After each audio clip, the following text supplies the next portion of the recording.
Recorded Books and One Click Digital present Only a Kiss, a Survivors Club novel by Mary Balogh. Narrated by Rosalind Landor. Chapter 1. Percival William Henry Hayes, Earl of Hertford, Viscount Berkeley, was hugely, massively, colossally bored. All of which descriptors were basically the same thing, of course, but really he was bored to the marrow of his bones. He was almost too bored to heave himself out of his chair in order to refill his glass at the sideboard across the room. No, he was too bored, or perhaps just too drunk. Maybe he had even gone as far as drinking the ocean dry. He was celebrating his 30th birthday, or at least he had been celebrating it. He suspected that by now it was well past midnight, which fact would mean that his birthday was over and done with, as were his careless, riotous, useless 20s. He was lounging in his favourite soft leather chair to one side of the hearth in the library of his townhouse, he was pleased to observe, but he was not alone, as he really ought to be at this time of night, whatever the devil time that was.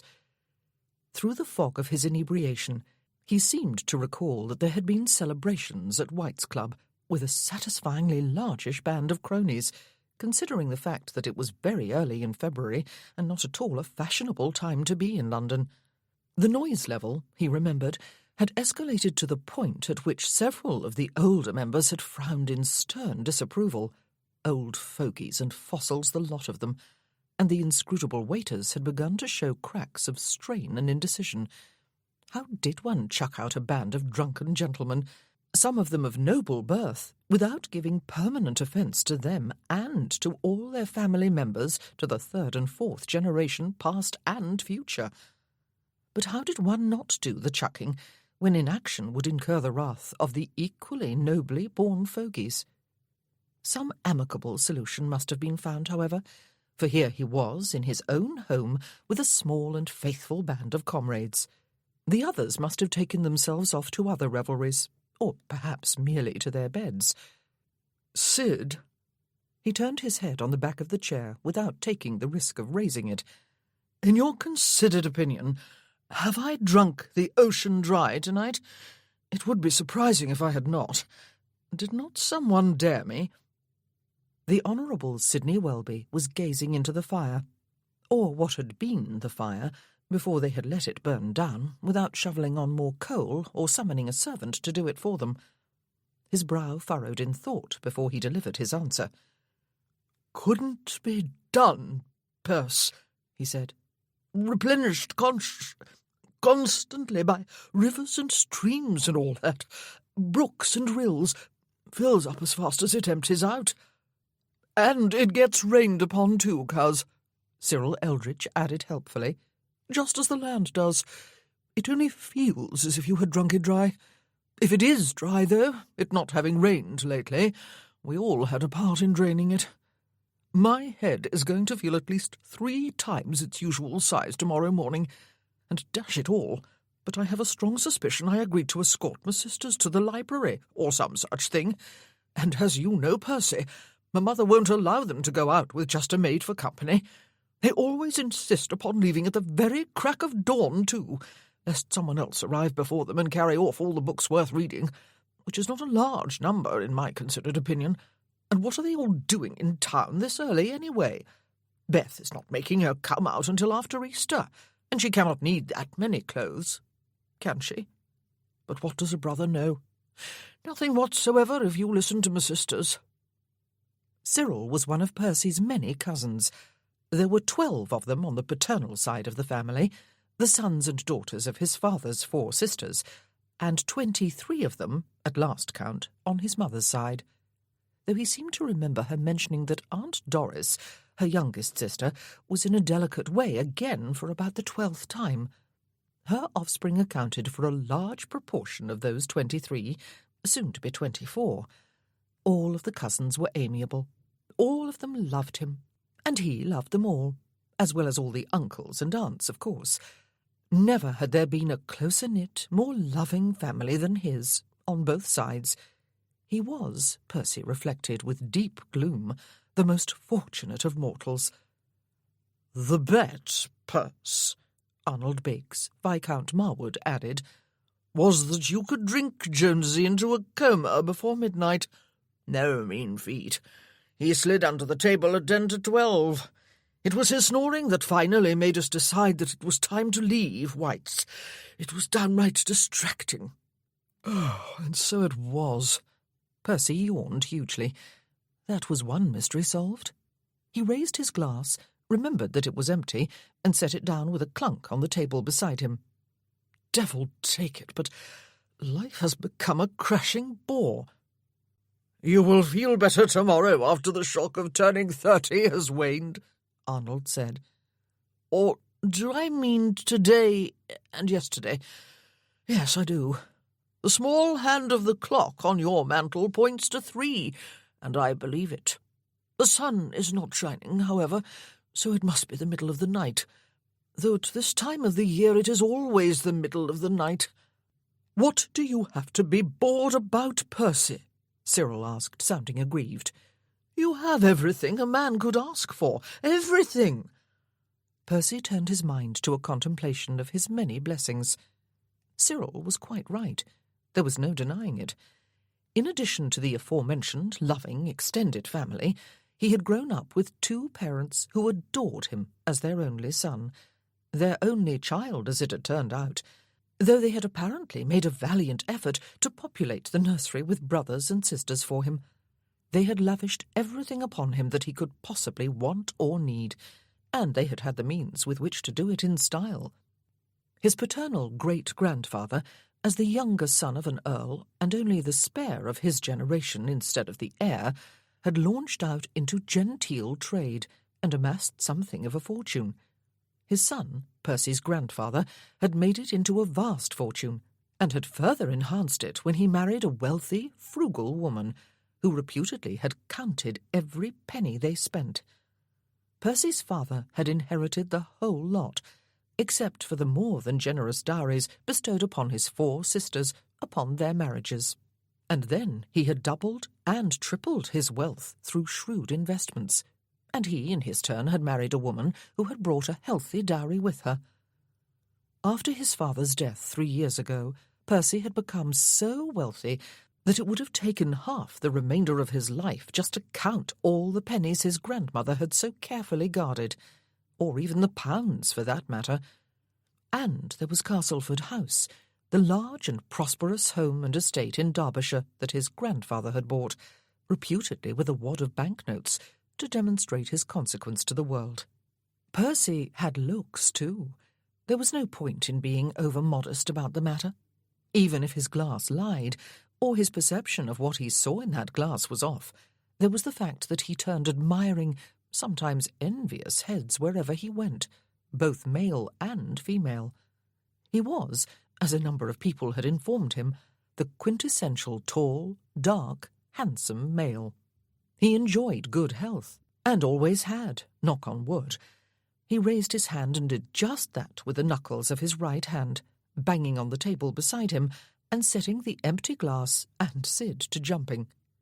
And he had all his teeth, all of them decently white and in good order. He had brains. After being educated at home by 3 tutors, because his parents could not bear to send him away to school, he had gone up to Oxford to study the classics, and had come down 3 years later, having achieved a double first degree in Latin and ancient Greek. He had friends and connections. Men of all ages seemed to like him, and women, well, women did too, which was fortunate, as he liked them. He liked to charm them, and compliment them, and turn pages of music for them, and dance with them, and take them walking and driving. He liked to flirt with them. If they were widows, and willing, he liked to sleep with them. And he had developed an expertise in avoiding all of the matrimonial traps that were laid for him at every turn. He had had a number of mistresses, though he had none at the moment, all of them exquisitely lovely and marvellously skilled, all of them expensive actresses, or courtesans much coveted by his peers. He was strong and fit and athletic. He enjoyed riding and boxing and fencing and shooting, at all of which he excelled, and all of which had left him somehow restless lately. He had taken on more than his fair share of challenges and dares over the years. The more reckless and dangerous, the better. He had raced his curricle to Brighton on 3 separate occasions, once in both directions, and taken the ribbons of a heavily laden stagecoach on the Great North Road after bribing the coachman, and sprung the horses. He had crossed half of Mayfair entirely upon rooftops, and occasionally the empty air between them, having been challenged to accomplish the feat without touching the ground or making use of any conveyance that touched the ground. He had crossed almost every bridge across the River Thames within the vicinity of London from underneath. He had strolled through some of the most notoriously cutthroat rookeries of London in full evening finery, with no weapon more deadly than a cane. Not a sword cane. He had got an exhilarating fistfight against 3 assailants out of that last exploit, after his cane snapped in 2, and one great black eye, in addition to murder done to his finery, much to the barely contained grief of his valet. He had dealt with irate brothers and brothers-in-law, and fathers, always unjustly, because he was always careful not to compromise virtuous ladies or raise expectations he had no intention of fulfilling. Occasionally, those confrontations had resulted in fisticuffs too, usually with the brothers. Brothers, in his experience, tended to be more hot-headed than fathers. He had fought one duel with a husband who had not liked the way Percy smiled at his wife. Percy had not even spoken with her or danced with her. He had smiled because she was pretty and was smiling at him. What was he to have done? Scowled at her?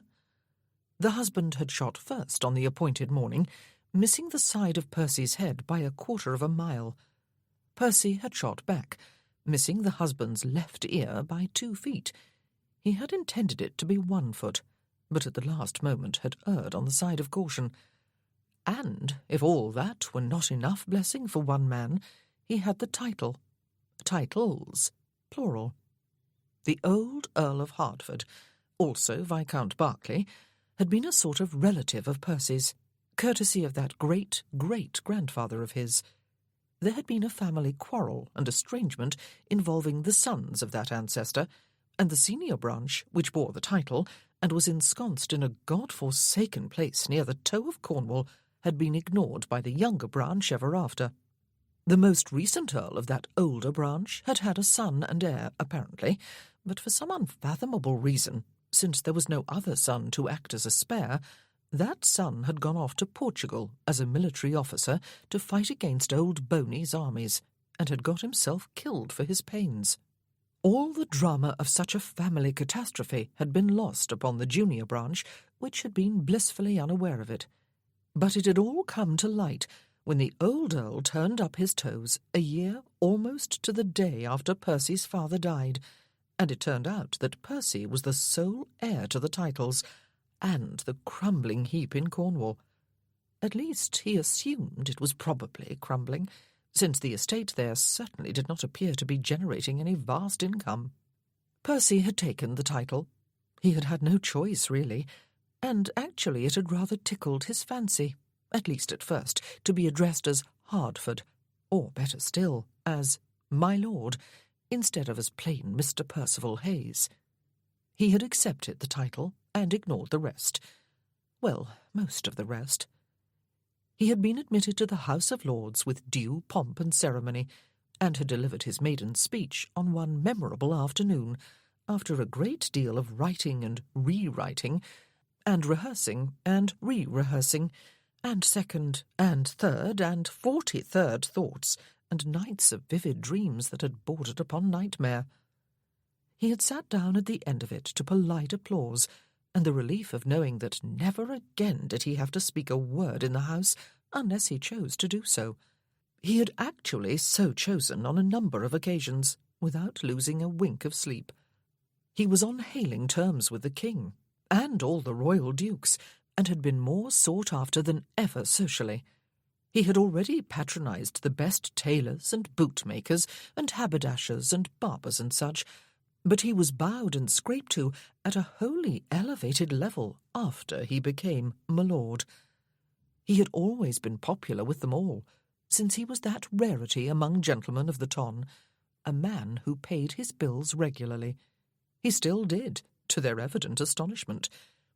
He spent the spring months in London for the parliamentary session and the season, and the summer months on his own estate or at one of the spas, and the autumn and winter months at home, or at one of the various house parties to which he was always being invited, shooting, fishing, hunting, according to whichever was most in season, and socializing.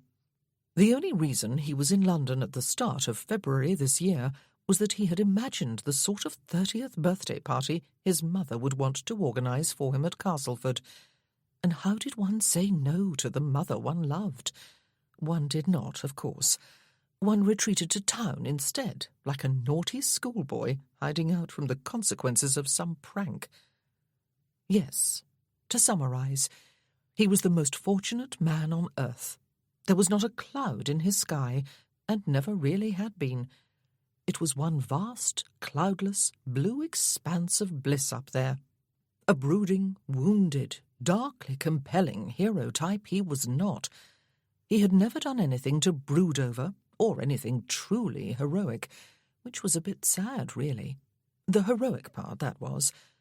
Every man ought to be a hero at least once in his life. "Yes, everything," he agreed with a sigh, referring to what his cousin had said a few moments ago. "I do have it all, Cyril. And that, dash it all, is the trouble. A man who has everything has nothing left to live for." One of his worthy tutors would have rapped him sharply over the knuckles, with his ever-present cane, for ending a sentence with a preposition.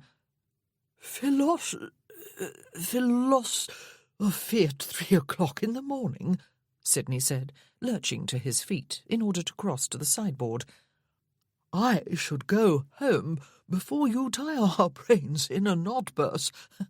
We celebrated your birthday in style at White's. We should then have trotted home to bed. How did we get here?" "In a hackney carriage," Arnold reminded him. "Or did you mean why, Sid? Because we were about to get kicked out, and Jonesy was snoring, and you suggested we come here, and Percy voiced no protest, and we all thought it was the brightest idea you had had in a year or longer." "I remember now," Sidney said as he filled his glass. "How can you be bored, Percy, when you admit to having everything?" Cyril asked, sounding downright rattled now. "It seems dashed ungrateful to me." "It is ungrateful," Percy agreed. "But I am mightily bored anyway. I may be reduced to running down to Hertford Hall. The wilds of Cornwall, no less. It would at least be something I have never done before." Now what had put that idea into his head? "In February?" Arnold grimaced. "Don't make any rash decisions until April, Perce. There will be more people in town by then, and the urge to run off somewhere else will vanish without a trace." "April is 2 months away," Percy said. "Hertford Hall?" Cyril said in some revulsion. "The place is in the back of beyond, is it not? There will be no action for you there, Percy. Nothing but sheep and empty moors, I can promise you. And wind and rain and sea. It would take you a week just to get there." Percy raised his eyebrows. "Only if I were to ride a lame horse," he said. "I do not possess any lame horses, Cyril. I'll have all the cobwebs swept out of the rafters in the house when I get there, shall I? And invite you all down for a big party?" "You are not serious, are you, Perce?" Sidney asked without even correcting himself. Was he? Percy gave the matter some thought, admittedly fuzzily. The session and the season would swing into action as soon as Easter was done with, and apart from a few new faces and a few inevitable changes in fashion to ensure that everyone kept trotting off to tailors and modistes, there would be absolutely nothing new to revive his spirits. He was getting a bit old for all the dares and capers that had kept him amused through most of his 20s. If he went home to Derbyshire instead of staying here, his mother would as like as not decide to organise a belated birthday party in his honour. Heaven help him. He might attempt to involve himself in estate business if he went there, he supposed, but he would soon find himself, as usual, being regarded with pained tolerance by his very competent steward. The man quite intimidated him. He seemed a bit like an extension of those 3 worthy tutors of Percy's boyhood. Why not go to Cornwall? Perhaps the best answer to boredom was not to try running from it, but rather to dash toward it, to do all in one's power to make it even worse. Now there was the thought. Perhaps he ought not to try thinking when he was inebriated, though. Certainly it was not wise to try planning while the rational mind was in such an impaired condition, or to talk about his plans with men who would expect him to turn them into action just because that was what he always did. He might very well want to change his mind when morning and sobriety came. No, better make that afternoon. "Why would I not be serious?" he asked of no one in particular. "I have owned the place for 2 years, but have never seen it. I ought to put in an appearance sooner rather than later, or, in this case, later rather than sooner. Lord of the manor and all that. Going there will pass some time, at least until things liven up a bit in London.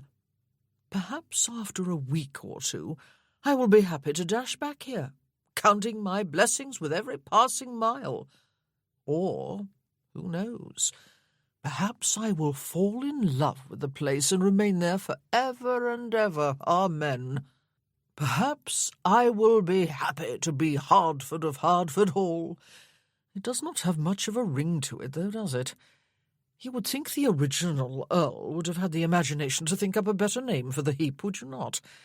Heap Hall, perhaps. Hertford of Heap Hall." Lord, he was drunk. 3 pairs of eyes were regarding him with varying degrees of incredulity. The owners of those eyes were all also looking slightly dishevelled, and generally the worse for wear.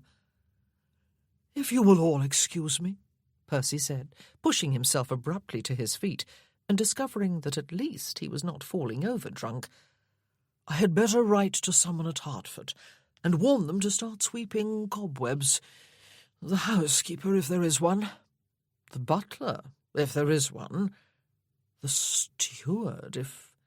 Yes, by Jove, there is one of those. He sends me a 5-line report in microscopic handwriting regularly every month. I will write to him, warn him to purchase a large broom, and find someone who knows how to use it." He yawned until his jaws cracked and stayed on his feet until he had seen his friends on their way through the front door and down the steps into the square beyond. He wanted to make sure they all remained on their pins and found their way out of the square. He sat down to write his letter before his purpose cooled, and then another to his mother to explain where he was going. She would worry about him if he simply disappeared off the face of the earth. He left both missives on the tray in the hall to be sent off in the morning, and dragged himself upstairs to bed. His valet was waiting for him in his dressing-room, despite having been told that he need not do so.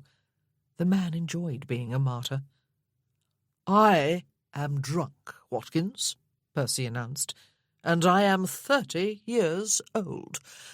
I have everything, as my cousin has just reminded me, and I am so bored that getting out of bed in the mornings is starting to seem a pointless effort, for I just have to get back into it the next night. Tomorrow, or rather today, you may pack for the country. We are off to Cornwall, to Hertford Hall, the Earl's seat. I am the Earl." "Yes, my lord," Watkins said, the aloof dignity of his expression unchanging. He probably would have said the same, and looked the same, if Percy had announced that they were off to South America to undertake an excursion up the river Amazon in search of headhunters. Were there headhunters on the Amazon? No matter. He was off to the toe of Cornwall. He must be mad. At the very least, perhaps sobriety would bring a return of sanity. Tomorrow. Or did he mean later today? Yes, he did.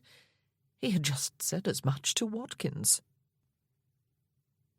Chapter 2. Imogen Hayes, Lady Berkeley, was on her way home to Hertford Hall from the village of Porthdare, 2 miles away. Usually she rode the distance or drove herself in the gig, but today she had decided she needed exercise. She had walked down to the village along the side of the road, but she had chosen to take the cliff path on the return. It would add an extra half-mile or so to the distance, and the climb up from the river valley in which the village was situated was considerably steeper than the more gradual slope of the road. But she actually enjoyed the pull on her leg muscles and the unobstructed views out over the sea to her right and back behind her to the lower village, with its fishermen's cottages clustered about the estuary and the boats bobbing on its waters. She enjoyed the mournful cry of the seagulls, which weaved and dipped both above and below her. She loved the wildness of the gorse bushes that grew in profusion all around her. The wind was cold and cut into her, even though it was at her back, but she loved the wild sound and the salt smell of it, and the deepened sense of solitude it brought. She held on to the edges of her winter cloak with gloved hands. Her nose and her cheeks were probably scarlet and shining like beacons. She had been visiting her friend, Tilly Wenzel, whom she had not seen since before Christmas, which she had spent, along with January, at her brother's house, her childhood home, 20 miles to the northeast. There had been a new niece to admire, as well as 3 nephews to fuss over. She had enjoyed those weeks, but she was unaccustomed to noise and bustle and the incessant obligation to be sociable. She was used to living alone, though she had never allowed herself to be a hermit. Mr. Wenzel, Tilly's brother, had offered to convey her home, pointing out that the return journey was all uphill, and rather steeply uphill in parts. She had declined, using as an excuse that she really ought to call in upon elderly Mrs. Park, who was confined to her house since she had recently fallen and badly bruised her hip. Making that call, of course, had meant sitting for all of 40 minutes, listening to every grisly detail of the mishap. But elderly people were sometimes lonely, Imogen understood, and 40 minutes of her time was not any really great sacrifice. And if she had allowed Mr. Wenzel to drive her home, he would have reminisced, as he always did, about his boyhood days with Dickie, Imogen's late husband, and then he would have edged his way into the usual awkward gallantries to her. Imogen stopped to catch her breath when she was above the valley and the cliff path levelled off a bit along the plateau above it. It still sloped gradually upward in the direction of the stone wall that surrounded the park about Hertford Hall on 3 sides. The cliffs and the sea formed the 4th side. She turned to look downward, while the wind whipped at the brim of her bonnet and fairly snatched her breath away. Her fingers tingled inside her gloves. Grey sky stretched overhead, and the grey, foam-flecked sea stretched below. Grey rocky cliffs fell steeply from just beyond the edge of the path. Greyness was everywhere. Even her cloak was grey. For a moment her mood threatened to follow suit, but she shook her head firmly and continued on her way. She would not give in to depression. It was a battle she often fought, and she had not lost yet. Besides, there was the annual visit to Penderys Hall, 35 miles away on the eastern side of Cornwall, to look forward to next month. Really quite soon now. It was owned by George Crabbe, Duke of Stanbrook, a second cousin of her mother's and one of her dearest friends in this world. One of 6 such friends. Together, the 7 of them formed the self-styled Survivors' Club. They had once spent 3 years together at Penderys, all of them suffering the effects of various wounds sustained during the Napoleonic Wars, though not all those wounds had been physical. Her own had not been. Her husband had been killed while in captivity and under torture in Portugal, and she had been there and witnessed his suffering. She had been released from captivity after his death, actually returned to the regiment with full pomp and courtesy by a French colonel under a flag of truce. But she had not been spared. After the 3 years at Penderys, they had gone their separate ways, the 7 of them, except George, of course, who had already been at home. But they had agreed to gather again each year for 3 weeks in the early spring.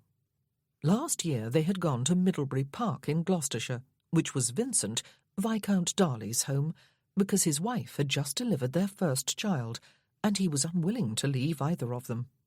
This year, for the 5th such reunion, they were going back to Penderys. But those weeks, wherever they were spent, were by far Imogen's favourite of the whole year. She always hated to leave, though she never showed the others quite how much. She loved them totally and unconditionally, those 6 men. There was no sexual component to her love, attractive as they all were, without exception. She had met them at a time when the idea of such attraction was out of the question. So, instead, she had grown to adore them. They were her friends, her comrades, her brothers, her very heart and soul. She brushed a tear from one cheek with an impatient hand as she walked on. Just a few more weeks to wait. She climbed over the stile that separated the public path from its private continuation within the park. There it forked into 2 branches, and by sheer habit she took the one to the right, the one that led to her house rather than to the main hall. It was the dower house in the southwest corner of the park, close to the cliffs, but in a dip of land, and sheltered from the worst of the winds by high, jutting rocks that more than half surrounded it, like a horseshoe. She had asked if she might live there after she came back from those 3 years at Penderys. She had been fond of Dicky's father, the Earl of Hertford, indolent though he was, and very fond of Aunt Lavinia, his spinster sister, who had lived at Hertford all her life. But Imogen had been unable to face the prospect of living in the hall with them. Her father-in-law had not been at all happy with her request. The dower house had been neglected for a long time, he had protested, and was barely habitable. But there was nothing wrong with it as far as Imogen could see that a good scrub and airing would not put right, though even then the roof had not been at its best. It was only after the Earl was all out of excuses and gave in to her pleadings that Imogen learned the true reason for his reluctance. The cellar at the dower house had been in regular use as a storage place for smuggled goods. The Earl was partial to his French brandy, and presumably was kept well supplied at a very low cost, or perhaps no cost at all, by a gang of smugglers grateful to him for allowing their operations in the area. It had been upsetting to discover that her father-in-law was still involved in that clandestine, sometimes vicious business, just as he had been when Dicky was still at home. His involvement had been a bone of serious contention between father and son, and a large factor in her husband's decision to join the military rather than stay and wage war against his own father. The Earl had agreed to empty out the cellar of any remaining contraband, and to have the door leading into it from the outside sealed up. He had had the lock on the front door changed, and all the keys to the new one given to Imogen. He had even voluntarily assured her that he would put an end to the smuggling trade on the particular stretch of the coast that bordered the Hertford estate, though Imogen had never put much faith in his word. She had never made any mention of smuggling to anyone afterward, on the theory that what she did not know would not hurt her. It was a bit of a morally weak attitude to have, but, well, she did not think much about it. She had moved into the dower house and had been happy there ever since, or as happy as she ever could be anyway. She stopped now at the garden gate and looked upward. But no miracle had happened since yesterday. The house was still roofless. The roof had been leaking as long as Imogen had lived in the house, but last year so many pails had had to be set out to catch the drips when it rained that moving about upstairs had begun to resemble an obstacle course. Clearly, sporadic patching would no longer suffice. The whole roof needed to be replaced, and she had fully intended to have the job done in the spring. During one particularly dreadful storm in December, however, a large portion of the roof had been ripped off, despite the sheltered position of the house, and she had had no choice but to make arrangements to have the job done at the very worst time of the year. Fortunately, there was a roofer in the village of Merrion, 6 miles upriver. He had promised to have the new roof in place before she returned from her brother's, and the weather had cooperated. January had been unusually dry. When she had returned just a week ago, however, it was to the discovery that the work had not even begun.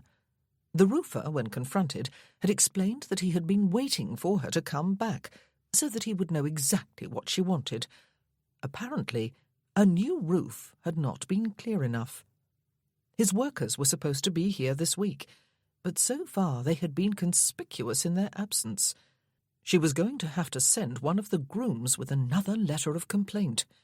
It was very frustrating, for she had been forced to move into Hertford Hall until the job was done. It was no particular hardship, she kept telling herself. At least she had somewhere to go, and she had always loved Aunt Lavinia. During the first year following her brother's death, however, it had occurred to Aunt Lavinia that for sheer gentility's sake she ought to have a female companion. The lady she had chosen was Mrs. Furby, cousin Adelaide, an elderly widow who was fond of explaining in her deep, penetrating voice to anyone who had no choice but to listen that she had been married for 7 months when she was 17, had been widowed before she turned 18, and thus made a fortunate escape from the slavery of matrimony. For years after her bereavement, cousin Adelaide had paid supposedly short visits to her hapless relatives, since she had been left poorly provided for, and she had stayed until someone else in the family could be prevailed upon to invite her to pay a short visit elsewhere. Aunt Lavinia had voluntarily invited her to come and live indefinitely at Hertford, and cousin Adelaide had arrived promptly and settled in. Aunt Lavinia had collected one more stray. She collected them as other people might collect seashells or snuff-boxes. No, it was no great hardship to be forced to stay at the main house, Imogen told herself with a sigh as she turned away from the depressing sight of her roofless house. Except that now, soon, being there was going to become a lot worse, for the Earl of Hertford was coming to Hertford Hall. That roofer deserved to be horsewhipped. The new Earl was coming for an indeterminate length of time. His title was really not so very new, though. He had been in possession of it since the death of Imogen's father-in-law 2 years ago, but he had neither written at the time nor put in an appearance since, nor shown any other interest in his inheritance. There had been no letter of condolence to Aunt Lavinia, no anything. It had been easy to forget all about him, in fact, to pretend he did not exist, to hope that he had forgotten all about them. They knew nothing about him, strange as it seemed. He might be any age from 10 to 90, though 90 seemed unlikely, and so did 10, since the letter that had been delivered to Hertford's steward this morning had apparently been written by the Earl himself. Imogen had seen it. It had been scrawled in a rather untidy, though unmistakably adult hand, and it had been brief. It had informed Mr. Ratchet that his lordship intended to wander down to the tip of Cornwall, since he had nothing much else to do for the moment, and that he would be obliged if he could find Hertford Hall in reasonably habitable condition, and in possession of a broom. It was an extraordinary letter.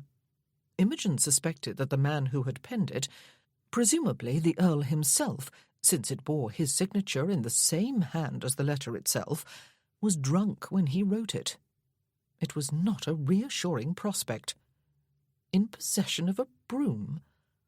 They did not know if he was married or single, if he was coming alone or with a wife and 10 children, if he would be willing to share the hall with 3 female relatives, or would expect them to take themselves off to the dower house, roof or no roof. They did not know if he was amiable or crotchety, fat or thin, handsome or ugly, or a drunkard. But he was coming. Wandering suggested a slow progress.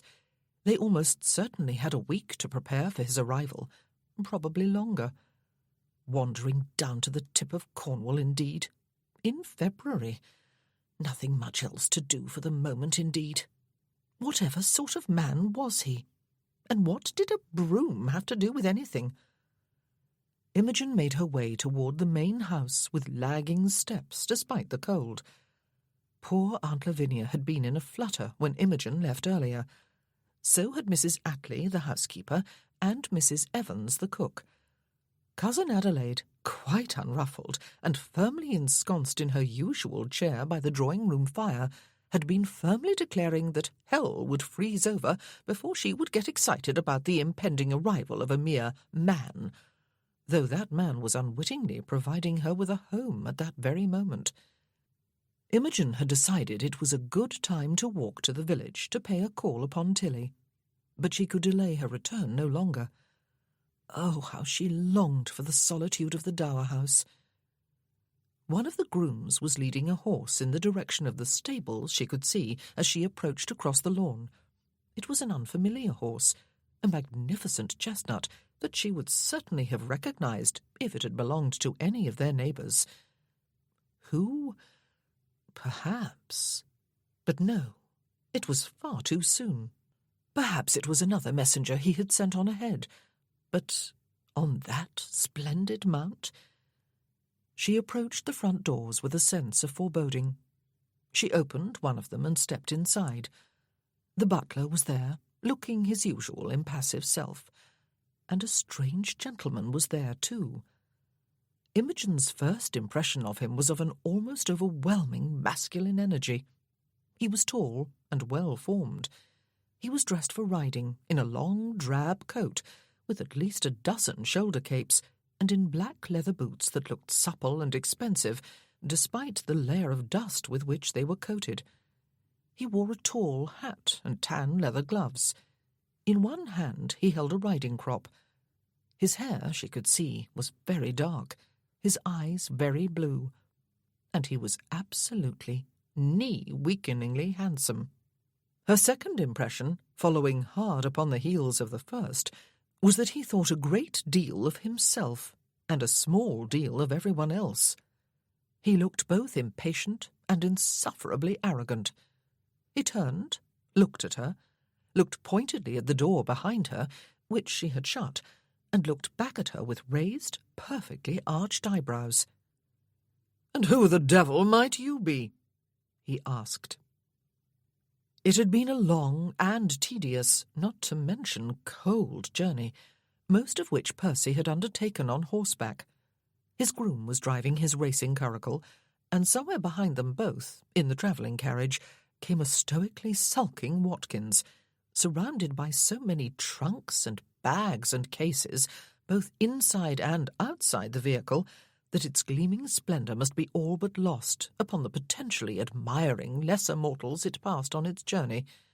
Watkins would not like that, but he was already sulking, stoically, because he had wanted to add a baggage coach, not in order to spread the load between the coach and the carriage, but in order to double it.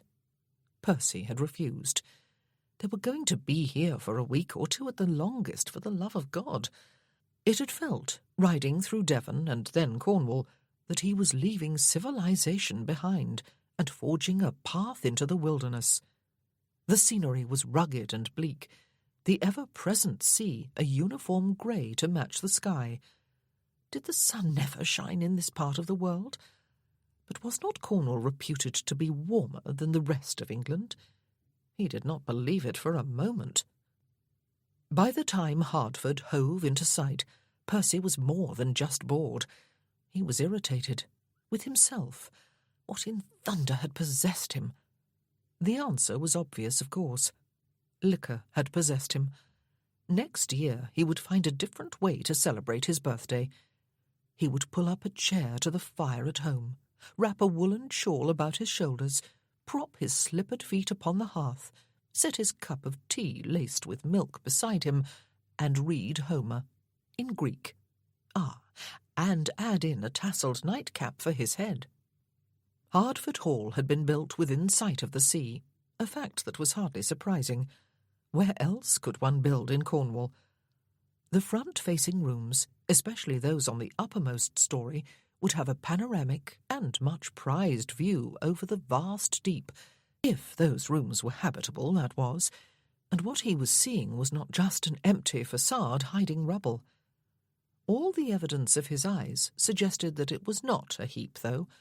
The hall was a solid, grey stone, Palladian sort of structure, more mansion than manor, and though there was ivy on the walls, it looked as though it had been kept under control by some human hand or hands. The house had been built on a slight upward slope, presumably so that it would look impressive, but it was also sheltered from behind, and partially on each side within the arms of a rock face and trees, and what were probably colourful rock gardens during the summer. Its positioning thus probably saved it from being blown away by the prevailing winds and set down somewhere in Devon or Somerset. The wind did seem to be an ever-present feature of this particular corner of merry England. There were rugged sea cliffs well within sight, but at least the house was not teetering off the edge of them. It was some considerable distance back, in fact, and as far as he could see, the house was surrounded by a walled park, which, like the ivy, appeared to have been kept in decent order. Someone had scythed the grass before the onset of winter and trimmed the trees. There were flower beds empty of flowers, of course, but also empty of weeds. It looked as if a line of gorse bushes, instead of a wall, separated the park from the cliffs. By the time he rode onto the terrace of the house and waited for the groom, who had poked his head out of the stable block, to come and lead his horse away, Percy was hopeful that at least he would not have to spend the rest of the day sweeping cobwebs. Perhaps he really did have a staff here, a housekeeper anyway. There was, after all, at least one groom outside, and there must be a gardener or two. Perhaps, dare he hope, there was even a cook. Perhaps there was even a fire in one of the rooms. And indeed, a glance upward toward the roof revealed the welcome sight of a line of smoke emerging from one of the chimneys. He strode up the steps to the front doors. The steps had been swept recently, he could see, and the brass knocker had been polished. He disdained to make use of it, however, but turned both doorknobs, discovered that the doors were unlocked, and stepped inside, to a pleasingly proportioned hall, with black and white tiles underfoot, heavy old furniture of dark wood that had been polished to a shine standing about, and old portraits hanging on the walls in their heavy frames, the most prominent of which depicted a gentleman in a large white wig, heavily embroidered skirted coat, knee breeches with white stockings, and shoes with rosettes and high red heels. 4 sleek hunting dogs were arranged in a pleasing tableau about him. A former earl, he assumed, perhaps one of his own ancestors. For a few moments the hall remained empty, and Percy found himself feeling relief that the place was obviously clean and well cared for, but also mystification as to why. For whom exactly were house and grounds being kept? Who the devil was living here? An elderly, grey-haired man creaked into the hall from the nether regions. He might as well have had the word butler tattooed across his forehead. He could not possibly be anything else, but a butler for an empty house. "I am Hardford," Percy said curtly, tapping his riding crop against the side of his boot. "My lord," the butler said, inclining his body forward 2 inches or so, and creaking alarmingly as he did.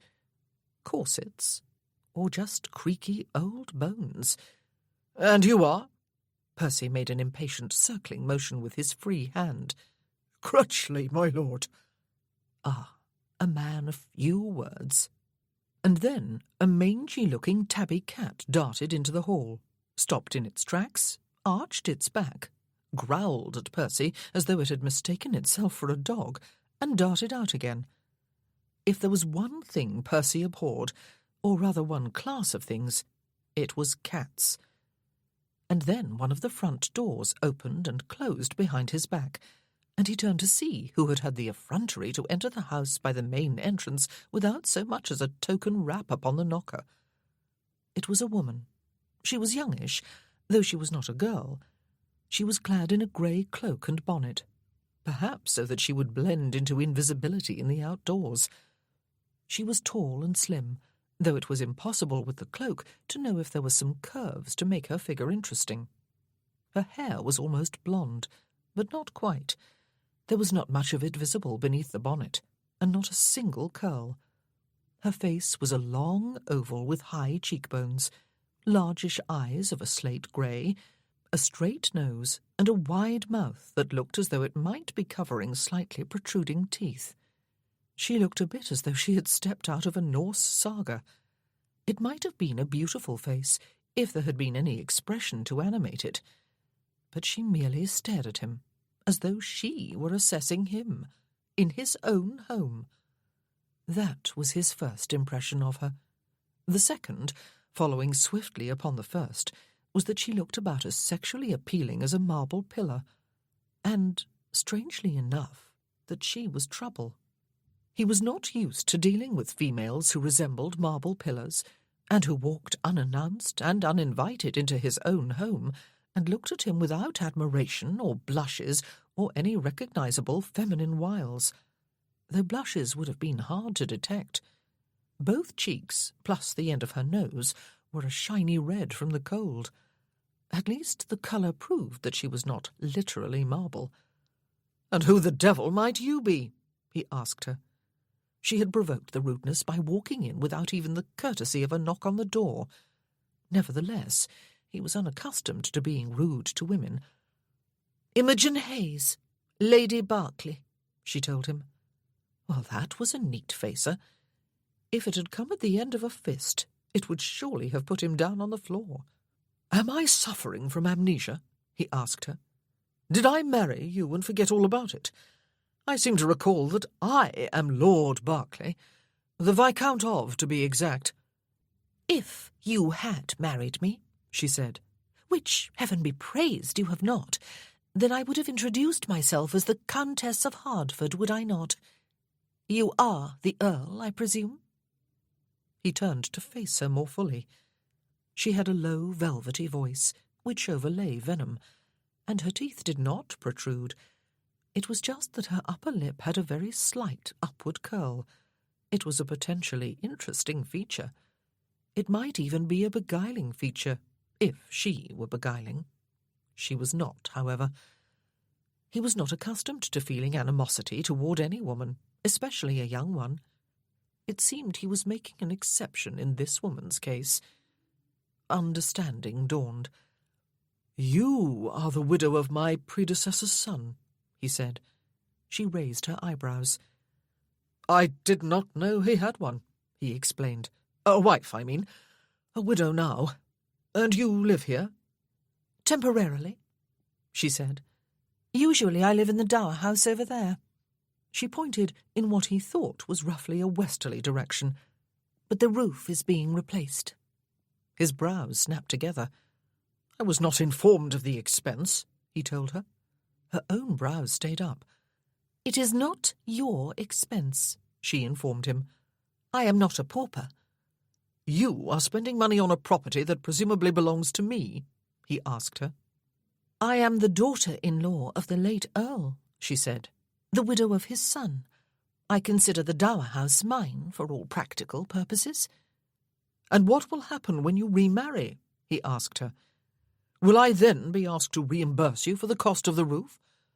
And why the devil was he getting into this when he had scarcely set foot over the doorstep? And why was he being so abominably ungracious? Because he found marble women offensive? No, not plural. He had never met one before now.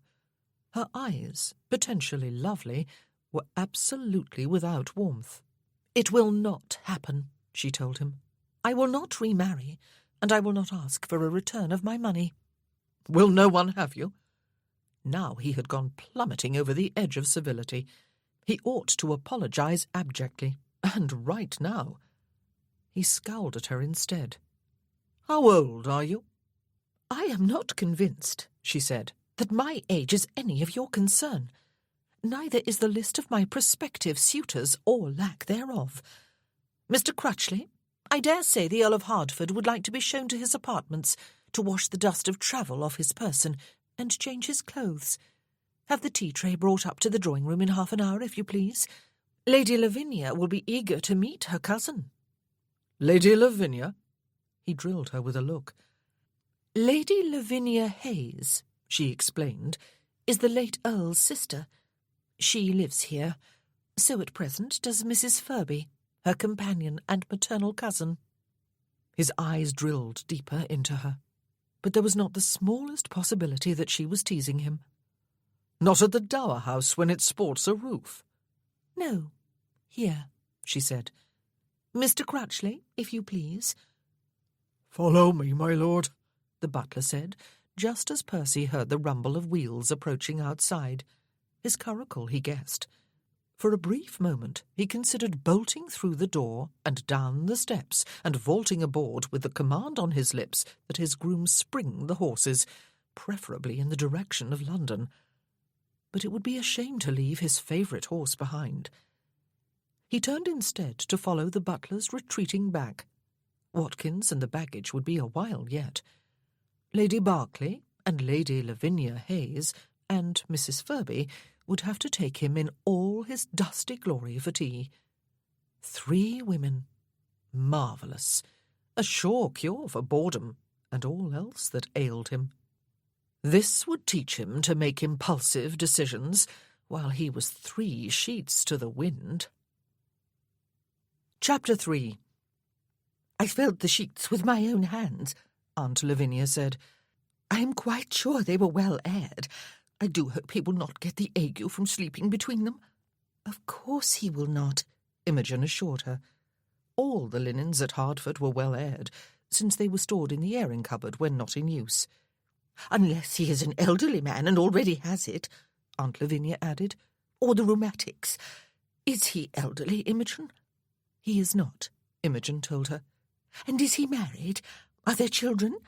And will they and his wife be following him here?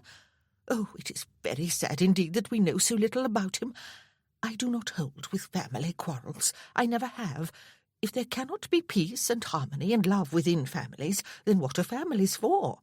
"Show me a family that claims to live in peace, harmony, and love, Lavinia," Cousin Adelaide said, "and I will lead the hunt for all the skeletons in the cupboards. Such a fuss over a man." "I cannot believe," Aunt Lavinia said, "that I was so busy seeing that everything was ready for him that I did not hear him arrive. But we could not have known that he would come so soon, could we? Whatever will he think of me?" "You need to be more like me, Lavinia," Cousin Adelaide said, "and not care what anyone thinks of you, least of all a man." Aunt Lavinia had indeed been horrified to learn that she had missed the arrival of the Earl and her duty to make her curtsy to him in the hall. She was seated now in the drawing-room, looking a bit like a coiled spring, awaiting the appearance of his lordship for tea.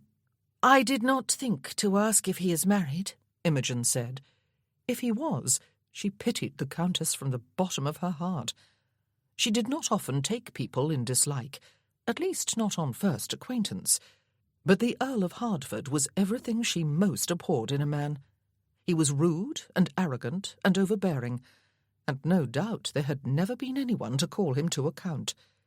He was the type who would be admired and followed slavishly by men, and fawned upon and swooned over by women. She knew the type. The officers' messes with which she had been acquainted had abounded with such. Fortunately, very fortunately, her husband had not been one of them. But then she would not have married him if he had been. "You have not seen Prudence by any chance, Imogen?" Aunt Lavinia asked. "All the others are accounted for and shut safely inside the second housekeeper's room, even though Bruce did not like it one little bit. But Prudence was nowhere to be found. I do hope she is not hiding somewhere, waiting to put in an appearance at an awkward moment." "I have not," Imogen said. "The Earl of Hertford was unaware of my existence, you know, and of yours, and of Cousin Adelaide's." "Oh, dear," Aunt Lavinia said. "That is awkward. But he really ought to have made inquiries. Or perhaps we ought to have sent a letter of congratulation when he succeeded to the title, and then he would have known. But at the time I was just too upset over poor Brandon's passing. Dicky's papa," she added, lest Imogen or her cousin not understand who Brandon was. The drawing-room door opened abruptly, and without even a tap upon the outer panel, or Mr. Crutchley to step ahead to announce the new arrival. The Earl of Hertford had not changed his clothes. Imogen doubted his baggage had arrived yet, since he had come on horseback. There was no doubt a coach on its way, or two, or three, she thought nastily. His drab riding-coat and hat had been discarded, but the riding clothes he still wore were very obviously expensive and well-tailored. His coat and breeches moulded his tall, powerful frame, in which there was no discernible imperfection. His linen was admirably white and crisp, considering the fact that he had travelled in it. He had found something with which to restore the shine to his boots. Either he was a very wealthy man, Imogen concluded, but the estate of Hertford was not particularly prosperous, was it? Or his unpaid bills with his tailor and bootmaker were staggeringly high. Probably the latter, she thought, purely because she wanted to think the worst of him. His hair had been combed. It was dark and thick and glossy and expertly styled. He was smiling, and even his teeth were perfect and perfectly white. He bowed with practised elegance, while Aunt Lavinia scrambled to her feet and dipped into her most formal curtsy. Cousin Adelaide stayed where she was. Imogen stood because she did not want his earlier rudeness to provoke her to retaliate with rudeness of her own. "Ma'am," he said, turning the full force of a devastating charm upon Aunt Lavinia. "Lady Lavinia Hayes, I presume. I am delighted to make your acquaintance at last, and must apologize for descending upon you with so little notice. I must apologize, too, for riding so far ahead of my baggage and my valet that I am compelled to appear in the drawing-room so inappropriately dressed. Hertford, ma'am, at your service." "Well, you must never apologize for coming to your own home, cousin," Aunt Lavinia assured him, her hands clasped to her bosom, 2 spots of colour blossoming in her cheeks, "or for dressing informally when you are in it. And you must call me cousin, not Lady Lavinia, as though we were strangers." "I shall be honoured, Cousin Lavinia," he said. He turned his smile upon Imogen, and his very blue eyes became instantly mocking. "And, if I may make so free, Cousin Imogen, I must be Cousin Percy, then. We will be one happy family." He turned his charm upon Cousin Adelaide. "And may I present Mrs. Furby to you, Cousin Percy?" Aunt Lavinia said, sounding anxious. "She is a cousin on my mother's side, and therefore no relation to you. However—" "Mrs. Furby," he said with a bow, "perhaps we may consider ourselves honorary cousins." "You may consider whatever you wish, young man," she told him.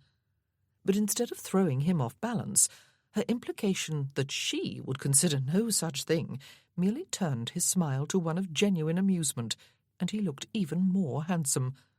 "I thank you, ma'am," he said.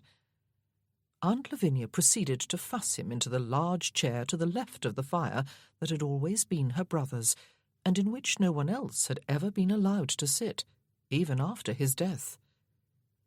The tea-tray arrived almost immediately, with a large plate of scones and bowls of clotted cream and strawberry preserves. Unfortunately, the maids left the drawing-room door open behind them when they came in. Equally unfortunately, someone must have opened the door of the second housekeeper's room, so-called for no reason Imogen had ever been able to fathom, since there had never been any such person on the household staff. Almost before the tea-tray had been set down, and Imogen had seated herself behind it to pour the tea, the room was invaded. Dogs barked and yipped and panted and chased their tails and regarded the scones with covetous eyes. Cats mewed and scratched and growled. That was Prudence, who was apparently no longer lost, and leaped onto laps and furniture and eyed the milk jug. There was not a truly pretty or handsome animal among the lot of them. Some were downright ugly. Imogen closed her eyes briefly and then opened them in order to observe the Earl's reaction. This would wipe the smile from his face and put an end to the charm that oozed from his every pore. Blossom, the furriest of the cats, and also the one that shed the most, had jumped onto his lap, glared balefully at him, and then curled up into a shaggy ball. "Oh, dear," Aunt Lavinia said, on her feet again and wringing her hands. "Someone must have opened the second housekeeper's door. Out of here, all of you, shoo! I am so sorry, Cousin Percy. There will be hair all over your breeches." Her cheeks flamed scarlet again. "Blossom, do get down. That is her favourite chair, you see, because it is close to the fire. Perhaps she did not notice. Oh, dear." Imogen picked up the teapot. Bruce, the bulldog, had taken possession of the mat before the hearth with a great deal of noisy snuffling before addressing himself to sleep. Fluff, who was not fluffy, and Tiger, who was not fierce, settled on either side of him. They were cats. Benny and Biddy, both dogs, one of them tall and gangly, with hangdog eyes and ears and jowls, the other short and long, almost like a sausage, with legs so short that they were invisible from above, circled about each other, sniffing rear ends. It was a considerable stretch for Biddy, until they were satisfied that they had met before, and then plopped down together over by the window. Prudence, the tabby, stood close to the tea-tray, her back arched, growling at Hector. Hector, the newest addition to their household, if one discounted the Earl, was a smallish dog of very mixed breed, his thin legs alarmingly spindly, his ribs clearly visible through his dull, patchy coat, his 1½ ears erect, his 3/4 of a tail slightly waving. He stood beside the Earl's chair and gazed up at him with eyes that bulged from a peaked, ugly face, begging silently for something. Mercy, perhaps? Love, maybe? Aunt Lavinia was flapping her arms in a shooing gesture. None of the animals took the least notice. "Pray be seated, Cousin Lavinia," the Earl said, a quizzing-glass materializing in his right hand from somewhere about his person. "I suppose I was bound to encounter the menagerie sooner or later, and it might as well be sooner. Indeed, I believe I already have a passing acquaintance with the growling tabby. He ran through the hall while I was in it earlier, and expressed displeasure at my arrival." "She does not know," Imogen said, setting down his cup and saucer beside him, "that cats hiss and dogs growl." She looked into his face, a foot or so from her own. He was no longer smiling. But he had not, to give him credit, lost any of his poise. Neither had he raised his glass all the way to his eye. She reached down and scooped Blossom off his lap, inadvertently brushing his thigh with the backs of her fingers as she did so. He lifted one eyebrow and looked back at her. She stooped and deposited the cat on the floor. "Perhaps," the Earl said with ominous civility, while Imogen prepared to take him a scone, "someone would care to explain to me why my home appears to be overrun with what I would guess is a pack of strays." "No one, certainly," Cousin Adelaide said, "would have chosen any one of them for a pet. They are a singularly unappealing lot." "There are always animals roaming the countryside without a home," Aunt Lavinia said. "Most people shoo them away, or go after them with sticks and brooms and even guns. They always seem to end up here." "Perhaps, Ma'am," he said, his voice silky, "that is because you take pity on them." He seemed to have forgotten that she was Cousin Lavinia, and that they were one happy family. "I always wanted a pet when I was a child," she explained with a sigh. "My papa would never allow it. I still wanted one after I grew up and Papa died, but Brandon would not hear of it either. Brandon was my brother, the late Earl, your predecessor." "Indeed," he said, as he bit into his scone without loading it down with cream and preserves. "He scolded me when he caught me feeding a stray cat one day," she said. "Poor little thing. The leftover food would just have gone into the bin. After Brandon died, another cat came. Blossom. She was terribly thin and weak, and had almost no coat. I fed her and took her in, and gave her a bit of love. And look at her now. And then there was another one, Tiger. And then Benny came, the tall dog, looking as if he was one day away from dying of starvation. What was I to do? The Earl set his empty plate aside, propped his elbows on the arms of the chair, and steepled his fingers. 4 cats and 4 dogs, he said. These are all, ma'am? Yes, she said. 8 since Hector came last week. He is the dog standing beside you. He is still dreadfully thin and timid. He must have suffered abuse and rejection all his life. The Earl looked down at the dog, and the dog looked up at him. Disdain, or what Imogen imagined was disdain, gazed steadily back at wavering hope. Hector's tail flicked once and then again. The Earl's eyes narrowed. "I have no love whatsoever for cats," he said, "unless they earn their living as mousers and stay in parts of houses where they belong. And dogs are to be tolerated if they are good hunters." He raised his eyes to direct a hard look at Imogen.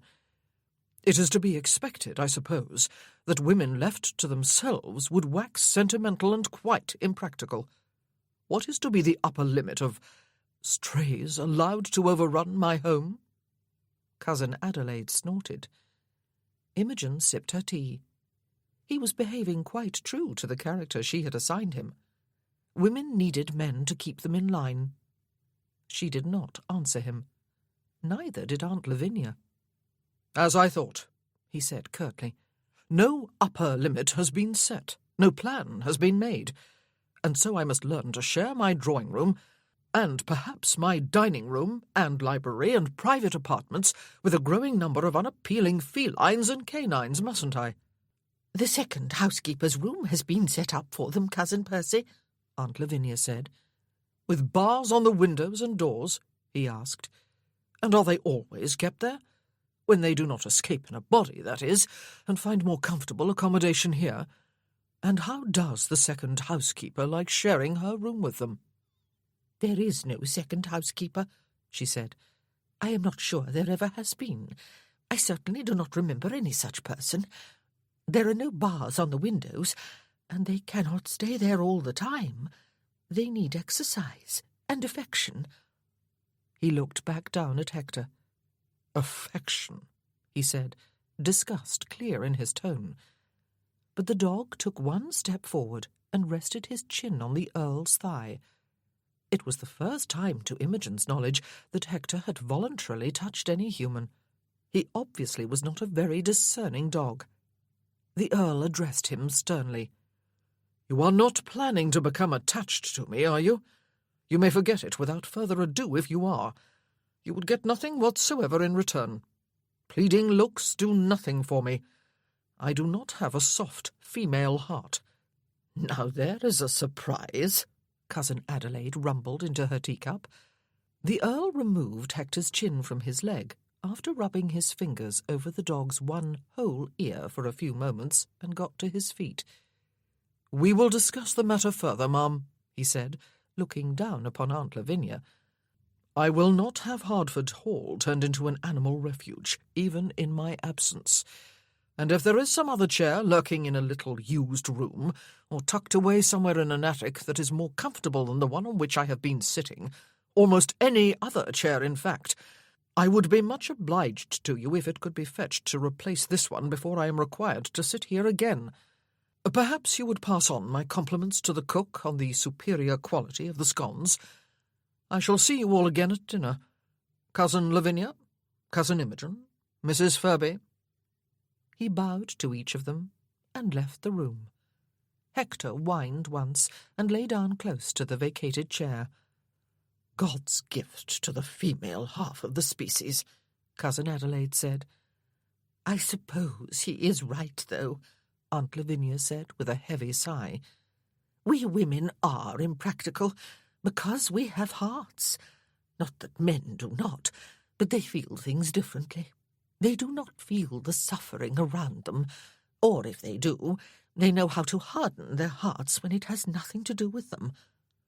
The Earl of Hertford, Imogen said, is definitely a man without a heart, Aunt Lavinia. I would be willing to take an oath on it. He is an ill-humoured man who thinks no one will notice his nastiness if he turns on a bit of charm when it suits him. She hated to find herself in agreement with Cousin Adelaide, but that man had severely ruffled her feathers. His charm was skin-deep at best, and it was a thin skin. "Oh, dear," Aunt Lavinia said, taking another scone. "I would not say that, Imogen." "I would," her cousin said. Chapter 4. The Earl's apartments, as might have been expected, had the place of honour at the centre front of the upper story of the house. They afforded the best view of any room, a panoramic prospect across lawns and flower-beds to a band of gorse-bushes and cliffs, and the sea below, stretching to infinity. It was a truly magnificent sight. It turned Percy's knees weak with sheer terror. His bedchamber was also damp, he discovered the first night when he lay down upon noticeably soggy sheets. The housekeeper was horrified and mystified and apologetic. She had checked the sheets with her own hands before they were put upon his bed, she assured his lordship, and so had her ladyship. But damp they now were, and she could not deny the evidence when confronted with it. "Perhaps," Percy suggested, "it is the mattress itself that is damp."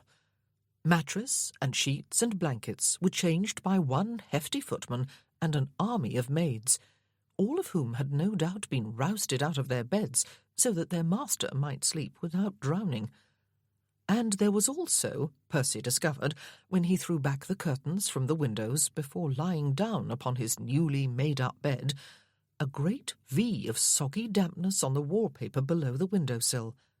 A bit mysterious, he thought, since he had not encountered any rain during his journey, and had not noticed that patch earlier.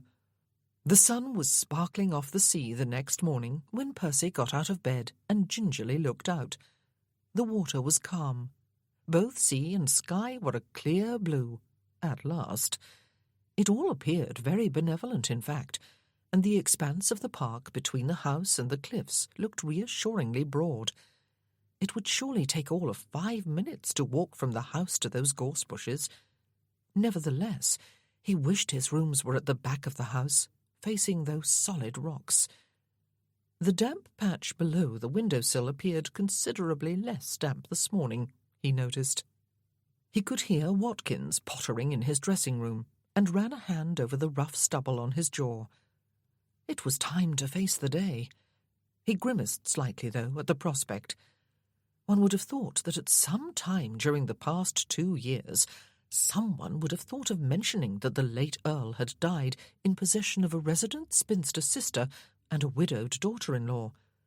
And there was the sharp-tongued cousin, mercifully unrelated to him, who spoke in a baritone voice that might cause one to mistake her for a man if one could not see her. And there were the animals. He longed suddenly for the sanity of his London home and White's Club and his familiar friends and boredom. But he had no one but himself to blame. He had breakfast with Lady Lavinia and Mrs. Furby. The former explained what she thought must be the exact relationship between them from what he had told them last evening. They had clearly shared a great-great-grandfather, even though their relative ages would lead anyone to assume they were a generation apart. Cousin Percy was Lady Lavinia's third cousin. Dicky, her late brother's son, would have been his third cousin once removed. Therefore, Imogen was his third cousin-in-law once removed. The lady in question did not put in an appearance. She was, Percy assumed, a late riser. "Dicky," Mrs. Furby said, addressing the food on her plate. "He was Richard, was he not, Lavinia? I am surprised he did not rebel against such an infantile name." She paused in her eating and fixed Percy with a glare. "I suppose you are Percival?" "I am, ma'am," he agreed.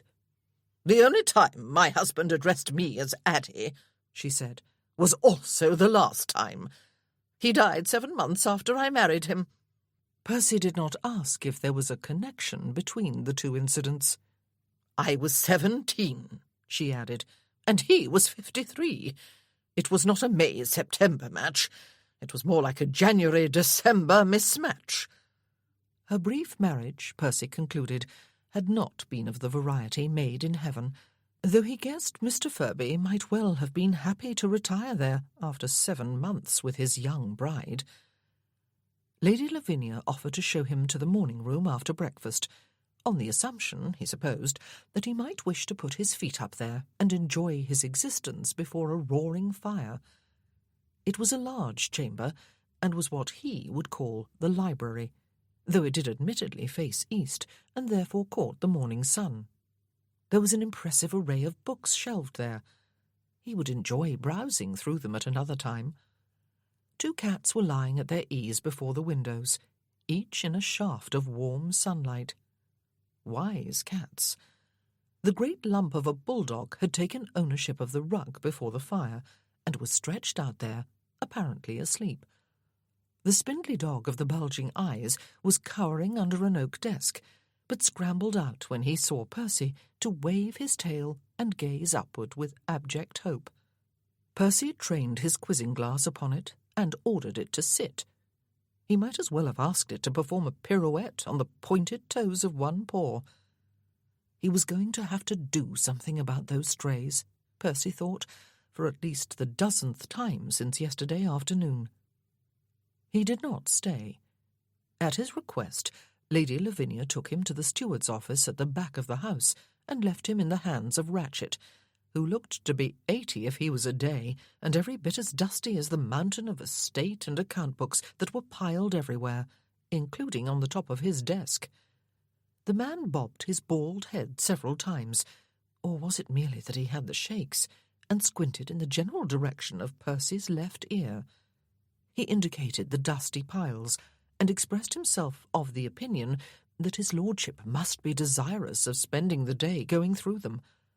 His lordship desired no such thing, but looking thoughtfully at his good and faithful servant, who had not once looked directly into his face, he made the instant decision not to ask the man to take him about the estate in person.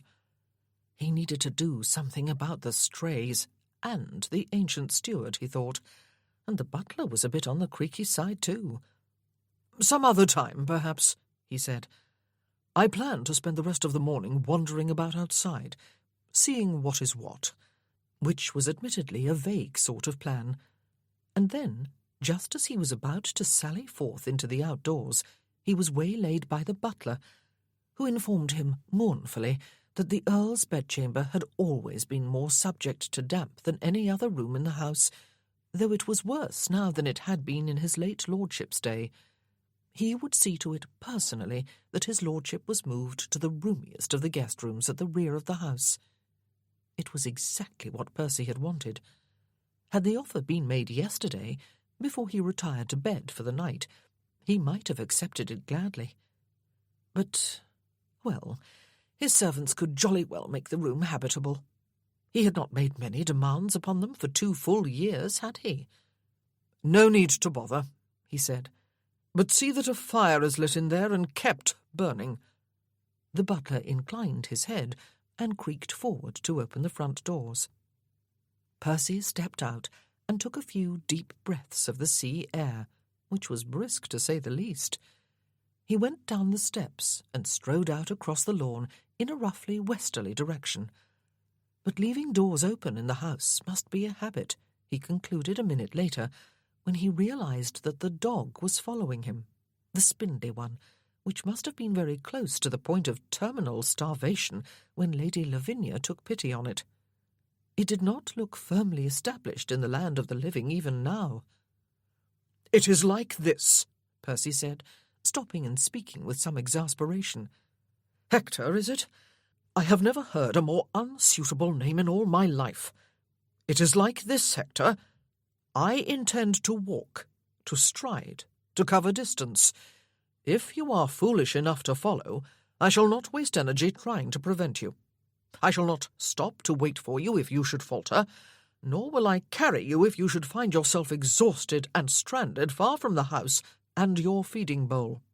And while on the subject of feeding, I have no doggy treats about my person. Not a one. Is that clearly understood?" The pathetic apology for a doggy tale waved half-heartedly, and when Percy turned to stride onward, Hector trotted after him. Perhaps he understood ancient Greek.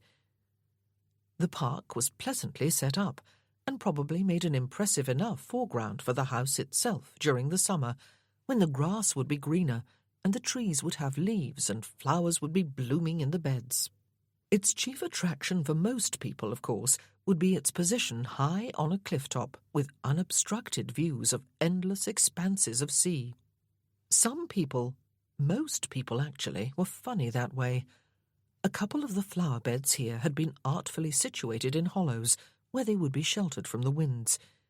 Wrought iron seats had been placed in them, presumably so that the beholder could enjoy the flowers without having either his hat or his head blown off. The wall that surrounded the park on 3 sides was built of stones of all sizes and shapes, and no mortar or anything else to bind them together, he noticed with interest. It was all held in place by the skill of the builder in matching one stone to another, but he did not understand how it was done so that the whole thing did not simply collapse as soon as the builder's back was turned. He must ask someone. Over the west wall he could see the beginnings of a valley, though he could not see what was down there. Farmland, presumably his own, stretched away to the north. Most of the fields he could see were dotted with sheep, and lots of them, but there was nothing that looked like a cultivated field. It was only February, of course. He wondered why the estate apparently prospered so little. Perhaps he would try to find out, or perhaps he would not bother. How could anyone stand to live here? He would expire of boredom in no time at all, which, come to think of it, was exactly what he had been doing in London too. Perhaps boredom had less to do with the place than with the person who felt it. Now there was a lowering thought. He considered following the wall around to the north, behind the outcropping of rock at the back of the house, so that he could see more of his land. But the going looked rugged, and he turned instead to follow a footpath leading southward along the inside of the wall, even though he realized that every step was bringing him closer to the edge of the cliffs. Before he reached them, however, he came to a house in the southwest corner of the park, nestled cosily in a hollow and surrounded on 3 sides, like the main house itself on a smaller scale, by high rocks and bushes. It was a house without a roof, or at least it had the frame of a roof, but not the covering that would keep the elements out. It did not take much power of deduction to conclude that this must be the Dower House, Lady Berkeley's home, his third cousin-in-law once removed. There were 2 men up on the rafters. One of them was hammering, while the other stood and watched. Percy strode forward. The house looked square and solid and reasonably well-sized. He guessed there were at least 4 bedchambers, perhaps 6 upstairs, and several rooms downstairs. There was a neat garden, bordered on the east, the unsheltered side, by a low box hedge. A rustic wooden gate in the middle of it opened onto a straight path leading to the front door. Percy stopped outside the gate. The 2 men had seen him approach. The hammering had stopped. "How is the work progressing?" he called up. Both men pulled at their forelocks, bobbed their heads, and said nothing. Perhaps they understood ancient Greek. "It is progressing," a cool, velvet voice said, and its owner stepped into sight from beside the house, a basket of what looked like weeds over one arm, a small trowel in her other hand. Presumably weeds grew in February, even if flowers did not. She was wearing the grey cloak and bonnet again, though the cloak had been pushed back over her shoulders to reveal a plain blue dress. Plain suited her. He had discovered yesterday that she had an excellent figure. It was not voluptuous, but there were curves in all the right places, and everything was in perfect proportion to her height. She had long legs, which he might have considered interesting if she had held any sexual appeal for him. He had never fancied the idea of making love to marble. It sounded chilly.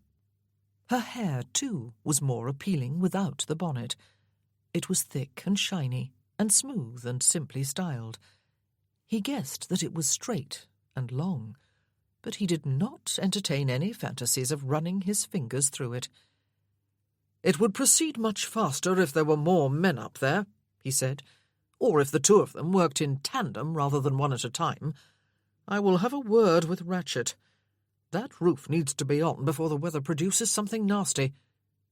"You will do no such thing," she told him, her eyebrows halfway up her forehead. "My cottage has nothing to do with Mr. Ratchet, or you." He looked deliberately about him as he clasped his hands behind his back. The dog, he noticed, was still with him, and was now sitting at his feet like a faithful hound.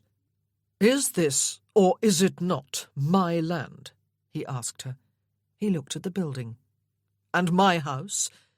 Are not repairs to my property my concern and my expense? Is Ratchet, or is he not, my steward?" That last point, actually, might be questionable. "By law," she said, "it is yours, of course. In reality, it is mine. I am entitled to live here as the daughter-in-law of the late Earl and the widow of his only son. Its upkeep is my responsibility and my expense." He looked steadily at her, and she looked steadily back. An impasse. Were not such arguments usually the reverse of this one?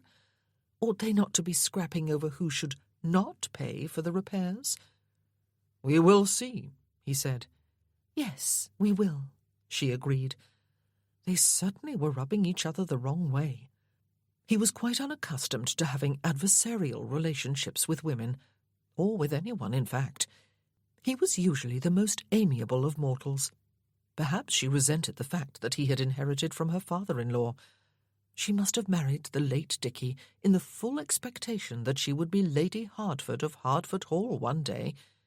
It must be a nasty come-down to be a dependent widow instead, with only the less illustrious courtesy title to call her own, and to be living in a modest house in one obscure corner of the park. "Back to work," he said, raising his eyes to the roof, where the two men were gawking downward, interested spectators of the altercation going on below. "Lady Berkeley, can I persuade you to abandon your weeding in order to walk with me?" Perhaps they could take a step back and start over again. He regretted the way he had greeted her yesterday. And who the devil might you be?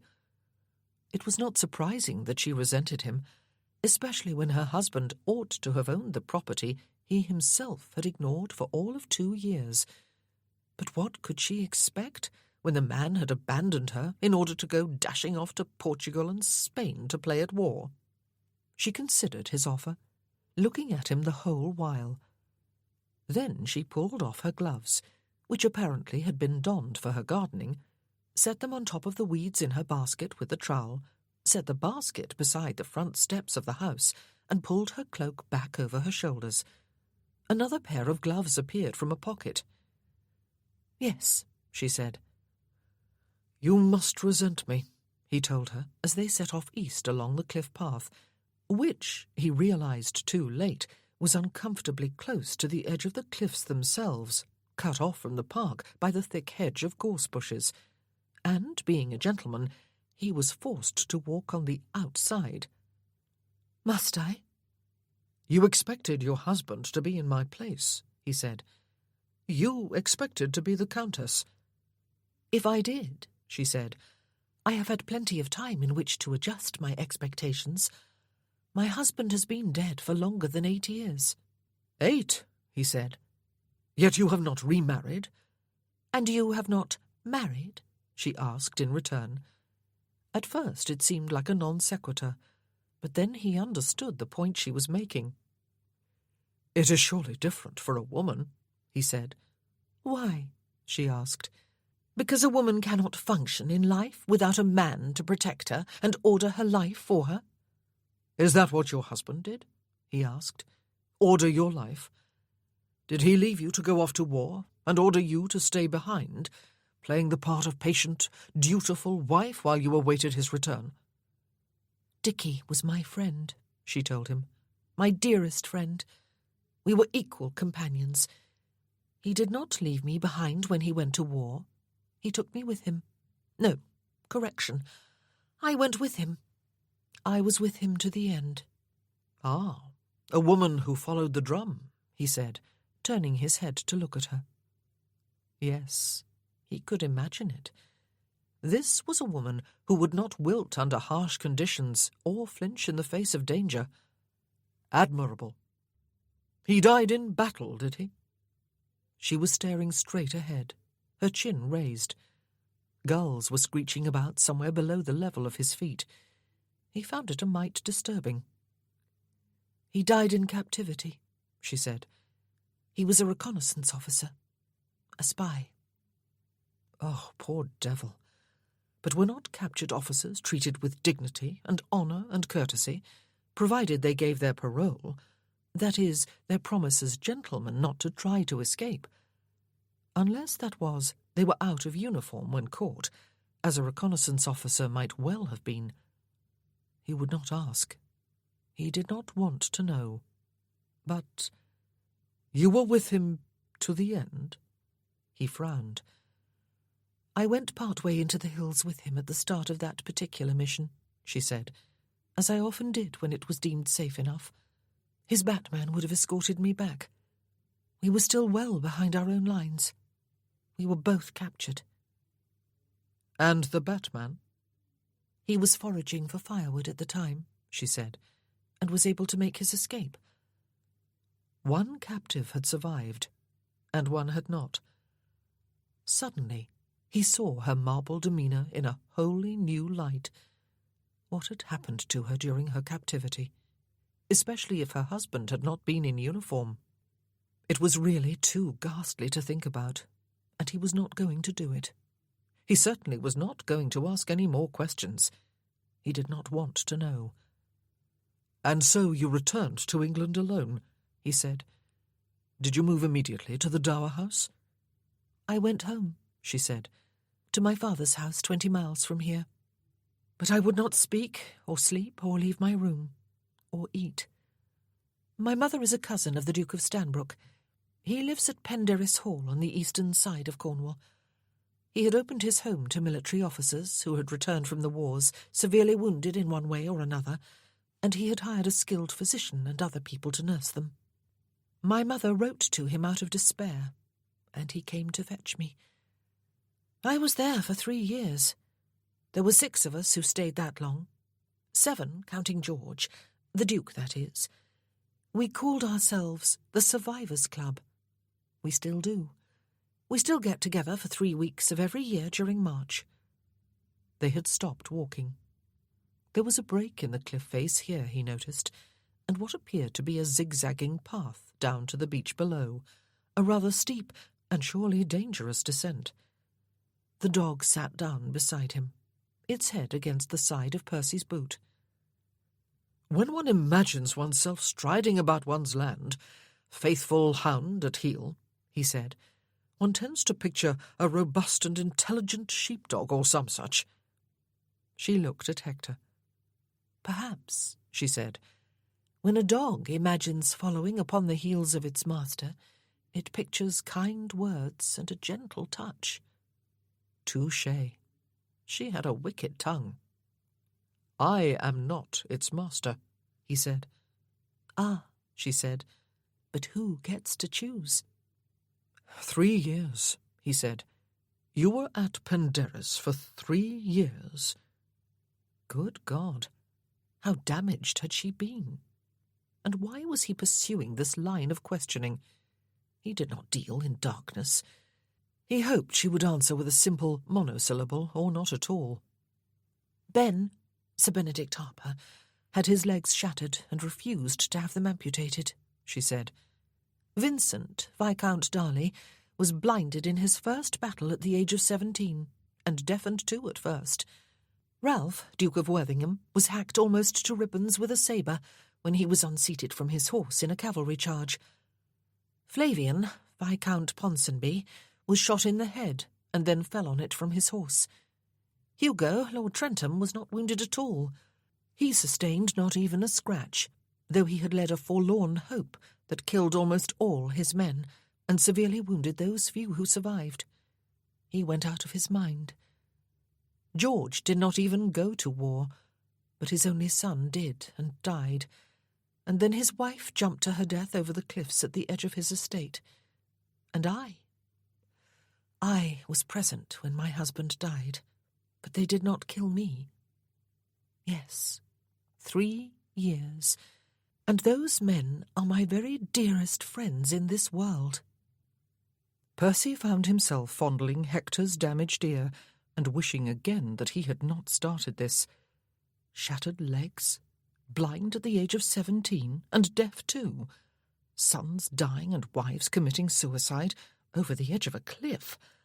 And what the devil had happened to Lady Berkeley while her husband was in captivity, presumably being tortured? It was something ghastly enough that she had spent 3 years at Penderys Hall. He felt a trickle of sweat snake down his spine. He did not want to know. "When I left Penderys," she said, "I came here. My father had died during those 3 years. My mother had gone to live with her sister, my aunt, in Cumberland. My brother had taken my father's place with his wife and children, and I did not think it fair to go there, though my sister-in-law very graciously invited me. I could not bear to live in the hall here with my father-in-law and Aunt Lavinia, even though more than 3 years had gone by. I asked for the dower house, and my father-in-law reluctantly allowed me to go there. That is my story, Lord Hertford. You were entitled to hear it, since you have come here for however short a time to find me living on your land. Shall we go down onto the beach?" "Down there?" he asked sharply. "No." She turned her head to look steadily at him. "I have never seen the attraction of beaches," he said.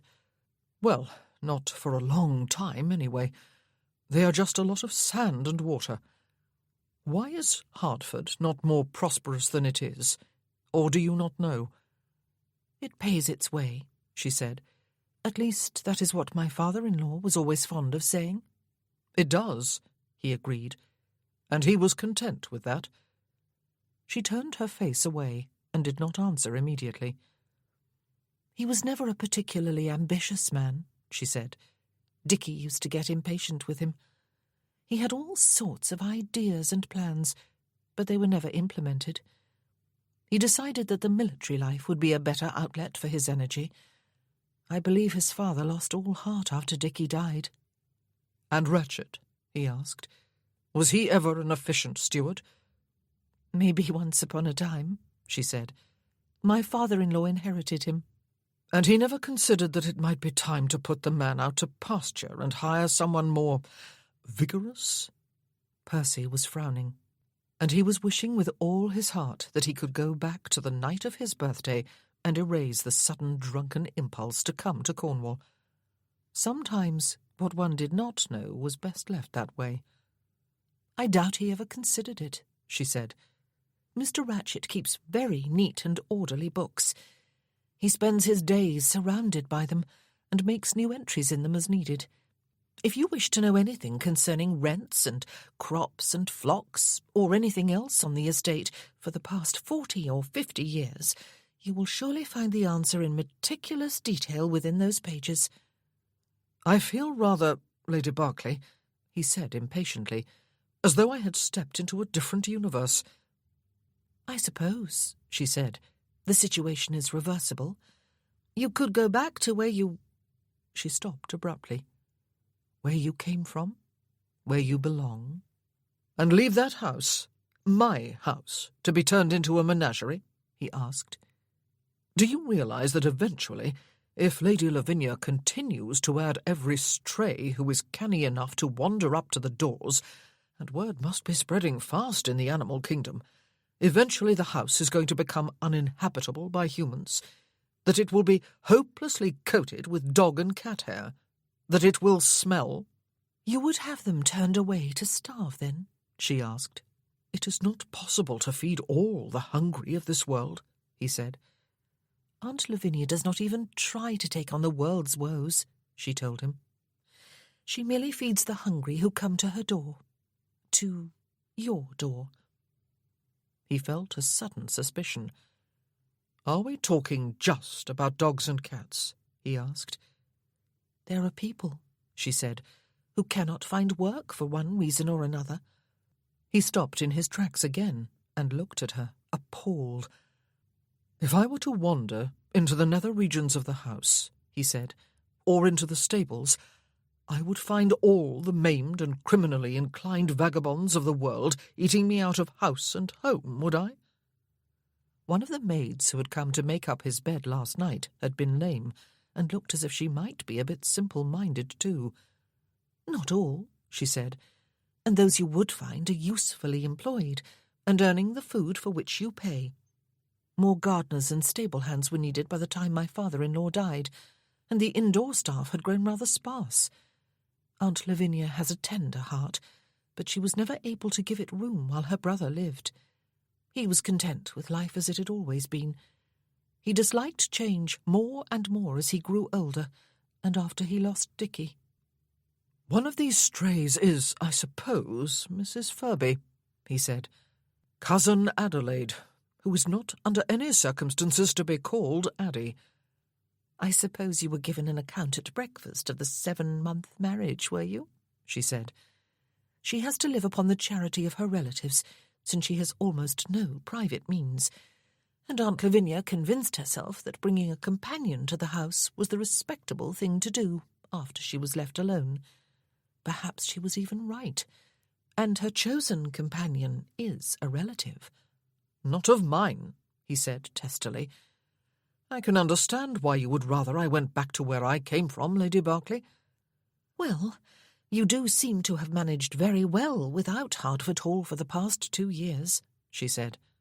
"Now, having come here on what seems to be some sort of whim, you have whipped yourself into a thoroughly bad temper. Why not go away and forget about our peculiar ways and be sweet-tempered again?" "A thoroughly bad temper?" The dog whimpered and cowered at his feet. "You have not seen me in a bad temper, ma'am." "It must be a very disagreeable sight, then," she said.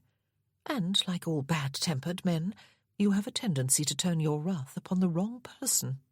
I am not the one who has neglected Hertford and the farms belonging to it. I am not the one who has filled the house with strays without a clear plan for what to do with them. I am not the one who brought Cousin Adelaide here as a companion, with the full knowledge that she will remain here for the rest of her life. Under normal circumstances, I mind my own business in my own house and make no demands upon the estate or anyone on it."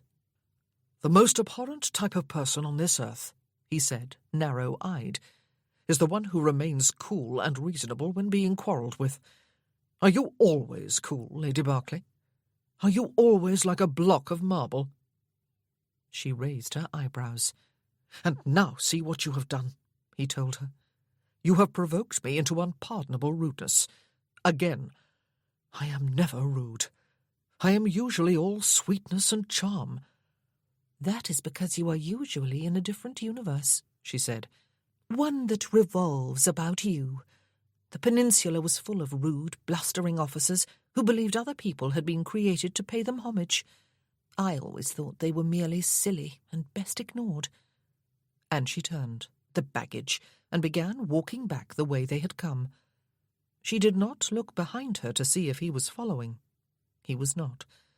He stood where he was, his arms folded over his chest, until she was out of earshot. Then he looked down at the dog. "If there is a type of woman that grates upon my every nerve more than any other," Percy said, "it is the type that always has to have the last word. Rude and blustering.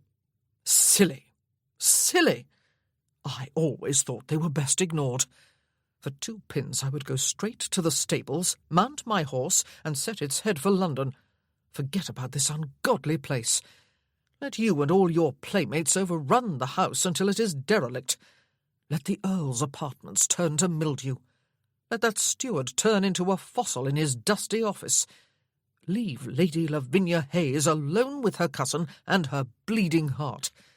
Let that marble pillar beggar herself with the bill for her roof and all the other repairs that are bound to be needed.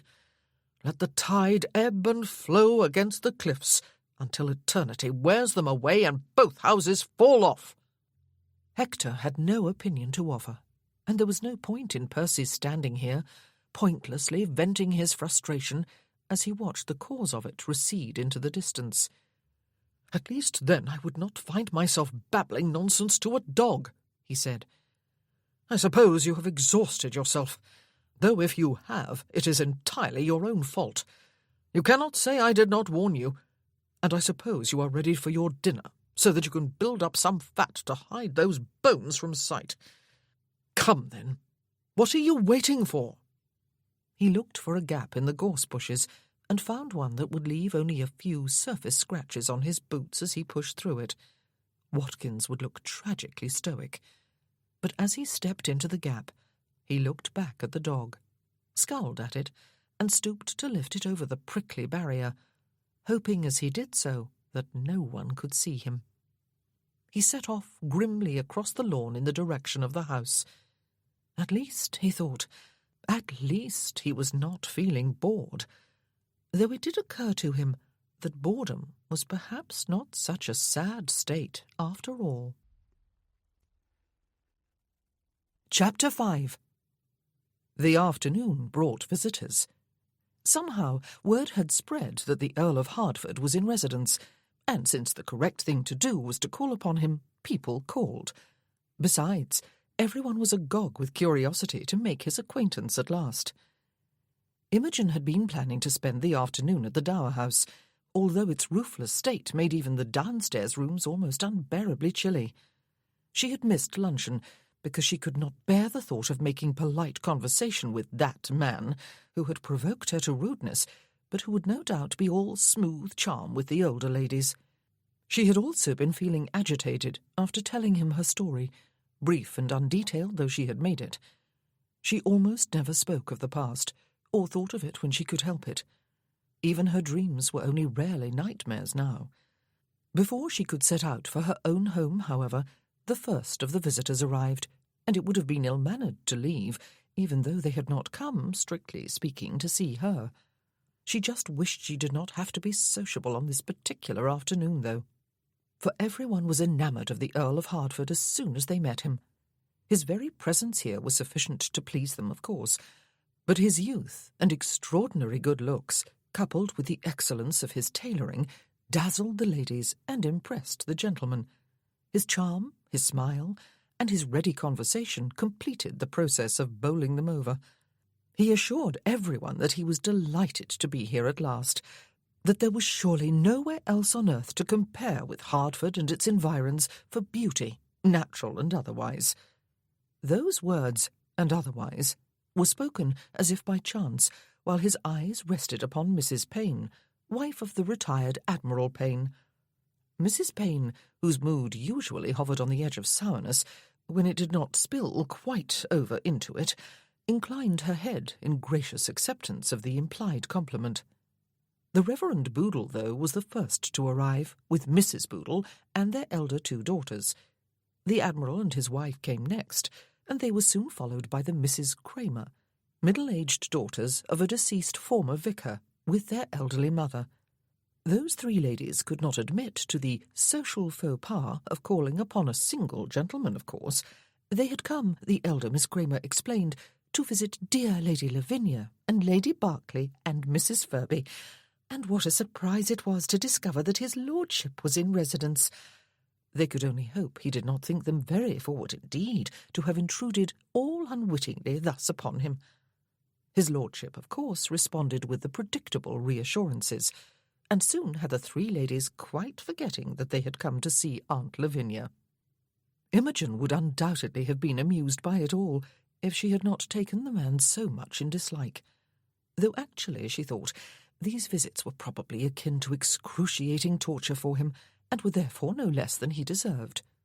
She met his glance, as the malicious thought flashed through her mind, and knew from the infinitesimal lift of his eyebrows that she was right. As the Reverend Boodle and his female entourage were leaving, after a correct half-hour, Mr. Wenzel drove up in the gig with Tilly. Imogen greeted the latter with a brief hug and sat beside her in the drawing-room. But even Tilly was not immune to the Earl's charm. She leaned toward Imogen after a few minutes and murmured beneath the sound of the general conversation. "One has to admit, Imogen," she said, "that he is a perfectly gorgeous specimen of manhood." But her eyes were twinkling as she said it, and the two of them exchanged a brief smirk. Mr. Soames, the elderly physician, came with his much younger second wife and his 3 daughters and 1 son of that second marriage. Mr. Alton arrived last with his son, a gangly youth who had been wrestling with facial pimples for the last year or so, poor boy. He was soon in the throes of a serious case of hero worship, having been complimented by his lordship on the knot of his cravat, which looked like a perfectly ordinary knot to Imogen. She gave the Earl a penetrating look. She really did not want to believe that he was kind. He had not paid any compliment to Mr. Edward Soames, a good-looking young man who had been affecting the appearance and manners of a dandy since making a brief visit to London last spring to stay with one of his older half-sisters. By the time the last of the visitors had taken their leave, the 4 residents were left in possession of a number of invitations: to a dinner party, to an evening of cards, to an informal musical evening, to a picnic on the beach, weather permitting, of course, for the 18th birthday of Miss Ruth Boodle, though that would not be until the end of May. They had also been informed by each wave of callers that the next dance in the assembly rooms above the village inn was to be held 5 evenings hence, and it was to be hoped the Earl of Hertford would condescend to grace it with his presence, as well as the ladies, of course. Wild horses could not keep him away, the Earl had assured everyone. He had solicited a set with the eldest Boodle daughter, the eldest Miss Soames, and Mrs. Payne. The elder Miss Kramer, meanwhile, had promised herself a comfortable cose with Aunt Lavinia and Cousin Adelaide while the young people danced, and Mr. Wenzel and Mr. Alton had each reserved a set of dances with Imogen. "Well," Aunt Lavinia said when everyone had left, "that was all very gratifying, was it not? As you have seen, Cousin Percy, we are not without genteel neighbours and genteel entertainments in the country here. There is little chance you will find time hanging heavily on your hands." "That Kramer woman who does all the talking for her mother and sister is a bore," Cousin Adelaide remarked. "You may have a comfortable cose with her during the assembly, Lavinia. I shall choose more congenial company." "It would seem," Imogen said, "that you are doomed to remain here for at least the next 2 weeks, Cousin Percy, since you have accepted invitations extending that far into the future, not to mention Ruth Boodle's birthday party more than 3 months from now." "Doomed?" He smiled, with what she recognized as his most practised, most devastatingly charming smile at her. "But what a happy doom it is sure to be, Cousin Imogen." "God's gift to womankind," Cousin Adelaide had said, "and to mankind too." That was what he thought he was, and it seemed that everyone who had called here today was only too eager to confirm him in that opinion. He was, in reality, an empty shell of vanity and artificiality and arrogance and peevish temper when he was thwarted. He was in sore need of a good set-down. But it really would not do to allow herself to continue being ruffled by someone who had done nothing more lethal to harm her than to demand of her, "And who the devil might you be?" She was not usually one to bear a grudge. His smile had become more genuinely amused, and she realized that she had been holding his gaze. She got to her feet and pulled on the bell-rope to summon a maid to remove the tea-tray. Had he been right earlier when he had suggested that she resented him because he was in the place Dickie should have been? She hated to think it might be so. Her eyes rested fondly on Aunt Lavinia for a moment. Imogen's mother and Aunt Lavinia had been at a girls' school together in Bath for several years, and had remained fast friends afterward. Imogen had come here often as a girl, sometimes with her mother, sometimes alone for extended periods, Aunt Lavinia had always declared that Imogen was the daughter she had never had. Being rather on the tomboyish side, Imogen had played with the son of the house from the start. They had become fast friends and comrades. They had never really fallen in love. The very idea seemed a little absurd. But at some point, after they grew up, they had made the mutual decision to continue their friendship into marriage so that they could remain together. Imogen could not even remember if there had been a marriage proposal, and if so, which of them had made it. Everything had always been mutual with them. She had loved him dearly. There had, of course, been the sexual component too, after they married. That had always been vigorous and satisfying, though it had never been central to their relationship. Perhaps she was incapable of that emotional condition people called being in love, which was just as well under the circumstances. "Who, with the name of Alton," the Earl asked of no one in particular, "would name his son Alden?" It was clearly a rhetorical question. He shook his head as though to clear it, and fixed his gaze upon Aunt Lavinia. "About the strays," he said. "Oh dear," she said, "but they have remained in the second housekeeper's room all afternoon, Cousin Percy. Please do not make me send them away. It will be worse than ever for them to become strays again, now that they have experienced a roof over their heads and regular feedings, and a little love. Please do not make me send them away." "I will not," he assured her. "Those that are here now may remain, though I will doubtless live to regret that decision. But there must be no more." "It is so hard to turn any away," she said, clasping her hands to her bosom, "when they are starving and look at one with such hopeless pleading in their eyes." "Might I make a suggestion?" Imogen said. Those blue eyes turned on her, dark eyebrows arched above them. "Please do." "The strays always look far more attractive," she said, "after they have been tended and fed for a while. They gain weight, and their coats become thicker and shinier. There are surely a number of people who would be more willing to take in an attractive pet that needs a home than a mere stray which has never had one." "Oh dear, Imogen," Aunt Lavinia said, "I am sure you must be right. All little girls want a cat or a dog. I did. Little boys too, I dare say. And perhaps the Mrs. Kramer or—" "I never wanted an animal," Cousin Adelaide said, winning for herself a look of acute distress from Aunt Lavinia and one of fleeting amusement from the Earl. He had stepped away from the door to allow two maids to enter and pick up the trays.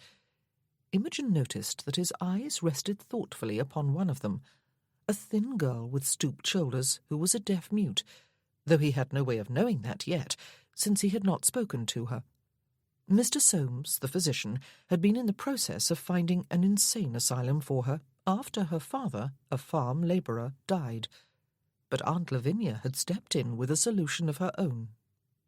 "You are suggesting, Cousin Imogen," the Earl said when the trays had been borne away, "that we run a sort of pet grooming business here, free of charge, to supply our neighbours with pretty cats and handsome dogs over which their children and womenfolk may coo with tenderness." Aunt Lavinia looked as if she was holding her breath. "In a word, yes," Imogen said. "Though I believe you used the wrong pronoun. I do not suppose for a moment that we would do any such thing. I cannot imagine you feeding or petting stray animals, Cousin Percy, especially ugly ones, or loving them." "Oh, Imogen, dear," Aunt Lavinia said reproachfully. The Earl pursed his lips. "My contribution would be the house and the food, I suppose," he said. "Yes," she told him, "though I do think perhaps a corner of the stables could be prepared for Fluff, who will be birthing her kittens soon." "What?" His eyebrows snapped together. "Oh, the whole world loves a kitten," Imogen said. "They will be easy to place once they are ready to leave their mother." He gazed at her narrow-eyed, and then transferred his attention to Aunt Lavinia. "No more strays in the house, ma'am," he said gently enough. "Besides, it is to be hoped that you have denuded the neighbourhood of the lot of them by now. I will give directions for a nest to be prepared in the stables. Perhaps Fluff will prove to be a decent mouser, and can earn her living out there after delivering herself of her kittens. I shall talk to you some other time about the human strays. I believe I have just seen one of them in the guise of a maid." "Annie Pruitt?" Aunt Lavinia said. "She is a good girl. She does exactly as she is told, once she understands what that is. Provided she can see your lips as you speak, and you speak slowly, she understands." He continued gazing at her for a few moments before looking back at Imogen. "Has the waltz penetrated this far into the wilderness?" he asked her. "If so, you will reserve the first of them for me at the village assembly, if you please. I will not hoof it around the floor with someone who does not know how it is done, and I dare say you do." It sounded like a command to Imogen, though he had added the words, "if you please." Mr. Alton was the one who usually waltzed with her, his plump, always somewhat moist hands at her waist and clasped about her own. Waltzing with the Earl of Hertford would surely be an improvement upon that severe trial. She felt an unexpected frisson of pleasurable anticipation. "Thank you," she said. "I shall consult my dancing card." He grinned at her suddenly, and that frisson leaped up into something that quite unsettled her stomach. For that grin was not his usual smile of practised charm, but seemed to be one of genuine appreciation. "I shall challenge to pistols at dawn any man other than myself who dares write his name next to the first waltz in your card," he said, making her a slight bow. Good heavens! Was he flirting with her? Was his arrogance such that he thought he could draw even her within the orbit of his charm? She raised her eyebrows and looked coolly back at him, while Aunt Lavinia laughed, and Cousin Adelaide snorted. There was an image of the country gentleman that had always been singularly unappealing to Percy. It was that of the landowner who tramped about his land in ill-fitting coat and breeches and shapeless boots, sturdy staff in hand, faithful dog at heel, discussing crops and livestock and the weather with his foremen and labourers, and crop rotations and markets and the weather with his steward, horseflesh and bonnets and the weather with his neighbours, and the weather and the Lord knew what else with all and sundry, while kicking up his heels at their various entertainments and admiring their hopeful, fresh-faced daughters. Heaven help him, he thought, during the following days, but he was in sore danger of becoming that country gentleman himself. He could be in London, he thought, the afternoon following the first wave of visits.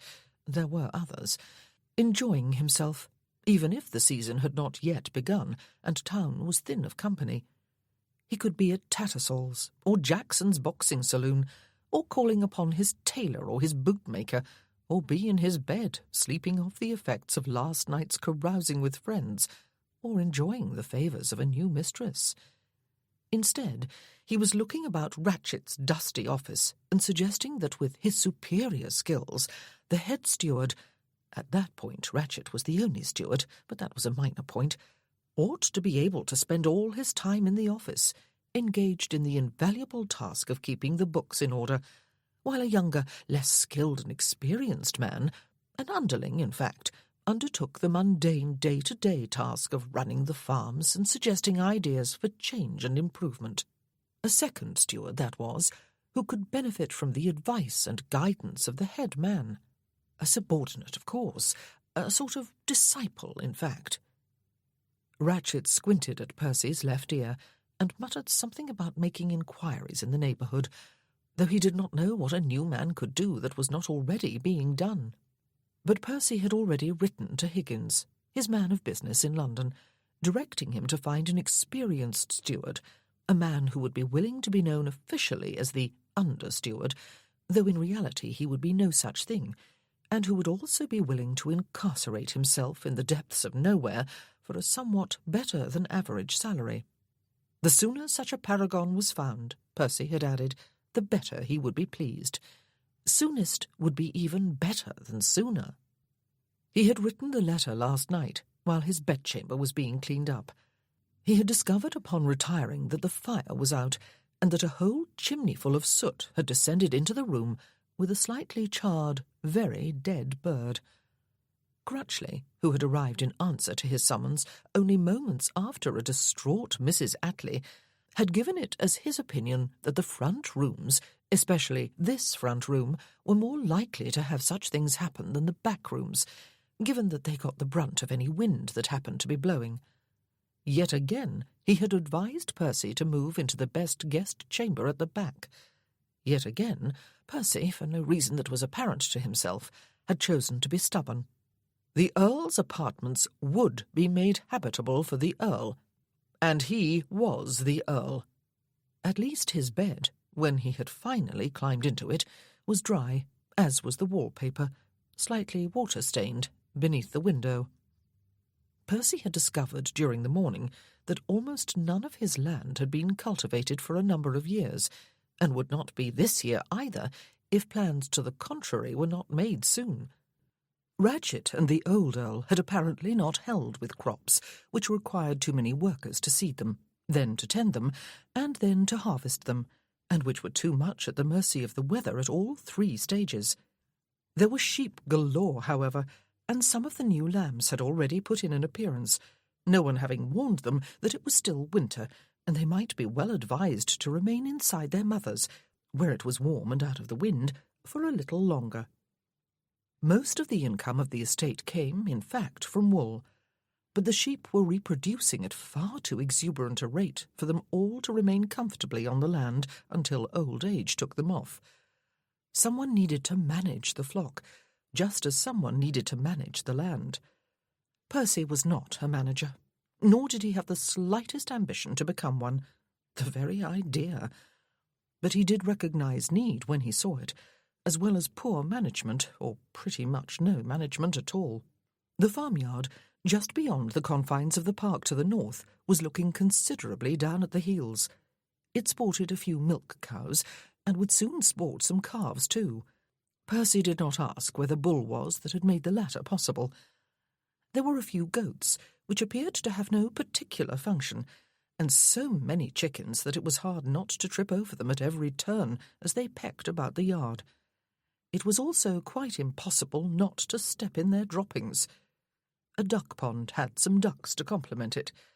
There were a few sheep pens for the lambing, and, presumably, to house the flock during shearing season, and in particularly bad weather.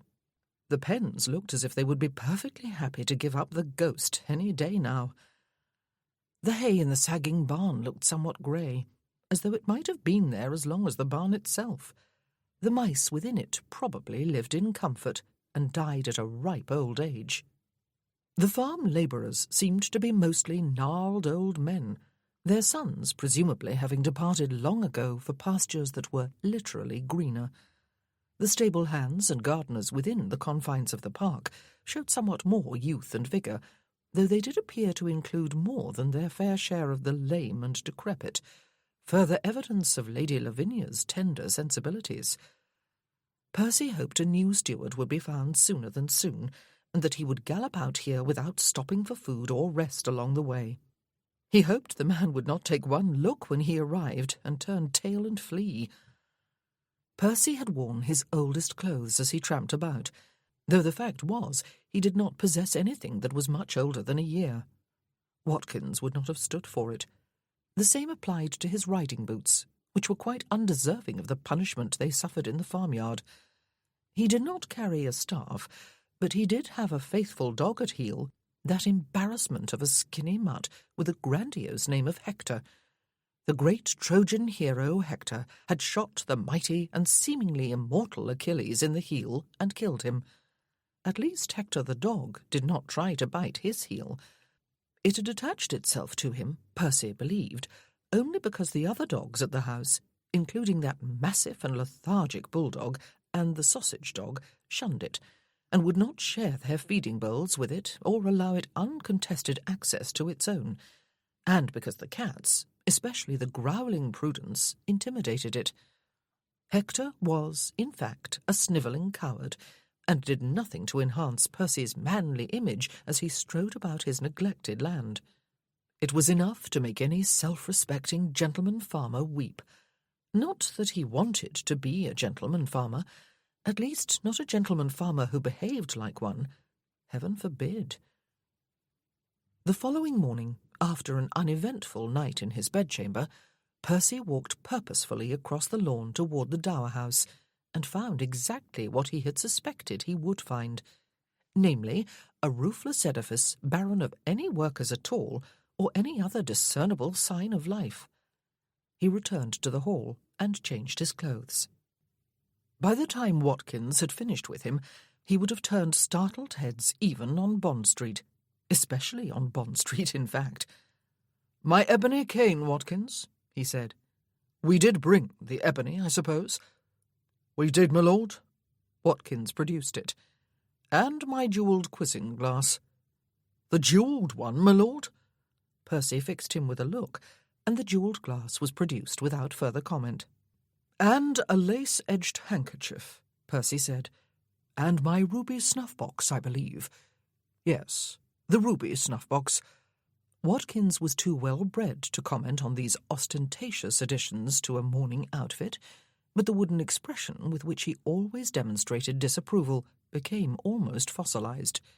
"Be so good as to look through the window to see if my travelling carriage is at the door," Percy instructed him. It was, and a grandiose piece of workmanship it was, too.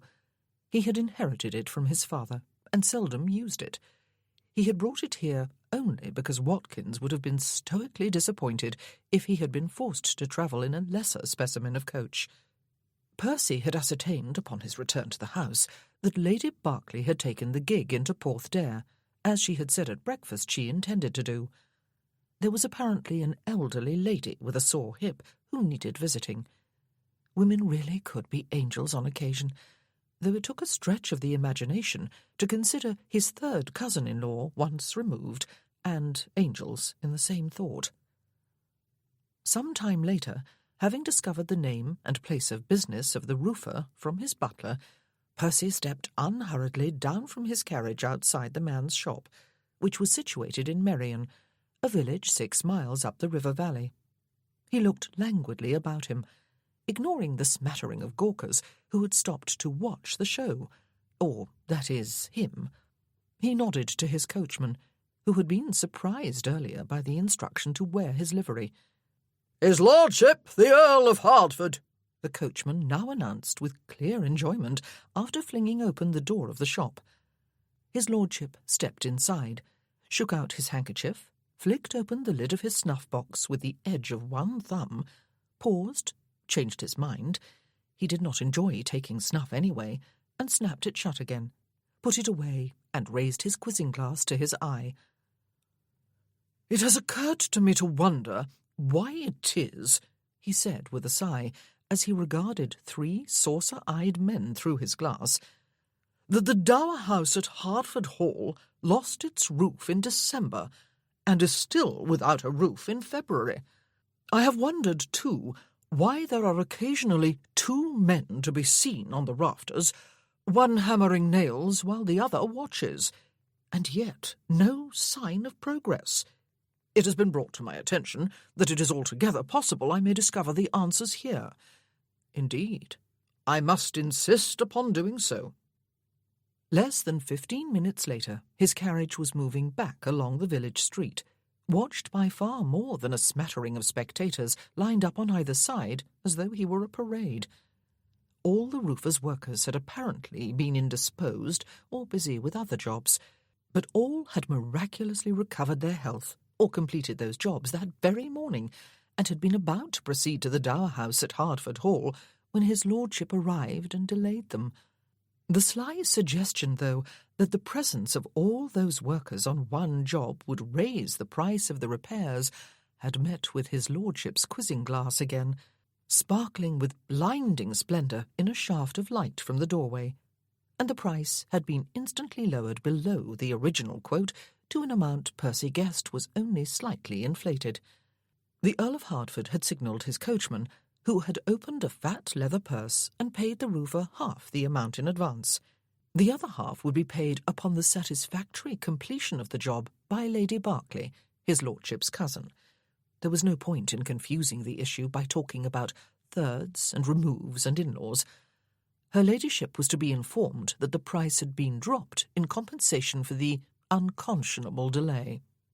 Sometimes, Percy reflected during the seemingly interminable journey home, being a titled aristocrat could be a distinct advantage to a man. Not that he would have been incapable of making mincemeat out of that particular tradesman, even as plain Percival Hayes. Chapter 6. Imogen was feeling almost cheerful as they sat down to an early dinner later that same day. They were to attend a musical evening at the Cramer's house afterward, and it was a welcome prospect, since she was still unable to spend the evening alone in her own home with a book, something she was longing to do again. The anticipation of an evening spent with neighbours was not what had lifted her spirits, however. A very welcome sight awaited me when I walked over to the Dower House this afternoon, expecting it to be deserted as usual, she told the other three gathered about the table. Mr. Tidmouth, the roofer, was there in person, supervising the work of no fewer than 6 workers who were all busy up on the rafters. 6, Aunt Lavinia said, her soup spoon pausing halfway to her mouth. They should be finished in no time at all, then. If they come again tomorrow, Cousin Adelaide added. Oh, but I believe they will, Imogen assured her. Mr. Tidmouth was most apologetic for all the delays. He told me that he has been unwell since Christmas, and that his second-in-command has been sending out the men to other, less important jobs without his knowledge. He will see to it personally that every one of his men comes to Hertford every day until the work is finished. He even assured me that, having now seen the house for himself, he realizes that he overestimated the cost of the repairs, and will lower the new, reduced estimate even further as an apology for the long delay. Never trust a man who apologizes to a lady, Cousin Adelaide said, or a businessman who reduces his price. I am very happy for you, Imogen, Aunt Lavinia said, though the repair to the roof will mean your removal back to the Dower House, I suppose. I shall miss you. But I will be close by, Imogen said, and will call on you almost every day, as I always have. She would be so happy to be back home with just herself for company, except when she chose to go out. She would be very happy to be away from the disturbing presence of the Earl. He had not contributed to the conversation about her roof. He had concentrated instead upon his food and his wine, and merely regarded her somewhat sleepily once in a while from below half-lowered eyelids. It was a new expression, an annoying affectation. I dare say, she said, addressing him directly, it was the letter I wrote yesterday that brought Mr. Tidmouth here today with his apology and his men. The polite letter. Good manners are often more effective than bluster. If I had gone all the way to Merion merely to fume at him, as you advised yesterday, Cousin Percy, I would probably have been kept waiting another week or so as punishment. Quite so, Cousin Imogen, he said agreeably, raising his glass to her. My hat is off to you. But as she cut into her roast beef, she suddenly felt a horrid, ghastly suspicion. Never trust a man who apologizes to a lady or a businessman who reduces his price. She looked up sharply at the Earl, but his attention was upon his own roast beef, and suspicion gave way to irritation over the fact that he looked simply splendid in his dark blue evening coat with paler blue satin waistcoat and snowy white cravat, and a neckcloth so intricately arranged that poor Alden Alton, if he was at the Cramer's house tonight, would surely die of envy and despair. What was the real explanation, though, for the sudden appearance of so many workers, all diligently occupied, this afternoon, and for the oily apologies Mr. Tidmouth had uttered, and for the strangely drastic drop in price? Had she been very naive to be delighted by it all? She had no chance to confront her suspicions, or the man who had aroused them. They all rode to the village together in the Earl's opulent travelling carriage. He must, Imogen concluded, have other sources of income than just Hertford. Perhaps the younger branch of the Hayes family had been somewhat more ambitious than the elder. Imogen sat with her back to the horses, as did the Earl, so that the older ladies might have the more desirable forward-facing ones. But the carriage, she discovered, though luxurious, was no wider than the more humble one that sat idle in the carriage-house. She could feel his body heat along one side, a fact that would have been comforting on this chill February evening if the heat had not carried with it the faint odour of an expensive, musky cologne and a powerful aura of masculinity. That latter fact annoyed her intensely. She could not remember ever being suffocated by any other man's masculinity, though she had known many virile, attractive men. Oh, she would be very happy when she was back home in her own house. And it was for this that he had dashed down to Cornwall to escape his boredom, Percy was thinking. Though that was not strictly accurate, was it? He had not expected to escape boredom, but had decided quite consciously to travel deeper into it just to see what happened. Well, this was what happened.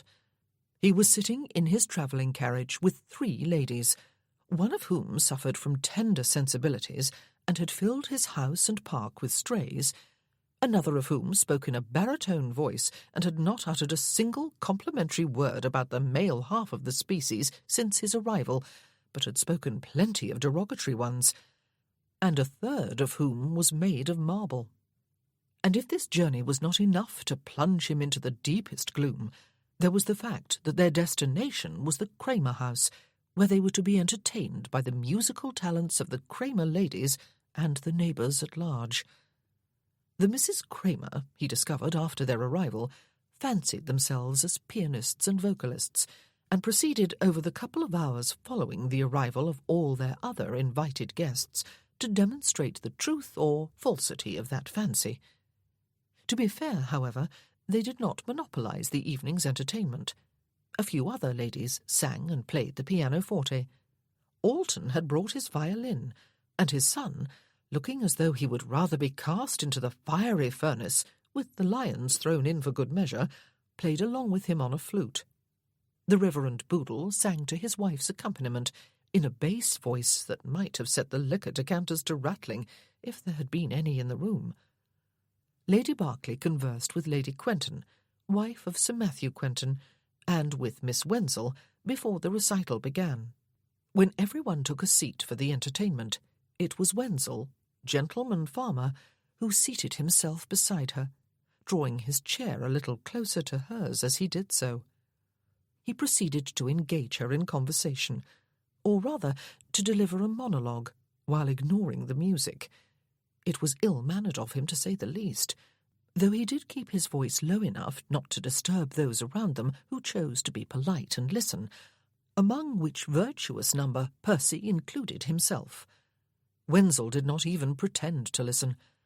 His eyes and his whole attention were fixed upon the lady, who admittedly was looking fetching enough in a blue gown that complemented every curve of her body to perfection, as well as complementing his own waistcoat, Percy had noticed at dinner.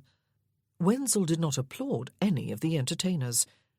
The man must not have visited a tailor for the past 5 years, and he was more than half bald, for which uncharacteristically uncharitable thoughts Percy did not pause to berate himself.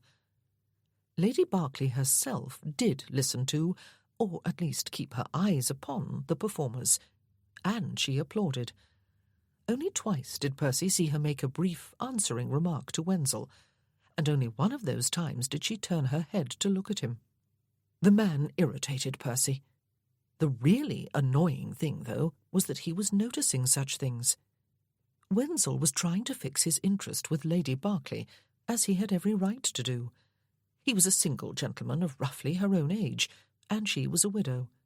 Good luck to him if he aspired to marry her. He would need luck, though. She was giving him no encouragement. Nor, it was true, was she giving any sign that she felt harassed by his attentions. She was being her usual marble self. Percy had no excuse whatsoever for wanting to express his displeasure. But why should he feel irritated? Had he become all proprietary just because the woman lived beneath his roof? The very idea threatened to bring him out in a cold sweat. Mrs. Payne, the Admiral's wife, had a soprano voice with a pronounced vibrato, and more than lived up to her name during the Handel aria she had chosen. Percy dutifully clapped when she was finished, and agreed with Mrs. Kramer in a slightly raised voice, because the latter was deaf, that yes, indeed, it had been a fortunate day for the neighbourhood when Admiral Payne decided to settle among them upon his retirement. The grand finale of the entertainment portion of the evening was a Bach piece with some clever fingerwork performed by Miss Gertrude Kramer, the younger sister. It was clearly the signal to the servants to bring in the refreshments, which were set out along a large sideboard at one side of the room, while tea and coffee trays were placed on a table for the elder Miss Kramer to pour. There was no sign of anything alcoholic making its appearance. Wenzel leaned closer to Lady Berkeley before getting to his feet and making his way over to the sideboard. Percy stood unhurriedly, congratulated 2 or 3 of the evening's performers who were within his orbit, including a stammering, blushing Alden Alton, strolled across the room away from the sideboard and took the empty seat beside his third cousin-in-law, once removed. She looked up at him in some surprise, and what he would have interpreted as relief if it had not been highly unlikely. "I hope," he said, "you enjoyed the musical entertainment, ma'am?" "I did," she said. "Everyone means well and tries very hard." Which was damning the artistes with faint praise, he thought appreciatively. "Quite so," he agreed. "And did you also enjoy the conversation?" She raised her eyebrows. "I would have preferred to concentrate all my attention upon the music." "Why did you not instruct him to stuff it, then?" he asked her. "Perhaps, Lord Hertford," she said, "because I try at all times to observe good manners." "Perhaps you were enjoying the gentleman's attentions," he said, "even if you would have preferred to listen to the music first. Shall I give him back his chair when he returns with a plate for you? I take it that is what he has gone to fetch." "I believe it is not your concern whose attentions I enjoy or do not enjoy," she told him. "But no, please stay where you are." At almost the same moment, Wenzel was back, a loaded plate in each hand. He looked pointedly at Percy, his eyebrows raised. "Ah," Percy said, "how very good of you, Wenzel." And he took one of the plates and handed it to Lady Berkeley with a smile, before taking the other for himself. Wenzel was left with empty hands and an unfathomable expression on his face. "But you must go back and fill a plate for yourself," Percy said kindly, "before all the food is gone, though there does seem to be an abundance of it. Mrs. Kramer and her daughters have done us proud. I trust you enjoyed the recitals." Wenzel looked speakingly at the lady, before murmuring something indecipherable, bowing and moving off. "Thank you," Lady Berkeley said. "Oh, it was nothing, ma'am," Percy assured her. "Procuring you a plate took no effort at all." And she laughed. It was a ghastly shock. It almost knocked him off his chair and onto the floor. It was a brief laugh that lit up her whole face with amusement, gave an impression of dazzling, vibrant beauty, and was gone without a trace. And it left him with a shocking realization that he wanted to make love to her. It was fortunate, very fortunate, that conversation had become general, and that Sir Matthew Quentin was asking his opinion on what appeared to be a matter of interest to everyone. "And you, Hertford," he said, "what is your opinion on smuggled brandy?" Since there was no liquor in sight, Percy assumed it was an academic question. "Undoubtedly it is usually of a superior quality," he said. "However, the fact that it has been brought into the country illegally makes it a forbidden delight." It seemed to him that almost everyone smirked, as though he had just uttered something witty, and by doing so had been admitted to membership of a secret club. "Ah, but are not forbidden fruits always the sweetest?" the dandyish young Mr. Soames asked. His father frowned at him. 2 of his sisters tittered, and the Mrs. Kramer looked shocked. The third Soames sister, and one of the Boodle girls put their ringleted heads together over by the pianoforte and giggled behind the fan one of them held open.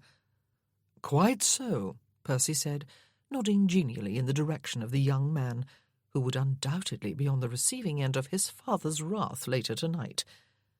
Lady Quentin began a determined discussion of the varying merits of Chinese and Indian tea. Percy, listening with half an ear, was making connections. Smuggled brandy, smugglers, Cornwall, specifically the southern coast of Cornwall. "Is there any smuggling activity hereabouts?" he asked the ladies on the way home. "Not much now," Lady Lavinia said, into a silence that lasted a beat too long. "There used to be, I believe, during the wars." "But there still is some." "Oh, it is possible, I suppose," she said, "though I have not heard of any."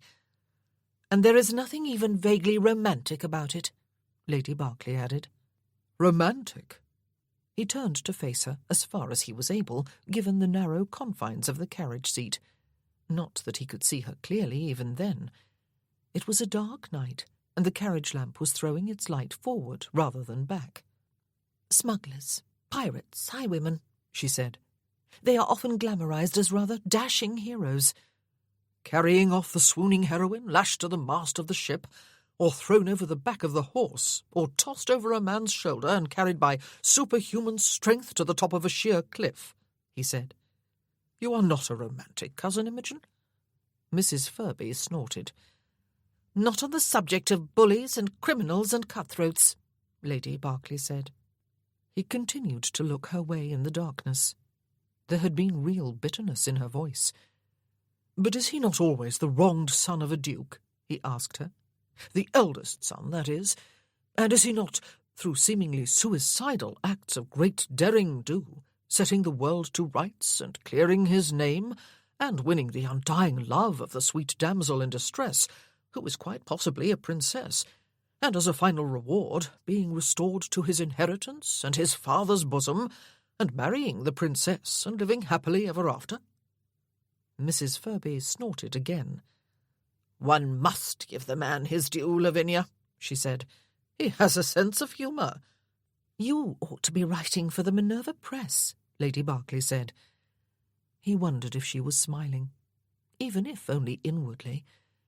It would be a worthy, heroic thing to do, he thought, to make this woman laugh again, as she had laughed at the Kramer house, and to make her do it again and again. Perhaps he ought to make it his life's mission. Would it be an achievable goal, though? He half smiled in the darkness. Sometimes one wondered where such absurd fancies came from. He must still be horribly bored. According to the older ladies, it was dreadfully late when they arrived home. According to the grandfather clock, in its splendid old case in the hall, it was not quite 11 o'clock. Percy bade the ladies good night, ascertained from Crutchley that a fire had been lit in the library, and took himself off there for a read and a drink before going to bed, for sheer lack of anything more interesting to do. Inevitably there were animals in the room. 2 cats on the hearth, and Hector under the desk. Percy ignored them. He was pouring himself some port at the sideboard when the door opened and Lady Berkeley stepped inside. She had shed her cloak and bonnet and donned a woolen shawl over that fetching blue evening dress of hers. It was not elaborately styled. None of her dresses was that he had seen. They did not need to be, though. She had the most perfect figure he had ever seen. Not that anything could be most perfect or even more perfect, since perfect was an absolute in itself. He could hear that explanation in the voice of one of his tutors. "Wine?" he asked her. "Why was Mr. Tidmouth at my house this afternoon?" she asked him. "And why were there 6 workmen with him? Why has the cost of the new roof dropped in half?" "Ah." "Wine?" he asked again. She took a few steps in his direction. She had come to do battle, he could see. She did not answer his question. "My house?" he said. "As in yours? I still maintain that it is mine, Lady Berkeley, though you may live in it with my blessing until your 80th year if you so choose, or your 90th, should you live so long. After that, we will renegotiate. You went to see him. She took another step closer. You ranted at him. You threatened him. He raised his eyebrows. She looked rather magnificent when she was angry. Anger put some colour in her cheeks and a sparkle in her eyes. Ranted, he said faintly, closing one hand about the handle of his quizzing glass, not the jewelled one, and raising it halfway to his eye. Threatened? You wrong me, ma'am, I do assure you. Oh? Her eyes narrowed. I suppose you just played haughty aristocrat. Played? Briefly he raised the glass all the way to his eye. But what is the point of being an aristocrat, ma'am, if one cannot also play at being what one is? I do assure you, it renders rants and threats quite unnecessary. Underlings, in which category I number roofers, quite wilt in the presence of hauteur and a jewelled quizzing glass and a lace-edged handkerchief. You had no right. She had taken yet more steps closer. On the contrary, ma'am, he said, I had every right. He was rather enjoying himself, he realised. This was better than reading his book, which was the poetry of Alexander Pope, of all things. It was my battle to fight, she told him. I resent your interference. Despite your title, ma'am, he said, and the impressive fact that you are the third cousin-in-law once removed of the Earl of Hertford, you seem not to have overcome what must be Tidmouth's total disregard for women. He undoubtedly belongs to an inferior subspecies of the human race, and one must pity his wife and daughters, if there are such persons. But the fact remains that you need his services, since he appears to have no competition for at least 50 miles around. I need his services too. Without them, I might be doomed to having to offer you my continued hospitality here at Hertford Hall for another year or more. That took the wind out of her sails. His too, actually. He was never rude to women. Well, almost never. Only to this one woman, it seemed. You are no gentleman, Lord Hertford, she said. He might not have proved her right if she had not been close, entirely her own doing, since he had not moved an inch away from the sideboard. But she was close, and he did not even have to stretch his arm to the full in order to curl his hand about the nape of her neck. He did not have to bend very far forward in order to set his mouth to hers. He kissed her, and he did not need even the fraction of 1 second to know that he had made a big mistake. From her point of view, it was certainly that. She broke off the kiss after perhaps 2 seconds and cracked him across one cheek with an open palm. And from his point of view, he wanted her. But she was the most inappropriate woman to want he could possibly have chosen, except that he had not chosen. That would be preposterous. She was the marble lady. His cheek stung and his eye watered. It was a new experience. He had never before been slapped across the face. How dare you!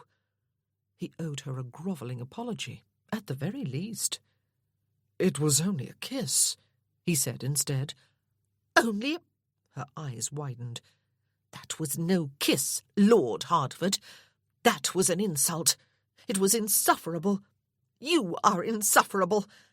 And I suppose you paid Mr. Tidmouth for half of my roof?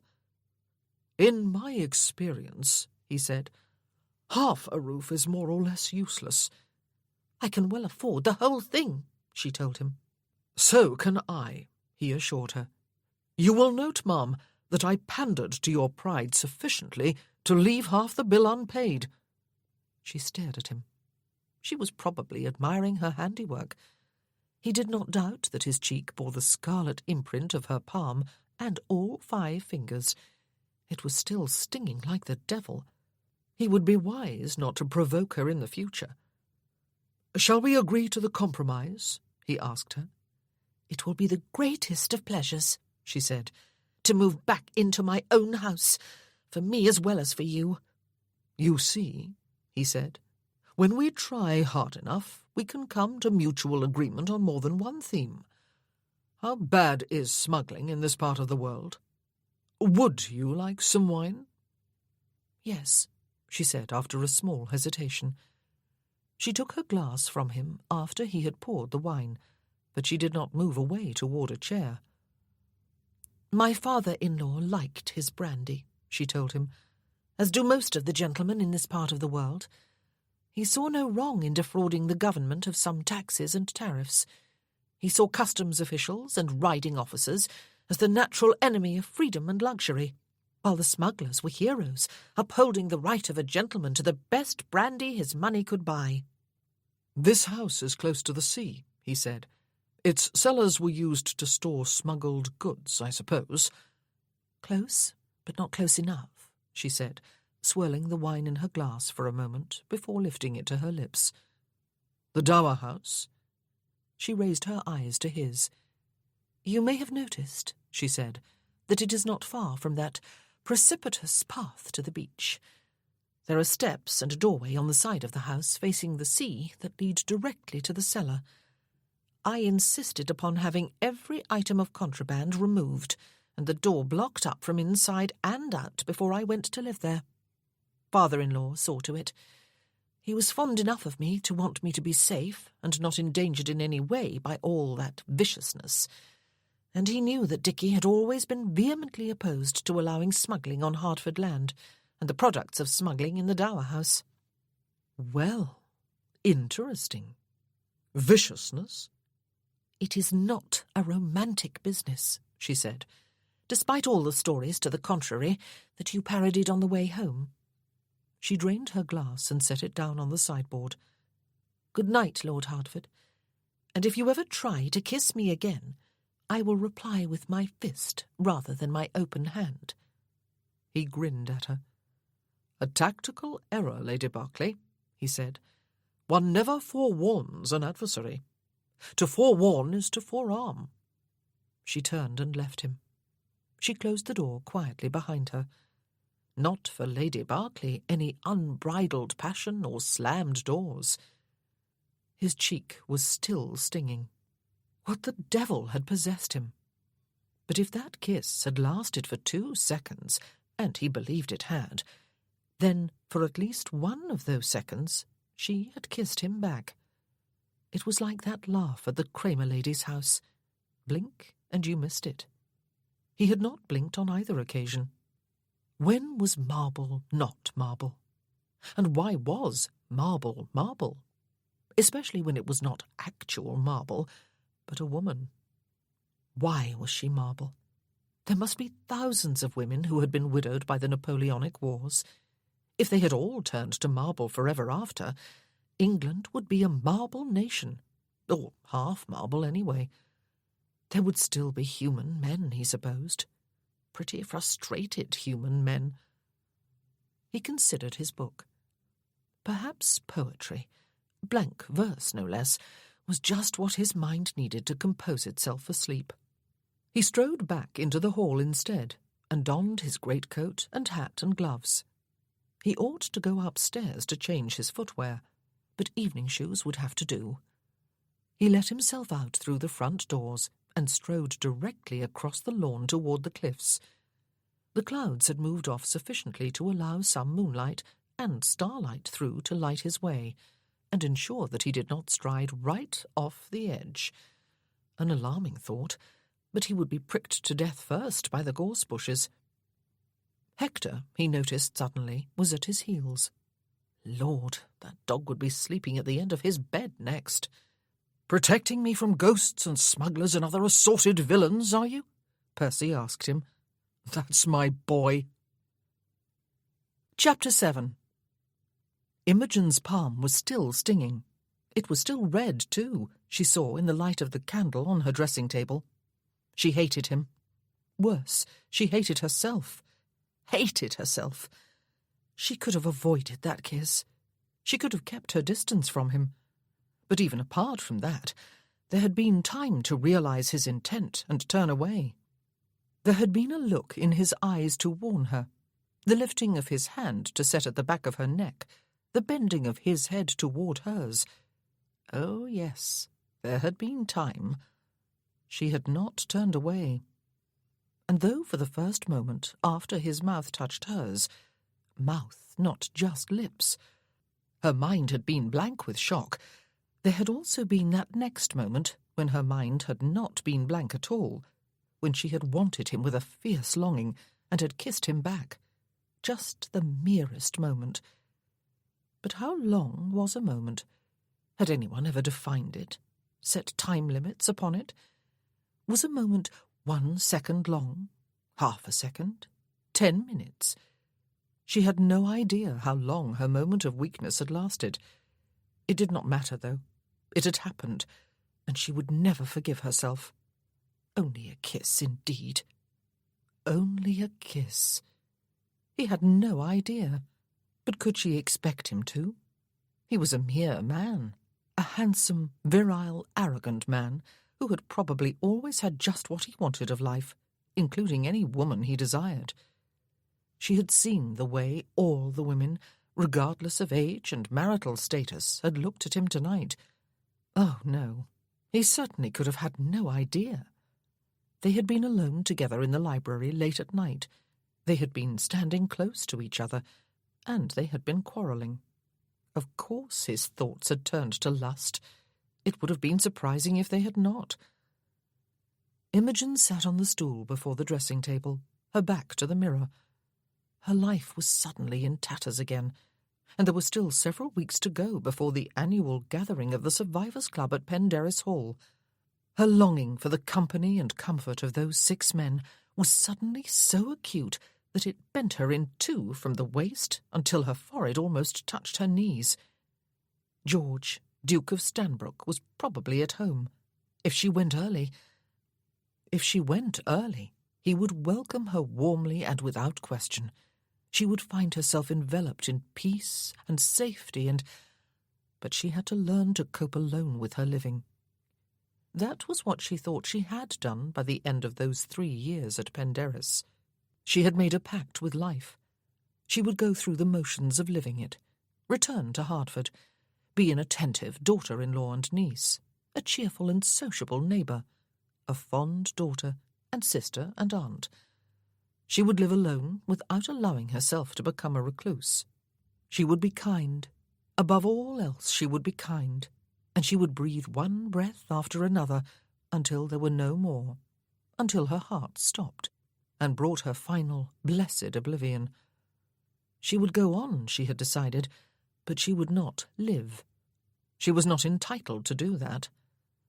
The physician at Penderris had tried to lead her out of it, but she had remained adamant. Her 6 friends had offered comfort and encouragement and love, abundant and unconditional. They would have offered advice, too, if she had solicited it, but she had never asked them to talk her out of the future she had set herself. She spread her hands over her face and ached with longing to see them all again, to hear their voices, to know herself accepted for who she was, known for who she was and loved anyway. Oh, yes, for 3 weeks out of each year she allowed herself to be loved. Now her fragile peace had been shattered by one moment, and what the Earl of Hertford had carelessly dubbed only a kiss. Imogen undressed for bed, though she had no expectation that she would sleep. Percy absented himself from home for most of the next day. Assaulting a lady who was living under the protection of his own roof was decidedly not the thing, and he certainly owed her an apology, which he would get to in good time. First, though, he needed to take himself off and out of her sight for a while. He checked that the roofers were working at the Dower House again. They were, all 6 of them, as well as Tidmouth, who was inside the garden gate, leaning back against it, arms folded, looking masterful. Percy did not linger, in case Lady Berkeley should come on the same errand. He paid calls upon Alton and Sir Matthew Quentin, both of whom owned land and farmed it, even if they had never actually wielded a hoe or sheared a sheep. He felt woefully ignorant. No, He was woefully ignorant, and he needed to do something about it. He found himself tramping about the land of each in turn for the whole day, and talking about virtually nothing other than farming, even with Lady Quentin at luncheon, since she set the topics of conversation. Alarmingly, he realised, as he rode homeward in the late afternoon, he had enjoyed himself enormously, and had felt not one jot of boredom. He had begun to conceive ideas for his own land.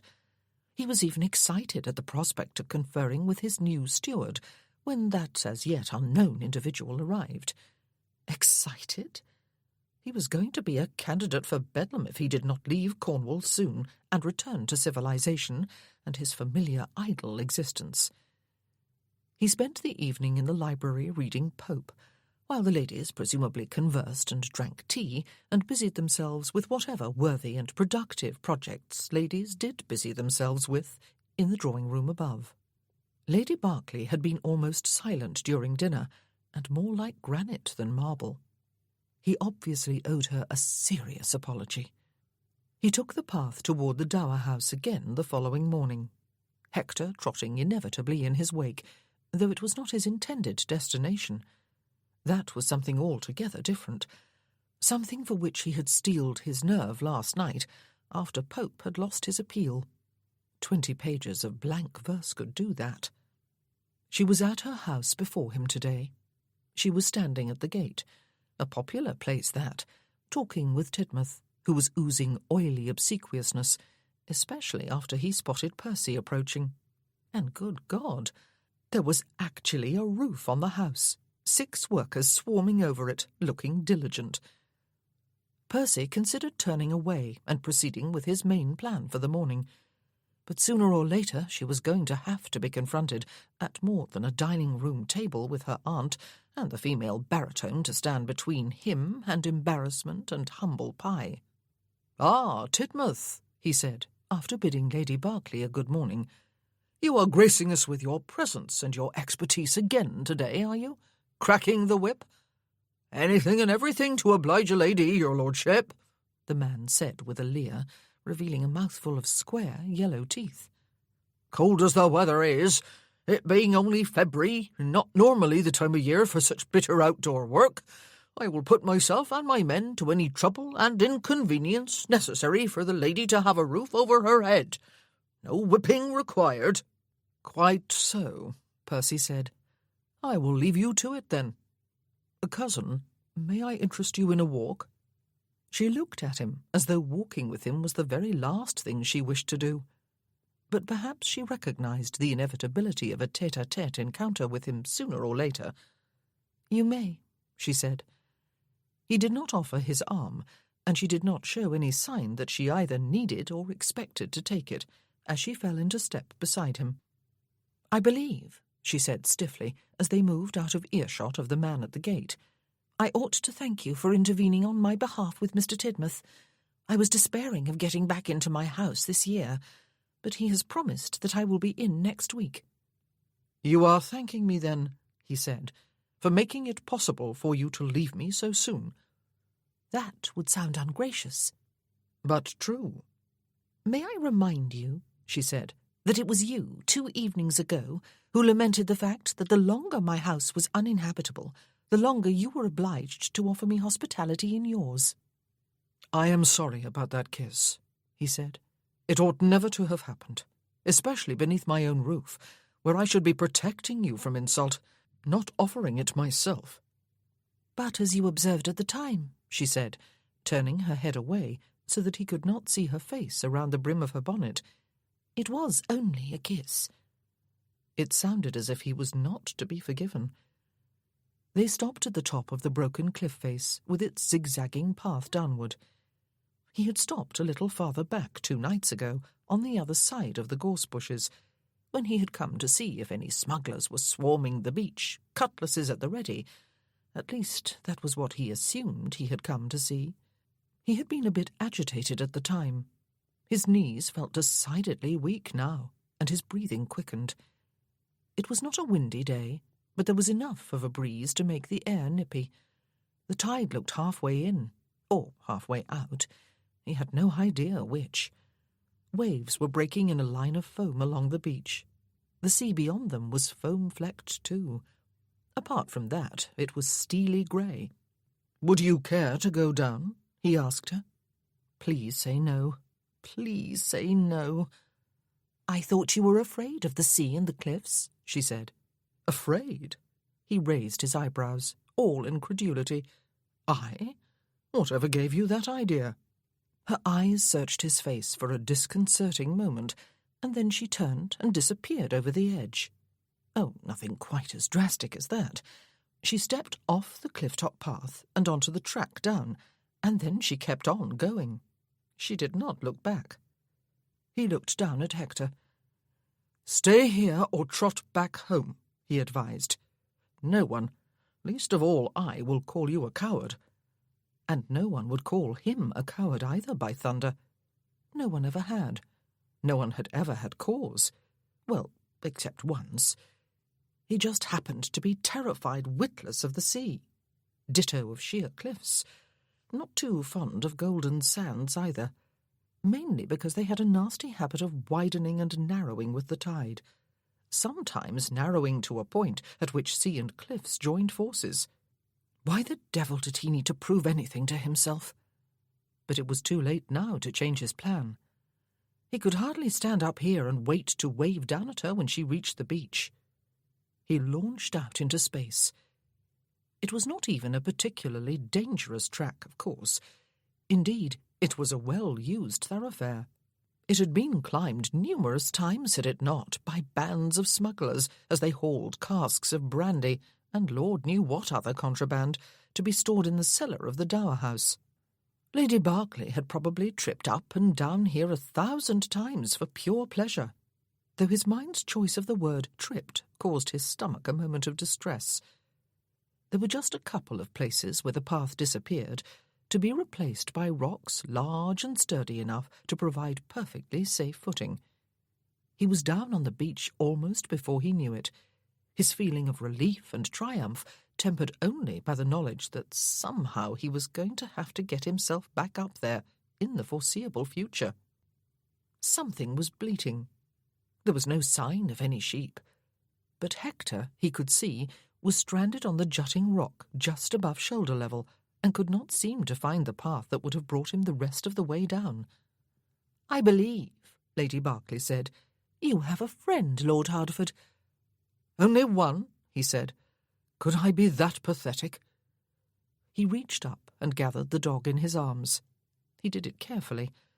The creature's legs still looked as if they could be snapped as easily as dry twigs. Its ribs were still clearly visible, though they were beginning to acquire a thin covering of fat. He turned, the dog still in his arms, and caught a look on Lady Berkeley's face that surely teetered on the brink of laughter. "What?" he asked. "Nothing," she said. "Something?" "I was reminded," she said, "of a picture Aunt Lavinia has hanging in her bedchamber. It is a sentimental depiction of Jesus holding a lamb." Good God! He set Hector down on the sand, and the dog gambolled off to visit a pair of seagulls, which did not wait to be greeted. "It is to be hoped, ma'am," Percy said, "that you never have a chance to make that observation in the hearing of any of my acquaintances. My reputation would be in tatters." "Your reputation for manliness, I suppose you mean?" she said. "I dare say that is more important to you than anything else." "You have a caustic tongue, ma'am," he said, clasping his hands behind his back and squinting down the beach toward the sea. Actually, everything looked a bit better from down here. The sea was still far enough away to seem unthreatening. "I merely meant to suggest," she said, "that there is nothing particularly unmanly about caring for a dog that cannot care for itself." He had no desire to pursue that particular line of conversation. "I can see," he said, "that this would be a perfect spot for smugglers." "Yes," she agreed. "The bay is sheltered, and there are no dangerous rocks to make a landing treacherous. There is a way up the cliffs, too. There is even a cave." "Show me," he said. It was a large one, and conveniently close to the path up to the top. It stretched deep into the cliffs. Percy stood on the threshold, peering in. Does the tide reach this high? He asked. Almost never, she said. The high tide mark is well below here. Yes, he could see the dividing line between soft, powdery sand and hard, very flat beach that got watered every 12 hours by the tide. There is no smuggling in this particular bay any longer? He asked. If there is, she said, they do not come up onto Hertford land. Not that I would know for sure, I suppose, unless I sat at a darkened window deep into the blackest nights. They certainly do not use the cellar of the Dower House any longer. Why did you use the word vicious? He asked her, as they turned from the cave to stroll along the beach, the chilly salt breeze in their faces. She shrugged. The leaders can be bullies and tyrants. They sometimes press men into service, I have heard, and they have been known to enforce loyalty and secrecy with threats and even violence. There was a young groom here who worshipped my husband and loved to work for him. He begged to go to the peninsula as his batman, but he was only 14 at the time, and his father refused his permission. He remained here in safety. I do not know exactly what his transgression was. We were away from here by then, and he would not say the only time I asked him after I came back, but they broke both his legs. He still works in the stables. Aunt Lavinia saw to that, but the bones did not set well, and his spirit was broken. Lord, he did not need this, Percy thought. His life to the age of 30 had been remarkably serene and trouble-free. He had been careful to keep it that way, and he had no wish to change things. Why should he? He liked his life just the way it was. Well, except for the boredom, perhaps, and the general feeling of uselessness and time passing him by. "Wenzel fancies you," he said, bending to pick up a piece of driftwood to hurl for Hector's entertainment. She turned her head sharply toward him at the sudden change of subject. "He is a good man," she said. "He was my husband's closest friend." "But you do not fancy him?" he asked her. "I do not believe, Lord Hertford," she said, "my personal life and fancies are any concern of yours." "Ah," he said, grinning at her. Her cheeks were pink, from the wind rather than from indignation, he guessed, for her nose was a bit rosy too. She looked very wholesome, neither marble nor granite, though definitely peeved. "But you are my third cousin-in-law once removed, and therefore of familial concern to me." "I am not at all convinced Aunt Lavinia is certain of her facts," she said. "But even if she is right, it is a very remote connection and not one of blood. I do not fancy Mr. Wenzel or any other man, Lord Hertford.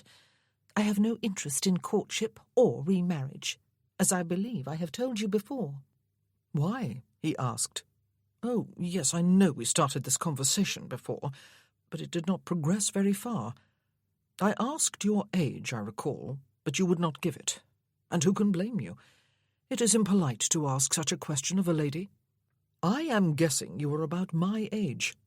I celebrated my 30th birthday 2 days before I set out for Cornwall." "There is no shame in being 30, she said, "even for a woman." Which, he supposed, provided him with his answer. "In my experience," he said, "there is a marked difference between men and women when it comes to matrimony. Women want it, full stop. Men want it, or at least will tolerate it in their own good time." "And will you tolerate it in your good time?" she asked. Hector was standing before him, panting and gazing upward with his bulging, ever-hopeful eyes. That dog was not going to be pretty even when it had fattened up. The stick lay on the sand between them. Percy bent to pick it up and hurl it again. "Probably," he said. "There is the succession to secure and all that, since there appears to be an alarming dearth of possible heirs at present. How long has your husband been gone?" "More than 8 years, she said, turning to walk onward. She had probably told him that before, too. "So you were about 22, he said. "According to your calculations," she said, "I suppose I was." "And how long were you married?" he asked. "Almost 4 years. 8 years have not been a long enough time in which to heal?" he asked. "Twice as long as you were married?" He was genuinely puzzled. He could not imagine a love quite so enduring, or a pain quite so intense. He did not particularly want to imagine it either. She stopped again and turned to look out to sea. "Some things do not heal," she said, "ever." He could not leave it alone. "Is there not some indiscipline?" he asked. "Some self-indulgence? Have not other people suffered widowhood and got over it? Is there not a point at which continuing to suffer becomes almost ostentatious, worn like a badge of honour to set you above other ordinary mortals whose sufferings cannot possibly match your own?" He was being markedly offensive, and with each added word he was making things worse. He was almost angry with her. But why? Because he had once kissed her for all of 2 seconds and could not seem to put the kiss out of his mind? Because she had once laughed at something he said but had not laughed since? Because she was the one woman out of the legions he had known who was quite impervious to his charms? He was beginning not to like himself a great deal. He ought to have apologized, but was silent instead. Hector was panting at his feet again, and once more was sent in pursuit of the stick. Where did such a skeletal creature find the energy? "Have you seen me on any occasion display open suffering, Lord Hertford?" she asked, her eyes on the incoming waves. They were definitely incoming. "If you have, I beg you to inform me, so that I may make the necessary adjustments to my behaviour." She waited for an answer. "You have shown none, of course," he admitted. "But one cannot help wondering, when one meets a young and beautiful woman who has clothed herself in marble, what lies within. And one cannot help guessing that it must be suffering." "Perhaps," she said, "there is nothing. Perhaps the marble is solid, or perhaps it is hollow, and there is nothing but emptiness within." "Perhaps," he conceded. "But if that is the case, where did the laughter come from 2 evenings ago? And the kiss? For a moment on that evening, it was not just I kissing you. We were kissing each other." "You have the imagination of a thoroughly conceited man, Lord Hertford," she said. "Ha! And you have a lying tongue, Lady Berkeley." Hector appeared to have tired himself out. He fetched the stick and plopped down at Percy's feet. He became instantly comatose.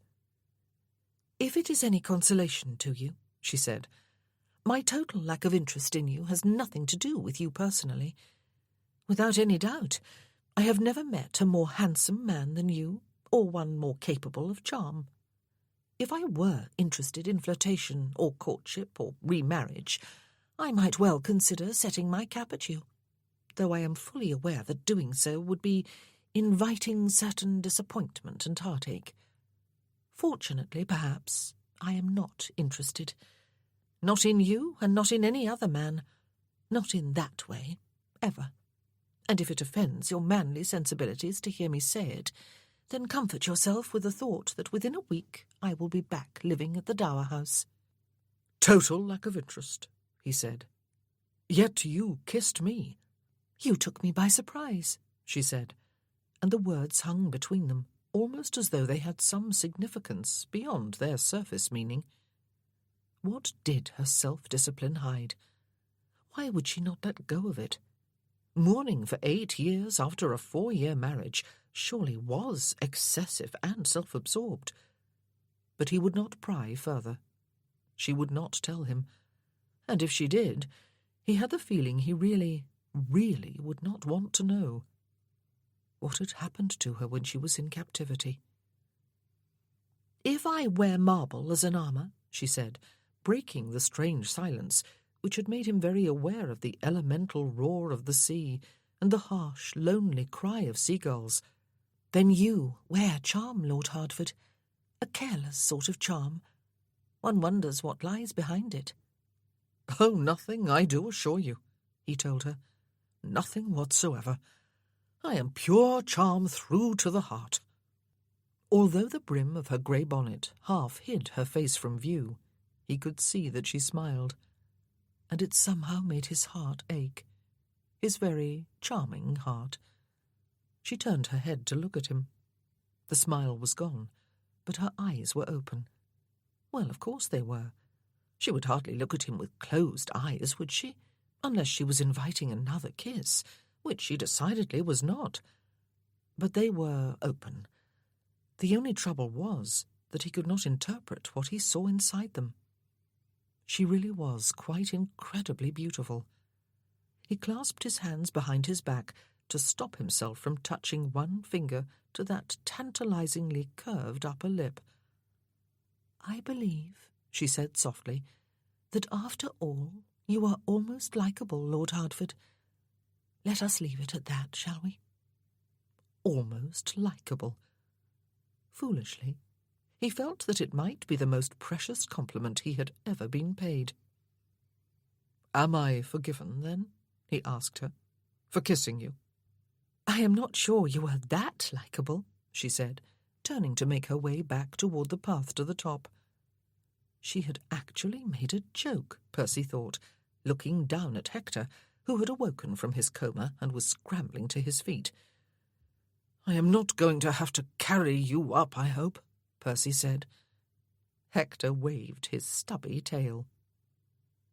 Chapter 8. I believe that after all you are almost likeable. It embarrassed Imogen to recall that she had said that aloud. It puzzled her that she might have meant it, with the reservation of that almost, of course. She would love to have seen him confront Mr. Tidmouth in his shop. It would have made a delicious anecdote with which to regale her friends at Penderys next month. She would wager he had neither blustered nor raised his voice. She wondered what he did hide behind his surface charm, if anything. He had not always been charming with her, of course. It would be a long time before she forgot his very first words to her. "And who the devil might you be?" He might be nothing but empty conceit. That poor dog was firmly attached to him, though, and dogs were often more discerning than people. Of course, Hector did nothing to enhance his chosen master's manly image. Imogen found herself smiling at the thought, and she must remember to tell her friends how he had resembled that very sentimental painting of Jesus cradling a lamb in his arms, and how thunderstruck he had looked when she told him so. She found herself thinking altogether too much about the Earl of Hertford during the rest of that day and the next. His very masculine presence in the house, though she did not see much of him, was altogether too suffocating. But she could not resent it, or, ultimately, him, for this was his home. The hall and the park and estate belonged to him. Even the dower house belonged to him, as he had not scrupled to point out to her on more than one occasion. The title belonged to him. How she longed to be back in the dower house, where she would have to see the Earl of Hertford far less frequently. She hoped he would not stay, but surely he would not. The new parliamentary session and the season would begin in London after Easter. Surely he would not wish to absent himself from either. Perhaps by the time she returned from Penderys he would be gone, and perhaps he would never come back. He seemed not to be over-fond of the sea. She would swear he had had to steel his nerve to descend the path to the beach, as though it were a challenge he had set himself. And he had stood gingerly on the threshold of the cave rather than going inside to explore it. He had eyed the incoming tide with noticeable unease. He was not finding the house too comfortable either. He had told Aunt Lavinia that he intended giving the order to have all the chimneys cleaned, and had looked surprised when she informed him that they had all been swept before Christmas. Apparently, a whole shower of soot had fallen from the chimney in his bedchamber one night and blackened half his room. And he had also mentioned the damp bed linens he had had to have replaced on his first night here, a fact that was puzzling, since Aunt Lavinia had been so sure those sheets had come directly from the airing cupboard. She had even checked them herself. The dampness had probably been his imagination. Bed linens could be cold on a winter night and seem damp, Imogen checked her appearance in the pier-glass in her room. Fortunately, one did not have to dress with any great formality for an assembly at the village inn. Her sage-green silk, with its overdress of silvery gauze, always one of her favourites, would do nicely, even though it was almost 2 years since she had bought it in London for Hugo's wedding, and she had worn it to a number of village entertainments. She adjusted the silver ribbon about the high waist and shook out the skirt, which fell straight and loose before flaring slightly at the hem. The sleeves were short, the neckline square and low, but not immodestly so.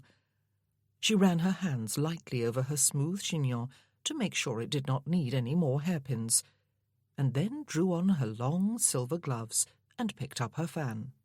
He had asked her to reserve the first waltz for him, Imogen remembered with a slight lurching of the stomach as she left her room. It would be the only waltz, actually. There was always only one, since most people here had never learned the steps, and a few outright disapproved of the dance because of the intimacy it forced upon the partners.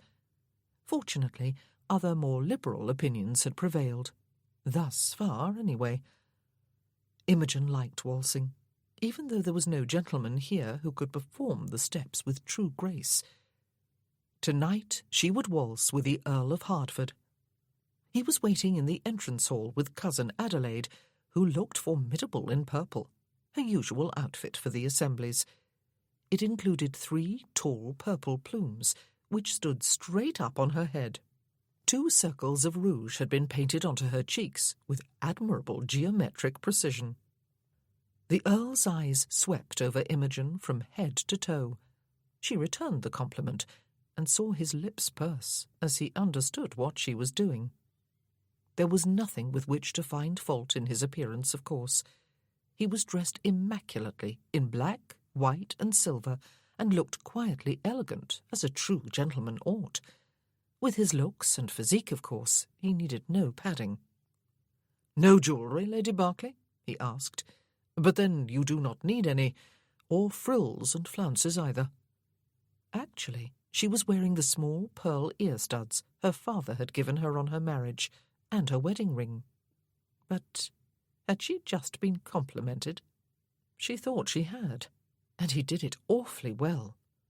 One felt a certain warmth about the heart without realizing just what had caused it. A certain warmth toward him. He had, she supposed, perfected the art of gallantry, probably of seduction too. Aunt Lavinia appeared on the stairs before she could answer him, and she turned to take her cloak from Mr. Crutchley. But another hand took it from the butler instead, and the Earl of Hertford wrapped it about her shoulders, while at the same time complimenting Aunt Lavinia upon the evening gown she had had made earlier this winter. And then they were crammed inside his travelling carriage again, with the same seating arrangement as before. They arrived at the inn just before the journey could become too uncomfortably cold. There was already a crowd in the assembly rooms upstairs. Imogen noticed the extra buzz of excitement the appearance of the Earl of Hertford caused as he stepped into the rooms, all charm and ease of manner. Fans began fluttering at a fast pace. "You put us all to shame as usual, Imogen," Lady Quentin said, linking an arm through hers, while her husband undertook to introduce the Earl to some people he had not yet met. "You always make simplicity look quite exquisite. However, you have the face and figure to carry it off. The rest of us would merely look plain or worse if we tried to imitate you." "You look perfectly wonderful as always, Elizabeth," Imogen assured her. Lady Quentin was on the small side, and on the plump side too, but she had glossy dark hair, worn in intricate curls and ringlets tonight, and she had a pretty animated face. "You have not, I suppose," she said, "fallen head over heels in love with Lord Hertford. You never do fall in love, do you? Sometimes I wish you would, though he would have to be the right gentleman. My guess is that the Earl is definitely not the right one.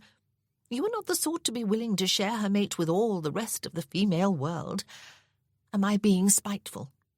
"Dreadfully," Imogen said, turning with her friend to look at him work his charm on a blushing, tittering, already adoring circle of fan-flutterers. "Though I do believe his charm is something of an armour. He will smile at all those girls and flatter them and pay them outrageous compliments. He will dance with as many of them as time will allow, but he will not marry any of them. Or, more important, do anything specifically to single any out or raise her hopes or compromise her virtue either." Her own words surprised her. Was she so sure of that? That he would not willingly hurt any virtuous lady or girl? Oh dear, she really must be starting to like him, or falling prey to some of his charm herself. Tilly Wenzel arrived with her brother at that moment and came to join them, and the three of them spent an entertaining quarter of an hour before the dancing began, observing their neighbours and friends as they arrived, and commenting upon their looks and demeanour, and an occasional new dress or trimming. There was nothing spiteful in their remarks, however. On the whole, they were a neighbourhood of friends. She was fortunate in that, Imogen realised. They were all particularly pleased to see Mrs. Park make a slow entrance between her son and the vicar. She was determinedly recovering from her hip injury. Young Mr. Soames held the most comfortable chair in the room for her while she seated herself, and then he drew up a chair for Cousin Adelaide and another for Mrs. Kramer, so that the three of them could converse comfortably. For a few years after leaving Penderys Hall, Imogen had not danced. As a girl, she had always enjoyed dancing, had loved it, in fact, and would dance long into the night whenever the chance presented itself. After, she tended to think of her life in terms of before and after. She would not allow herself any such indulgence. But eventually she had realised that her refusal to dance, when she was still only in her middle 20s, was a disappointment to her neighbours. For in addition to her youth, she was the Viscountess Berkeley, daughter-in-law of the Earl of Hertford, widow of the young Viscount, of whom they had all been inordinately fond. They all genuinely hoped to see her recover from her bereavement and breakdown. They wanted to help make her happy again. It had never been her intention to make a parade of her grief. Suffering was not attractive when put upon display. And so she had started to dance again. Tonight she danced the opening set of country dances with Mr. Wenzel, who hoped Mr. Alton had not yet reserved the waltz with her, and that he might do so himself. And then she danced the Sir Roger de Coverley with Mr. Alton, who flattered himself that Lady Berkeley must already have reserved the waltz for him. She had to explain to both that the Earl of Hertford had already spoken for that particular set. She danced with Admiral Payne and then Sir Matthew Quentin before supper. And then, after partaking of a hearty meal, Cousin Adelaide announced that she was ready to go home. Aunt Lavinia admitted that she too was feeling somewhat weary, though the evening had been very pleasant, and she was sorry to cut it short for dear Imogen's sake. Imogen quelled her disappointment. The waltz was still to come. "I will have the carriage brought up to the door," she said, "and see if the landlord can arrange for some hot bricks for your feet." But the Earl of Hertford had moved up behind them at the table where they had sat for supper. "You need not concern yourself, Cousin Imogen," he said. "I will arrange it all myself. My carriage will convey Cousin Lavinia and Mrs. Ferby back to the Hall, and return later for you and me." And he sauntered away, even while Aunt Lavinia was still thanking him. "I am quite delighted that you will be able to stay," she said, setting a hand on Imogen's arm, while she spoke quietly beneath the hum of conversation around them. "It is far too early for young people to return home, when there is so much enjoyment still to be had here. Cousin Percy is most kind and thoughtful." Yes, he was, Imogen agreed. His leaving so early might have caused a village riot, of course, but he could have sent her home in the carriage and remained here himself, unencumbered by female relatives. Did she wish he had done just that? She could still insist upon going, she supposed. But there was the waltz, and he did dance well. She had noticed. He had danced each set so far with a different lady, and he had given each his full attention. smiling and talking whenever the figures brought him close to his partner. He danced with assurance and easy grace. It was so hard to find fault with him. But was there anything to his character apart from the charm? Any substance? She still had not made up her mind. But it did not matter. Soon she would be back in her own home and need have little to do with him, even if he stayed at Hertford Hall, which was doubtful. He made the arrangements for the carriage and the hot bricks, and saw the two ladies on their way before leading Ruth Boodle, the second and plainest of the vicar's daughters, into a vigorous reel. He soon had her flushed and laughing, and looking really quite pretty. Imogen returned her attention to her own partner. And then it was time for the waltz, and he was standing before her, one hand extended for hers. No smile on his face, no bow, no words, merely a very direct look into her eyes. His own were quite extraordinarily blue, she thought foolishly, as though she were noticing their colour for the first time. Even in them there was no imperfection. It was all very deliberate, she thought, and, yes, very effective too, for of course her stomach muscles clenched, and her stomach fluttered, and she hoped, oh, she hoped, her cheeks were not flushing. She set her hand in his and allowed him to lead her onto the almost empty dance floor. It always was almost empty for the waltz. Not many people knew the steps, though they were simple enough, and even fewer had the courage to perform them before their neighbours. But nearly everyone loved to watch those who did have the courage, and the very sparseness of the dancers allowed for all sorts of twirls and fancy footwork, at all of which Mr. Alton, her usual waltzing partner, was adept. On this occasion, she could see, Mr. Alton was to dance with Tilly. Young Mr. Soames was leading out Rachel Boodle, while Sir Matthew Quentin had taken to the floor with Mrs. Payne. Elizabeth was with Mr. Wenzel, and that was to be that.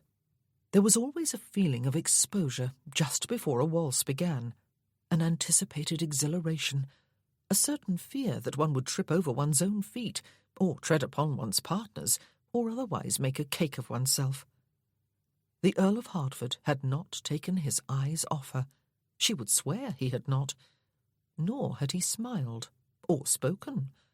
It was all very different from the way he had treated his other partners. Imogen looked into his eyes again, and found that they were indeed focused upon her. "What part are you playing now?" she asked him. "Part? As in a play?" He raised his eyebrows. "Now? As opposed to when?" "You were neither smiling nor oozing charm," she said, "as you have been with your other partners." Oh dear, she was never rude to people. "But if I were doing either, cousin," he said, "you would quite surely accuse me of playing a part, would you not? It appears I cannot win your approbation no matter what I do. Perhaps it would help if I knew what game it was we played." Why did the music not begin? It appeared that the violinist had broken one of his strings and was still tuning the new one with the help of the pianist. "I thought to appear sober and serious in your eyes," he said, "even brooding. I thought to impress you." "Shall we forget my rudeness?" she suggested. "I apologize for it." "And you have been watching me, have you?" he asked her. She frowned her incomprehension. "You noticed that I have been smiling and oozing charm for the benefit of my other partners," he explained. "How could I help but notice?" she asked curtly. "Quite so." His head had dipped slightly closer to hers, and he smiled. Oh, not the smile of a practised charm he had used upon everyone else this evening, but one that crinkled his eyes at the corners and looked warm and genuine and affectionate, the way one would smile at a valued cousin. Imogen pressed her lips hard together and tried to curb her indignation. She was very aware that they were standing in the middle of the large assembly room, surrounded by empty space, the eyes of a largish gathering of people upon them. The orchestra came to her rescue with a decisive chord before she could make any other sharp retort. He set his right hand against the back of her waist and took her right hand in his left as she placed her hand on his shoulder. And he was very different from Mr. Alton. He was taller, for one thing. His hands were firm and long-fingered and warm. His shoulder was solid muscle and broad. And he had an aura. There was body heat, certainly, accentuated by a faint, enticing cologne. But it was more than body heat and more than cologne. Whatever it was, it wrapped about her, even though he stood a very correct distance away. It was more than an aura, too. An aura was sexless, or at least she thought it was. This was raw masculinity. Could it be deliberate? Or was it a part of him, just as the blue eyes were, and the dark hair and the handsome face? The music began. Imogen's first thought was that he certainly knew how to waltz. Her second thought was that he had a feel for the soul of the dance to a degree that he did not need to show off with fancy steps and exaggerated twirls. Her third thought was that dancing had never, ever been so exhilarating. And then all thought ceased. She was too caught up in the moment, in pure feeling. And feeling involved all 5 senses, as she saw colours and lights swirl about them, and heard the melody and the rhythm, and smelled cologne, and somehow tasted the wine she had drunk at supper, and felt the warmth of hands touching her and leading her, and making her feel cherished and exhilarated and happier than she had felt since. But inevitably, thought intruded at last, just before the music ended, and with it came a tidal wave of resentment. Against him, for it was all deliberate with him, all artifice, and against herself. Oh, overwhelmingly against herself. For she had allowed herself to be beguiled, to be swept beyond simple enjoyment into mindless euphoria. She could not even blame him entirely, or perhaps at all. She had acquiesced without a struggle. "Thank you," she said when the dance ended and everyone applauded, as they always did after the waltz. She dropped her hand from his shoulder, but his arm was still about her waist, and his clasp on her other hand was still firm. His eyes, she saw when she looked into them, were regarding her keenly. And then he stepped back, bowed, and smiled. "Ah, no," he said. "Thank you, Cousin Imogen."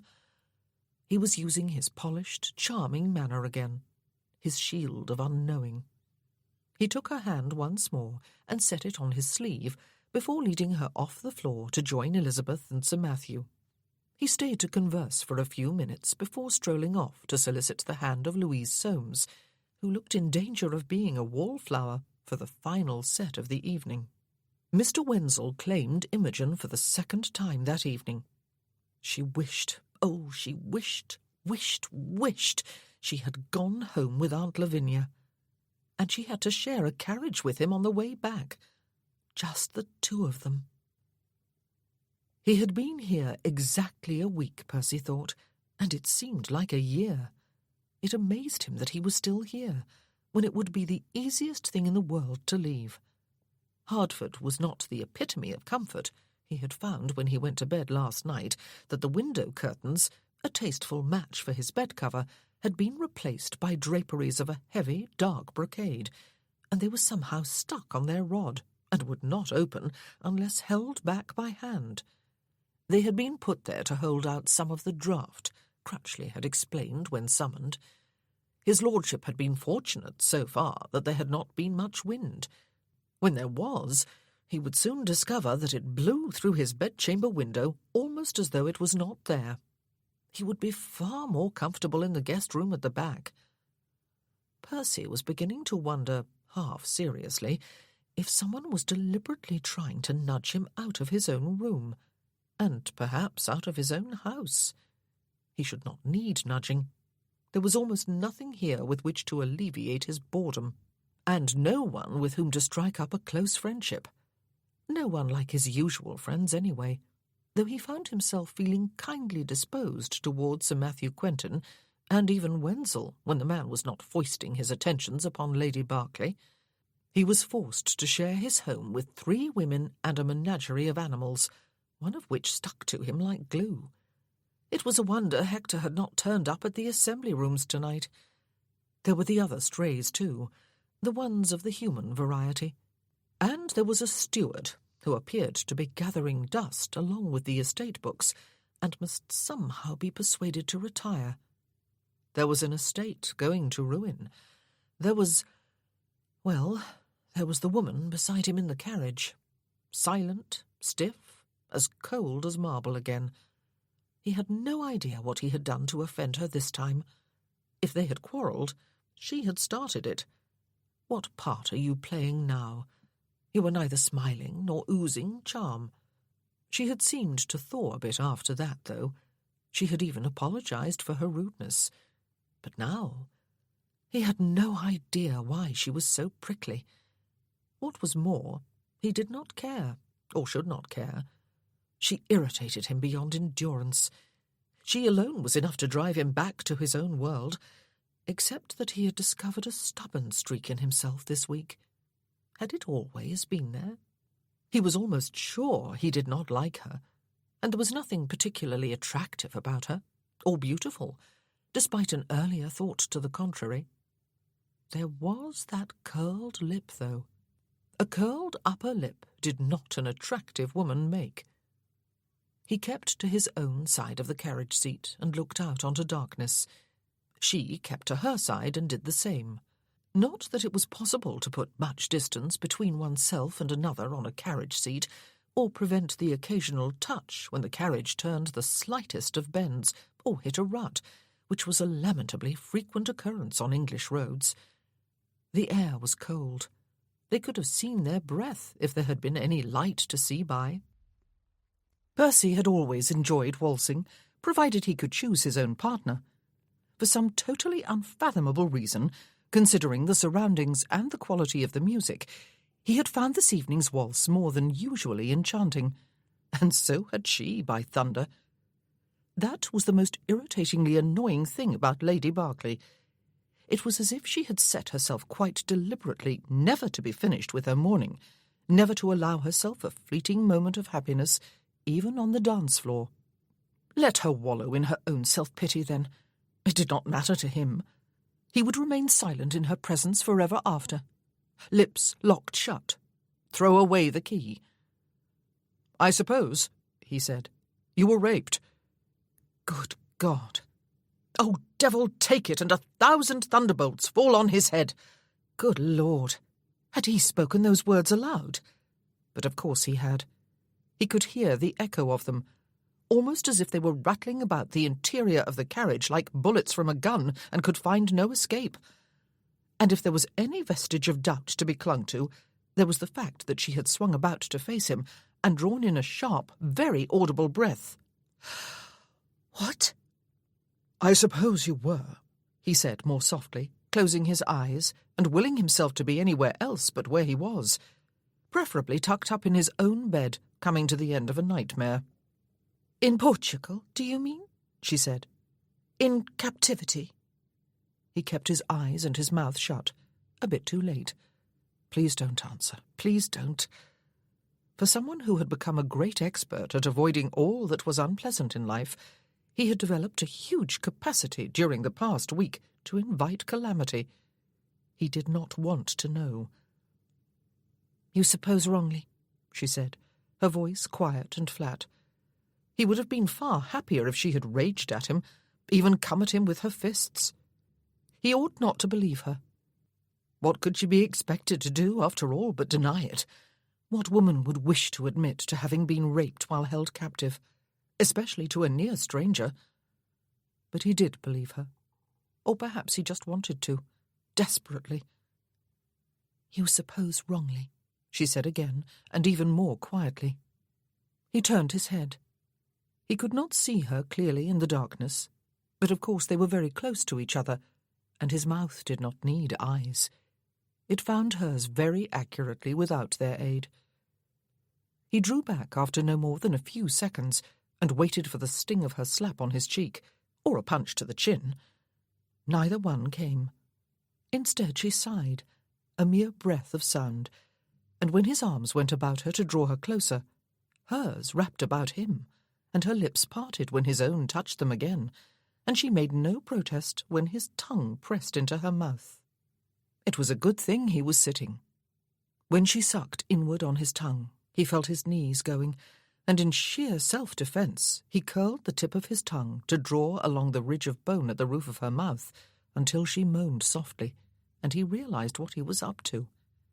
Willing, warm widow, whom he wanted with a fierceness that seemed to go beyond the mere lust for sex, who could turn to marble at the mere drop of his hat, whom he did not very much like, who was going to hate him more than she already did when she remembered her dead husband once more.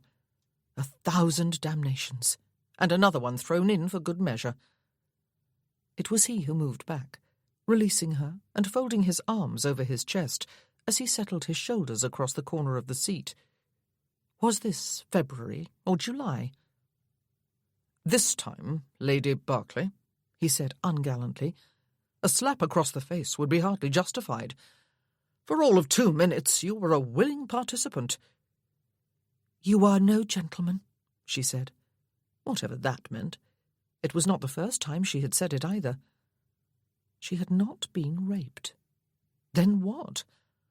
He reminded himself of a schoolboy worrying a scab on his knee instead of leaving it alone to heal, knowing that he would only make it bleed again.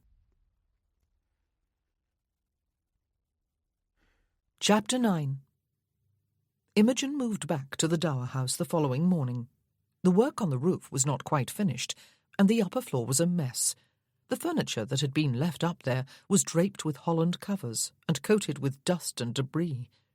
The lower floor was crowded with much of the upstairs furniture. The house had not been heated or cleaned for 2 months. There was no food in the larders or coal in the coal bin. She did not care. She moved back anyway. An army of servants arrived within an hour of her return, though not by her instructions. They brought her personal belongings, all neatly packed, and food and candles and coal, as well as pails and mops and brooms and other cleaning paraphernalia, as though she had none of her own. They did not look to her for instructions, but set about lighting fires in all the downstairs rooms and cleaning everywhere and getting the kitchen orderly and functional, and doing 101 other tasks. They were supervised everywhere by a ferociously energetic Mrs. Primrose, Imogen's housekeeper and cook, who had been staying with her sister in the lower part of the village during the latter's confinement, but had come almost at a run when a footman from the hall brought her the news that my lady was back in residence. She soon had a cup of tea to set at Imogen's elbow in the sitting-room, and some raisin scones fresh out of the oven, and professed herself to be in her 7th heaven at being back working where she belonged. Those last words were said with a note of reproach. Imogen had chosen to live alone when she first came here, much to the consternation of her father-in-law and the disappointment of Mrs. Primrose — it was a courtesy title since she had never been married — who had been promoted from senior chambermaid at the Hall and still lived there in her room in the attic. Blossom had been brought to the dower house in a housemaid's basket. She had expressed no particular objection, having never quite recovered from having had her chair by the drawing-room fire taken away and replaced with one she did not find nearly as comfortable, and one she was moreover expected to relinquish every time a certain man was in the room to claim it for himself. She prowled about the new environment, upstairs and down, before selecting a chair on one side of the fireplace in the sitting-room. No one ordered her to get down. She was fed tasty victuals in the kitchen and assigned a comfortable bed for the nights in one corner beside the oven. She promptly forgot the old home and adopted the new. The sound of hammers from the direction of the roof was close to being deafening all day, but Imogen did not mind. At least the noise gave indication that the job was being done, and living in a noisy, chilly, slightly damp, very dusty house, at least for the first hour or two, was certainly preferable to the alternative. She did not set foot outside the house for the entire first day. even to check her garden to see if an early snowdrop had made its appearance yet. She had hardly left the sitting-room since it had been cleaned, and all was bustle and activity elsewhere. She even ate there, as Mrs. Primrose declared the dining-room still unfit for her ladyship. Imogen felt she was in heaven. She sat during the evening, as she had all afternoon, with her work-bag beside her, and a book open on her lap. Mostly, though, she enjoyed the silence and solitude. Her housekeeper and the roof-workers were gone for the day, and all the extra servants had returned to the hall. He read Alexander Pope, she thought, as she turned a page of her own book. At least that was the volume that had been on the table beside his chair in the library when she had looked one morning. Perhaps he had taken one glance inside it and closed it, and neglected to return it to the shelf. Perhaps he had not even taken a glance. And perhaps he had read it. Why did she always want to believe the worst of him? She set a hand flat on her book to hold it open, closed her eyes, and rested her head against the back of her chair. If only last night could be erased from memory. No, not just from memory, from fact. If only none of it had happened. If only she had returned home with Aunt Lavinia and Cousin Adelaide. But if onlys were pointless. She had spent 3 years learning that lesson. Could she not simply have enjoyed that waltz without... Well, she could not even complete the thought. She did not know what else she had felt but enjoyment. Enchantment, perhaps? He had asked the question on the way home. Very few people ever had, even her own family, though she suspected many had wondered. Only her fellow survivors and the physician at Penderys knew the truth, the full truth, and she had volunteered the information to them. How had he dared to ask? He was a near stranger. I suppose you were raped. But she guessed he was the sort of man who dared ask anything, who believed it was his God-given right to pry into other people's secrets. She hated him with a passion. She wondered if he had believed her answer. She had hated him for asking, yet she had kissed him immediately after. Oh, yes, she had. There was no denying it this time. He had kissed her for a few seconds, it was true, but after that she had kissed with as much passionate abandon as he had kissed her, probably more, for she doubted his passion had been anything more than lust, while hers, she did not know what hers had been. And if it had been pure lust on his part, why had he put such an abrupt end to their embrace? Why had he not taken more liberties while he could? It must have been obvious that she was not resisting him, and there had been several minutes left of the journey and its enforced closeness and privacy. She did not understand him or know him. She liked to believe she did both. She disliked him and wanted to despise him, and he made it easy for her to believe that he was empty of everything but arrogance and conceit and charm. She liked to believe she disliked him, yet down on the beach she had said he was almost likeable. Oh, this was all very confusing and very upsetting. He was the one who had sent the army of servants after her to the dower house this morning. One of them had admitted it when she was still hoping it had been Aunt Lavinia. He might have done it, of course, out of sheer delight to be rid of her, and determination to give her no possible excuse to return. But it would be spiteful to believe that. She really did not know him at all. And sometimes, she thought, extraordinary beauty, even male beauty, must be a disadvantage to the person who possessed it, for it was easy to look only at the outer package and assume that there was nothing of any corresponding worth within. When confronted, he had assured her that there was nothing inside him but charm. Despite herself, Imogen smiled at the memory. He had a gift for absurdity, a fact that suggested a certain wit, a certain intelligence, even a certain attractive willingness to laugh at himself. She did not want to believe it of him. She went to bed early, after an exhausting day of doing nothing, and lay awake until sometime after 4 o'clock. The first thing Percy did when he got out of bed the morning following the assembly was tear down the offending curtains at his window, rods and all.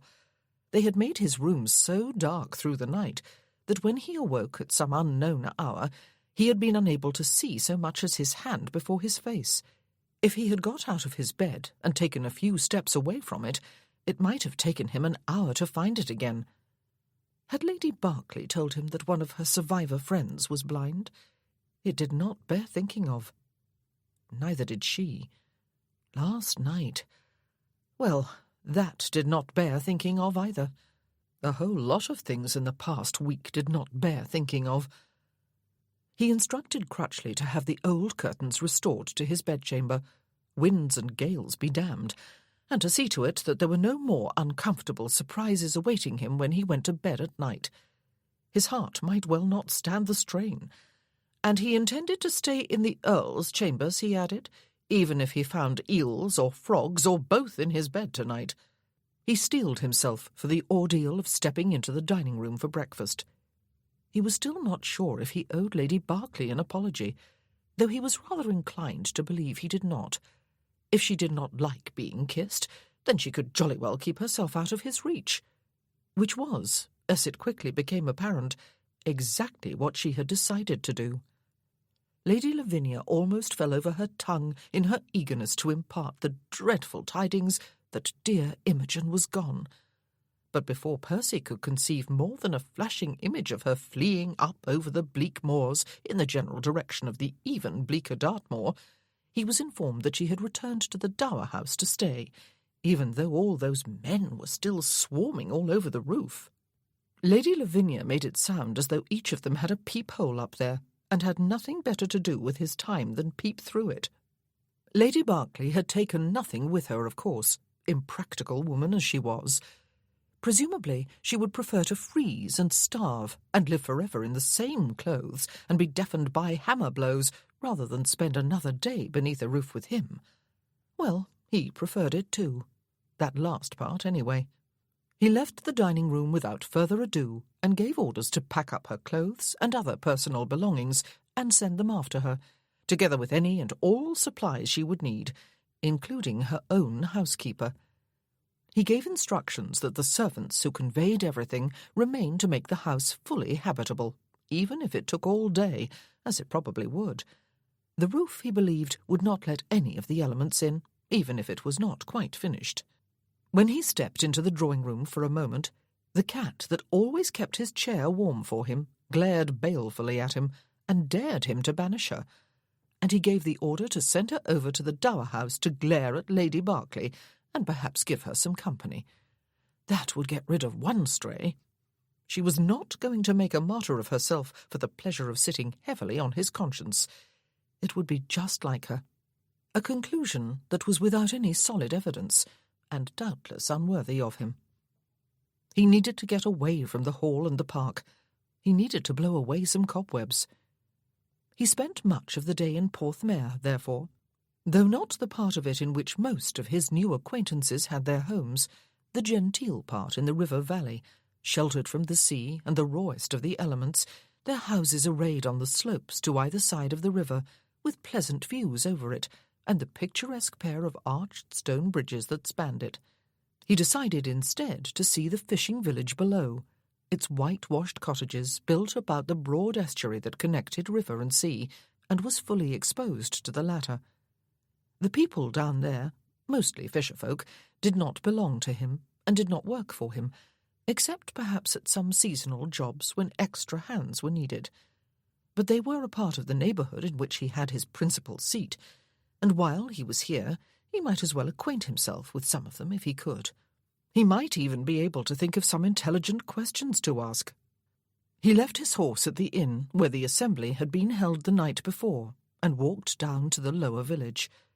There was much open space here, he found, the steep cliffs at some distance on either side of the wide estuary. Fishing boats bobbed on its sheltered channels. Gulls wheeled and cried overhead. It seemed a little warmer down here than it did up on Hardford land. The scenery was definitely more stark, though. The air was saltier. The tide was out. He spent several idle hours simply wandering about and exchanging greetings with villagers who happened to be outdoors, working on an upturned boat or a net, or standing in groups gossiping, while children darted about in exuberant pursuit of one another. He ended up in the tap-room of an inn less grand in appearance than the one in the upper village, but reasonably clean and serviceable nonetheless. There were several men there, hunched over their ale, and Percy drew a few of them into conversation. He did not have a perfectly easy time of it, of course. It was impossible to blend into near invisibility among these villagers, who probably all knew one another anyway. They tended to be either awed speechless by the sight of him, or clearly suspicious, even resentful of his appearance thus among them in their own domain, instead of remaining in his own where he belonged. Well, he could not blame them, he supposed. He might resent it too if they took to wandering uninvited about his park, and expected him not only to bob his head and pull on his forelock at the sight of them, but also to exchange respectful greetings. And when a few men at the inn did respond to his conversational overtures, it seemed at first almost as if they were speaking a foreign language, so thick was their Cornish accent. He had to listen carefully, just to get the gist of what they were saying. He did not begin the conversation with any agenda in mind, beyond getting better acquainted with this particular remote corner of England. But after a while he found himself tilting his apparently aimless chatter in a certain direction, and gathering a few snippets of interesting information, even if doing so involved sifting through the bare-faced lies he was told to get at the truth. Smuggling in this area? This area? Puzzled looks and slowly shaking heads. Scratched heads.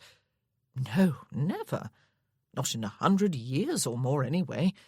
Not like in the days of their long-ago forebears. The old-timers now would be able to tell him a tale or two, but even they could only tell the tales they had been told around a winter fire when they were nippers. Smuggling wouldn't pay these days, even supposing anyone was interested in starting it up. Not with the revenue men breathing down their necks, and the riding officers wasting their time out and about on the headlands, looking for what was just not there. The government was wasting its money on their wages, it was. There was nothing for them to find hereabouts. Why should they use their boats for smuggling anyway, when they could get a good catch of fish far more easily, and make a lawful and decent living that way? Gangs? Violence? Enforcement? In the olden days, maybe. The old-timers did tell some tall tales that would lift the hairs on the back of your neck, but no doubt they were just that. Tall tales with no real truth to them. All they were good for was to make the nippers' eyes grow big as saucers and get them calling out for their mams in the middle of the night. These days they were a law-abiding lot, they were. There was definitely smuggling in the area then, Percy concluded, as he walked back to his horse and rode home, and it was clearly organised for maximum efficiency, with a leader and rules and a sure way of enforcing secrecy. He did not particularly care if there was smuggling or not. It was a fact of life, and was never going to end.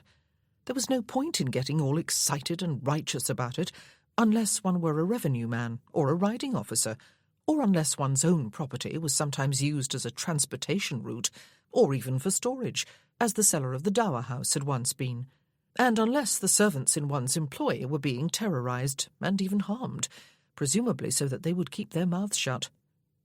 And, he wondered suddenly, arrested by the thought, unless the room one occupied at night were facing full on to the sea, so that on some dark and moonless night one might, if one happened to be awake, have a panoramic view of a fleet of small boats rowing into the bay below from a larger ship anchored some distance out, and of a band of smugglers appearing through the break in the headland, loaded to the gills with boxes and casks.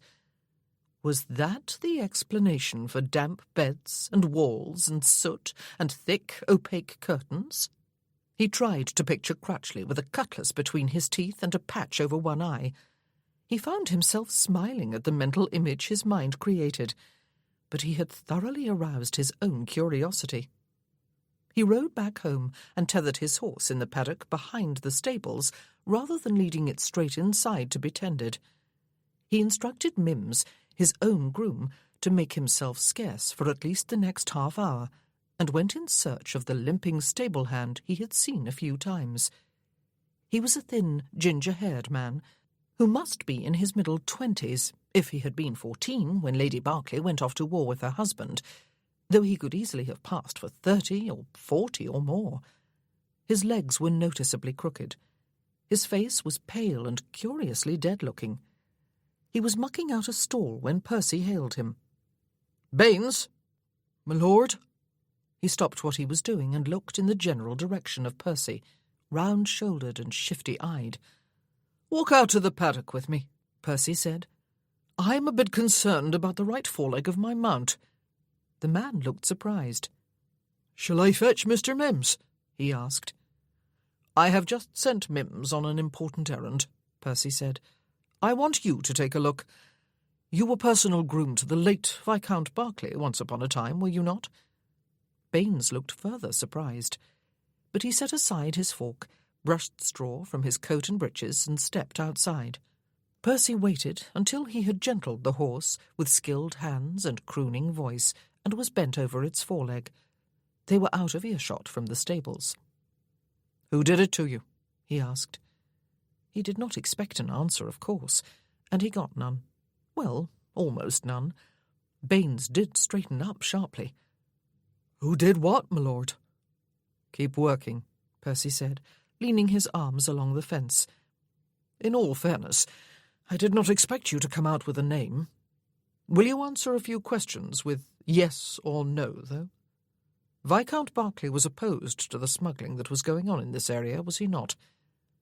Baines was carefully examining the horse's leg. "I was just a lad," he said. "I was not his lordship's personal groom." "He opposed smuggling." "I knew his opinions on horses," the man said. "That was all." "Did you too voice an objection to smuggling after he had gone?" Percy asked. "Because you admired him so much?" "I wanted to go with him," Baines told him. "I wanted to be his Batman, to look after his things and him. My dad wouldn't let me go. He was afraid I would get hurt." "Ironic, that," Percy said. "You liked Viscount Berkeley?" "Everyone liked him," Baines said. "And admired him?" "He was a fine gentleman. He ought to have been—" "The Earl, after his father's passing?" Percy said. "Yes, indeed he ought, but he died instead." "That Morgan went with him instead," Baines said, "just because he was Mr. Ratchet's niece's boy, and had pull, and was 18 years old. But he was no good. He ran away in the end. Said he was foraging for firewood up in them foreign hills, when the frogs came and took his lordship and her ladyship. But I would bet anything he was hiding among the rocks, scared as anything, and then ran away. I would have saved them if I had been there, but I wasn't. There is nothing wrong with this horse's leg, my lord. I must have just imagined that he was favouring it on the way back up from the village then," Percy said. "It is always as well to check, though, is it not? Did you try to stop the smuggling here so that Lord Berkeley would be proud of you?" "There is some smuggling going on up the Bristol Channel way, or so they say," Baines said, straightening up again. "And some over Devon way. But I never been farther from home than 10 miles, if that, so I wouldn't know for sure." "Or did you flatly refuse to join the gang?" Percy asked. "Or threaten to expose them to the revenue men?" "No, don't answer. There is no need. Take one last look down at that leg. I will do so as well. One never knows who is watching, does one? Even if we cannot be heard." "Nothing. I am glad to hear it. Off with you, then. You might as well take the horse with you." Baines made his way back to the stables, leading the horse. It was obvious that every step was painful to him. Percy wondered if the old Earl had hired a reputable physician to set his broken legs. Soames. He wondered, too, just how badly they had been broken. He was going to have to stop all this, he thought, as he made his way back to the house.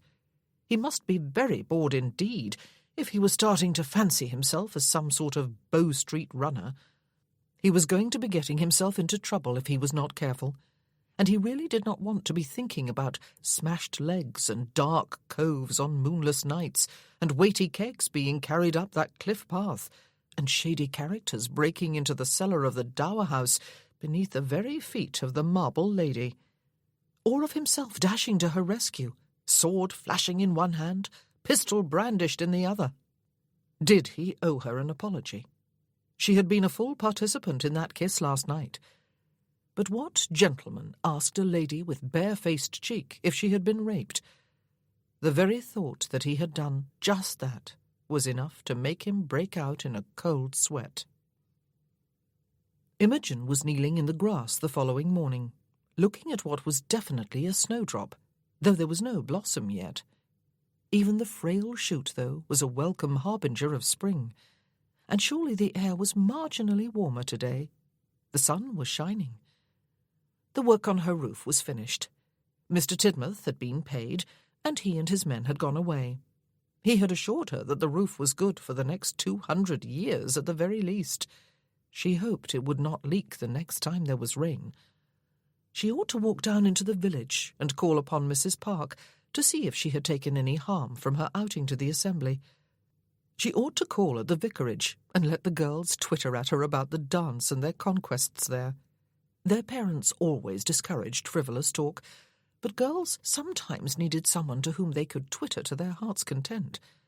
She ought to go up to the hall to assure Aunt Lavinia that the dower house was perfectly comfortable again. She ought to write an answering letter to Gwen, Lady Trentham, Hugo's wife, who had written to inform her that young Melody, their new daughter, appeared to have recovered from her colicky, crotchety start to life before Christmas, and was eagerly anticipating her journey to Penderris Hall with her mamma and papa in March. She ought to... Well, there were numerous things she ought to do, but she could settle to nothing, even though she kept telling herself that it was sheer heaven to be back in her own home, alone and lonely. She must be feeling depressed. She never admitted to loneliness, simply because there was no loneliness to admit to. And then she was alone no longer. A shadow fell across her from the direction of the garden gate, and she looked up, desperately hoping it was Aunt Lavinia, or Tilly, or even Mr. Wenzel or Mr. Alton. Anyone but... "Saying your prayers in the brisk outdoors, Cousin Imogen?" the Earl of Hertford asked. She got to her feet and shook out her skirts and her cloak. "There is a snowdrop here," she said, "though it has not bloomed yet. I always look for the first one." "You believe in springtime, then?" he asked. "Believe in?"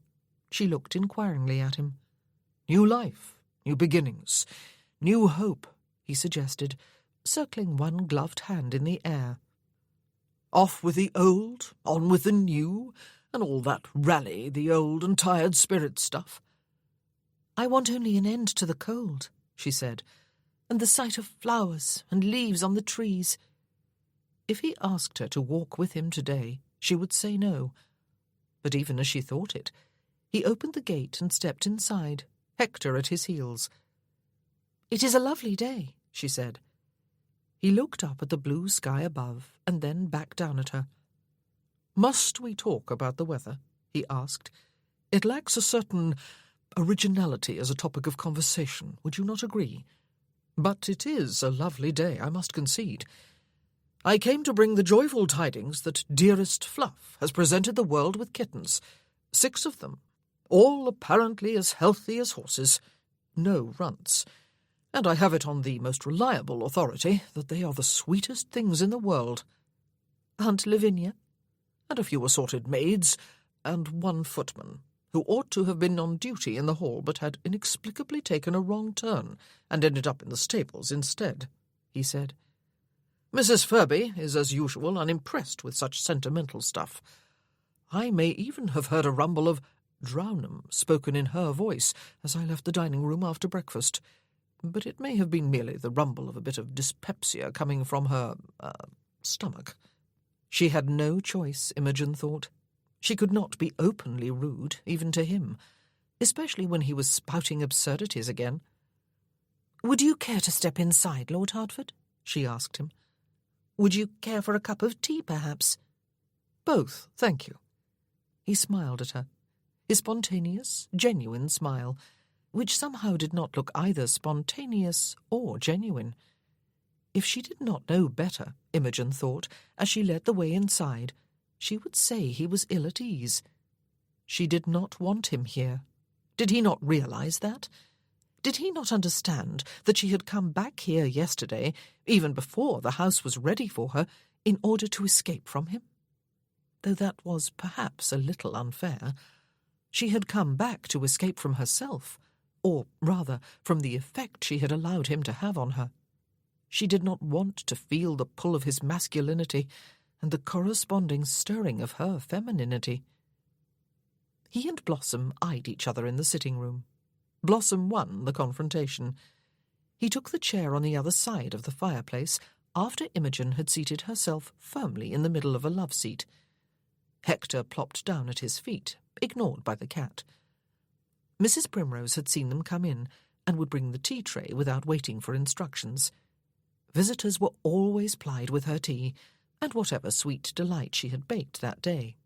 He talked with great enthusiasm about the weather until the tray had arrived and Imogen had poured their tea and set his beside him with 2 oatmeal biscuits propped in the saucer.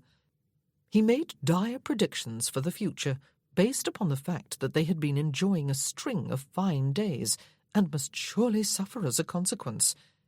He almost had her laughing with his monologue, and once again she was forced to admit to herself that she almost liked him.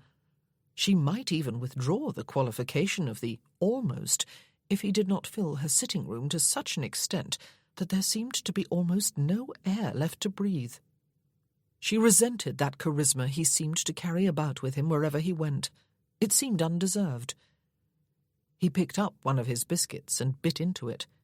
He chewed and swallowed. "If not that, then what?" he asked abruptly, and curiously she knew exactly what he was talking about. His whole manner had changed, and so had the atmosphere in the room. If not rape, he was asking her, then what? She ought to refuse to answer. He had no right. No one else had ever asked her outright. At Penderys, everyone, even the physician, even George, had waited until she was ready to volunteer the information. It had taken 2 years for it all to come out. 2 years. She had known him how many days? 8? 9? "Nothing," she said. "You were mistaken in your assumption." "Oh," he said, "I believe you. But something happened." "My husband died," she said. "But you not only mourn," he said, looking at the biscuit in his hand as though he had only just realized it was there, and taking another bite. "You also refuse to continue to live." He was too perceptive. "I breathe air into my lungs," she told him, "and breathe it out again." "That," he said, "is not living." "What do you call it, then?" she asked, annoyed. Could he not take a hint and talk about the weather again? "Surviving," he said. "Barely. Living is not merely a matter of staying alive, is it? It is what you do with your life, and the fact of your survival that counts." "Spoken by an authority?" she asked him. But she thought unwillingly of her fellow survivors, who had done a great deal with their lives and their survival in the years since Penderys. Ben, though he still struggled to walk, had acquired a great deal of mobility since taking to a wheeled chair, and was the very busy manager of prosperous coal mines and ironworks in Wales. He was also happily married. Vincent, despite his blindness, walked and rode and exercised, even boxed, and composed children's stories with his wife, stories that she then illustrated before they were published. They had a son. Flavian, Hugo, Ralph. They were all married too, and living active, presumably happy lives. Yet she could remember them all when they were so broken that even drawing in another lungful of air had been a burden. Ralph, in particular, had been suicidal for a long time. But none of them carried her particular burden, just as she carried none of theirs. What if she could not see the first snowdrop? Not this year, or ever. What if she could never stride along the cliff path or the beach below? He had not answered her question. He was chewing the last mouthful of his first biscuit. What happened? He asked. Oh, confession is a two-way business, Lord Hertford, she said sharply. Unless one is a priest, perhaps. You also have stories you would rather not tell. The progress of his second biscuit was arrested 2 inches from his mouth. But one would not wish to scandalize a lady, he said, lowering it, or scorch her ears with unsavoury stories. She tutted. You are terrified of the sea, she said, and of the cliffs. I dare say it was only your pride, because I, a mere woman, was there, that got you down the path onto the beach a few days ago. He set the biscuit back in his saucer. Are we bartering here, Cousin Imogen? He asked. Your story for mine? Oh, no. She ought to have thought before she spoke. She ought not to have started any of this. Shall I go first? He asked. Chapter 10. He did not wait for her answer. I was 10 or 11, he said. I was at that obnoxious age, which all boys go through, and perhaps girls too, when I knew nothing and thought I knew everything. We were spending a few weeks by the sea. I have no memory of quite where, though it was somewhere on the east coast. There were golden beaches, high, rugged cliffs, a jetty and boats, the sea to splash around in, and foaming waves to hurl myself beneath. A boy's paradise, in fact. But the blight of a boy's existence, there was an army of adults with me, united in its determination to see that I did not enjoy a single moment of my time there. My parents, one of my tutors, various servants, even my old nurse. The sea was dangerous and drowned little boys. The boats were dangerous and tipped little boys into the water before drowning them. The cliffs were dangerous and dashed little boys to their death on jagged rocks below. Everything was dangerous. The only thing that could keep me safe was constant adult supervision, preferably of the hold my hand, don't do that variety. I resented every little that was uttered and every hand that was held out for mine. I suppose, Imogen said, you found a way to come to grief? In a spectacular way, he agreed. I escaped one evening, Lord knows how, and went down onto the beach alone. It was deserted. The sea was calm, the boats were bobbing invitingly by the jetty, and I decided to try my hand at the oars of one of them, something I had not been allowed to do, despite my pleas that I knew how to use them. I did too. I even discovered the art of holding a course parallel to the beach, rather than one that would take me across it in the general direction of Denmark. After a while, I spotted a cove that looked like a perfect pirate's lair, and decided to land and play a while. I dragged the boat up onto the beach and became a pirate king. I climbed the cliff until I came to a flat ledge that made a perfect lookout, and continued with my game until I noticed several things all at once. I believe the first was that I was a bit chilly. I was chilly because the sun had gone down and dusk was coming on. Then, in quick succession, I noticed that while I had been searching the horizon for treasure ships to plunder, the tide had come in and claimed almost all the beach below me, that the boat had been lifted from its resting place and had floated away, and that the cliffs behind me and to either side of me were all very high and very sheer and very menacing. Oh, Imogen said, your poor mother. Well, yes, he agreed, though it was only poor me I could think of at the time. I spent the night there and a good part of the next day. It seemed like a week or a year. The tide went out and came in again, but even low tide did not help me.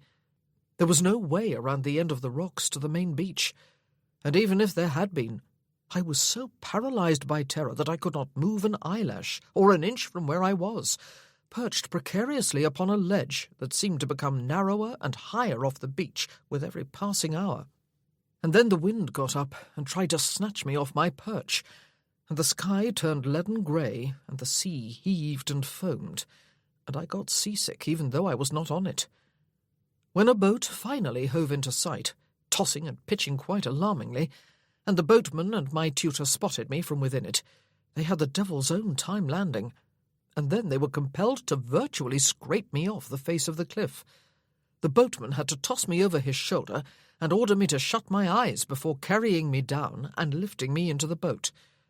I dare say my eyes were rolling in my head, and I was foaming at the mouth. I was sick again on the way home." He eyed his cup and the biscuit, but did not move a hand toward them. Perhaps, Imogen thought, he was afraid his hand might be shaking. "They had thought I was dead, of course," he said, "especially when a boat was discovered bobbing on the open sea soon after dawn, empty and mysteriously minus one oar. My father celebrated my resurrection from the dead when I was ushered into our lodgings, first by hugging me so tightly it was amazing he did not suffocate me and break every bone in my body, and then by bending me over the back of the nearest chair, hauling down my breeches, and spanking the living daylights out of me with his bare hand, the only time I can ever remember his hitting me. Then he sent me to apologize to my mother, who had taken to her bed with smelling salts and other restoratives, but leapt out of it in order to crush my bones again and half drown me in her tears. After I had eaten, standing from a tray the cook had sent up, laden with enough food to feed a regiment, I crept off to my room, where my tutor was awaiting me with his cane in hand. He had me bend myself over, hands on knees, before giving me 12 of the best. Then he sent me off to bed, where I remained until we set off for home next morning. I slept on my front, a position I have always found uncomfortable. "And you have been terrified of all things connected with the sea and cliffs since," Imogen said. He turned his head and grinned at her, an expression so totally without any of his usual artifice that it caught at her breath. "A fate I thoroughly deserved," he said. "It must have been a night and morning of sheer hell for them. I was loved, you know, worthless cub though I could sometimes be. It was only sometimes, however, to be fair." Yes, she imagined he had been loved.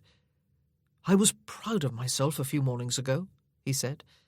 "It was unkind of you to notice my discomfort and remark upon it." "Well," she said, "it takes courage to confront one's worst fear and move into it and through it. Perhaps it was your courage I was remarking upon." He laughed outright, and she realized something she would really rather not know. She did like him. Or rather, she had to admit that he was a likeable man who disturbed an inner calm she had spent years establishing. She did not like what he did to that hard-won discipline. "Your turn," he said so softly that she almost missed the words. But their echo remained. Imogen swallowed. Her throat was dry. Her tea was untouched, as was the single biscuit she had taken. The tea was probably cold by now, though, and she hated cold tea. And if he had feared that his hand might be shaking, she knew hers was. "There is not much to tell," she said. "They knew my husband was a British officer, though the fact that he was not in uniform gave them all the excuse they needed to pretend they did not believe him, and to use every means at their disposal to force information from him." "Torture," he said. She spread her hands across her lap and looked down at them. "They treated me with the utmost respect," she said. "I was given a private room in their temporary headquarters, and the services of a maid, the wife of a foot soldier. I dined each day with the most senior of the French officers, and they made an effort to converse with me in English, though I speak French reasonably well. I had not been so well treated since leaving England." "But you did not see your husband," he said. "No." She drew a slow breath and licked dry lips with a dry tongue. "But sometimes, seemingly quite by accident, for which they always apologized profusely afterward, they let me hear him scream." Her skirt was pleated between her fingers. "He did not divulge his secrets?" he asked her, after what seemed like a lengthy pause. "Never." She smoothed out the creases. "No, never." "They did not try to get information from you?" he asked. "I knew nothing," she told him. "They understood that. It would have been a waste of their time. And they did not use you to pry information out of him? And he understood too much. Her skirt pleated itself between her fingers again. He never told them anything, she said again, raising her eyes to look at him. He was looking a bit pale and grim about the mouth. And they never did anything to me. They never hurt me. After his death, a French colonel escorted me back to British headquarters under a flag of truce. He even had the soldier's wife accompany us for propriety's sake. He was gracious and courteous. And of course, he was all surprise and regret when he was informed that I was indeed the wife, the widow, of a British officer. "You were present when your husband died?" he asked. Her eyes were locked with his, it seemed. She could not look away. "Yes." She spread her fingers, releasing the creased fabric. He stared a moment longer, and then got abruptly to his feet. The dog scrambled to his, and Blossom eyed them both without raising her head, saw that her ownership of the chair was not about to be disputed, and closed her eyes again. Lord Hertford set one forearm along the mantel and one booted foot on the hearth and gazed into the fire. "He was a brave man," he said. "Yes." "And you loved him?" "Yes." She closed her eyes and kept them closed. She opened them with a start of alarm when he spoke again. He had crossed the room to the love-seat without her realizing it, and was leaning over her. His face was not many inches from her own, but his intent was not sexual. She realized that immediately. "War is the damnedest thing, is it not?" he said, without either apologizing for his language or waiting for her answer. "One hears about those who were killed and feels sorrow for their relatives. One hears about those who were wounded and winces in sympathy while believing they were the lucky ones. One imagines that once they heal as far as is possible, they continue with their lives where they had left them off before they went to war. One scarcely thinks of the women at all, except with a little sorrow for their loss of loved ones. But for everyone concerned, dead or alive, it is the damnedest, damnedest thing. Is it not?" This time he waited for her answer, his face pale and grim and almost unrecognizable. "It is," she agreed softly. "It is the damnedest thing." "How did they know you were there?" he asked. She raised her eyebrows. "The French," he explained.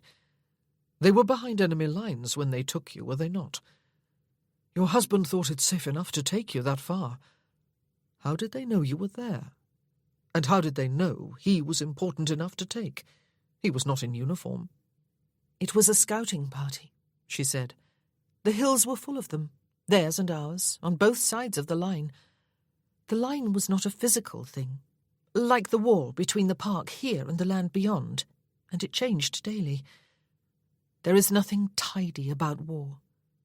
Even so, he was assured that that particular part of the hills was safe for me." He straightened up and turned, all impatience and arrogance once more. "There is that evening of cards with acquaintance tonight," he said. "Shall I have the carriage wait for you? I will take my curricle. Or would you prefer that I make some excuse for you?" "The carriage, please," she said.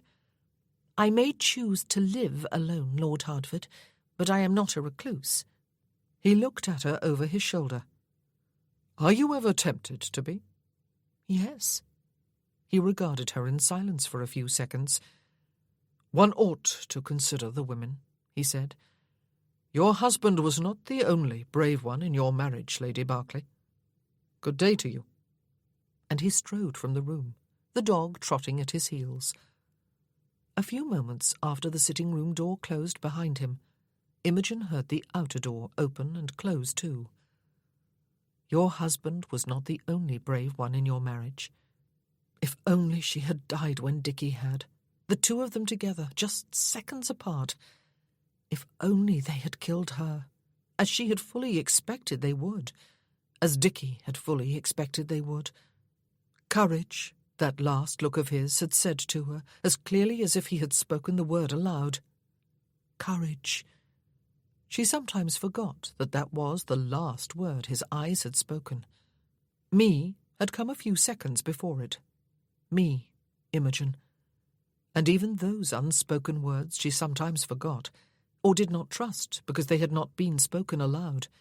Though she and Dickie had always known what was in the other's mind, they had been that close, husband and wife, brother and sister, comrades, best friends.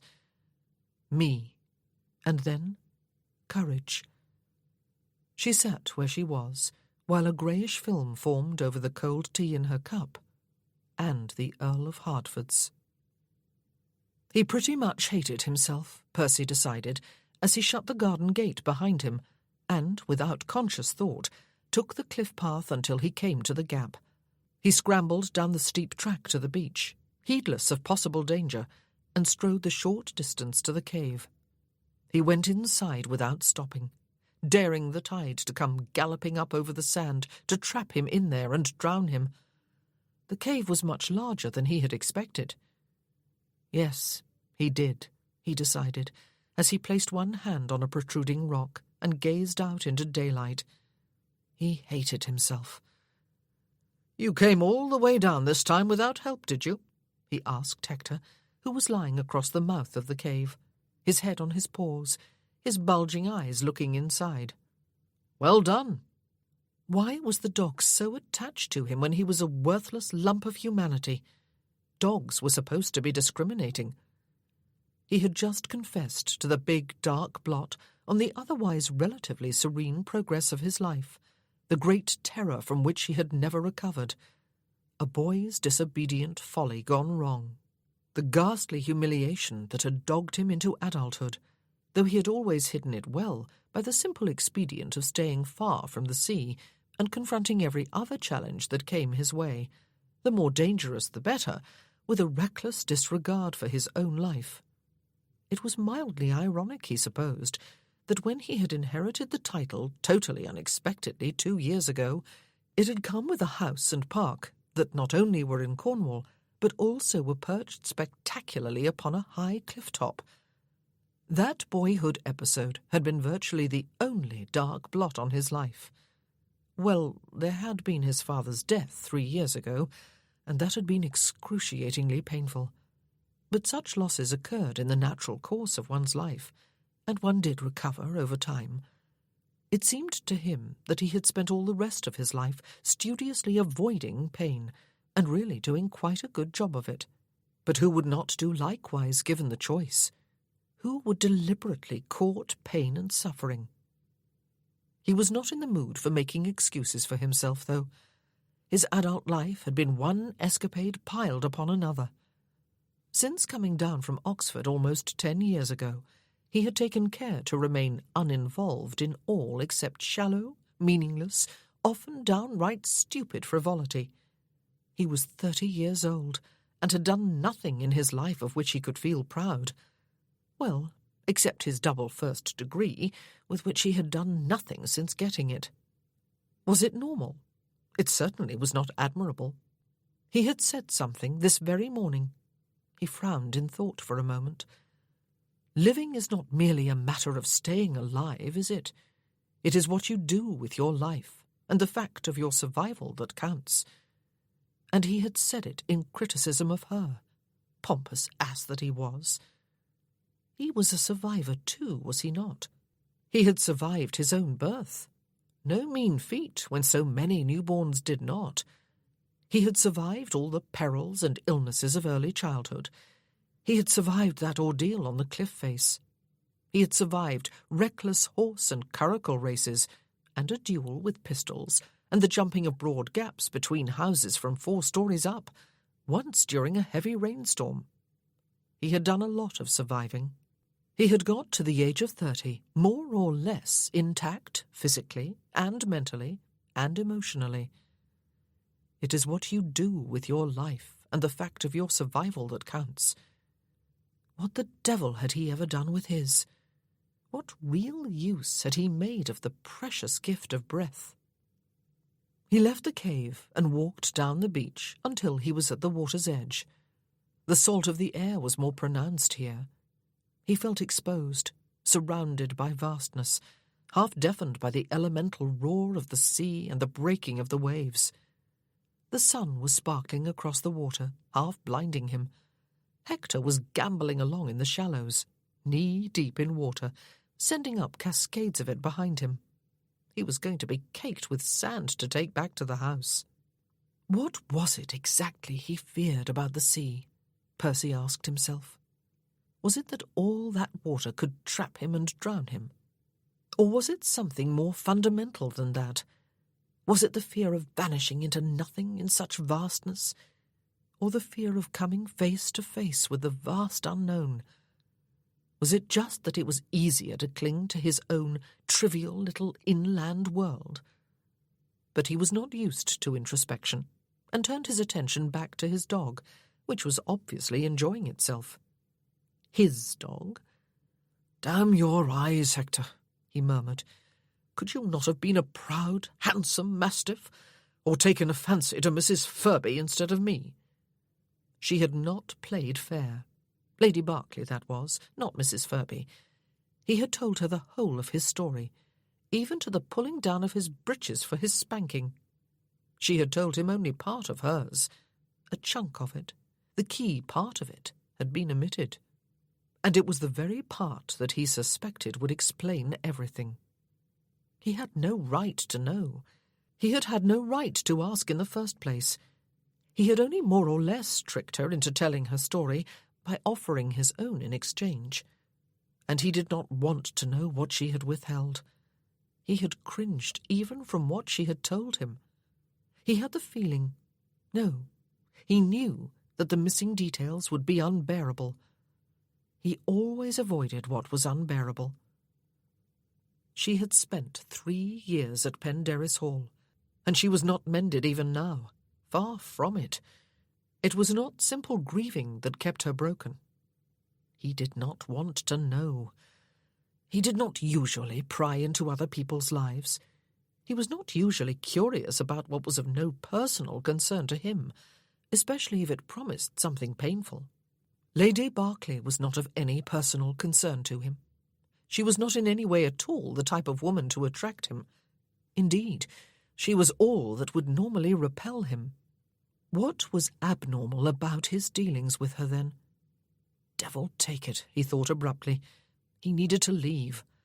Not just the beach, though he turned to stride back up it anyway, leaving Hector to catch up to him. Hertford Hall, Cornwall. He needed to put them behind him, forget about them, send a decent steward down to manage the estate, and content himself with the knowledge that he had done his duty by coming and setting things in order. He needed to get back to his own life, to his friends and his family. He needed to forget Imogen Hayes, Lady Berkeley, and she would surely be only too delighted to be forgotten. She would not have to hide out so much in the dower house with him gone. He would definitely leave, he decided, as he scrambled up the path to the top, out of breath, but unwilling to slow down. Today, or at worst, first thing in the morning. He would get Watkins to pack his belongings and would send word to Mims in the stables. But he would not have to wait for either of them. He could ride his horse home as he had ridden it here. He would leave today. He would send an excuse to the Quentons. He was feeling purposeful, even cheerful, as he pushed through a gap in the gorse bushes without quite murdering his boots, and then strode across the lawn toward the house. The only decision that remained was whether he would take Hector with him. Not running beside his horse, of course, but in the carriage. Watkins might well abandon stoicism and hand in his notice, and Percy would be the laughing-stock of London. But who cared? He would be many miles on his way before darkness. His spirits were buoyed by the thought, and his stride lengthened at the pleasant prospect of going home and never coming back. There was no one in the hall when he let himself into the house, but there were 2 letters on a silver tray on the table facing him. Percy looked down at them, hoping they were for anyone but him, as they probably were. No one had written since he came here. He recognised the writing on both, that of Higgins, his man of business in London on the one, and his mother's on the other. Chapter 11. Percy frowned at the letters. He could have done without this distraction when he was all set to march upstairs and ring for Watkins before his purpose cooled. Perhaps Higgins had found someone to take on the job of steward. Now that would be well-timed news, and fast too. But how the devil did his mother know he was here? He had been very neglectful and not written since he came here. Perhaps cousin Cyril had passed the word on, and then his frown deepened as he cast his mind back. Had he written to her himself? That night, before he set off for Cornwall, after writing to warn Ratchet that he was coming here, and to suggest that the cobwebs be swept off the rafters before he arrived. Devil take it. Had he really added that to the letter? That was what came of setting pen to paper when one was inebriated. Had he written to his mother too? And if so, what the deuce had he said? He broke the seal and opened the single sheet. His eyes scanned the closely spaced lines of her small, neat handwriting. Yes, she had indeed received his letter from London, and she was delighted that he was at last doing his duty by going down to his Cornish estate. However, she was deeply disturbed to learn how unhappy he was with his life, and how lonely. He would swear off liquor from this moment on. Not a single drop would ever again pass his lips. What sort of sentimental, self-pitying drivel had he written in that letter? To his mother. He read on. Perhaps taking up his responsibilities at Hertford Hall would be the making of him, and it would not surprise her at all if his neighbours were welcoming him with open arms after 2 long years of waiting. He would surely discover purpose and friendship there, and perhaps even a special someone. Percy grimaced. His mother was ever hopeful, and ever the hopeless romantic. He must write to reassure her, and squash her expectations, before he rode off in the direction of London. Dash it all! That was going to delay his departure by at least half an hour, and double dash it all! He was going to be letting her down. Again, and disappointing her. Again.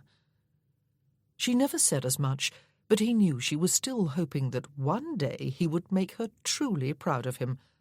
She was forever declaring her love and her pride, but he knew he had disappointed her from the moment he left Oxford after scaling such heady academic heights there, and slid into a life of idleness and frivolity. His eyes had become unfocused, and gazed through the page rather than at it. There was only a sentence or two left, though, probably just the courtesies with which one always felt obliged to end a letter. He focused his eyes upon them. "I will do all in my power to lift your spirits, Percy," she had written. "I, and perhaps a few of your aunts and uncles and cousins. We never did have a chance to celebrate your birthday together as a family. We will do it belatedly. I will be leaving for Cornwall tomorrow morning." He stared at the last sentence, in the hope that somehow, by some wizardry, the words would change before his eyes, dissolve and evaporate, become something else or nothing at all. His mother was coming, here, with other assorted and unidentified relatives, to stay, to celebrate his birthday belatedly, to lift his spirits. By now she was already on her way. Given his mother's usual manner of moving herself with her baggage and entourage from one geographical location to another, it would take her forever to get here, since she was coming all the way from Derbyshire. But even so, she was on the way. That meant there was no chance of stopping her. And maybe there were hordes of aunts and uncles and cousins all gradually converging upon this particular spot on the globe too. There was no way of stopping them, assuming any of them had heeded his mother's rallying cry, that was. It was a pretty safe assumption that some of them had. All would be hearty jollification at Hertford, a family party, a grand one. It would not be just about his birthday either, or just about family, he suspected. It would be about his homecoming as Earl of Hertford too. There was a ballroom at the back of the house, a largish room, gloomy, shabby, and sadly neglected. He would be willing to wager half his fortune that his mother would take it on in a great burst of energy as her special project. The birthday, come family, come welcome party would become a grand ball, the likes of which Cornwall had never seen before, and throw in Devon and Somerset for good measure. He would wager the other half of his fortune on it. One thing was crystal clear. He was not going to be galloping off anywhere today after all, or tomorrow. Crutchley creaked his way into the hall. Prudence came darting after him and growled at Percy before darting away again. It was like déjà vu. "Crutchley," Percy said, "give the order to turn the house upside down and inside out, if you please. My mother is expected within the next couple of weeks, with the possibility of an indeterminate number of other guests ambling in either before or after her, or even with her, I suppose." If his butler was taken aback, he did not show it.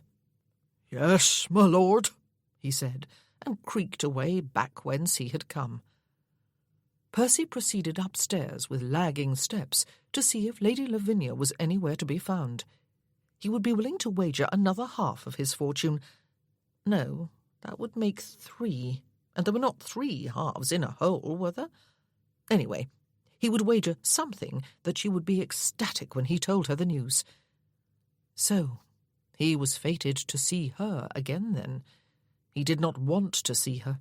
She bothered him. He wished he had not pressed her to tell any of her story. The gap in it made his stomach churn even more than the whole thing had before she told him. 2 days later, Imogen admitted to herself that she was restless and unhappy, and lonely, and very, very depressed. She had hit bottom, it seemed, a dreaded place to be. It had not happened since she left Penderys 5 years ago. Not that she had ever been happy during the intervening years. She had never wanted to be. It would be wrong. And she had certainly felt moments of loneliness and depression, but she had never allowed herself to be engulfed in near despair without any discernible way of dragging herself free.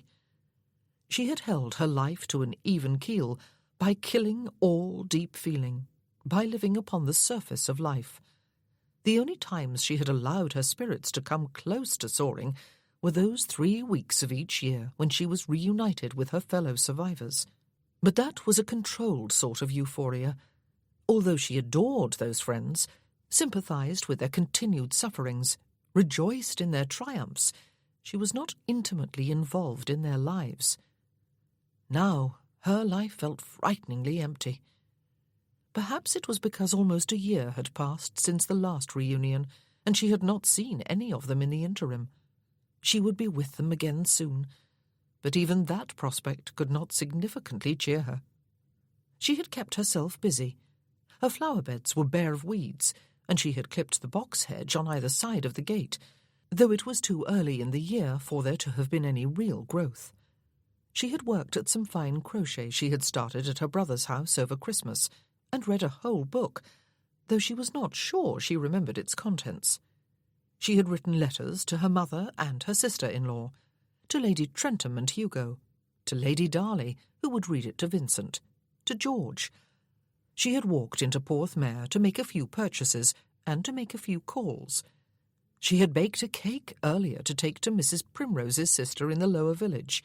She had recently given birth to her 4th child.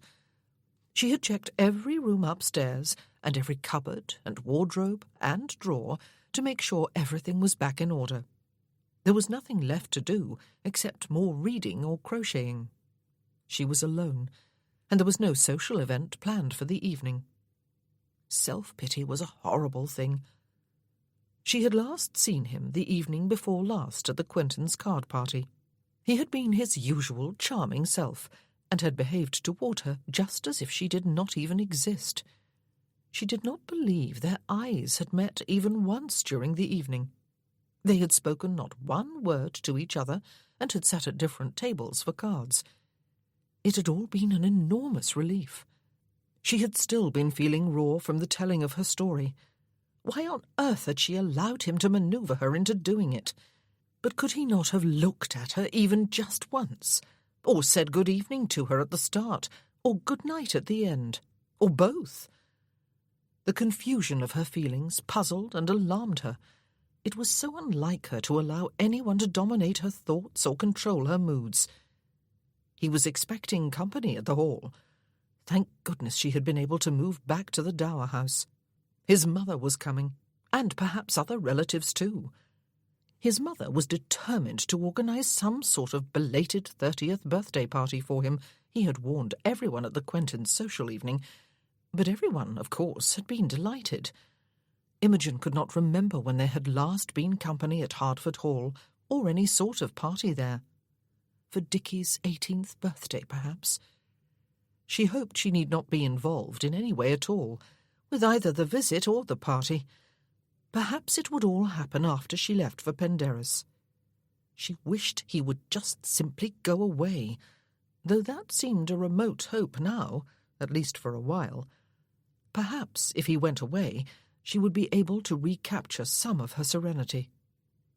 She made a cup of tea after washing the dishes she had used to make the cake, and took it into the sitting-room, where Blossom kept guard over the fire. At least the cat was a live being, Imogen thought, setting down her cup and saucer and scratching her between her ears. She felt, rather than heard, a purr of contentment. She was so glad Blossom had come and stayed. She had never before thought of having a pet, some living creature to comfort her and keep her company.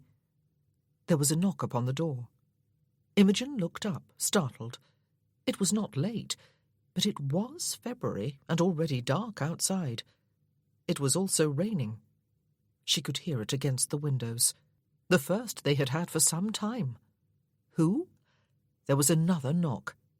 She hurried to open the door. Until his hand released the knocker and it banged against the door, Percy convinced himself that he was merely out for an evening stroll, but would check that the roof was still on the Dower House while he was at it, before circling back to the Hall. It was a dark evening, but he had not brought a lantern with him. The 12 capes of his greatcoat did a decent job of keeping out the rain and the cold. The brim of his tall hat did a tolerable job of shielding his face, though only if he held his head at a certain angle, and even then there were little deluges every time enough water had collected at the edge of the brim to become a waterfall, one of which had found its way down the back of his neck. The path along which he had walked was becoming a bit slick underfoot, and threatened to turn to mud if the rain continued. A wind was getting up. It was not exactly a gale, but it was neither a gentle breeze nor a warm one. In other words, it was a miserable evening to be out, and only when his hand had released the knocker did he admit to himself that a stroll was not, after all, what he was out for. And here he was, ending a sentence again, even if only in his own head, with a preposition. She did not dash to open the door for him. Perhaps she had not heard the knocker.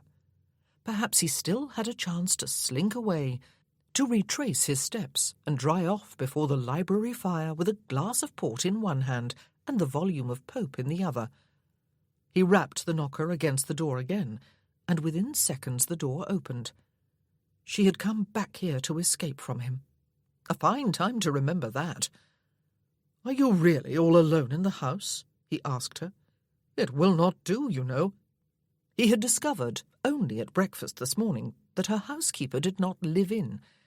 He had wondered if that had been the housekeeper's idea or hers. He would wager upon the latter. "You had better step inside," she said, none too graciously. He did so, and stood dripping all over the small hallway. "No," he said firmly, as she began to stretch out a hand. "You are not a butler, and there is no point in both of us being soggy." He removed his hat and coat as he spoke, and set them down nearby, while she folded her hands at her waist and looked inhospitable. She watched as he ran a finger beneath the back of his cravat. There was nothing much he could do about its dampness except put up with it. "The fact and propriety of my being alone in the house are absolutely none of your concern, Lord Hertford," she told him. "I will not have you play lord of the manor here in my own home." He opened his mouth to dispute that last point, but closed it again without saying anything. It would be petty to argue. But he could not capitulate entirely. "Even opening the door after your servant has left could be dangerous," he said. "How did you know it was safe to do so now?" "I did not," she said, "and clearly it was not. But I will not live in fear." "The more fool you, then," he said. He had not missed the insult, but perhaps he had returned it. One did not normally call a lady a fool. "Are we to remain freezing out here in the hall?" "I beg your pardon," she had the good grace to say, as she turned to lead the way into the sitting-room, which was invitingly cosy and warm. "I do hope, though, you have not come here to be disagreeable, Lord Hertford. Take the chair by the fire while I make some tea." "Not on my account," he said, availing himself of the chair she indicated. "And I am not always, or even often, disagreeable." "I know," she said. "You would charm right through to the heart." Ah, a direct quotation from his own mouth. Well, and so he was, with almost everyone he knew. Everyone, in fact, except Lady Berkeley. He regarded her as she arranged her skirts about her on the love-seat. It was unfair to think of her as being made of marble. On the other hand, she was not all feminine warmth either. He had no idea why he had come. "I have no idea why I have come," he said. Ah, the polished gentleman of consummate good manners, with an endless supply of polite topics upon which to converse. "You came to disapprove of me, and find fault and scold," she said. "You came because I am an encumbrance upon your estate, and you were too irritated simply to ignore me." "Well, Fustian," he said, "you would not even be decently submissive enough to allow me to pay for your roof." "Exactly," she agreed. "But you found a way of paying half anyway, and of making me beholden to you for getting the job done without further delay." "You are as irritated with me as I supposedly am with you," he told her. "But I did not seek you out this evening," she pointed out with damnably faultless logic. "I did not go to your house, Lord Hertford. You came to mine. And if you dare to point out that my house is actually yours, I shall show you the door." He sat back in his chair. Not a particularly wise move, since it pressed his damp shirt against his back. He drummed his fingers on the chair arms. "I never quarrel with anyone," he said, "especially women. What is it about you?" "I do not worship and adore you," she said. He sighed. "I am lonely, Lady Berkeley," he said. Yes, what was it about her? What the devil was it? "I think perhaps bored would be a more appropriate word," she said. She was quite right. "You presume to know me, then?" he asked. She opened her mouth, drew breath, and, interestingly, flushed. "I beg your pardon," she said. "Why are you lonely? Is it just that you are far from your family and friends? Are there many of them?" "Family," he said. "Hordes, all of whom love me and all of whom I love in return. And friends, another horde. Most of them friendly acquaintances, a few closer than that. I am, as one of my cousins informed me on my birthday recently, the most fortunate of men. I have everything." "Except?" she said. He raised his eyebrows. "What do you not have, Lord Hertford?" she asked. "For no one has everything, you know, or even nearly everything." "Well, that is a relief to know." He grinned at her. "There is still something for which to live, then?" "You do that very well," she said. "What?" "Giving the impression that there is nothing to you but charm," she said. "Ah, but you must not disappoint me, Lady Berkeley, and become the typical female," he said. "You must not assume that somewhere inside me there is a heart." His stomach turned a complete somersault then. She smiled back at him. Lips, eyes, the whole face. "Oh, I would never make that foolish assumption," she said. "Why are you lonely?" She was not going to leave it alone, was she? Why had he used that stupid word when he had meant simply that he was bored? She asked another question before he could answer. "What is one thing you have done in your lifetime that made you proud of yourself?" she asked. "There must be something." "Must there?" "Yes." She waited. "I did rather well at Oxford," he said sheepishly. She raised her eyebrows. "Did you?" Well, that had surprised her, and she looked sceptical. Suddenly he felt stung. "A double first," he said. "In the classics." She stared at him.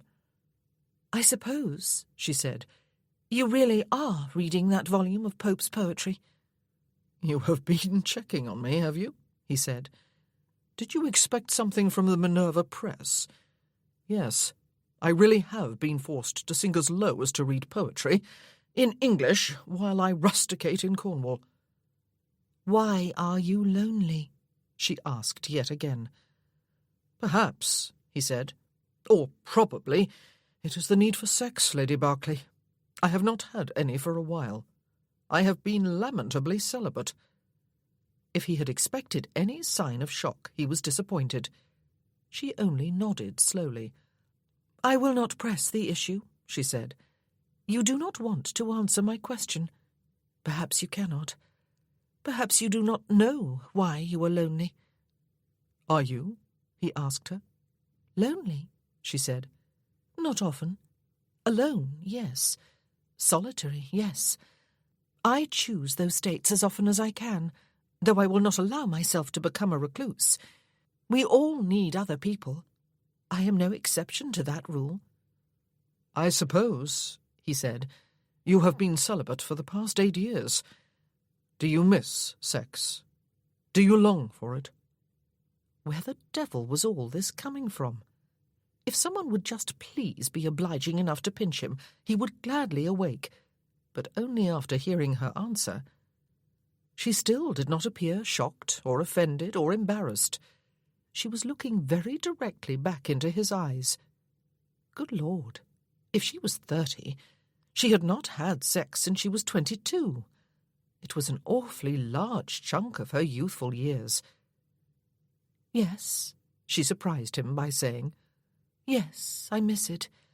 I choose not to long for it." She looked down at her hands, which were clasped loosely in her lap. "Chose," she said softly, changing the verb tense of what she had said, and in the process changing the meaning too. A piece of coal shifted in the hearth, sending sparks up the chimney, and making Percy aware of a huge tension in the room. He still had no idea why he had come here, but he had certainly not expected any of this. This was not conversation, nor was it flirtation. It was... what the deuce was it? "I think," he said, "I came to Cornwall in the hope of finding myself, though I did not realize that until this moment. I came because I needed to step away from my life and discover if, from the age of 30 on, I can find some new and worthwhile purpose to it. But my old life is about to catch up with me again, in the form of unknown members of my family, led by my mother. I love them, and I resent them, Lady Berkeley. May I seek refuge here occasionally?" What an asinine question to ask. She had moved here to get away from him, and he had been happy to see her go. The cat awoke and stretched, its paws spread out before it, its back arched. It jumped to the floor, padded over to the love-seat, and leaped onto Lady Berkeley's lap, where it curled up and addressed itself to sleep again, to recover from its exertions. Percy watched her hand smooth over the cat's back. She had slender fingers with well-manicured nails. "You want me as a friend, Lord Hertford?" she said. "Someone not of your old world? Someone who does not adore you and fawn upon you?" "I want you as a lover," he told her. "But failing that, friendship will do." It was a good thing she was farther than arm's length away, he thought, and that her freedom of movement was hampered by the cat on her lap, or it was altogether possible he would be nursing a couple of stinging cheeks by now, or a cracked jaw. And was it true? Did he want her as a lover? Lady Berkeley, the marble woman? She could not be less like his usual sort of amour if she tried. But perhaps that was the point. "Friendship seems unlikely, but possible," she said. She was looking at the cat. He did not say anything. He was even holding his breath, he realized, before releasing it. She was going to allow him to come again, was she? And did he want to? Was it wise, in the evenings like this, when there was not even a servant in the house, much less a chaperone? Did she care? Did he? Her eyes were upon him. "I am not sure about the other," she said. Was he understanding her correctly? But she could not possibly mean anything else than what he thought she meant. The air fairly sizzled, and it had nothing to do with the fire, which had burned rather low. He got abruptly to his feet to put more coal on it. "I must be on my way," he said when he had finished. "I have disturbed you enough for one evening. No, you need not move. I can see myself out. But remember to lock the door when you do get up." He stood before her for a few moments, looking down at her. Then he bent over her, without disturbing the cat, and kissed her briefly. Her lips were soft and warm, not responsive, but not unresponsive either. He straightened up. "Imogen," he said, purely for the sake of hearing her name on his tongue. "Good night, Lord Hertford," she said softly. The rain had eased a bit, and the wind had dropped, he found, as he stepped outside, although he was surrounded by almost pitch blackness. He had started something tonight, perhaps. But what? Friendship? An affair? Part of him was elated, part was frankly terrified. But why? He had had friends before, though not many female friends, it was true, and he had certainly had plenty of affairs. None of them, though, had been with Imogen Hayes, Lady Berkeley. Chapter 12. "I must confess," Sir Matthew Quentin said, "that I have occasionally enjoyed a glass of good brandy with an acquaintance or neighbour, without inquiring too closely into its place of origin." "I suppose I have done the same," Percy admitted. "I have never been keen on the idea of smuggling, though, not just because the government is thereby defrauded of revenue, but more because the people who really benefit are not the ordinary man who does the hardest work and takes the biggest risk, but those few who direct operations from afar and terrorize anyone who threatens their operation. They make a fortune out of terror and oppression, and the sure knowledge that there will always be a market for luxury goods, and that even people with no direct involvement will join a conspiracy of silence. No one wants to stick his neck out over something that cannot be stopped anyway." "Oh, I agree," Sir Matthew said. "I suppose you have been discovering, have you, that the old Earl encouraged the trade and allowed it safe haven on Hertford land in return for some creature comforts. More ale?" They were sitting at their ease in Sir Matthew's library awaiting luncheon, to which Percy had been invited. Paul Knorr, his new steward, had arrived from Exeter the day before, 3 days after a letter from Higgins informed Percy of his appointment. The man was now conferring with Quentin's steward over luncheon and ale at the village inn. Percy was optimistic about Knorr. He was young and well-educated, son of a gentleman of Higgins' acquaintance, and he was keen to get on with his new duties. He had managed his family's land for a number of years before his father's death, but now his elder brother had inherited, and he had sought employment elsewhere. "Thank you," Percy said, and waited for his glass to be refilled. "The beach and the cellar of the Dower House, you mean?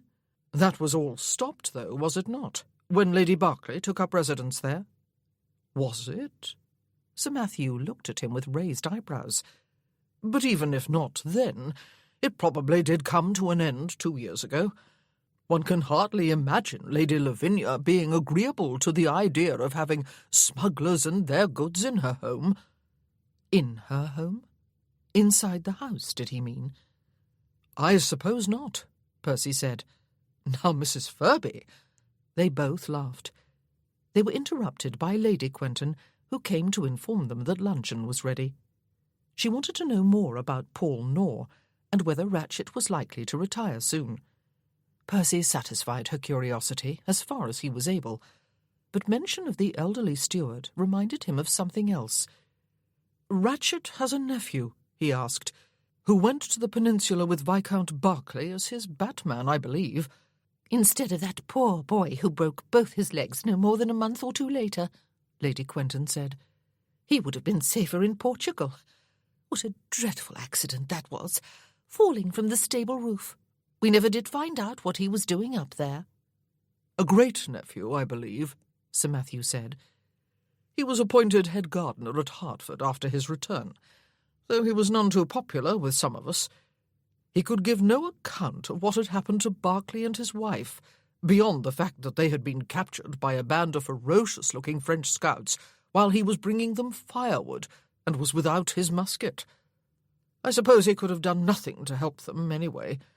There were those, though, who felt that he ought at least to have waited until he did have word, one way or the other. If he had stayed, he might have helped escort Lady Berkeley home. She was, I believe, in something of a state. Understandably so." "Poor Imogen," Lady Quentin said. "She and her husband were quite devoted to each other. But that man, that so-called head gardener, does not know the difference between a geranium and a daisy, or between an oak tree and a gorse bush, I swear. His title is a sinecure. Oh, I do beg your pardon, Lord Hertford. I am being spiteful. You must be impatient for your mother's arrival. All your neighbours, ourselves included, are agog with eagerness to meet her." The day was all but gone by the time Percy and Nor returned to Hertford. "I must remember to refer to you as the under-steward," he said. "One would not wish to hurt the feelings of an octogenarian." "Mr. Ratchet does have handwriting that I envy," Nor said with a smile, "and the books are very clear and easy to understand." He had missed a visit from Lady Berkeley, Percy discovered. Lady Lavinia thought it a great pity. Percy did not. He went out of his way, in fact, to avoid her during the next couple of days, as he had done yesterday and today. He did not know what had possessed him that evening at the Dower House. He still did not know why he had gone there.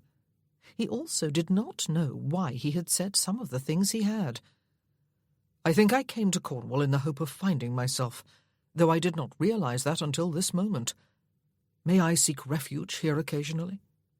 I want you as a lover, but failing that, friendship will do." He squirmed at the memories, especially of that last exchange.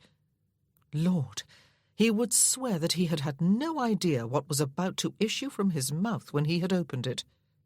"Friendship seems unlikely, but possible," she had replied.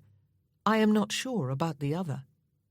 That was the point at which, far too late, he had leapt to his feet and fled. But not, he recalled, before kissing her. No, he preferred to keep both his person and his thoughts well away from Lady Berkeley until he had himself well in hand, whatever that meant. Imogen did not set eyes upon the Earl of Hertford for 4 whole days after his evening visit to the Dower House, even though she got up her courage on the second day to call upon Aunt Lavinia and Cousin Adelaide. He was out with the new understeward, acquainting him with Sir Matthew Quentin's well-run farms and experienced, efficient steward. Mr. Nor was a young gentleman of keen intelligence and pleasing looks and manners, her aunt reported, though why Cousin Percy would go to the expense of hiring a second steward when there was already Mr. Ratchet, she did not know. Imogen thought it was probably because an active steward was desperately needed for Hertford, but the Earl was too kind to force Mr. Ratchet into retirement. She had conceded, albeit reluctantly, that he was indeed capable of kindness. She had also conceded that she found him more attractive than she had found any other man, and that, disturbingly, included her late husband. She had never thought of being attracted to Dickie. He had been her best friend, and everything about him had pleased her. Even that. Lord Hertford had dared give it a name in her hearing. It had really been quite shocking of him. Sex. There. Yes, sex with Dickie had pleased her. It had pleased him too. But attraction.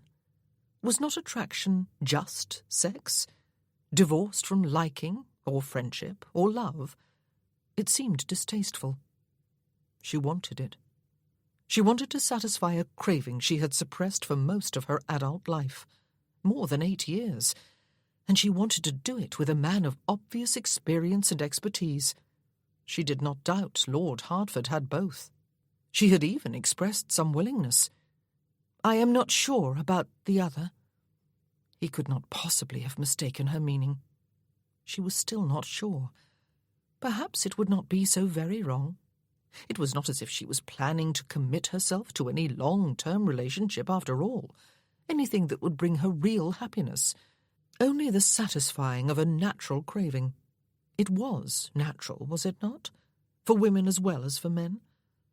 Perhaps she would be at peace again if she let it happen. He would go away after a while. She felt no doubt about that, especially now that he had hired another steward, who was young and intelligent and presumably competent. Lord Hertford would go away, probably never to return, and she would be at peace once more, or as much at peace as she ever could be. In the meanwhile, would it be so wrong? The thoughts and the mental debate teemed through Imogen's mind, even while she listened to her aunt's animated chatter about the visitors that were expected, though she did not know how many were coming, or even exactly when, and Cousin Percy did not know either. It was very unsettling.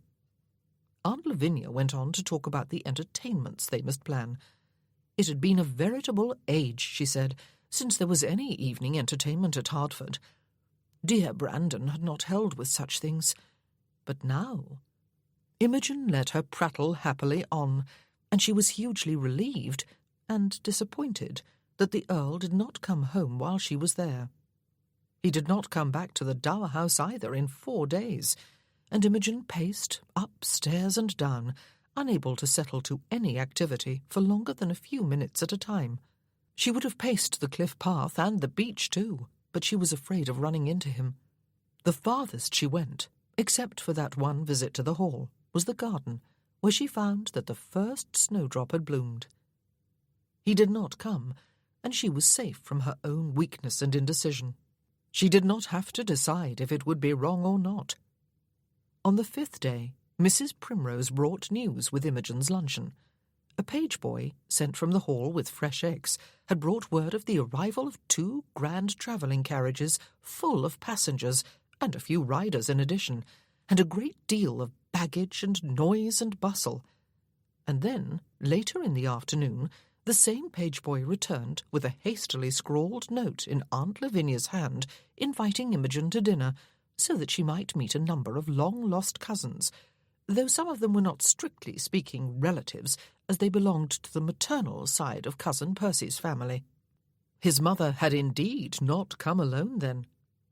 Even while Imogen was thinking up excuses for not going, her eyes focused upon the last 2 sentences.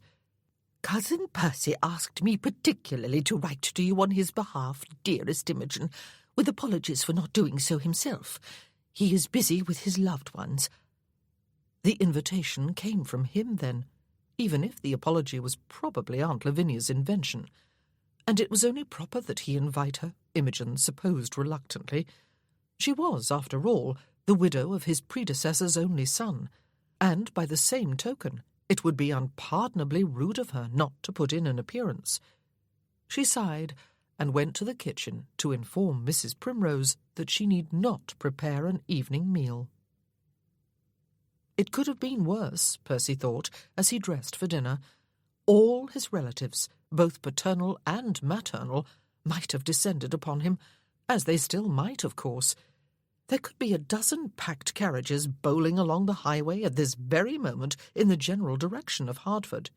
One could not know for sure. Aunt Edna, his father's sister, had arrived late in the morning with Uncle Ted Eldridge. Their son, Cyril, had come with them, as had the 3 girls, Beth, and the twins, Alma and Eva. They had been in London, kicking their heels, according to Cyril, waiting for the season to begin, so that Beth could be fired off into society and onto the marriage mart. The prospect of passing some time by coming to see Percy in his proper milieu and to celebrate his 30th birthday, albeit belatedly, had appealed to them all, without exception. Aunt Nora Herriot, his mother's sister, had been equally enthusiastic over the invitation, and had come with Uncle Ernest and their sons, Leonard and Gregory. They also had come from London, and had met the Eldridges by chance at a toll booth, and travelled with them thereafter. One big, happy family, come to jollificate with him, Percy thought, as he considered the fall of his neckcloth with a critical eye, and gave Watkins a nod of approval. Was jollificate a verb? If it was not, then it ought to be, for it perfectly described what his family clearly had in mind for the next week or so. One shuddered at the very thought. And it might not be just family. According to Cyril, Sidney Welby and Arnold Biggs, Viscount Marwood, were thinking of ambling down this way too, and might already have begun ambling. And then, in the middle of the afternoon, just when things had been calming down at the house, Percy's mother had arrived in company with Uncle Roderick Galliard, her brother, and his widowed daughter, Cousin Meredith, and her young son, Geoffrey. The arrival of the infant had eclipsed all else, and had brought everyone and his dog, or rather, everyone and the Hertford strays, which had, as usual, escaped from the second housekeeper's room, converging upon the child to offer unsolicited hugs and kisses, and squeals and exclamations and yips and barks, and a growl from Prudence. He was, admittedly, a pretty child, with his mop of fair curls and big blue eyes. Percy had done his bit, too, by snatching up the boy and tossing him toward the ceiling, to shrieks of glee from said infant, cheers of encouragement from the male cousins, and assorted squeals of fright and cries of alarm from the female cousins and aunts, while Meredith looked placidly on. His mother had been filled with ecstasy on her arrival. Even Mrs. Furby, whom she insisted upon calling Cousin Adelaide, had been unable to escape her hugging arms and delighted exclamations of bonhomie. To find some shared blood between those two would probably take the dedicated researcher all the way back to Adam and Eve. But to his mother, Mrs. F. was family. His mother and Lady Lavinia were, in fact, a matched pair, and had taken to each other like bees to pollen. He was already dreaming of availing himself of the peace and sanity of the Dower House, Percy thought grimly, as he raised his chin for Watkins to position his diamond pin just so in his neckcloth. Though peace was probably not quite the right word. Lady Berkeley did not much like him, and he was not sure he greatly liked her, except that he had told her he wanted to be her lover, but would settle for friendship. And she had told him that friendship was possible, though improbable, and that she was not sure about the other. So were they friends, or were they not? Could they be? Should they be? He could not for the life of him make any sense of it. She was coming for dinner. At least she had been invited, and would probably come out of a sense of duty, if for no other reason. Anyway, she could not hope to hide out in the Dower House for long, before it was discovered and invaded by his family, and she must have the sense to realize that. His mother had already learned of her existence, and simply could not wait to embrace her. Not meet, but embrace. It was enough to make a grown man wince. "No, no," he said in response to the stricken look on his valet's face. "You did not stick the pin in me, Watkins. Carry on." Lord, he hoped she would come. And he hoped she would not. She came. They were all gathered in the drawing-room when Crutchley announced her. Yes, he actually did. His chest puffed out, his voice projecting his words into the room, silencing the hubbub, as everyone turned curious eyes his way. He was behaving like a major-domo at a grand ton ball. Having all these visitors under his charge had gone to his head. It must have been a bit daunting to walk alone into the room in a sort of silence, with every eye turned her way, but she did it with calm grace. Her near blonde hair was smooth and shining, but it was styled quite simply, especially when one compared it with all the curled and crimped and ringleted heads of his aunts and cousins.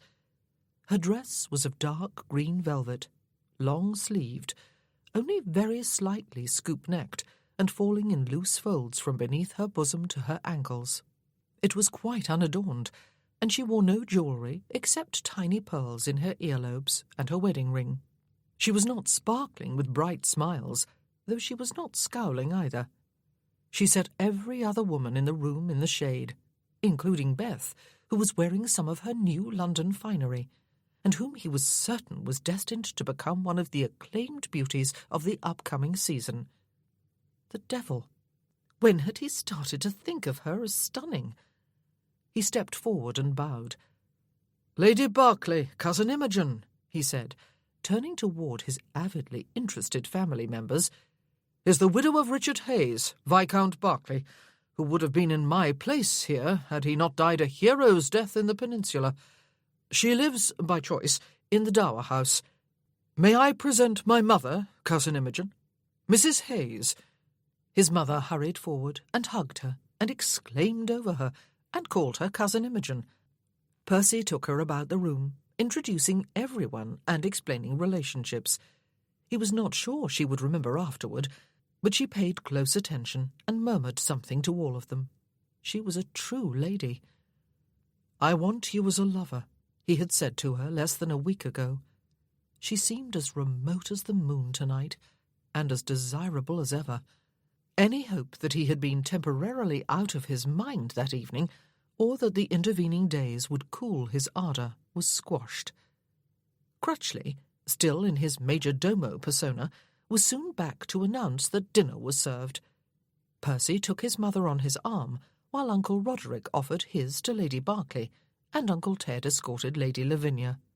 It was rather dizzying to see such a crowd in the dining-room, Percy thought, a few times during dinner. Extra leaves had been added to the table, and Mrs. Evans in the kitchen had risen magnificently to the occasion, as she had said she would when he had suggested employing someone to assist her. It ought not to be dizzying. He had spent much of his life in company with crowds of people. Even as a child, when he had remained at home with tutors rather than going away to school, there had always been cousins and other relatives and neighbours and friends of his parents in the house. He had not been here long, but already he had grown accustomed to the quiet of Hertford, give or take a few distant cousins and a menagerie. He rather liked it, he thought in some surprise, though he would not stay. He would leave when his family did. Now that Nor had arrived, there was no real reason for him to remain. There would be crops this year, a thinning of the flock, a new barn, repairs to the sheep pens, and numerous other improvements. Ratchet would have more detail to add to his books, and that would keep him happy. "You are unusually quiet, Percy," Aunt Edna remarked over the roast beef course. "Am I?" He smiled. "It must be the sobering effect of being 30 years old." "Or it could be," Uncle Roderick said, "that it is difficult to get a word in edgewise. Whatever must you think of us, Lady Lavinia?" "I could positively weep with happiness," she replied. "All this time there has been an estrangement between the two branches of the family because of a foolish quarrel so long ago that no one even remembers its cause." No one pointed out to her that about half their number were his mother's family and bore no relationship to her at all. She was clearly happy, and so was Percy's mother, who was beaming back at her and dabbing the corner of one eye with her handkerchief. No one could call his family unsentimental. "And we have rediscovered one another, Cousin Lavinia, because Percy finally decided to come here where he belongs," his mother said, "and also because of the sad demise of Cousin Imogen's husband. How strange life is. Good things can arise from bad." Everyone looked suitably solemn over this less than profound pronouncement. Percy's eyes locked upon Lady Berkeley's. She was still looking a bit marble. The female cousins appropriated her attention in the drawing-room after dinner, and Percy, who sat with his uncles and found himself talking of all things about farming, realised from the snatches of conversation he overheard that they had discovered she had been in the peninsula with her husband and were peppering her with questions about her experiences there. Alma wanted to know if she had been much in demand as a partner at regimental balls, and thought it must be simply divine to be at a ball and no one but officers with whom to dance. Fortunately, perhaps, Percy did not hear Lady Berkeley's response, but she seemed to be humouring her listeners. She rose to leave after the tea-tray had been removed. "You have your carriage, dear?" Aunt Nora asked. "Oh, no," she replied. "The Dower House is not far away." "But the path is dark, even on a bright night, Imogen," Lady Lavinia said. "Do take a footman to carry a lantern for you." "I shall escort Cousin Imogen myself," Percy said. "There is no need," she said. "Ah, but there is," he told her. "I must impress my relatives with how well I play the part of responsible lord of the manor." Most of the relatives laughed. She did not. She did not argue, though. "I look forward to seeing your home, Cousin Imogen," his mother said. "May I call?" "But of course, ma'am," Lady Berkeley said. "I shall be delighted to see you, and any other of Lord Hertford's guests who care to come to visit me." "We are a gregarious lot," Percy warned her, after they had left the house together without a lantern. "You cannot expect us to remain within the hall to mind our own business, when there is another house close by and someone else's business to mind instead." "You have an amiable family," she said. "I do," he agreed. "Will you take my arm so that I may feel more protective and therefore more manly? I am fortunate to be a part of such a family, on both my father's and my mother's side, but sometimes they can be a little intrusive." "Because they care," she said. "Yes." The night was reasonably bright. There seemed to be no clouds overhead. It was also crisply cold. She set her hand within his arm. Neither of them took up the conversational slack. He could see the outline of the Dower House ahead. It was, of course, in total darkness. He did not like the fact that there were no servants there waiting for her, but he could say nothing.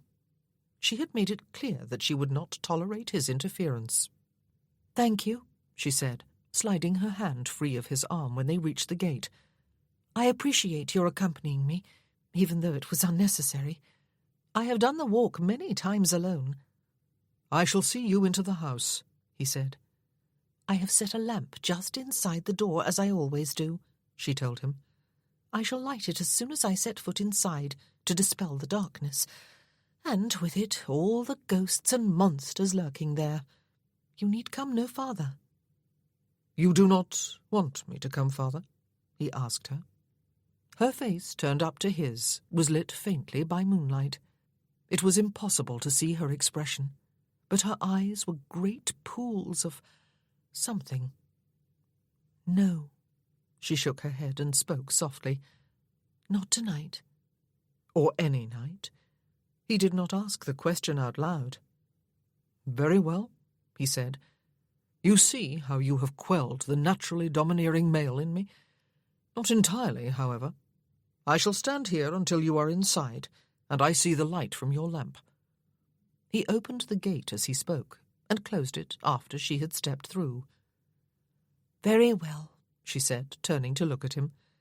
"You may come and break the door down if the light does not appear, and you should hear a blood-curdling scream." And damn it, but she smiled again, with what looked, in the near darkness, to be genuine amusement. "Is it not customary," he asked her, "to offer a kiss to the man who has escorted you home?" "Oh, goodness me," she said. "Is it?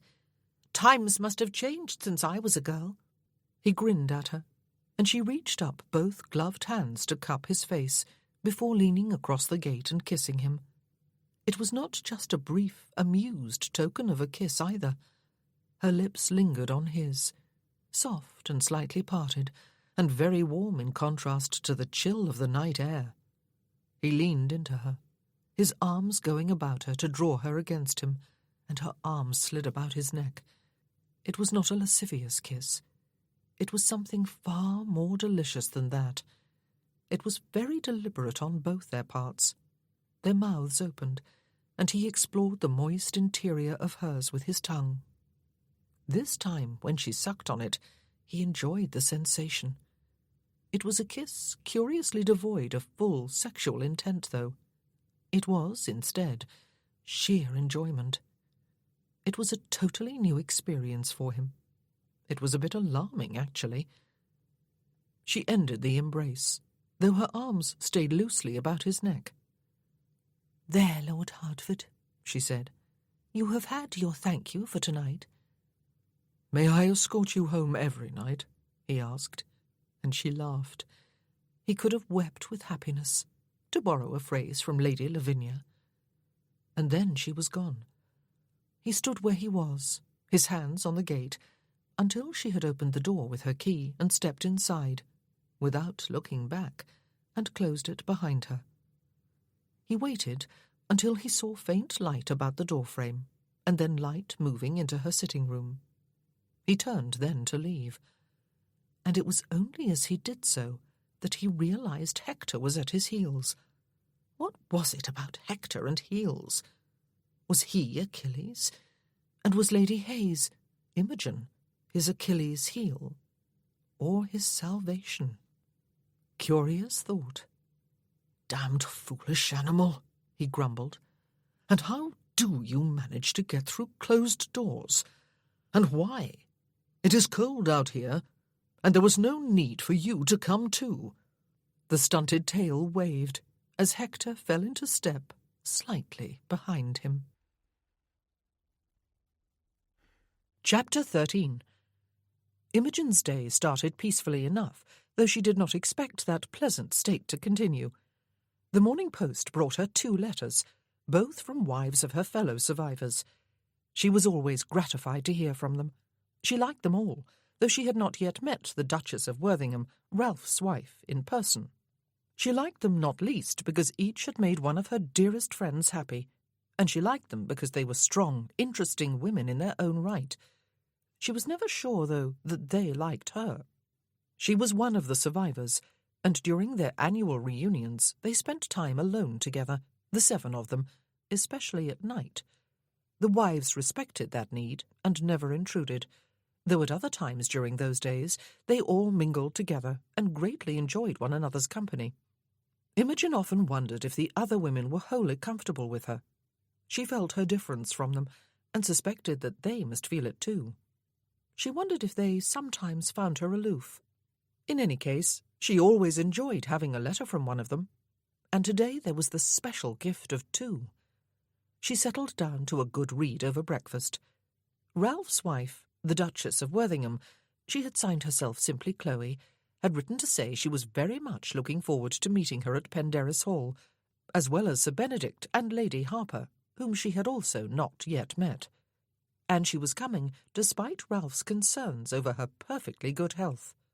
Some people, of course, would insist upon calling it delicate health and frightening the poor man, but she had never felt better. The Duchess, Imogen inferred, was expecting a child, and so by the end of the year 3 of their number would be fathers. Life had moved on for all of them, except her, and George. But George, Duke of Stanbrook, was in his late 40s, and one assumed, perhaps wrongly, that he would never consider remarrying.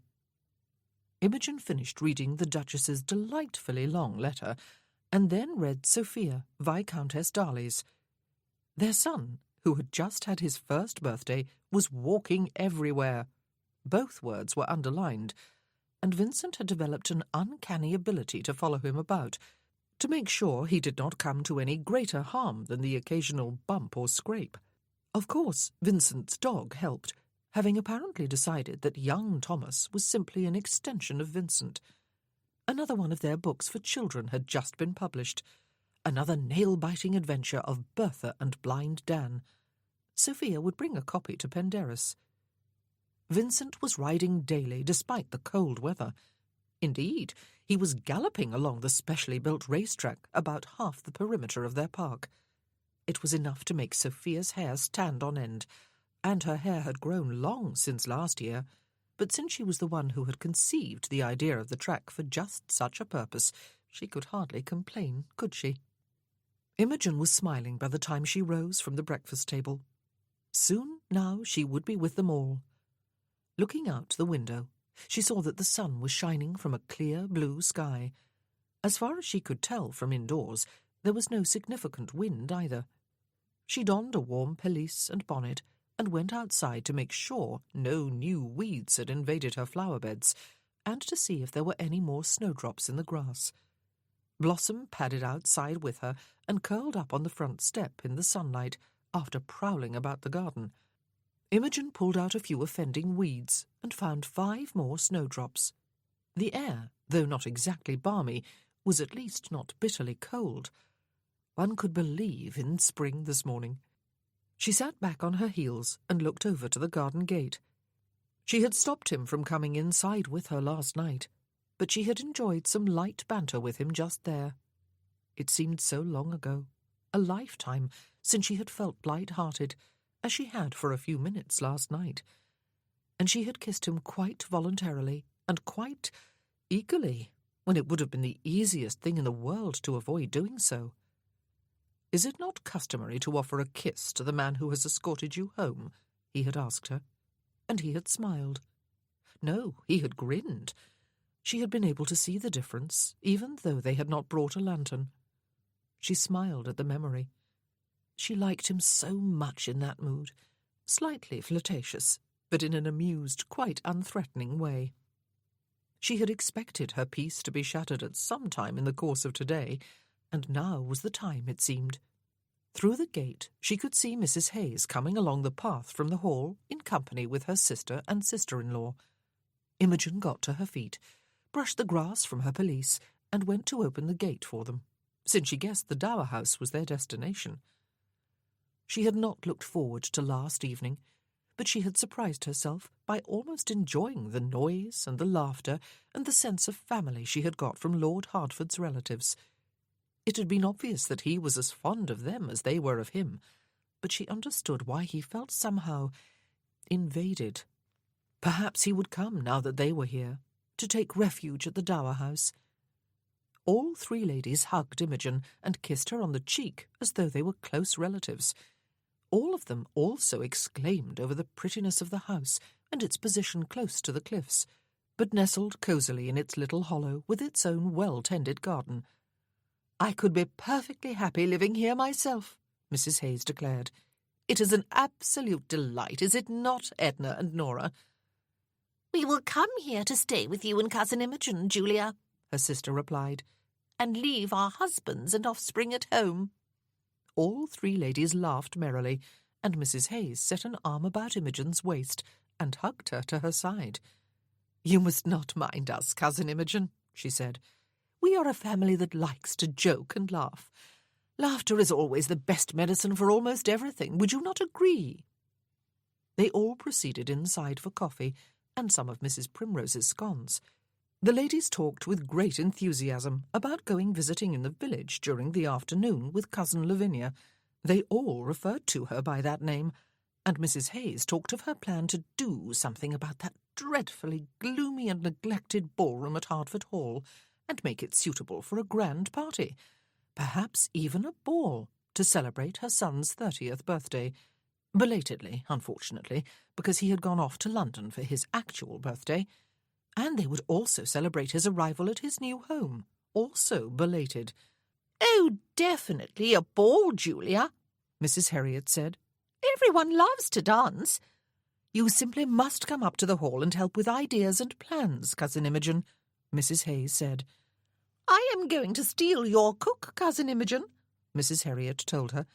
"These are surely the best scones I have ever tasted." They left after a correct half-hour or so, hugging Imogen again as they went, and kissing her cheek and hoping they would see her at the hall again during the evening. She could only laugh softly to herself after they had gone. She felt rather as though she were emerging from a whirlwind.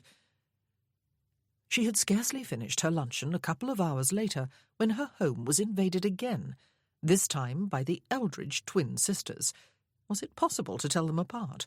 And the 2 Herriot brothers and Mr. Cyril Eldridge.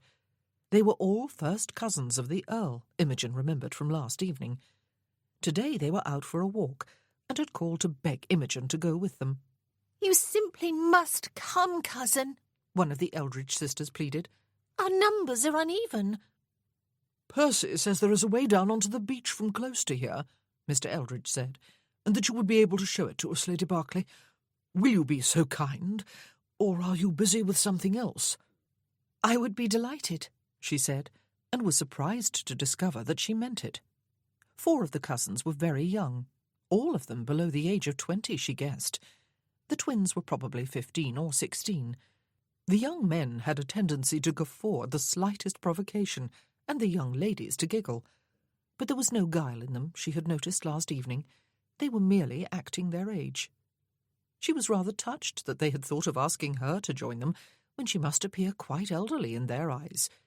But of course Mr. Eldridge was probably far closer to her in age than he was to them. Perhaps they had considered that. "Beth went visiting with my mother and my aunts and Lady Lavinia," Mr. Eldridge explained, as they set out along the cliff path. "They must have been horribly squashed in the carriage. Meredith stayed back to play with young Geoffrey when he wakes from his afternoon nap. My father and my uncles went off with Percy to look at sheep. He was actually soliciting their advice. It scarcely bears thinking of, Lady Berkeley. Percy interested in farming. Next he will be talking about settling here. Oh, I beg your pardon." "Because I might be offended that the very notion of someone's wanting to settle here appalls you, Mr. Eldridge," she said. "I am not offended." "It is only," he said, "that I cannot imagine Percy being contented here for long. He only came because he said he would when he was colossally bored and colossally drunk on his birthday, and Percy never likes to go back on his word. I'll wager he was already planning to leave here when Aunt Julia decided to come and bring us lot with her. I'll wager he just about had an apoplexy." He was not far wrong, Imogen thought with an inward smile, but colossally bored and colossally drunk. And this was the man she had kissed voluntarily and with some pleasure last night, the man she had come to like, and the man with whom she was still half considering having an affair. It was nothing she did not already know or guess about him, though. He was also a very intelligent, well-educated man, and a man who had somehow lost direction about 10 years ago, and not found it since. Would he find it? Ever? Here, perhaps? She hoped not here. Please not here. She might perhaps allow herself a little reprieve in company with him, but it could not be prolonged. "Is this it?" One of the Heriot brothers, Leonard, was calling from a little way ahead along the path. "It is," Imogen called back. "The path looks a bit daunting, but you will see that it zigzags to minimize the steepness of the descent, and it is really quite wide and firm underfoot." "I claim Gregory," one of the twins said. "He has a sturdier arm." "Meaning I am fat, Alma?" Gregory Heriot said. "Meaning that you have a sturdy arm," she said, and giggled. "And I am Eva." "No, you were dashed well not," he said. "Not unless you changed frocks with your sister after luncheon." There was a burst of laughter from the other 3. Imogen stepped forward to lead the way down. If he had not been colossally drunk on his birthday, perhaps it would not have occurred to him to come to Cornwall, ever. He had neglected it quite happily for 2 years. All this might not be happening if he had not got drunk. But if he had not, then she would still be at the hall herself now, waiting for the roof to be replaced on the dower house. She would not go up to the hall this evening, she decided. She could not be expected to go there every night, after all. "May I escort you home every night?" he had asked last evening after their kiss. He had asked it to make her laugh, and he had succeeded. But she must not make a reality of that joke. When had she last laughed before he came here, though? She had done it at least twice since, that she could remember. Oh, she did like him, she thought with a sigh, as she allowed Mr. Eldridge, quite unnecessarily, to move ahead of her and help her down onto the beach. She abandoned herself to an afternoon of frolicking by the sea. Percy spent the morning with his family, though his mother and aunts went out for a walk, declaring their need for some air and exercise after several long days of travel. He suspected they would take the direction to the Dower House and pay their respects to Cousin Imogen, if she was at home. Percy enjoyed the morning, taking everyone on a tour of the house and out to the stables, to see the kittens, of course, and playing billiards with some of the cousins, talking over coffee. He enjoyed a luncheon with brisk conversation, and he enjoyed an afternoon spent with his uncles, showing them about the farm, discussing with them some of his plans and some of Nor's. And it was a pleasure to return to the house to the discovery that there had been 2 more new arrivals. Sidney Welby and Arnold Biggs, Viscount Marwood, had indeed made the journey. There was much handshaking and backslapping and noise and laughter, and that was when only Percy and they and Cyril were involved. Once Welby's and Marwood's arrival was announced, the uncles and male cousins were pleased, and Percy's mother and aunts and Lady Lavinia delighted. The female cousins were dizzy with excitement that there were 2 young, personable gentlemen who were not their cousins staying at the house, one of them with a title. If they had twittered and giggled before, they soared to new heights now. Dinner and the evening spent in the drawing-room were occasions of such collective amity and glee that at one point Percy felt he could gladly step outside and bellow at the moon or some such thing. He might have done it, too, if there had not been the possibility that he would be overheard. He did not know how it was possible to love one's family and friends and enjoy their company and feel grateful for them all, and yet to feel so constricted and constrained by them too. What was it about him? Whatever it was a quite recent development. It had come with his 30th birthday, perhaps, this feeling that it was not enough to have everything, even family, even friends, even love. It was the realization that there was a vast emptiness within that had gone unexplored his whole life, because he had been too busy with what was going on outside himself. He felt like a hollow shell, and remembered Lady Berkeley's asking him if there was anything within the shield of charm he donned for public viewing. He had joked about it, told her he was charmed through to the very heart. He was not sure his heart did anything more than pump blood about his body, except that he did love. He must not be too harsh with himself. He loved his family. "You have gone very quiet again, Percy," Aunt Edna remarked. "I am just enjoying the fact that you have all come such a distance for my sake," he told her. And the thing was that he was not lying. Not entirely so, anyway. He wanted his peace and quiet back. What? He had always avoided both as he would the plague. The gathering began to break up after the tea tray had been removed. Some of the older generation, as well as Meredith, went off to bed. A few of the cousins were going to the billiard-room, and invited Sidney and Arnold to join them. A couple of the uncles were going to withdraw to the library for a drink and a look at the reading choices. "Come with us, Percy," Uncle Roderick suggested. "I think I am going to get a breath of fresh air," he said. "Stretch my legs before I lie down." "Do you want company, Percy?" Arnold asked. "Not necessarily," he said. His friend bent a look on him. "Right," he said. "The outdoors by the sea on a February night does not really call to me, I must admit. Enjoy your solitude?" He raised his eyebrows. "Billiards, Arnie?" Cyril asked, and the 2 of them went off together in pursuit of most of the other young people.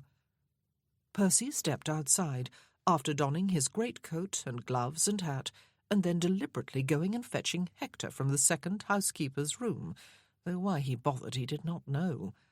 The dog would surely have found a way of following him anyway. His name would more appropriately be Phantom rather than Hector. It was a little before 11 o'clock.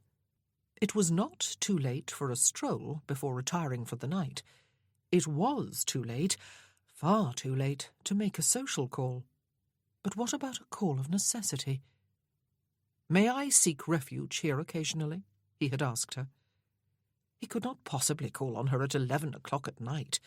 It would seem he had come for one thing only. And would that be true? His steps took him to the right outside the front doors and around the path that led past the dower house. Would he walk on past, though? He would let her decide, he thought, or rather her lamp or candles, or whatever she used to see in the dark when she was not sleeping. If her house was in darkness, he would walk on by. If there was light within, he would knock on her door, unless the light came from an upstairs room. There was light in the sitting room. Percy stood at the gate for what might have been 5 minutes, until his feet inside his shoes, he had not changed into boots, turned numb with cold, and his fingers inside his gloves tingled unpleasantly. Even his nose felt numb. He willed the light to move, to proceed upstairs, to give him the cue to move away and go home. And he willed it to stay where it was. Hector had given up sitting at his feet. He was lying there instead, his chin on his paws. He was beginning, Percy thought, looking down at him in the dim light of the moon, to look almost like a normal dog, which was just as well, since he seemed to be stuck with the mutt. And, annoyingly, he felt love begin to creep up on him. Damned dog. The light stayed where it was. Percy opened the gate and closed it quietly behind him after he and Hector had stepped through. He did not want to signal his arrival. There was still time to escape. He lifted the knocker away from the door, hesitated, and released it. It made a horrible din. Lord, it was probably after 11 by this time. The door opened almost immediately, long before he was ready, and he said nothing. Not only could he not think of anything to say, but it did not even occur to him that perhaps he ought to say something. She did not say anything either. They stared at each other, the lamp she held in one hand lighting their faces from below. It took Hector to break the spell. It must have occurred to the dog that the warmth inside the house was preferable to the cold outside. He trotted in and turned, as if by right of ownership, into the sitting room. She stood to one side, mutely inviting Percy inside. "It is not exactly what it seems," he said as she closed the door. "Late as it is, I have not come here expecting to sleep with you." He never knew quite what happened to his tongue when he was in her presence. He had never spoken with any other lady as he very often seemed to speak to her. "You have come to take refuge here." It was not a question. She turned to look at him with calm eyes and face. "Come, then." And she led the way into the warmth of the sitting room. Chapter 14. Imogen had chosen not to go up to the hall for dinner, even though Aunt Lavinia had sent a brief note again, assuring her that she would be welcome, that she was always welcome as she knew, and did not need to wait for an invitation. And, she had added, there were 2 more guests, Cousin Percy's gentlemen friends from London. Imogen liked all these people who had come to shatter her peace at Hertford, but she was finding the noise and bustle a little overwhelming. She was very thankful indeed for her own house, even if she must expect it to be invaded frequently during the daytime until everyone left. She wondered if he was finding it overwhelming too. But they were of his world, and his world was a busy, noisy place, she guessed, with little room for quiet introspection. Perhaps he was enjoying their company, and had forgotten all about that night when he had asked if he might retreat here occasionally. But she remembered the book of Alexander Pope's poetry on a table beside his chair in the library, and his double first degree in the classics, and she remembered something he had said just before asking if he might come here. "I think I came to Cornwall in the hope of finding myself, though I did not realize that until this moment. I came because I needed to step away from my life and discover if, from the age of 30 on, I can find some new and worthwhile purpose to it." But he had not been allowed to step away from his life for long. It had caught up to him here. She stayed up later than she ought, though the morning visit with the older ladies and the afternoon down on the beach with a group of exuberant youngsters had tired her. She could not settle to reading, which might have relaxed her, She thought of writing to her mother, but decided to wait until morning, when she would be wider awake. She crocheted, but could not admire what she did. She went into the kitchen to make a cup of tea, and ended up baking a batch of sweet biscuits, and then washing up after herself. She crocheted again and petted Blossom, who was always fascinated by the fine silk thread and the flash of the crochet hook. And finally she admitted that she was waiting for him to come, and it simply would not do. She was allowing her peace and hard-won discipline to be shattered. She would go to bed, have a good night's sleep, and tomorrow take herself firmly in hand. This would not do. She put her crochet away and got to her feet, remembering as she did so that she had not eaten any of the biscuits she had baked, or made any tea after boiling the kettle and measuring the tea leaves into the teapot. It was too late now, though, and she was neither hungry nor thirsty. She reached for the lamp, glancing at the same time at the clock on the mantelpiece. It was 10 minutes past 11. And that was when a knock sounded at the door, causing her to jump and Blossom to open her eyes. Imogen picked up the lamp and went to open the door. It did not occur to her to be cautious about doing so. For a dreadful moment, they just stood looking at each other, one on each side of the door's threshold. A draught of cold air came in from outside. The lamp, lighting his face from below, made him look taller and a bit menacing, especially as he was neither smiling nor speaking. But she knew in that moment that she wanted him, that there was really no decision to make, or if there was, then she had already made it. And she knew, too, that it was not just that. Oh, she might as well think of it as sex that made her desire him. It was not just sex. It was more than that. That was what made it a truly dreadful moment. And then he was inside, and had said that about not having come expecting to sleep with her. Had he really said it aloud, and not shocked her beyond words? And she had acknowledged that he had come to seek refuge, and led the way into the sitting-room. Hector was already seated beside the chair on which she had been sitting all evening, the chair where he always sat when he was here. Always? How many times had he been here? It seemed as if he had always been here, as if that chair had always waited for him when he was not, as though when she sat on it she was drawing comfort from the fact that it was his. This combination of tiredness and a late night was playing strange and dangerous tricks with her mind. He waited for her to seat herself on the love-seat, and then sat down himself. He had left his coat and hat out in the hall, she noticed. He was still unsmiling. He must have left his armour of easy charm out in the hall, too. "You must have been about to go to bed," he said, and then he did smile, a bit ruefully. "That was not the best conversational opener, was it?" "I am still up," she said. He looked about the room and at the fire, which had burned low. He got up, as she remembered his doing last time, picked up the poker to spread the coals, and then piled on more from the coal scuttle beside the hearth. He stayed on his feet, one forearm resting on the mantel. He watched the fire catch on the new coals. "What if I had?" he asked her. Strangely, she knew exactly what he was asking, but he elaborated anyway. "What if I had come expecting to sleep with you?" She considered her answer. "Would you have tossed me out?" He turned his head to look at her over his shoulder. She shook her head.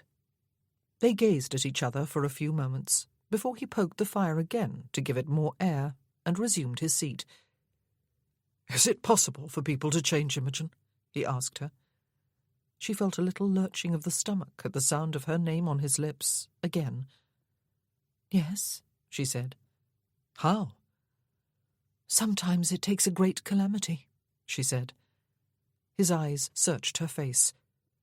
"Like the loss of a spouse?" She nodded slightly again. "What were you like before?" he asked. She spread her hands on her lap and pleated the fabric of her dress between her fingers, something she tended to do when her mind was agitated. She released the fabric and clasped her hands loosely in her lap. "Full of life and energy and laughter," she said. "Sociable, gregarious, tomboyish as a girl. I was the despair of my mother. Not really ladylike even after I grew up, eager to live my life to the full." His eyes roamed over her, as if to see signs of that long ago, long gone girl she had been. "Would you want to be that person again?" he asked. She shook her head. "Have you read William Blake's Songs of Innocence and Experience?" she asked him. "Yes." "It is impossible to recapture innocence once it has been exposed for the illusion it is," she said. "Illusion?" He frowned. "Why should innocence be more unreal, more untrue than cynicism?" "I am not cynical," she said.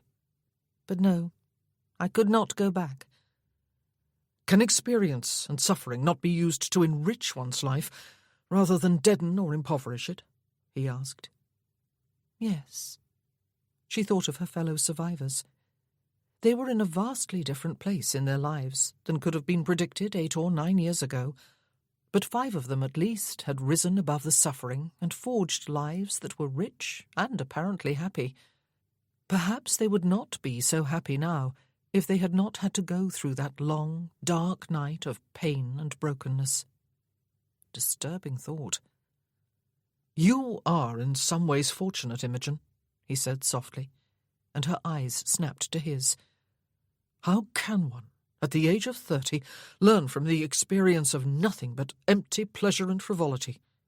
"And love," she said fiercely. "Your life has been so full of love, Lord Hertford, that it is fairly bursting at the seams with it.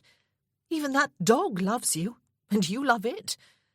It is not unmanly to admit it. And your life has included a period of intense learning about 2 of the greatest civilizations our world has known. You may have largely wasted the years since you left Oxford, but even that experience does not have to be for nothing. No time is really wasted, unless one never learns the lessons that it offers." He had sat back in his chair and was regarding her with a half-smile on his lips. "You are expending passion over a wastrel, Lady Berkeley," he said. "What lessons?" She sighed. She had allowed herself to become rather wrought up. But he was not a wastrel. A week or so ago she might have believed it, but no longer. He might have lived the life of a wastrel, but that did not make him one. He was not defined by what he had done or not done in the past 10 years. "Perhaps in recognizing how one ought not to live, one can learn how to live," she said. "It is that easy?" he asked her. "I should turn overnight, you think, into a worthy country gentleman, a Cornish country gentleman, and bury myself for the rest of my life in the back of beyond with my crops and my sheep and the ugly dog I have supposedly come to love, breeding heirs and spares and hopeful daughters, loving my wife and helpmeet, and cleaving only unto her for as long as we both shall live." And she laughed. Despite the almost unbearable tension that his words had begun to build, he had also created an image that was just too absurd. His eyes smiled. Oh, goodness. And then his lips. "You are really quite stunning when you laugh like that," he said. That sobered her. But she had been having exactly the same thought about him and his smile. "It gives a glimpse into the person you say you were, and the person you were meant always to be," he said. "Can you not be happy again, Imogen? Will you not be?" She smiled, found that she could not see him clearly, and realized that her eyes had filled with tears. "No, don't cry," he said softly. "I did not mean to make you unhappy. Will you come to bed with me?"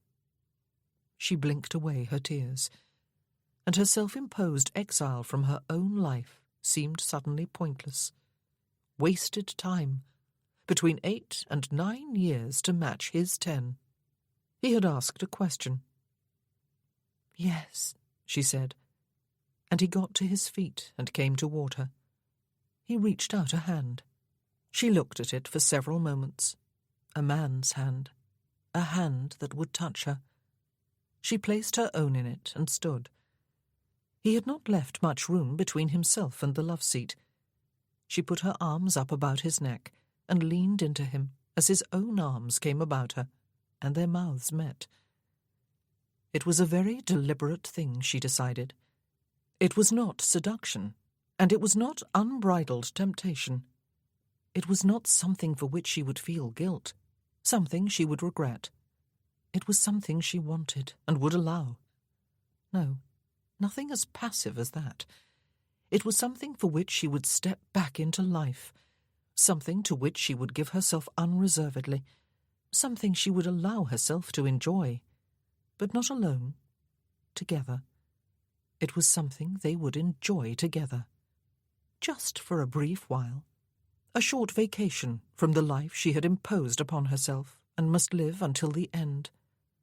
She drew back her head and looked into his eyes, which were very blue even in the dimness of the lamplight. "I do not expect forever," she told him, "or want it. I do not expect you to come back here in the morning out of any sense of guilt to offer me marriage. I would say no if you did. This is just for now, for a little while." His eyes smiled again before his mouth followed suit. It was a devastating expression, and quite unconscious, and therefore unpractised, she guessed. She was seeing him, or at least a part of him, as he really was. "If I were to offer forever, I would be a fool," he said. "No one has forever in his possession. Take the lamp, and I will set the guard about the fire." She turned to lead the way upstairs. Blossom was padding off to her bed in the kitchen. "Stay," she heard him say to Hector. A fire had been lit in the bedchamber.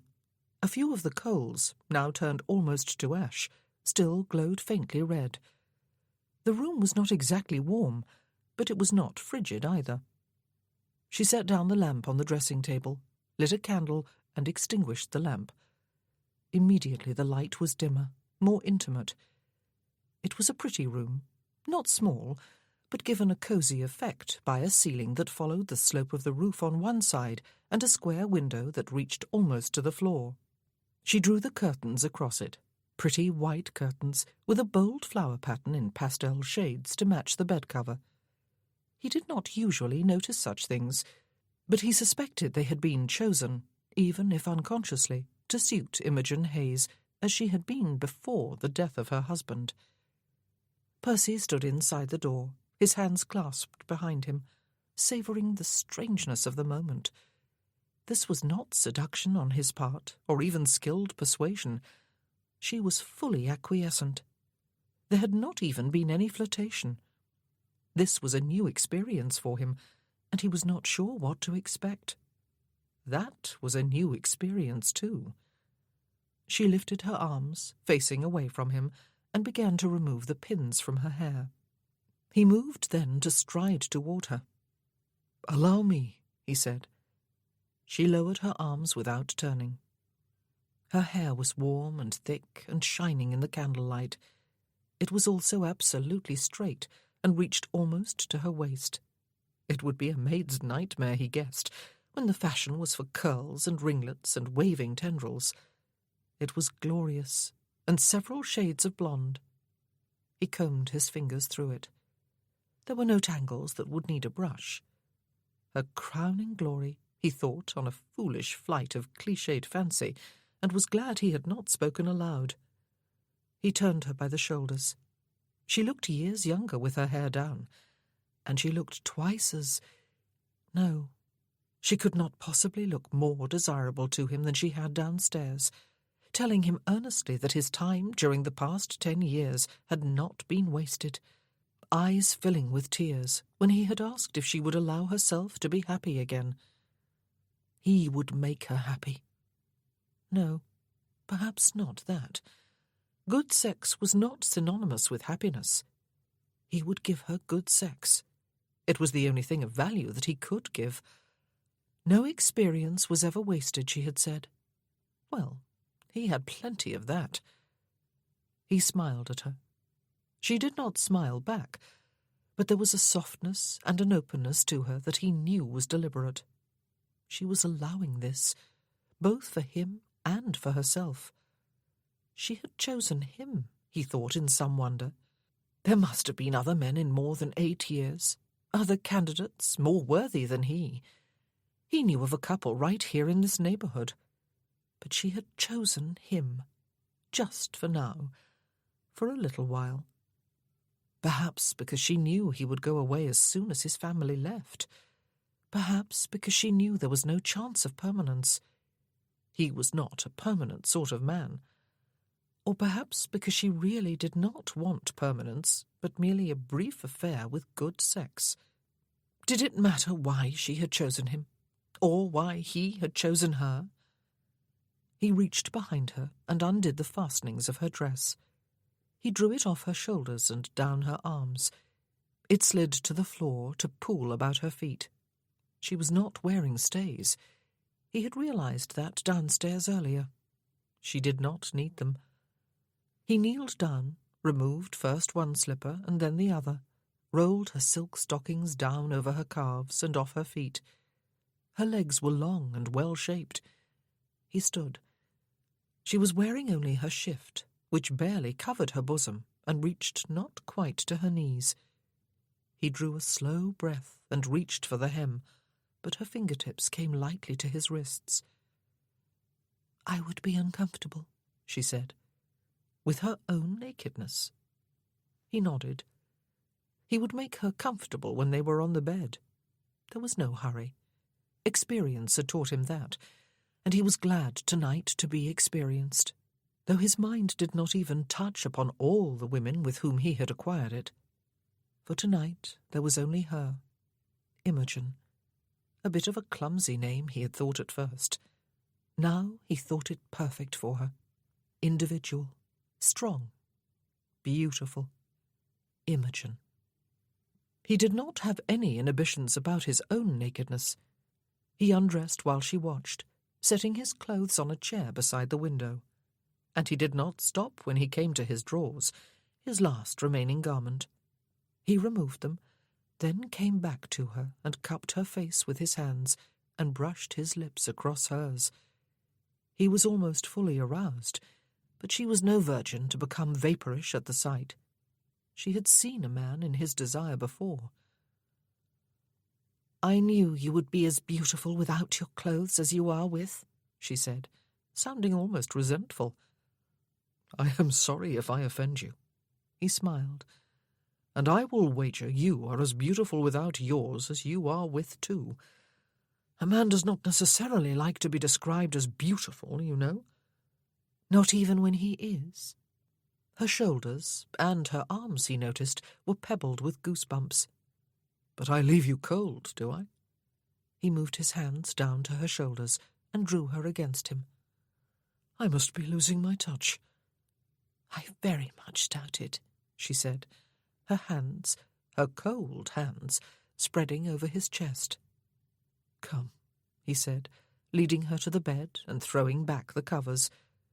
"Let me warm you up." It did not take long. Not that he did all the warming. She had decided that she would let this happen, he had already realized, but there was nothing passive about the letting. She was going to make it happen, and abandoned herself to passion as soon as her back encountered the mattress.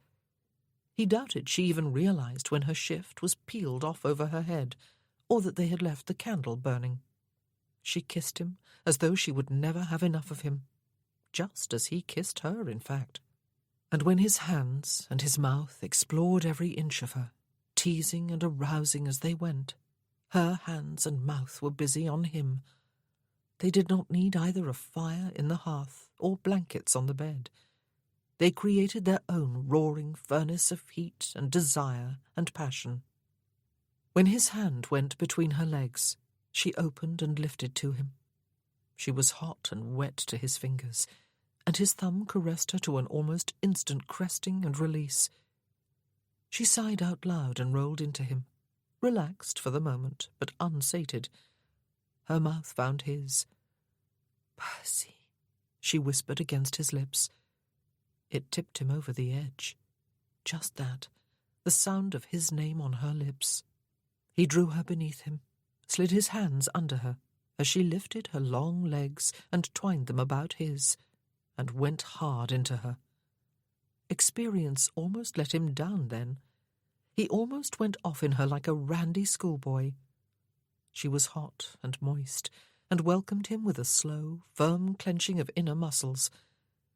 It took him a few moments to control himself while he held deep in her, in a near ecstasy of pain. And then they made slow, deliberate, exquisitely satisfying love. He had never before thought of sex with that particular euphemism. There was no love involved with having sex. It was purely, earthily, wondrously physical. But with her, with Imogen, sex was more than just that. Not love, but there was a deficiency of language. It was strange how the thoughts were present in his mind, even while his body was fully concentrated upon the sex act, or upon making love, or whatever the devil. Then her inner muscles clenched as he thrust, but did not unclench as they had done for the past several minutes in perfect rhythm with his withdrawals. And it was not just the inner muscles. Her whole body was taut and straining and lifting harder against his. He pressed deep again and held still. And, good Lord, heaven help him. Good Lord! He had been going to wait for her to climax and then continue toward his own release. But there was some sort of explosion that happened simultaneously inside his head and in his loins, and in her too. And sometimes there was no experience to draw upon, and absolutely no vocabulary. He lay spent and heavy and panting on her, and she panted beneath him, all relaxed and hot and sweaty. And what had happened to all her goosebumps? "Sorry," he murmured, disengaging from her and rolling off her and reaching down to pull the bedcovers over them. "I was squashing you." She rolled into his side, all soft woman and warm, silky hair. Maybe she had the same problems with vocabulary. "Thank you," he murmured. He was sinking fast into warm, comfortable oblivion. She said again, very eloquent. He shifted position, slid an arm beneath her neck to cup her shoulder with his hand. "Do you mind if I sleep here for a little while?" he asked her. "No." He was sliding deeper, as he guessed she was, when a trotting sound was followed by a great warm lump of something landing heavily on the bed and worming its way between their legs. "Damned dog," he muttered, but he was too sleepy to apologize for his language, or to order the damned dog to get down and leave a man alone with his lover. Imogen awoke when warm lips closed briefly over her own. She kept her eyes shut for a few moments.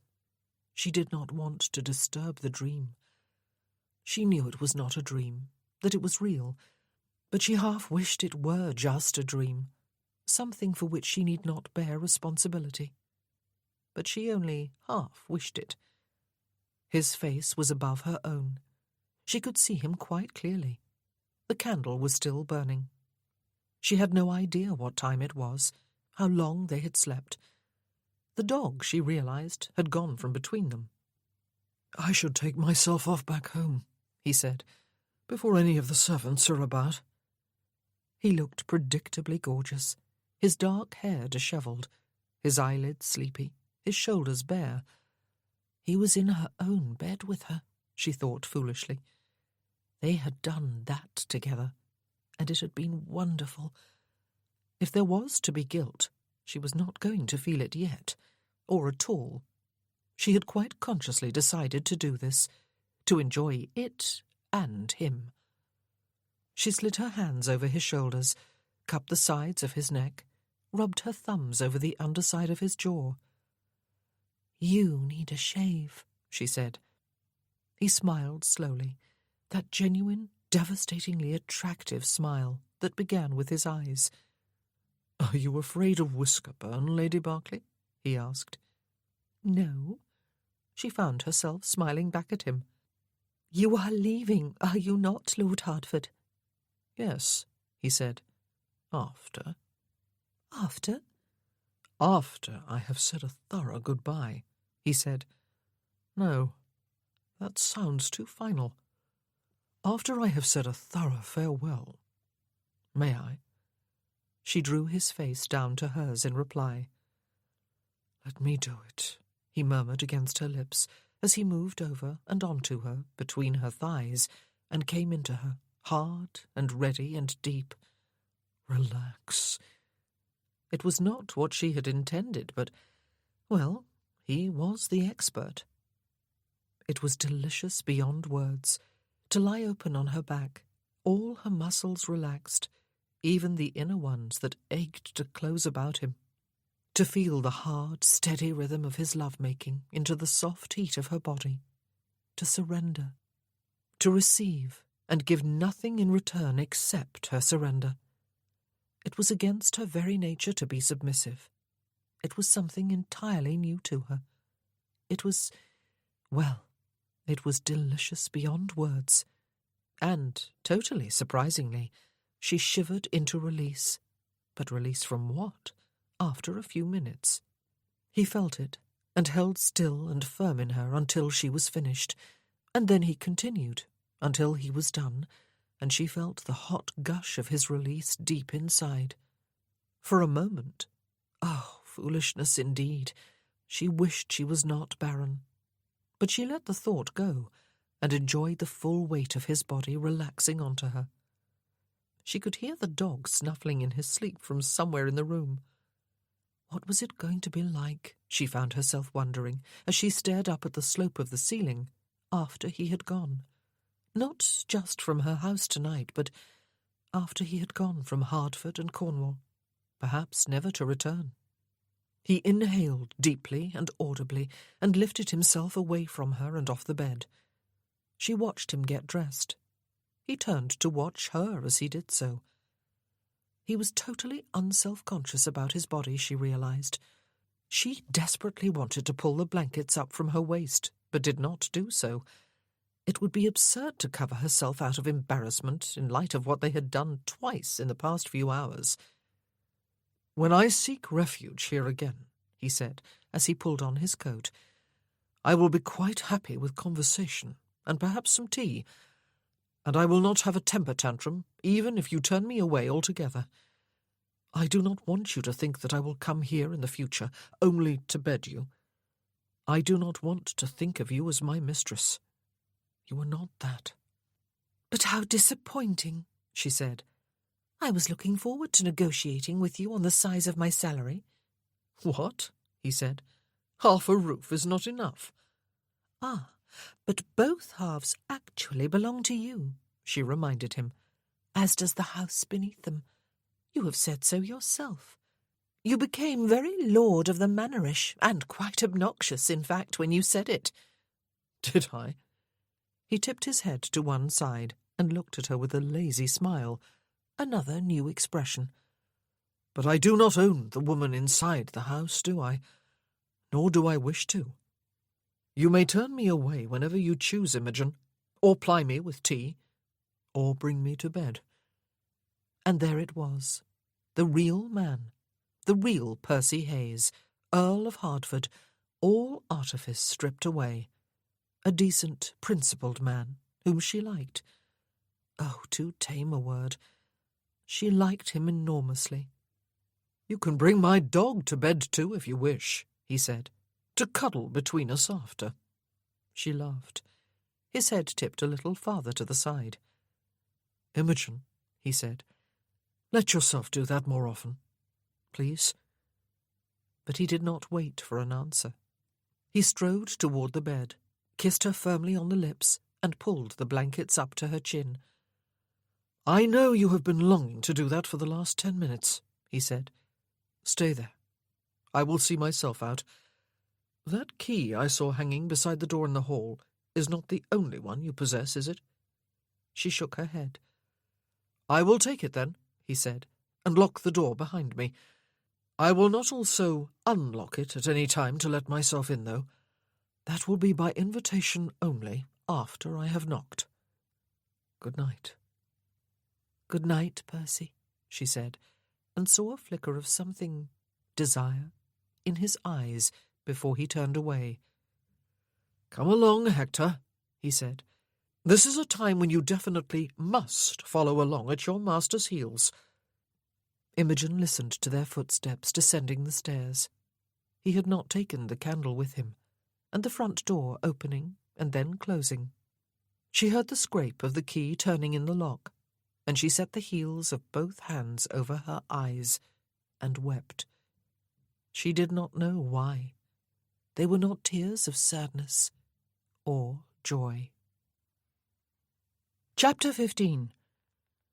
Percy had no idea what time it was when he arrived home, but at least he could see no light in any windows as he approached. He hoped that meant everyone, including his newly arrived friends, was in bed.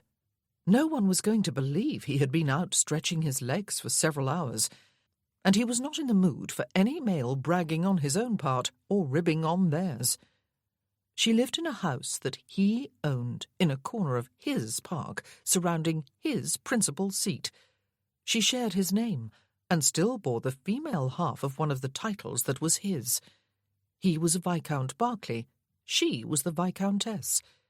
It was all rather bothersome, and he had no idea if she knew how to prevent conception. He had not thought to ask. He never did. But all the women who had been his mistresses, or his casual amours, from among the ton, had known how to look after themselves, and had not needed to be asked. He suspected that Imogen Hayes, Lady Berkeley, was not that kind of woman. She would not be pleased if she was forced to marry him. Neither would he. He lit a candle and looked down at Hector, who was looking back with his bulging eyes and ever hopeful expression. "The trouble is, Hector," he said, though he kept his voice down out of deference to the sleeping house, "that I am not accustomed to thinking and behaving responsibly. Is it time I learned, do you think?" Hector gazed earnestly back and waved his apology for a tail. "Yes," Percy said. "I was afraid you would say that. I do not want to give her up, though. Not yet. And she needs me. What the devil am I saying? How could anyone possibly need me? She needs something, though. Laughter. She needs laughter. Heck, I can make her laugh." Lord, here he was talking to a dog, and he was not even drunk. If he took Hector back to the second housekeeper's room, why was it called that? He would probably end up letting the whole menagerie out. "Oh, come on, then," he said ungraciously, and made his way upstairs. Hector trotted after him, looking almost cocky. Man and faithful hound. He was not ready to give her up. He had only just had her. She had been a one-man woman until now. He had no doubt whatsoever of that. And that one man had been gone longer than 8 years, after a 4-year marriage. She had been a powder-keg of passion tonight. It had not been just the outpouring of 8 years of suppressed sexuality, though. At least he did not think so. It had been very deliberate. She had been right there with him. She had called him by name. Damn it! Could he not just enjoy the feeling of relaxation left over from some vigorous and thoroughly pleasurable sex? It was unlike him to think about the experience, to worry about it even. He was worried. Was she going to regret what she had done? Had he seduced her, or at least led her into temptation? Was she with child, or in danger of being if they continued their liaison? He was not ready for fatherhood, or husbandhood either. Was that a word? Husbandhood? Probably not. He ought to write his own dictionary. It would give him something marginally useful to do. Watkins, the idiot, was sitting quietly in his dressing-room, waiting up for him. "What the devil time is it?" Percy asked, frowning. Watkins looked at the clock, visible now that Percy had brought a candle into the room. 12 minutes after 3, my lord." There was no point in scolding or what-the-deviling. Percy allowed his valet to undress him and produce a nightshirt warmed by the fire in the bedchamber, and then he climbed into bed and promptly fell asleep, with Hector curled and huffing contentedly beside him. Mrs. Wilkes, who asked to be called Meredith, called at the Dower House the following morning with Mr. Galliard, her father, and her young son. Mr. Galliard, Imogen remembered, was Mrs. Hayes' brother. She was gradually sorting out who was who among the relatives. They had not come to visit, however, and declined her offer of coffee with thanks. They were taking Geoffrey down onto the sands so that he could run free and work off some energy. The child was currently sitting on the doorstep, his arms around a happily purring blossom. They had called in with a message. The older ladies were going into the ballroom after morning coffee and intended to make plans for the upcoming birthday party. "And of course," Meredith said with a smile, "it is to be the grandest entertainment this part of the country has ever seen. Poor Percy, he will hate it, though I dare say he will survive the ordeal. And he deserves it anyway, after running off to London in order to escape just such a party in Derbyshire right on his birthday. Aunt Julia was crushed with disappointment." "That young man has been spoiled all his life," Mr. Galliard added fondly, "though he has come out of it relatively unscathed. What Meredith has forgotten to add, Lady Berkeley, is that you are to take yourself off to the Hall as fast as your feet will convey you, if you will be so good. Your opinion is being solicited, young lady, and my sisters are not to be trifled with when they are making plans. Neither is Edna Eldridge. I have not yet sized up Lady Lavinia, though she appears to be happy enough to be drawn into action. The dragon, however, will have nothing to do with any plans to celebrate anything that concerns a man." "Papa!" Meredith exclaimed, laughing. "Was Mrs. Furby really married for just a few months when she was 17, Cousin Imogen? And did she really worry her husband to death?" Less than half an hour later, Imogen walked up to the Hall on another brilliantly sunny morning. She hoped she could reach the ballroom without running into the Earl of Hertford. The events of last night seemed unreal today, despite the physical evidence of a slight and pleasurable soreness. It was going to seem strange and a little embarrassing to see him again. Today she could not even think of him as Percy. As luck would have it, she spotted him in the distance, over by the stables with Mr. Cyril Eldridge and two strange gentlemen, who she assumed were his newly arrived friends from London. They were talking with James Morgan, Dicky's former batman, now the head gardener. Lord Hertford saw her, raised a staying hand, and came striding across the lawn, the other gentleman with him. She clasped her own gloved hands at her waist and waited. Oh dear, he looked very handsome and virile in his riding clothes, and they must have been riding. He was carrying a crop. Imogen felt a dull, throbbing memory of where he had been last night. "Lady Berkeley!" He touched the brim of his tall hat with the crop. "May I have the pleasure of presenting Viscount Marwood and Sidney Welby? Lady Berkeley is the widow of my predecessor's son, who died in the Peninsula. She lives at the Dower House over there." He nodded in the direction from which she had come. The gentleman bowed, and Imogen curtsied. "You will stay out of the way of my mother and my aunts if you know what is good for you, Lady Berkeley," Mr. Eldridge said, and grinned. "They are about to force the entire neighbourhood to celebrate in grand fashion Percy's long-gone birthday." "A grand ball, I understand," she said. "I have been summoned to discuss what might be done with the ballroom." "Well, we all know what ballrooms are for," Mr. Welby said. "You are doomed to be doing the dainty with all the village maidens' purse." "You too, Sid," he said. "Why else did you come all the way from London? For a private and decorous birthday tea? You have met my mother before, have you not? Allow me to escort you to the ballroom, Lady Berkeley." He offered her his arm. Imogen hesitated. She would have said no, but his friends might consider it ill-mannered, and she might leave him feeling foolish. "Thank you," she said, slipping her hand through his arm. "I'll show you the way down to the beach," she heard Mr. Eldridge say to the other two gentlemen. "I was down there yesterday." "Imogen," the Earl said softly as they approached the house. He was looking directly down at her. "Lord Hertford?" "I am Lord Hertford this morning, am I?" he asked her. She turned her face unwillingly to his. She wished his eyes were not quite so blue. "Are you sorry?" he asked her. "No."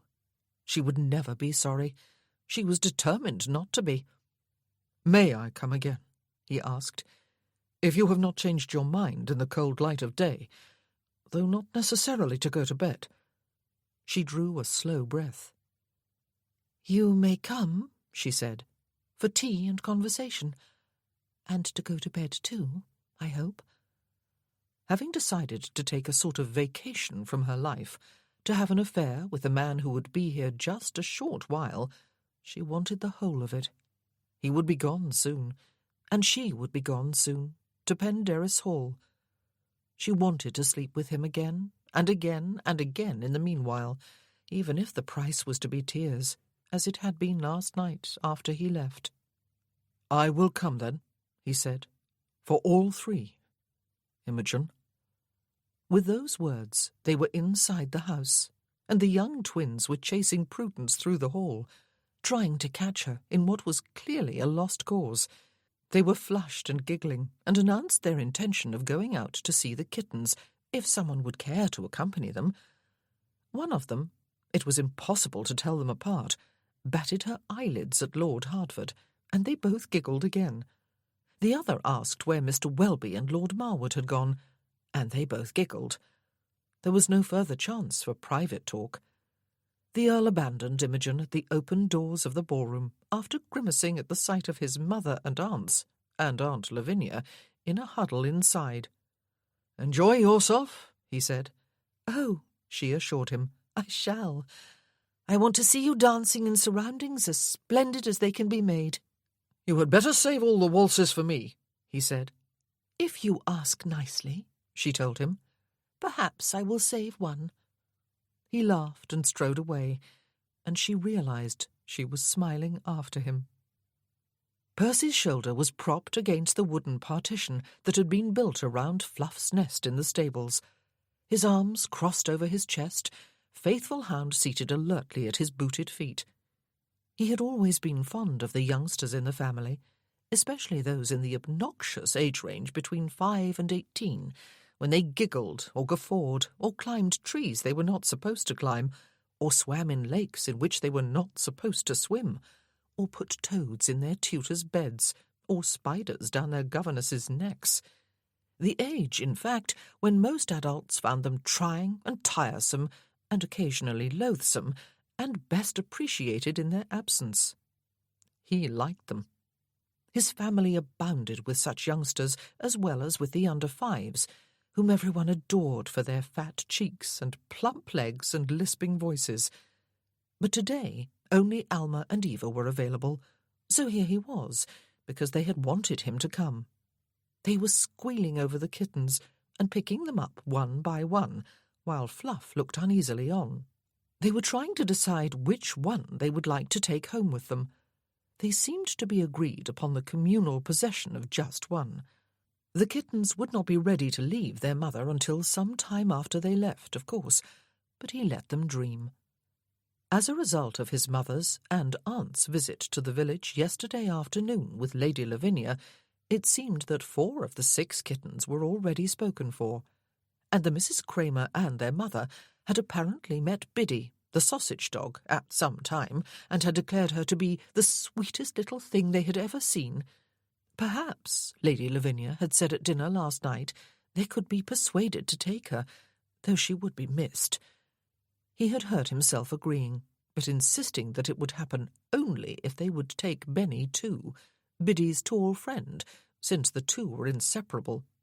And he had said it, he had realized, not so much in the hope of getting rid of 2 of the strays instead of just one, as out of concern for the well-being of both dogs. Though it would be good to deplete the menagerie. Blossom was firmly established at the Dower House. Fluff had learned mousing skills somewhere during her pre-Hertford days, it seemed, and had been demonstrating them with remarkable success since her move to the stables. She would remain here. However, if Percy's eyesight had not deceived him, a hideously large and ugly feline of hopelessly mixed breed and unknown sex, with matted coat and fierce face and long whiskers, had darted across his path when he was coming downstairs for breakfast this morning. A stranger, no less, but soon to become a resident. Was Lady Lavinia hoping he would not notice, or had she sized him up and drawn her own conclusions? A disturbing possibility, that. There was a disagreement. The girls were squabbling with raised, indignant voices until they dissolved into giggles again. Percy's eyes rested thoughtfully upon Baines, the bandy-legged stable hand, who was spreading fresh straw in the stall being used for Sidney's horse, and he thought about Morgan, the head gardener, with whom he had been having a few words earlier before he spotted Lady Berkeley. Baines had had a raw deal. He had been left behind when he had volunteered to go to the peninsula, and had had his legs and his spirit broken. He was still a mere hand in the stables. Morgan, by contrast, had gone off to war as Berkeley's Batman, had returned with the slight, though perhaps unjustified, taint of coward about him, and had been rewarded with what appeared to be a sinecure. He was head gardener, but, according to Nor, it was another man who actually performed that function, since the other gardeners turned to him for instructions. Nor had so far been unable to ascertain what exactly Morgan did to earn his salary, though it was still only February and not high gardening season. Perhaps he should just leave well enough alone, Percy thought. Perhaps the man had earned some recognition for his service to Berkeley, but was not suited to any particular task on the estate. He had grown up in the lower village, the son of a fisherman, now deceased. He had apparently had no aptitude for fishing either. The girls had had enough of the kittens for now, and were cooing over Hector, whom they were declaring to be so ugly, poor thing, but so sweet. He should take them down onto the beach, Percy thought, but there was something that had been nagging at him. It was something to do with leaving well enough alone, letting sleeping dogs lie. He seemed to be thinking those phrases rather often, perhaps for a good reason. Why stick one's neck out and perhaps stir up a hornet's nest? And what a ghastly mix-up of images. "You ought to go down onto the beach," he suggested. "It is a beautiful day for the time of year. Cyril is down there with Welby and Marwood. Take Beth with you." "No, indeed," they cried in unison. "If Beth comes," Eva explained. He had always been able to tell the twins apart, sometimes to their chagrin. "then she will surely wilt from climbing down that steep path, and simply have to lean upon Viscount Marwood's arm, or Mr. Welby's, and either Alma or I will be stuck walking with Cyril." "To be fair," he said, grinning, "that would probably be as much of a trial for your brother as it would for you." They both pulled identical faces at him, and hurried off in the direction of the cliff path before he could try insisting that they include their sister in the party. Percy made his way back to the house.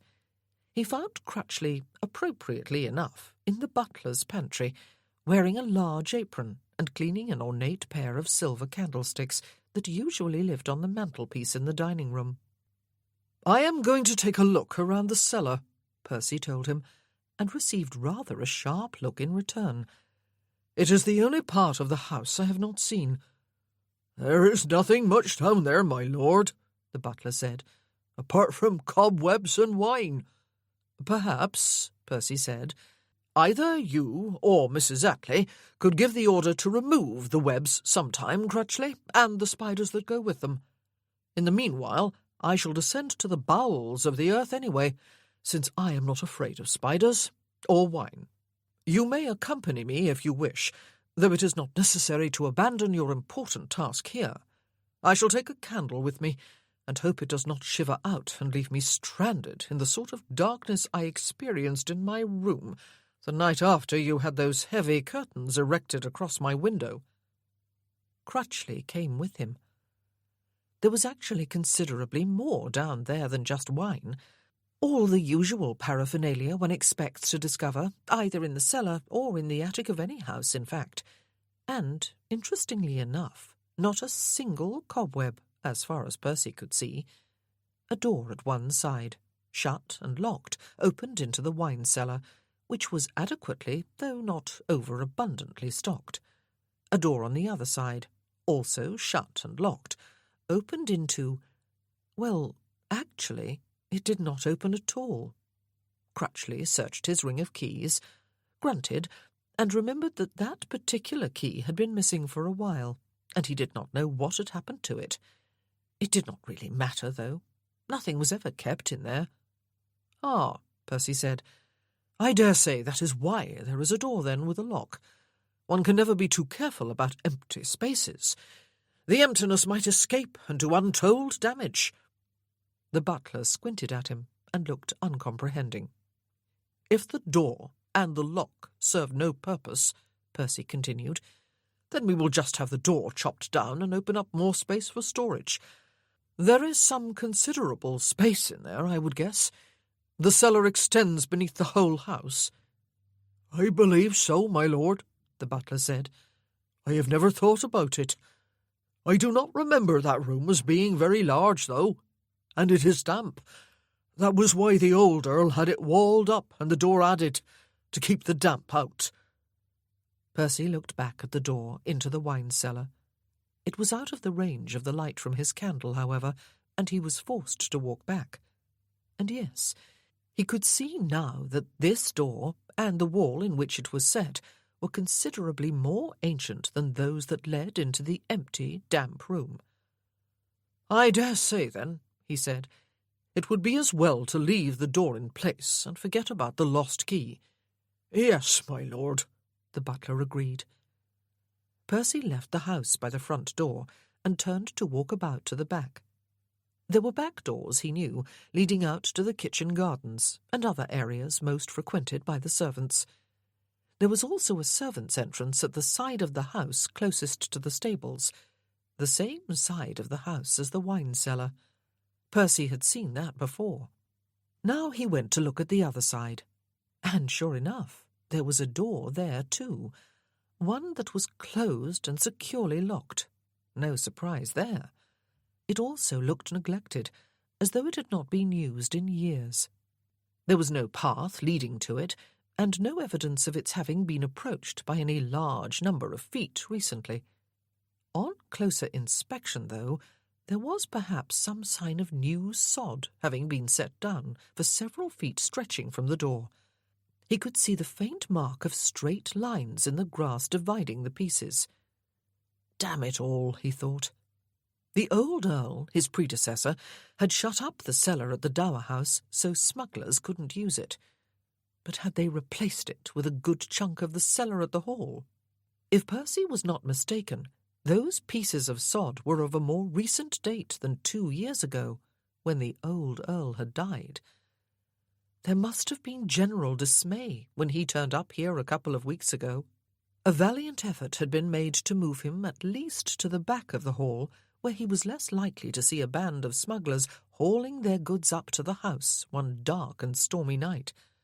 And, that plan having met with defeat, a desperate attempt had been made to see to it that no light of outside activity could possibly penetrate the darkness of his bedchamber. Did this mean that Crutchley was involved? And who else among the servants? All of them? Damn it all to hell! He was going to have to either turn a blind eye, that phrase again, or do something about the situation. The habit of a lifetime was to turn a blind eye, preferably two. It seemed to be a habit with his neighbours too, whether they benefited from the trade or not. What did it matter to him if people in these parts liked their brandy and other luxury goods, and if someone, probably literally someone, was exploiting and terrorising the locals, including perhaps his own servants, and getting very rich from the trade, and breaking the legs of a mere lad who had probably found the mad courage to voice an objection because his hero, Lord Berkeley, had spoken out before going off to war. Who was that someone? Anyone he knew? He hoped not. And of course it mattered. Dash it all, it mattered. And here he was. Decision time. Was he going to continue floating along in life, seeking out pleasure and avoiding pain, as he had done for at least the last 10 years? Or was he going to wade in like a damned crusader and martyr, stirring hornets' nests and upsetting apple carts, disturbing the peace of the neighbourhood and everyone in it, and all for what? So that everyone could drink inferior brandy, or so that he could get his legs broken? He considered his options rather grimly. Forever after, on his birthdays, he was not only going to sit alone before his own fire, wrapped in a shawl, a nightcap on his head, slippers on his feet, drinking tea laced with milk, he was also going to take up knitting. Why the devil had he decided to come here? He had everything. No, he had had everything. He no longer did.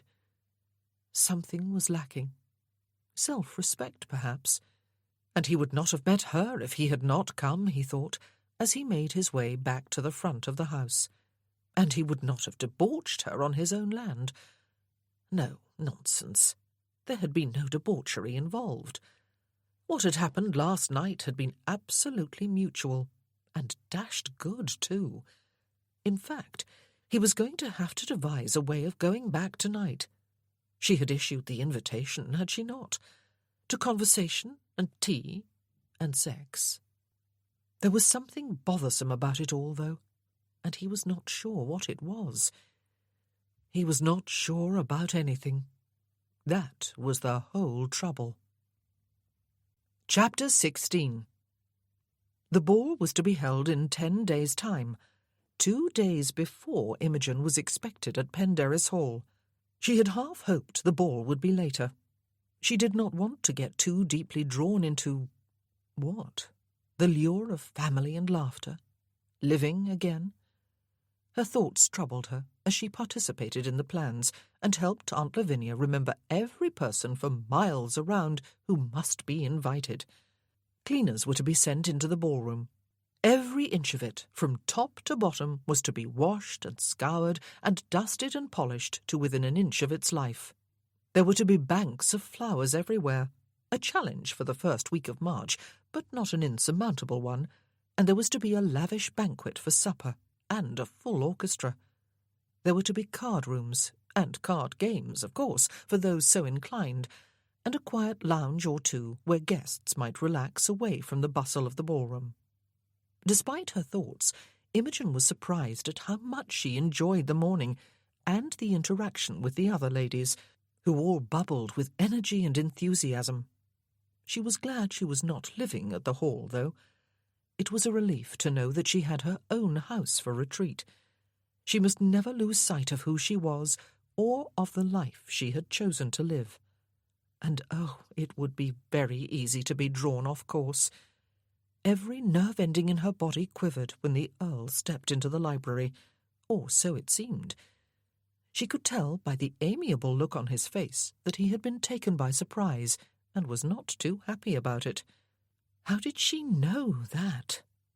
She refused an invitation to stay for luncheon, but promised to avail herself of a seat in one of the carriages after dinner. They had been invited, all of them, to an informal evening with Admiral and Mrs. Payne. It was rather brave of them, Imogen thought, to open their home to such a large crowd of people, most of them strangers. "You must escort our cousin home, Percival," his mother said. Imogen opened her mouth to protest, but was forestalled. "But of course, Mamma," he said, and smiled politely at Imogen. "This is quite unnecessary," she said, when they were outside. "It is broad daylight." And yet, alarmingly, her heart sang. "On the contrary." He offered his arm, and she took it. "It is the most necessary thing in the world. I always do what my mother tells me, except when I do not. Besides, there may be wolves." She laughed. Even to her own ears, The sound was strange, but the world seemed a bright place today. The sun was shining, and there was a suggestion of warmth in its rays. He had asked her, just a couple of hours ago, if he might come to the Dower House again. He wanted to come then, and life seemed perfect for the next week. Only for the next week. And then there would be Penderys, and after that a resumption of her normal life. In the meanwhile, his arm was solid, his shoulder was broad, even without the help of all the capes on his greatcoat, and his usual aura of masculinity reached out and enveloped her. "Imogen," he asked, "do you know how to prevent conception?" And the spell was broken. Her stomach muscles clenched with shock and embarrassment. "It is unnecessary," she assured him. "I am barren." "In 4 years of marriage," he said, "there were no miscarriages, no stillbirths?" "No," she said, "nothing." They were taking the shortcut across the lawn, she realized. "And how do you know," he asked her, "that the fault, if that is the correct word, was not in your husband? Did he have other children?"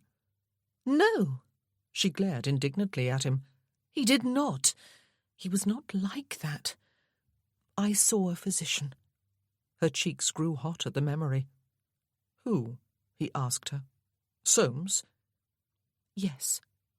It had been a long time ago, more than 10 years. It was long enough ago that she could be in company with the doctor without thinking about it, without that remembered embarrassment. And even at the time, she had kept reminding herself that he delivered babies and was accustomed to all sorts of sights. "And he told you that you were barren?" he said. "Did your husband also see him?" "No," she said. "There was no need. The fault was in me. You need not fear being trapped into marriage, Lord Hertford." "Percy is not the best name in the world to be saddled with," he said, "and Percival is worse. But I prefer either one to Lord Hertford. On your lips, anyway." "I will not trap you into marriage, Percy," she said.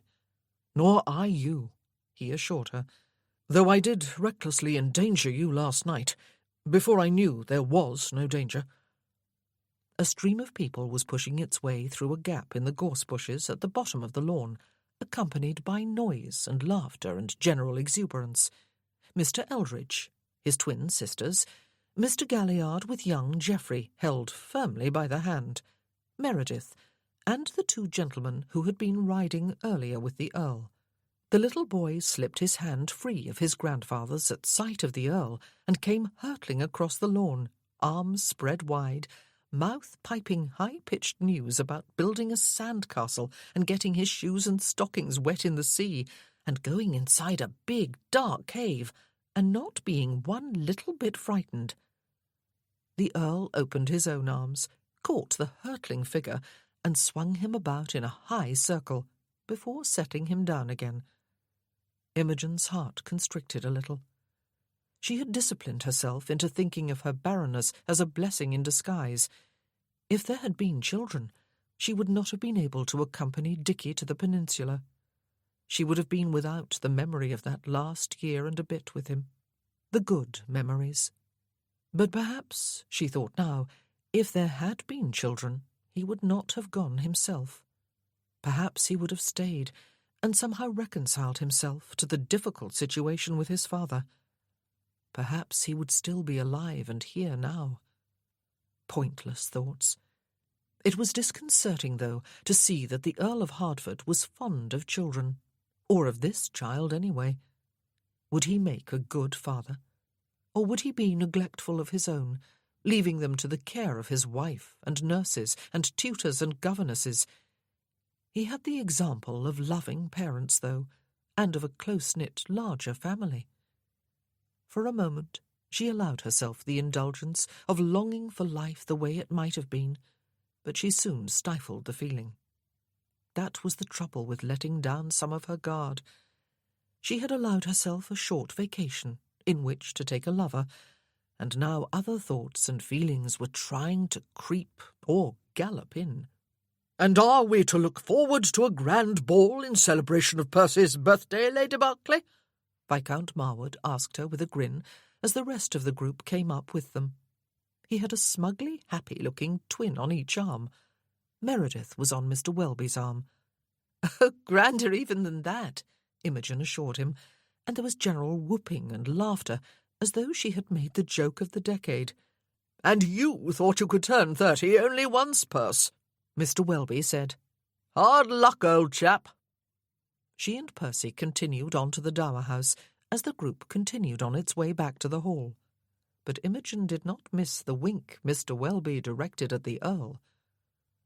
They walked in silence the rest of the way to the Dower House.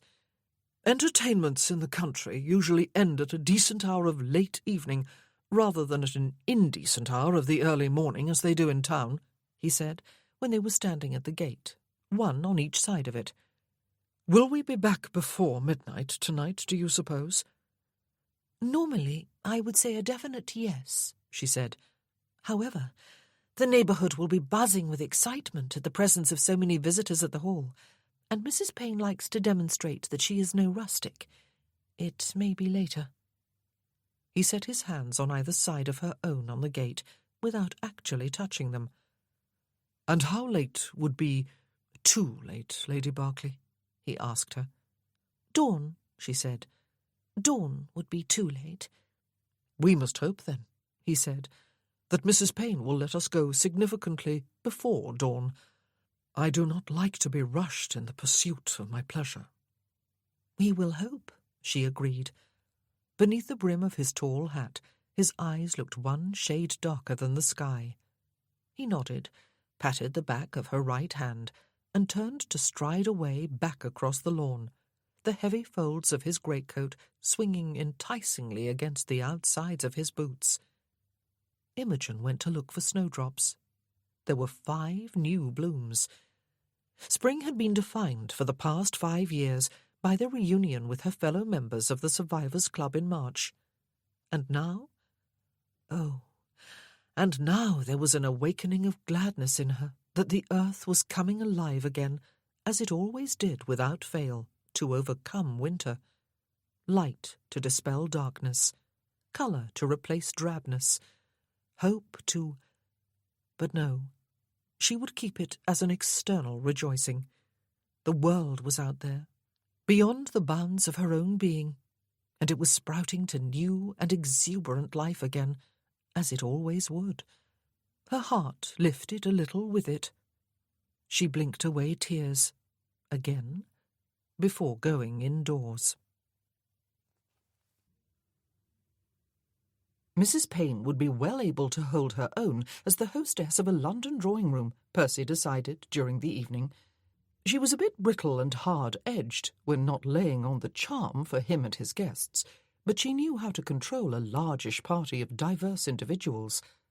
The Kramer sisters, who seemed to like to take charge, he would wager they were on every committee ever devised by the local church, suggested music soon after everyone had arrived, and even pulled their chairs and their mothers into the small makings of a circle about the pianoforte that sat at one side of the drawing-room. They would indeed have music, Mrs. Payne said, with a graciousness that cut like a knife, after supper, when it could make them mellow before they went home. She directed the Admiral to see that everyone had a drink.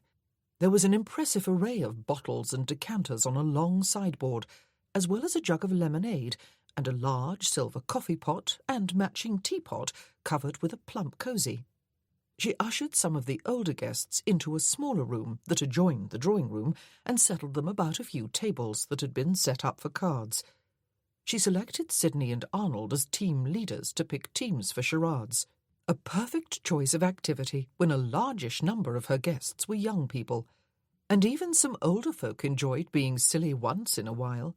Miss Wenzel, almost bouncing with excitement on her chair, was particularly good at guessing even the most obtusely acted-out words, and Alton was an excellent actor and did not appear to mind making an ass of himself. Before the excitement of the game could pall, Mrs. Payne summoned a group of servants to roll back the carpet, and then took to the pianoforte herself to play a few vigorous country dances for the young people. 4 couples might have stood up with ease, 6 at a bit of a squash. There were 8 couples for every dance, and a few bumped elbows and trodden toes, and 1 slightly torn hem, and a good deal of laughter. A 9th couple was a physical impossibility, however, Percy discovered, during the 3rd such dance, when he tried to edge onto the end of the line with Lady Quentin. Mrs. Payne actually stopped playing in order to tell them so. An excellent supper was served in a spacious dining-room to the accompaniment of lively conversation. Afterward, as promised, a select few of the guests provided music, until Mrs. Payne directed her butler to have the carriages brought up to the door. It was a little before 11:30. They were home before midnight. The female cousins and aunts and Percy's mother all retired to bed after a lengthy bit of animated chatter in the hall. Most of the men did not go up with them, but assembled instead in the library, where they laid siege to Percy's liquor and ensconced themselves in all the most comfortable chairs. The menagerie was there, too, in force, someone having grown lax about seeing to it that they remained inside the second housekeeper's room when they were not being exercised under supervision. Or perhaps it would be more accurate to say that someone had continued to be lax, since that particular rule had never been enforced with any strict regularity, as far as Percy could see. The strays included the new cat, which had been assigned the unlikely name of Pansy, though Percy suspected it was a male. It was curled up at the edge of the hearth next to the coal scuttle, and glared ferociously at the newcomers, as though expecting to find itself flying off the toe of someone's boot at any moment. It was indescribably thin and scruffy. The uncles and male cousins and friends settled into the sort of late-night conversation that would drone on for hours. After half an hour, Percy looked hard at Hector, who was hiding beneath the desk, and the dog, bless its heart, came trotting out to stand before him and regard him fixedly with bulging eyes and lolling tongue, and 1½ ears and 3/4 of a tail, all erect. "You need to be taken outside, do you, Heck?" Percy asked with a sigh. "And you expect me to do the taking? Oh, very well. I need to stretch my legs anyway." Sidney Welby was not deceived for a moment. He favoured Percy with a slow wink as the latter got to his feet, and said not a word. "Good Lord, Percival!" Uncle Roderick said, sounding outraged.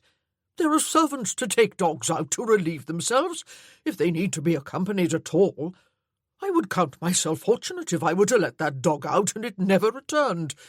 It is the epitome of pathetic ugliness, if you will excuse my saying so. It is an affront to any lover of beauty." "But he has a grand name," Percy said, "and is doing his mortal best to live up to it. Anyone with the name of Achilles had better watch his heels." And he sauntered out to get his coat and hat, while Hector came trotting after him. Sidney had voiced his thoughts earlier in the afternoon. "You and the merry widow, is it then, Perce?" he had said. "She is handsome enough, by Jove, but a little more formidable than your usual sort, perhaps?" "And to which merry widow do you refer?" Percy had asked. But it had been a weak retort, he had had to admit, even to himself, though he had accompanied it by raising his quizzing glass. "She missed acquiring the other half of the title when her husband was killed, did she?" Arnold had added. "Beware, Perce. She may have designs on the other half by marrying the new Earl of Hertford." "You may both," Percy had said pleasantly, his quizzing glass almost all the way to his eye. "Take yourselves off to hell with my blessing, and you will both desist from bandying the lady's name about when she lives on my land in a home I own, and is therefore deserving of respect from any visitors of mine." "He is on his high horse, Sid," Arnold had said. "One does not use the phrase desist from in ordinary discourse. And did we mention any particular lady's name, Perce?" "Something has fuddled his brain, Arnie," Sidney had added. "One consigns someone to hell with one's curses, not one's blessing, does one not? A contradiction in terms, Percy, old boy. I believe it is Percy and the Merry Widow, Arnie. I believe you are right, Sid, Arnold had said. A definite item. Percy had consigned them both to the devil again, with his blessing, and changed the subject. It was too much to hope, Percy thought, as he strode along the path to the dower house. It was a devilish dark night, but he would not go back for a lantern. That there would be no talk among his relatives, as there already was with his two friends. They were not an unintelligent lot, and the females among them could smell out a potential romance from 500 miles away. However, the men would keep quiet, give or take a bit of good-natured ribbing when there was no lady within hearing distance, and the ladies would think only in terms of courtship and marriage. If he was not careful, they would be planning his wedding even before they had finished with his birthday ball. He just hoped there would be no gossip among the neighbours. It would not matter for him. He would be leaving soon, but she would go on living here. He did not believe there would be any gossip, though. He had been careful tonight not to ignore her. That in itself might have looked suspicious, but not to single her out for any particular attention either.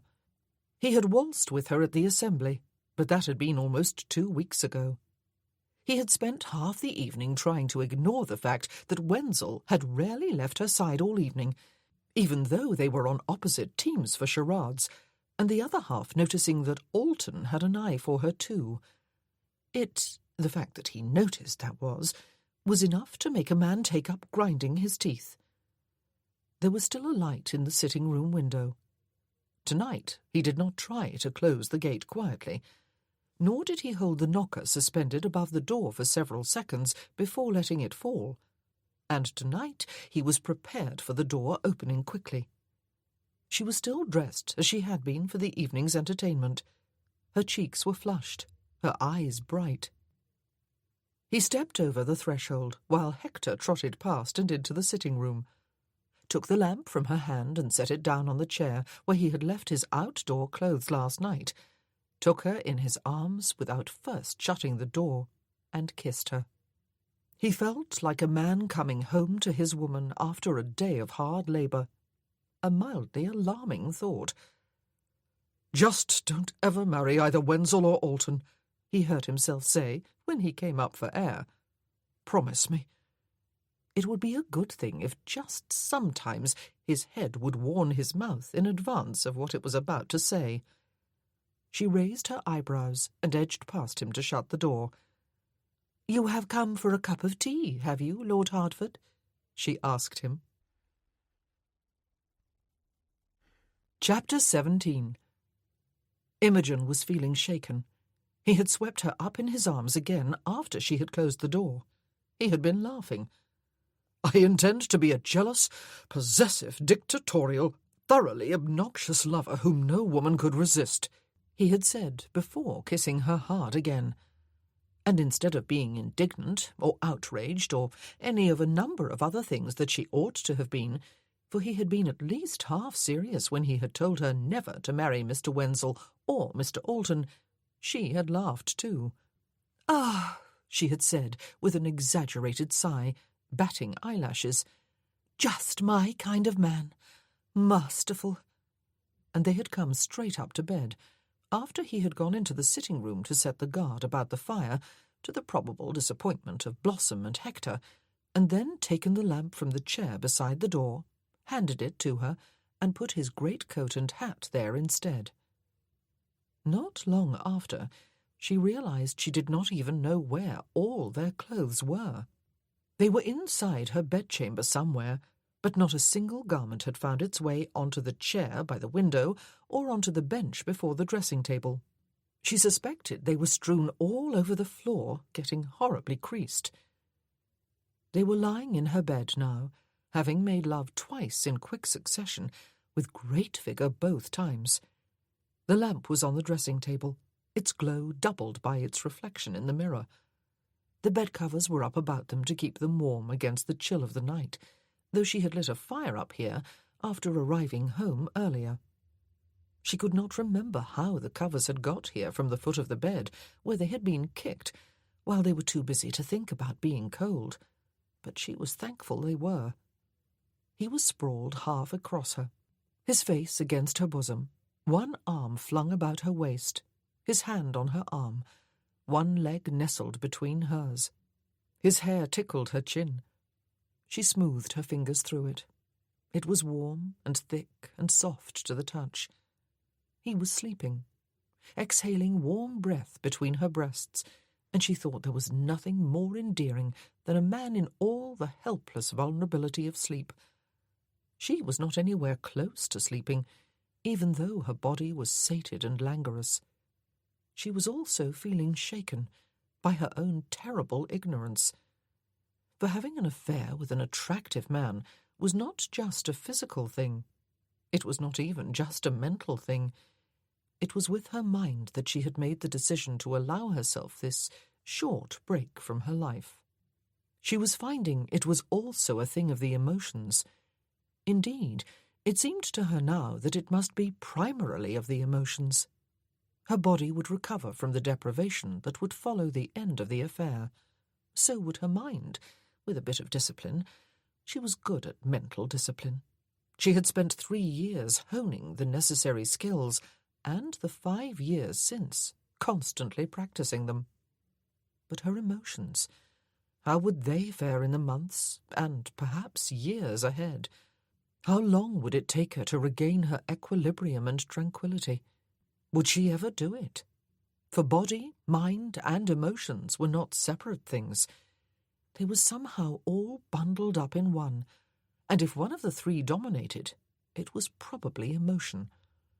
She had not taken that into account when she made him her lover. Lover. But she was not in love with him. She liked him. She enjoyed being in bed with him, and that was an understatement. Neither of those things was being in love. But then she did not know what being in love felt like. She had never felt the kind of romantic euphoria with Dickie that is described in all the great love poetry. She had not needed to. She had loved him. What did it feel like, being in love? But she would never know. For even if it was possible for her, she would never allow herself to know. She had no right. She was going to suffer, she knew. She deserved to. He inhaled deeply and exhaled on a long sigh of contentment. "This is the best pillow ever," he said. She lowered her face into his hair and kissed the top of his head. "I am feeling deprived," she said, "of tea and conversation." When he lifted his face, it was full of laughter and sexual contentment. He raised himself on one elbow and propped his head on his hand. He trailed the backs of the fingers of the other hand down one side of her jaw and up the other. "When you were a child," he said, "did you often wish you could start a meal with dessert and leave the more solid, stalwart fare for later? I am still a child at heart, Imogen." She turned her head to kiss his palm where it joined his wrist. "But 2 helpings of dessert?" she said. "When it is especially delicious, yes, indeed, and with great, hearty, unapologetic appetite," he told her. "Do you have a warm dressing-gown?" "Yes." "Put it on," he said, "and go down and set the kettle on to boil. This is me being the dictatorial lover. I shall get dressed and follow you, at which point I will turn into the meek lover and build up the fire in the sitting-room and come to carry in the tea-tray. Then we will proceed to drink and converse. It cannot be much later than 2 in the morning." It was with a curious mixture of elation and uneasiness that Imogen went downstairs a few minutes later, wrapped warmly in her nightgown and old dressing-gown, lamp in hand. He had lit a candle for his own use. There was something wonderfully and disturbingly domestic about all this. He was going to build up the fire for her, and carry in the tray, and stay to talk at 2 in the morning. He was mad. They were mad. Ah, but sometimes insanity felt so freeing. It was 12 minutes past 2. Percy could see from the clock on the mantel. Maybe 13. The fire was roaring up the chimney. He had a cup of tea at his elbow with 2 sugar-sprinkled biscuits in the saucer, and he was seated a short distance from the fire on one half of the love-seat, as close to the centre as possible, just as she was on her side. This sofa would accommodate 4 people in a row if necessary, especially if the middle 2 were pressed together, his arm about her shoulders, her head on one of his. When he had mentioned a dressing-gown, he had expected, well, a froth of lace and ribbons. Hers was of heavy velvet, and at least 1,000,000 years old. Its nap was worn almost threadbare in places, notably, and interestingly, in the region of her derriere. It was at least 1 size too large, and had grown a bit shapeless. It covered every inch of her, from neck to wrists to ankles. It ought to make her look like the veriest dowd, especially when combined with a pair of slippers that were surely 500,000 years old. She had not put her hair up or left it down. She had hauled it back to her neck and secured it there with a thin strip of ribbon. She looked deliciously gorgeous, too good for dessert. She was the whole feast. He was a trifle alarmed by the thought. She ought not to look appetizing at all, especially when compared with, well, with all his other women. And what the devil sort of performance had he put on upstairs in her bed? He had had her twice, and all within 15 minutes at the longest. No, correction, they had had each other. But he had no complaint at all about her performance, though she had used no feminine wiles to prolong or intensify his pleasure. She had just gone at it. He took a biscuit from his saucer and bit into it. "If you merely go to sleep on my shoulder," he said, "I shall be peeved. It is conversation time, Lady Berkeley. On what topic do you wish to converse? The weather? Our own health and that of everyone else we know? The more gruesome the detail, the better. Bonnets or parasols? Snuff-boxes?" Hector had come closer while he spoke, and plumped down across one of his feet. The cat, which had been comfortably disposed upon its own bed when he went into the kitchen, had jumped onto the empty space at the other side of the love-seat, and curled up there to recover from the exertions of walking all the way to the sitting-room. "Oh, I would love to know about the latest fashions in bonnets," she said. "Large-brimmed or small, ostentatiously trimmed or elegantly unadorned, straw or felt, tied beneath the chin or perched on the head to tempt the wind. But I suppose that, being a man, you cannot give me the answers I crave." He said. "How about snuff-boxes, then? I can perhaps acquit myself more knowledgeably upon them." "But, alas," she said, "I have not the smallest modicum of interest in snuff-boxes." He chewed the rest of the biscuit and frowned in thought. "Quizzing glasses?" "I am about to break into a snore," she said. He picked up the other biscuit. "Must we come, then, Lady Berkeley, to the regrettable conclusion that we are quite incompatible in everything except sex?" "Alas," she said with a huge sigh, and then burst into laughter. It was a sound of sheer silliness, and the thought occurred to him, with a jolt of alarm, that he might just possibly be falling in love with this woman, whatever the devil falling in love was. He silenced her with his mouth. "Alas, that we are sexually compatible, did you mean?" he asked. "You taste sweet." She raised a finger, brushed what he supposed was a crystal of sugar from the corner of his mouth, and put the top joint of the finger in her mouth. The minx!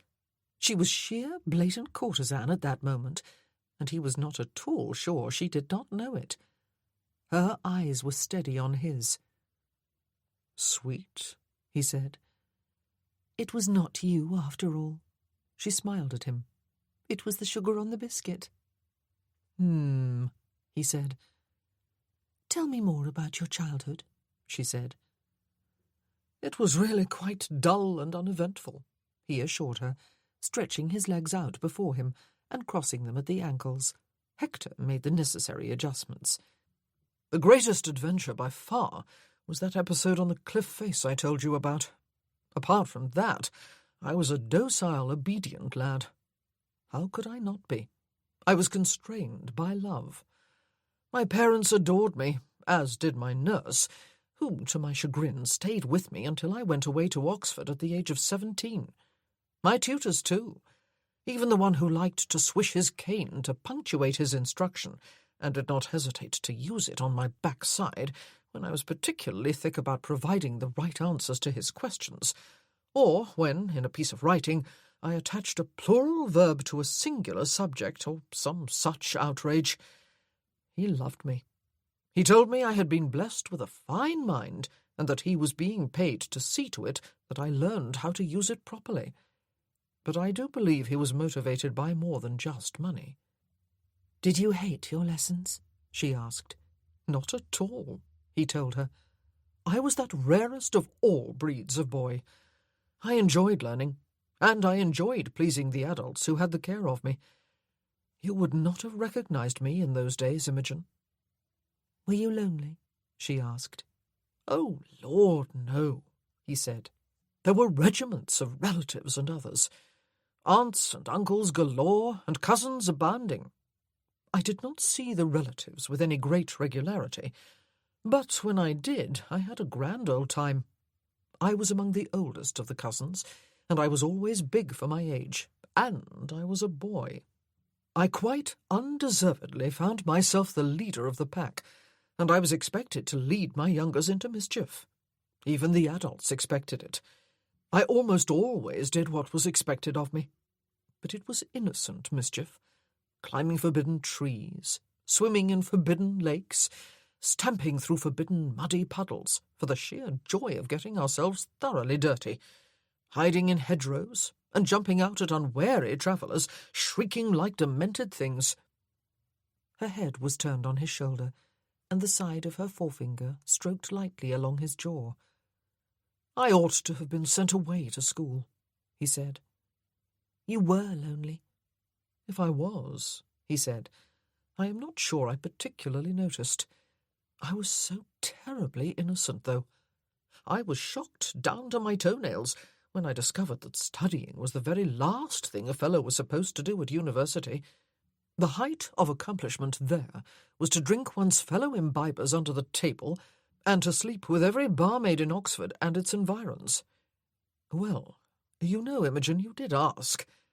"About your childhood," she reminded him. "And you acquired these accomplishments, did you?" "Not at all," he said. "I thought I was there to learn, and that is what I did.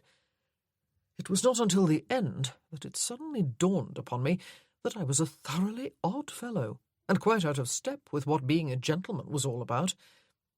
I was a virgin when I came down from Oxford. And that, my lady, is something I have not told any other living soul. I am discovering that it is fatal to engage in conversation with a woman after 2 o'clock in the morning. Deuced embarrassing, actually.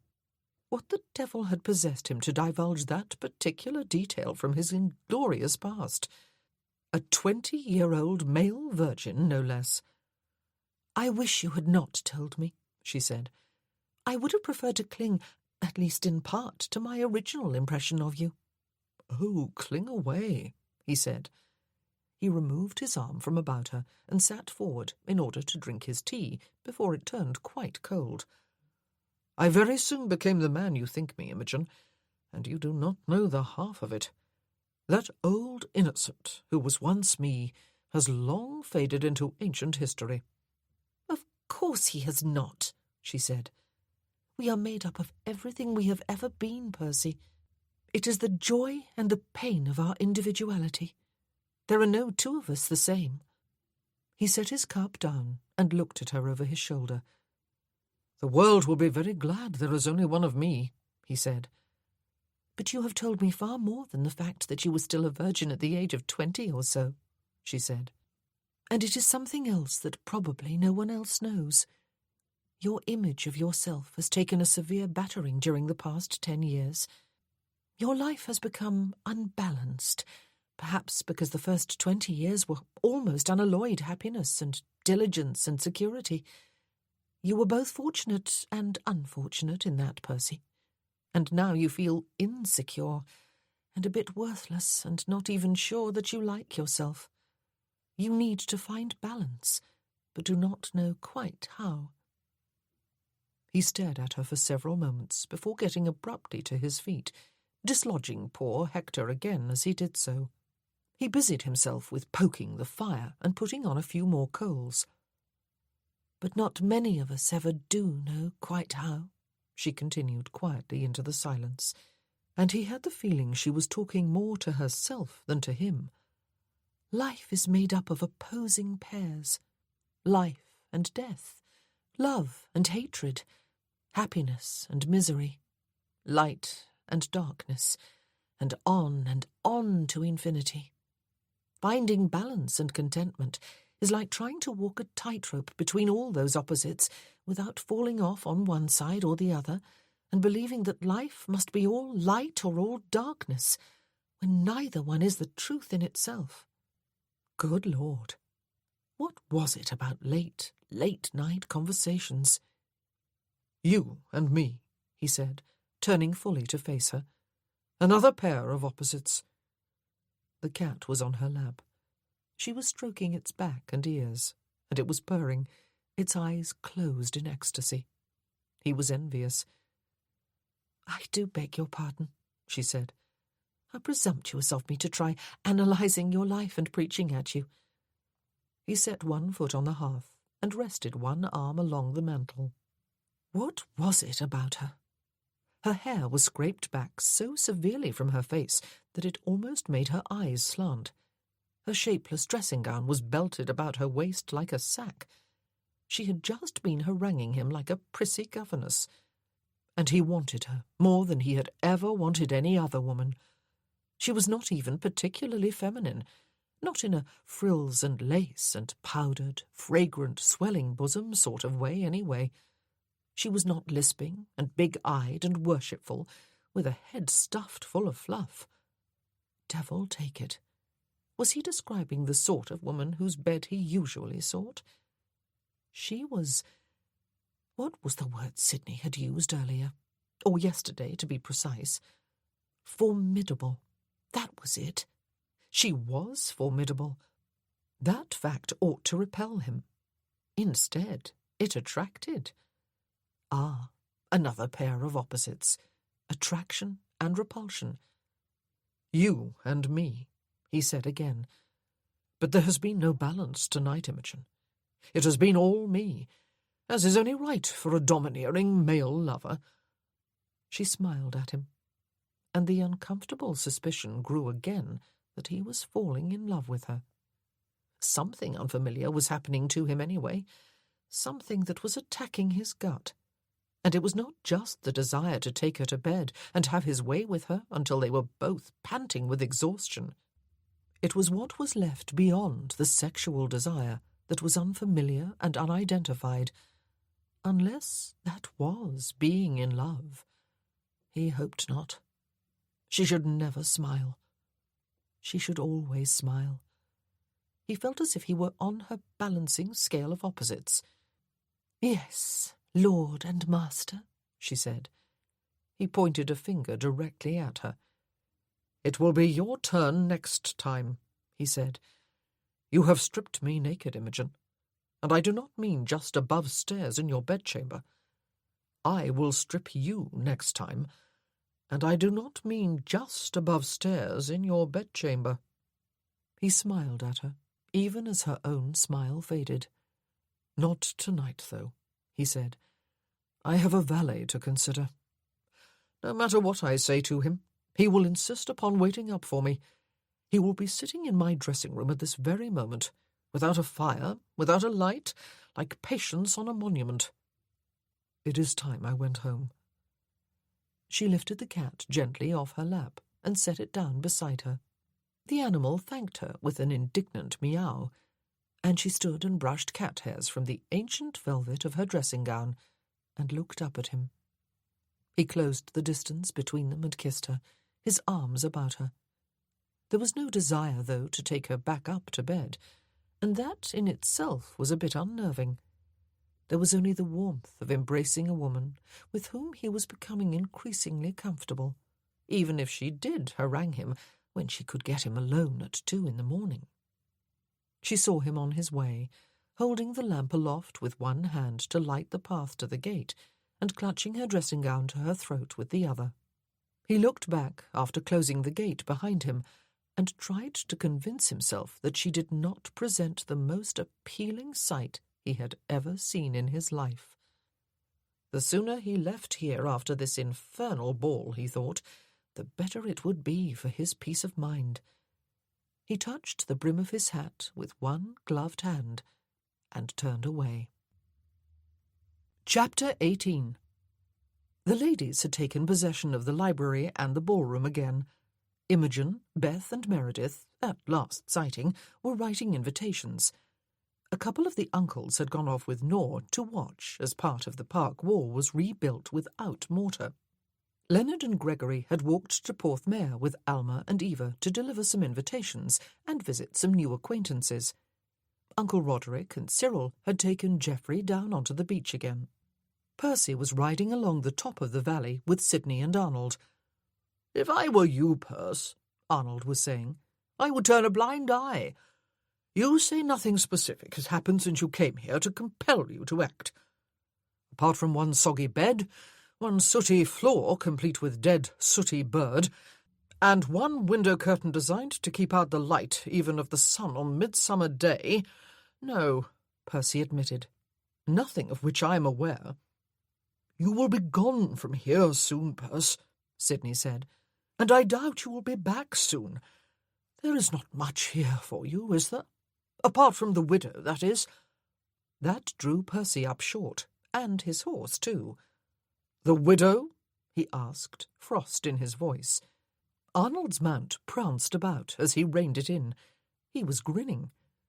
"The last of us staggered off to bed just before 3 last night," he said. "One of your uncles remarked that you were wiser than the rest of us, and must have taken yourself off to bed after walking with the dog. Sid and I took a brief peek into your room. Fire crackling, nightshirt spread over a chair before the blaze, bed covers turned neatly down. No, Percy."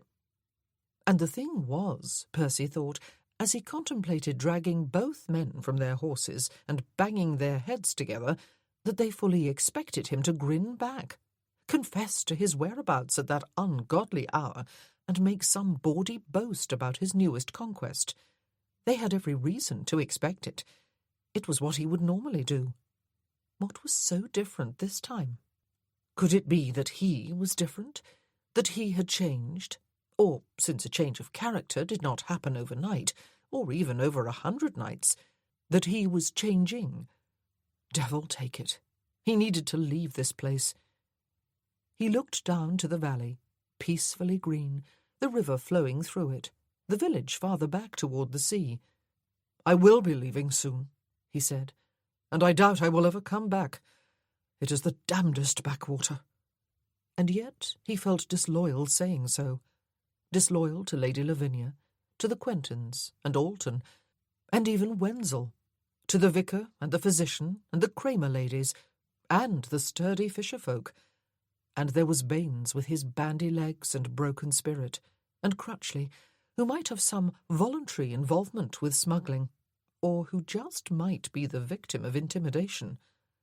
There was that half-cellar below his house that might be stuffed with contraband, or awaiting a new shipment. There was Imogen. How long had he been here? 2 weeks? 3? It was no time at all. A mere blink of the eye. He would forget it all in another blink once he was away from here. He would forget her. They continued their ride. He could not recall regretting any of the liaisons he had had with women. He had ended most of them himself. but never because he had regretted starting them. He liked having affairs. They were mindless, mutual enjoyment, with no commitment or responsibilities attached. He already regretted what he had started with Imogen. He would forget her, though. She was leaving here herself a few days after this infernal ball. He would be gone before she returned. It was just dashed stupid of him to have fallen in love. He presumed that was what had happened to him. Certainly he could not explain his feelings any other way. He did not like being in love one little bit. "He does not want to talk about the widow, Arnie," Sidney said. "I have come to the same conclusion, Sid," Arnold agreed. "But I would ignore the smuggling if I were you, Perce. Everyone else does. You are not going to stop it anyway. Those revenue men never can. And you must admit, they are a humorless lot. It is a pleasure to see them hoodwinked. And you must admit, Perce," Sidney added, "that brandy that comes into the country by the back door, so to speak, always seems to taste better than the legal stuff. It costs a lot less, too." The whole world was in agreement, it seemed, that it was best to ignore what was going on under everyone's nose. Who was he to become a crusader? It had never occurred to him to be one until he came here. Having a conscience and acting upon it made him seem suspiciously like his old, studious self, out of tune and out of step with all the rest of the world. A killjoy, a poor sport, an idiot. "Quite so," he said. "There are supposed to be some old tin mines over there on the other side of the valley. I'll find out exactly where and get up a party to go exploring one day." And the conversation moved away from both smuggling and his affair. By the end of the morning, the invitations had all been written. Imogen allowed her spirits to be seduced by a sense of family as the older ladies flitted in and out of the library, and the younger two chattered between invitations.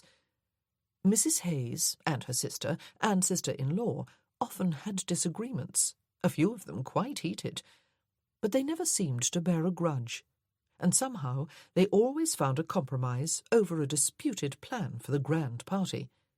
The young cousins, too, she had noticed on previous occasions, frequently squabbled among themselves, but always ended up giggling or guffawing.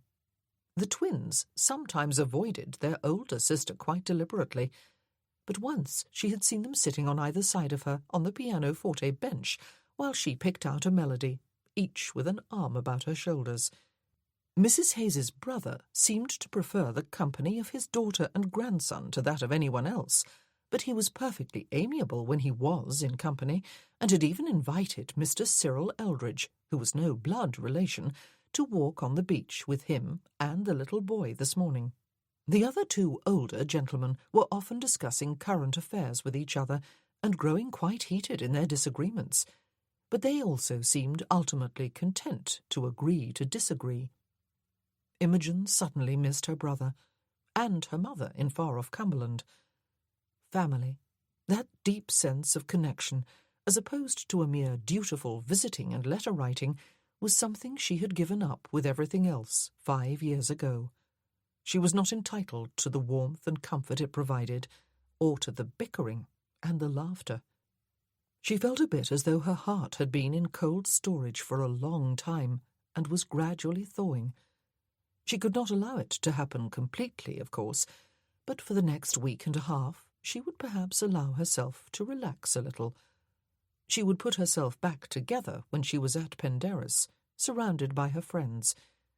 She would ask for their help if she needed it, though just an awareness of their love and support would probably be sufficient. She would do it, though. She had never been much lacking in willpower. In the meantime, she would now permit herself some enjoyment.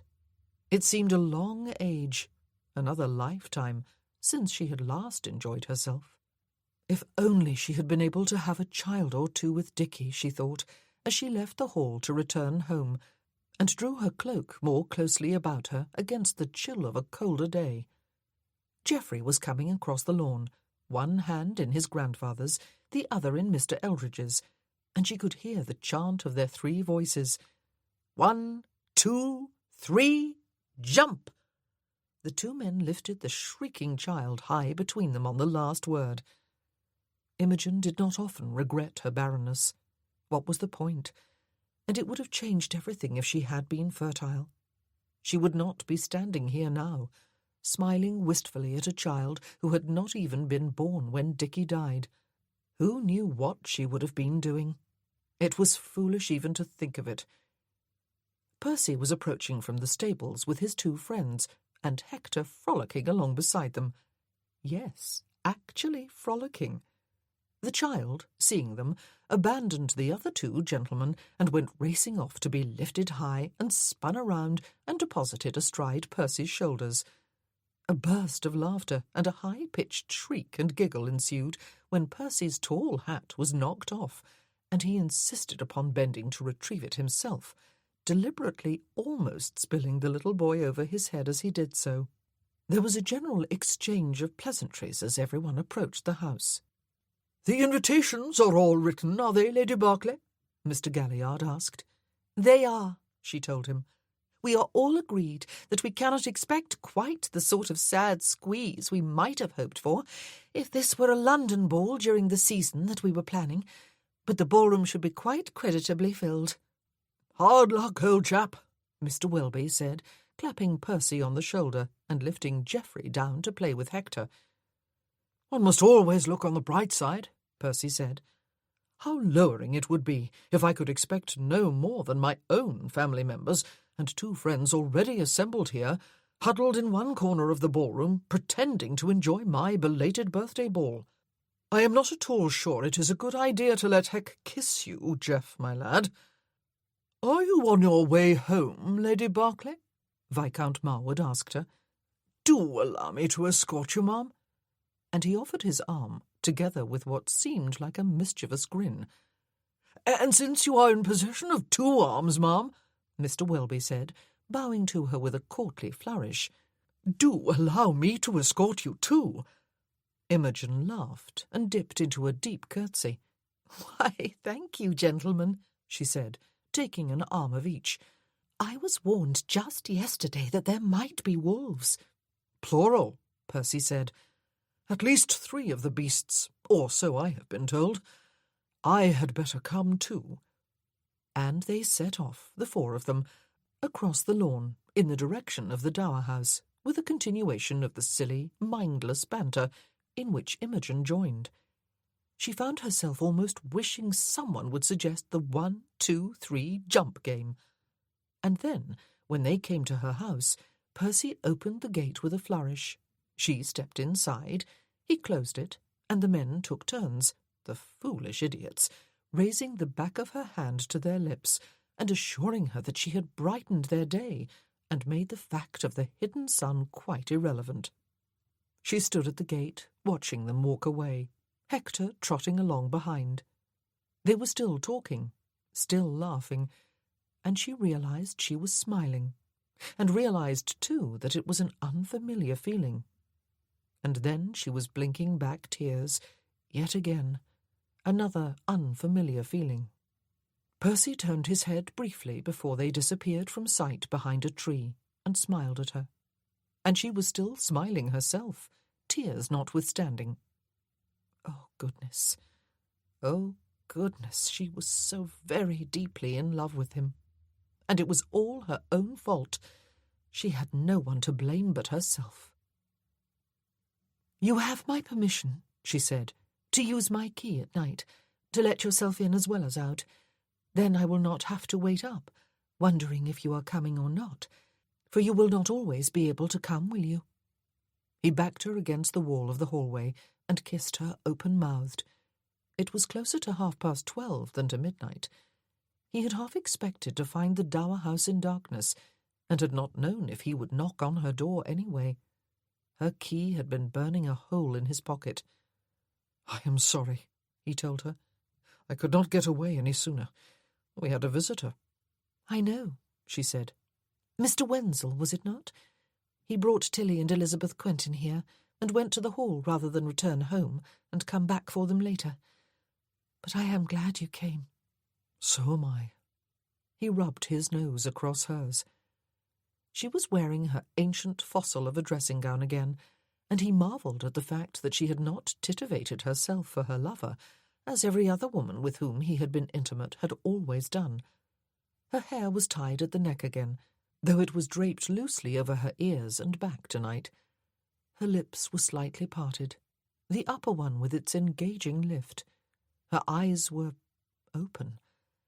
He still had not thought of a better word than that. Her hands were resting on his shoulders, pushed beneath the capes of his greatcoat. "Deuce take it, but I love you." He gazed into her eyes, frozen for a moment. He had not spoken aloud, had he? But he heard no echo of the words, and saw no shock in her face. "Are you inviting me in?" he asked. "Are you not already in?" she said. "But where do you wish to go? Upstairs? The sitting-room?" It ought to have been obvious. It was almost midnight, and they were new lovers. "The sitting-room," he said. "But no tea, thank you. I have drunk enough of the stuff since the arrival of my family to sail away on. Even poor Wenzel was plied with it twice this evening." She picked up the lamp so that he could set his outdoor things on the chair and led the way into the sitting-room. Was he mad? Or going senile? It was the middle of the night. There was a wide, comfortable bed upstairs. She was willing to welcome him into it, and into her. She looked as delicious as the cake and the icing and the cream filling all in one, despite the fact that she had not titivated herself, or perhaps because of it. And he had chosen the sitting-room instead. "I am surprised he did not stay here instead of calling on us," he said. "Mr. Wenzel? With Tilly and Elizabeth, you mean?" she asked. "He never does. Nor does Sir Matthew when it is his turn to bring them. We like to discuss our books just among ourselves." "A reading club?" he said. "We have been meeting monthly for the past 3 years," she explained, as she set down the lamp on the mantel and reached for the poker. But it was already in his hand, and she sat down on the love-seat while he stirred the coals and put on a few more. The animals had settled comfortably close to the heat. "We all read the same book or set of poems or essays, and then discuss them over tea and biscuits or cake. We enjoy that one evening of the month immensely." "And what was it tonight?" he asked as he straightened up. "Just one poem, though a longish one," she said. "William Wordsworth's Lines written a few miles above Tintern Abbey. Have you read it? One of my friends, one of my fellow survivors, lives in Wales, though his home is on the western side of it rather than in the Wye Valley in the east. I went there with George last year for his wedding." "George? That was not jealousy flaring in him, was it?" "Duke of Stanbrook, owner of Penderys Hall," she explained. "A sort of cousin, though a closer relationship than yours and mine. He is another of the survivors." "The one whose wife jumped off a cliff?" "Yes," she said. He wished he had not remembered that particular detail.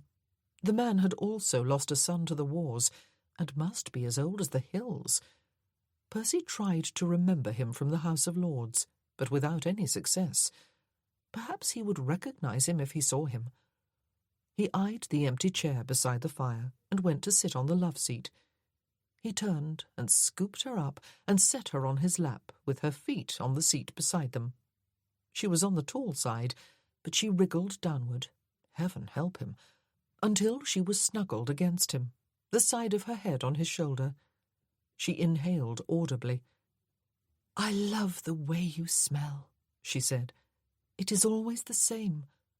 "Mingled liberally with sweat on 2 recent occasions," he said. "Yes." She laughed softly. "And I love the sound of your laughter," he said. And if he had met her for the first time today, he realized, or even yesterday, it would not even have occurred to him to think of her as the marble lady. He wondered if she was falling in love with him, or if it was just the sex. It was not just the sex, though, was it? If it were, then they would be upstairs now, naked on her bed, going at it. For a moment, he felt almost dizzy with alarm. That was what they really ought to be doing. "I am not much given to laughing," she said. "And that," he said, "is why your laughter is so precious. No, correct that. It would be just as precious if you laughed frequently. You used to." She inhaled and exhaled, but she had not tensed up, he noticed. "In another lifetime," she said. "I like your friends." "They do not have two brain cells between them to rub together," he said fondly. "Oh, but of course they do," she said. "I might have said that of you if I had seen you only with them. Sometimes we need friends with whom we can simply be silly. Silliness can be healing." "Are you ever silly with your friends?" he asked her. "Yes, sometimes." He could feel her smiling against the side of his neck. "Friendship is a very, very precious thing, Percy." "Are we friends?" Now, where the devil had that infantile question come from? He felt foolish. She raised her head and looked into his face. She was not smiling. "Oh, I believe we could be." She sounded almost surprised. "We will not be, though. We will not know each other long enough. It will be enough that we are lovers, will it not? Just for a brief spell. That is all either of us wants. I shall not try to cling to you when it is over, and that is a very firm promise." He felt as though someone had dropped a very large iceberg down the chimney and doused the fire and all memory of it. Yes, that was all either of them wanted. That was all he wanted. A vigorous and pleasurable sexual liaison while he was living out here in a social desert. Why, then, were they sitting in her sitting room? He drew her head back to his shoulder. "Would you be surprised to know," he said, "that smuggling is still active in this area, even on this land?" There was a lengthy silence. "I would not be terribly shocked," she said eventually, "though I know nothing of it." "Nothing of the involvement of any of the servants here?" he asked her. "Or whether their involvement is voluntary or forced? Nothing of the use of the cellar at the hall for the stowing of contraband?" "Oh," she paused. "Definitely not that. With Aunt Lavinia and Cousin Adelaide in the house? Is it true?" "Both the inside and the outside doors leading into one half of the cellar are locked, and both keys are missing," he told her. "No one is trying hard to find them, for apparently that area was shut off to keep the damp from the rest of the cellar." "Oh," she said again. I hoped it had all ended with my father-in-law's passing, and even before that, when I moved here." "I have been advised," he said, "by everyone to whom I have spoken, to leave well enough alone, to turn a blind eye, to let sleeping dogs lie, and so on. The trade will go on, I am told, and no one is really hurt by it." She was silent. What the devil had induced him to raise this topic of conversation to a lady, and at something close to 1 in the morning? He glanced at the clock. It was 5 too. "Who is harmed by it, Imogen?" "Colin Baines was," she said. "Yes." "He was such a bright, eager boy," she told him. "He worshipped Dickie. He so much wanted to come to the peninsula with us." "Your husband was quite vocally opposed to the smuggling?" he asked. "He was," she said, "but he could not persuade his father that there was anything so very wrong with it. On the surface there was not, and is not. There is a little loss of revenue to the government, and a lot of enjoyment of superior luxury goods, particularly brandy by the gentlemen, of course. But I think what we see and know is the veriest tip of the iceberg, and what we do not see is ugly and vicious. Even the visible tip can be nasty. He received threats before we went away." "Baines?" "No, Dickie," she said. "There were 2 letters, one threatening his life, one mine. They were written in a childish, nearly illiterate hand, and his father laughed at them. But Dickie was already in the process of purchasing his commission. We never knew if the threats were serious or not. Good God! What if they had been? What if they had been very serious indeed? Good God!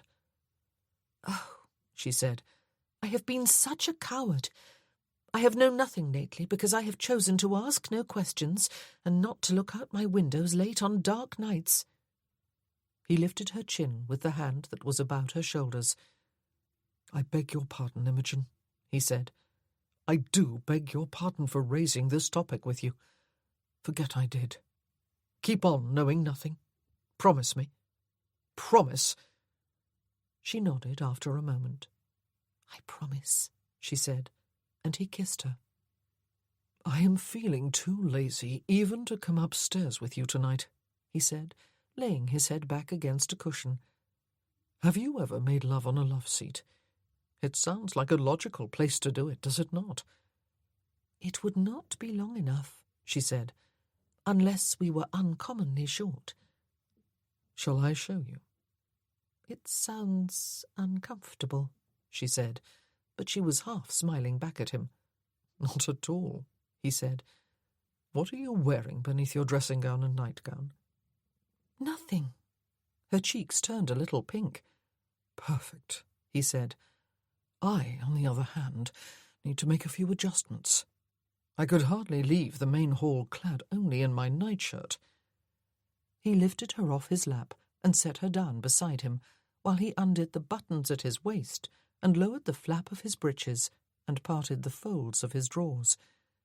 And he reached for her again, his hands going beneath her garments to lift them out of the way. She came astride him, braced herself on her knees, and set her hands on his shoulders, while she leaned slightly back and looked down.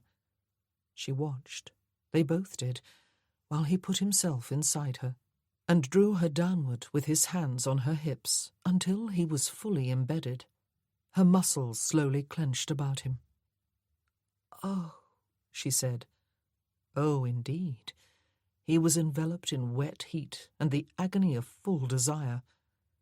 He kept a firm grasp on her hips and lifted her partly away from him so that he could work her with firm upward strokes, and she rode him with a bold rhythm that matched his own, and he wanted it never to end, and he needed to end it now, and he would continue with it forever, because it was the most exquisite feeling in the world, and she felt it too, and they must end now, but they must prolong the pleasure just a little longer. He did not know for how many minutes they made love. He did not know which of them broke rhythm first. It did not matter. They finished together, and it was like, oh, that old cliché, though it had never had any meaning for him before now. It was like a little death. It was exquisite. He was going to have to invent a vocabulary all his own, since the English language was often totally inadequate to his needs. When he came more or less to himself, she was relaxed on him, her knees hugging his sides, her head on his shoulder, her face turned away from his, and she was sleeping. He was still buried in her, still slightly throbbing. The cat was on the love seat beside them. Hector was draped across one of his shoes. He had never felt more relaxed in his life, Percy thought, and never so happy. He was too relaxed even to be alarmed at the thought. Chapter 19. All the servants, Paul Knorr said, inside and out, the butler, the head steward, the cook, the boot boy, the head groom, and lowliest gardener and stable hand. Lady Lavinia's maid, the scullery maids, Percy said. All except those brought by my visitors. The cook is sure to have something in the oven at 10 o'clock in the morning, Knorr said with a cheerful grin, and she is a tyrant. I quake and tremble. If she comes at you with a rolling pin, Percy said, run fast. Has Mr. Ratchet ever ventured beyond the steward's room? Knorr asked. He will today, Percy told him. You will see to it, Knorr, by being your usual deeply deferential self. You do it very well. Go. nor departed to fulfil his task of rounding up everyone who worked within the boundaries of the park, even Imogen's housekeeper, even Watkins and Mims, and Percy's coachman. Everyone had dispersed after breakfast, except Mrs. Furby, who kept guard over the fire in the drawing-room. Percy's mother had gone with Aunt Nora, Lady Lavinia, and Imogen, the Lord knew where, to make arrangements about flowers and music for the ball. Aunt Edna and Beth and the twins were out in the stables with Geoffrey, kitten-gazing. Meredith had gone off in Percy's own curricle, driven by Sidney, to call upon Miss Wenzel and her brother. Percy thought there had been a bit of mutual attraction between his widowed cousin and Imogen's would-be suitor last evening. Arnold was exploring the cliff walk with Uncle Ernest and his 2 boys. They intended to take a look at the fishing village too. Uncles Roderick and Ted had gone riding up the valley in the opposite direction. Everyone was accounted for. "You are staying home on estate business, Perce?" Arnie had asked, with a look of incredulity, when Percy had explained why he would not join in the cliff walk. "That is more than a bit alarming, I must say. You are staying in order to confer with your steward, Percy?" Uncle Ted had said, when his nephew declined the request to go riding. "I am impressed, my boy. Turning 30 has done wonders for you. Your father would be proud." "I hope so," Percy had said meekly. He had steeled every nerve. He was probably about to do entirely the wrong thing. But for once he was determined to do something that needed doing, even if, like an idiot, he must stand alone against the whole world, and even if nothing of any significance could possibly be accomplished, even if he was going to be merely tilting at windmills. He had been raised, after all, to stand alone, and always to do what he believed to be right. He had not fully realized that before now. He had not gone away to school, where, at an impressionable age, he would have learned to become just like every other boy of his social class. He had remained at home, to be educated and trained and loved by a number of straight-thinking adults. He had remained under the influence of that upbringing through his university years, and had stuck out from his fellows like a sore thumb while acquiring an excellent education in his chosen field. He had spent the past 10 years, more or less, repudiating his past and making up for lost time with interest. He was now like every other idle gentleman of his generation, but even more so. But one's upbringing could never be quite erased. If his could be, he would cheerfully do it, for then perhaps he would not be feeling this sudden dissatisfaction with his life, this onslaught of conscience, this urge to go crusading. It was idiotic. It was nonsensical. He might, and probably would, regret it.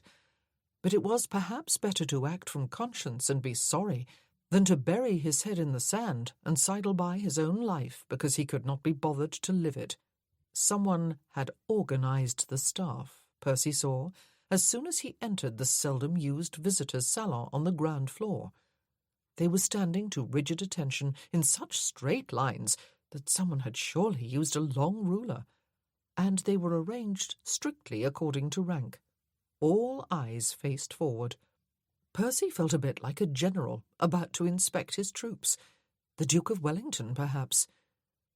"At ease," he said, standing just inside the door with his hands clasped behind him. There was an infinitesimal relaxing of posture. Very infinitesimal. "I am declaring war," he said, and at least 20 pairs of eyes swivelled his way, though the heads belonging to the eyes did not follow suit. "Against smuggling." The eyes went forward again. Every face remained blank. Ratchet, Percy saw, was having a hard time keeping his spine straight. In fact, he looked like a bow just waiting to be strung. "Mr. Knorr," Percy said, "will you set a chair for your superior, if you please? You may sit, Mr. Ratchet." The head steward's head turned, and he squinted at Percy's left ear, but he made no protest when Paul Knorr set a chair behind him. He sat. "I am not intending to gather together an army to sally forth for a fight against the forces of evil, You will no doubt be relieved to know," Percy continued. "What goes on beyond the borders of my own land is, at least for the present, not my concern, and I am aware that it would take a very large army indeed to rid the land entirely of smuggling. But it will end within the borders of what is mine. That includes the house, the park, and the farm, and even the beach below my land, since the only landward route away from the beach is the path up the cliff face and across the park. Anyone who takes exception to my decision is welcome to collect what wages he is owed from Mr. Ratchet or Mr. Knorr without any penalty, and leave here with his belongings. Everyone who stays is my employee, and will live and work here according to my rules, whether he or she is on duty or off. Are there any questions?" The pause that followed reminded Percy of the one in the nuptial service, when the members of the congregation were invited to report any impediment to the marriage of which they were aware. He did not expect the silence to be broken, and it was not. "If," he said, "there are any smuggled goods anywhere on my land at present, in the cellar of this house, for example, I will allow 2 days, today and tomorrow, for them to be removed. After that there will be no more, and I will expect Mr. Ratchet or Mr. Crutchley or Mrs. Attley to be in possession of both keys to the locked room in the cellar, the inside and the outside keys. If they remain lost after the 2 days, then the locks will be forced and new locks installed, and I will myself retain 1 set of the new keys." One maid, the deaf-mute, had her head slightly turned and her eyes fixed to his lips, Percy noticed for the first time. He strolled down the centre of the lines, looking first one way and then the other. He felt more martial than ever. "Anyone who fears reprisal," he said, stopping and looking steadily into the face of the stable-hand beside Colin Baines, a ginger-haired lad with freckles half the size of farthings, "will speak either to Mr. Knorr or to me." That was a tricky point, actually. Anyone who feared how the gang would react to his or her withdrawal from the trade would hardly make a public complaint and draw even more attention to him or herself. Would they all be in danger of reprisal? It was a risk he had chosen to take. "I will speak openly of this wherever I go over the next few days," Percy said, returning to his place by the door and letting his eyes move from face to face along the rows. There was absolutely nothing to be read in any of them. "I will make sure it is clearly understood that this is my rule, and that everyone in my employ is required to live by it or lose his or her position. Are there any questions? Mr. Crutchley," he said, when no one spoke up, "you will send the servants about their business, if you please. James Morgan, I will see you in the library as soon as you have been dismissed." The head gardener's face turned in sharp surprise and became almost instantly blank again. The morning room, that seemed more like a library to him, was unoccupied by any human, Percy was happy to discover. It was, however, occupied by the remnants of the menagerie.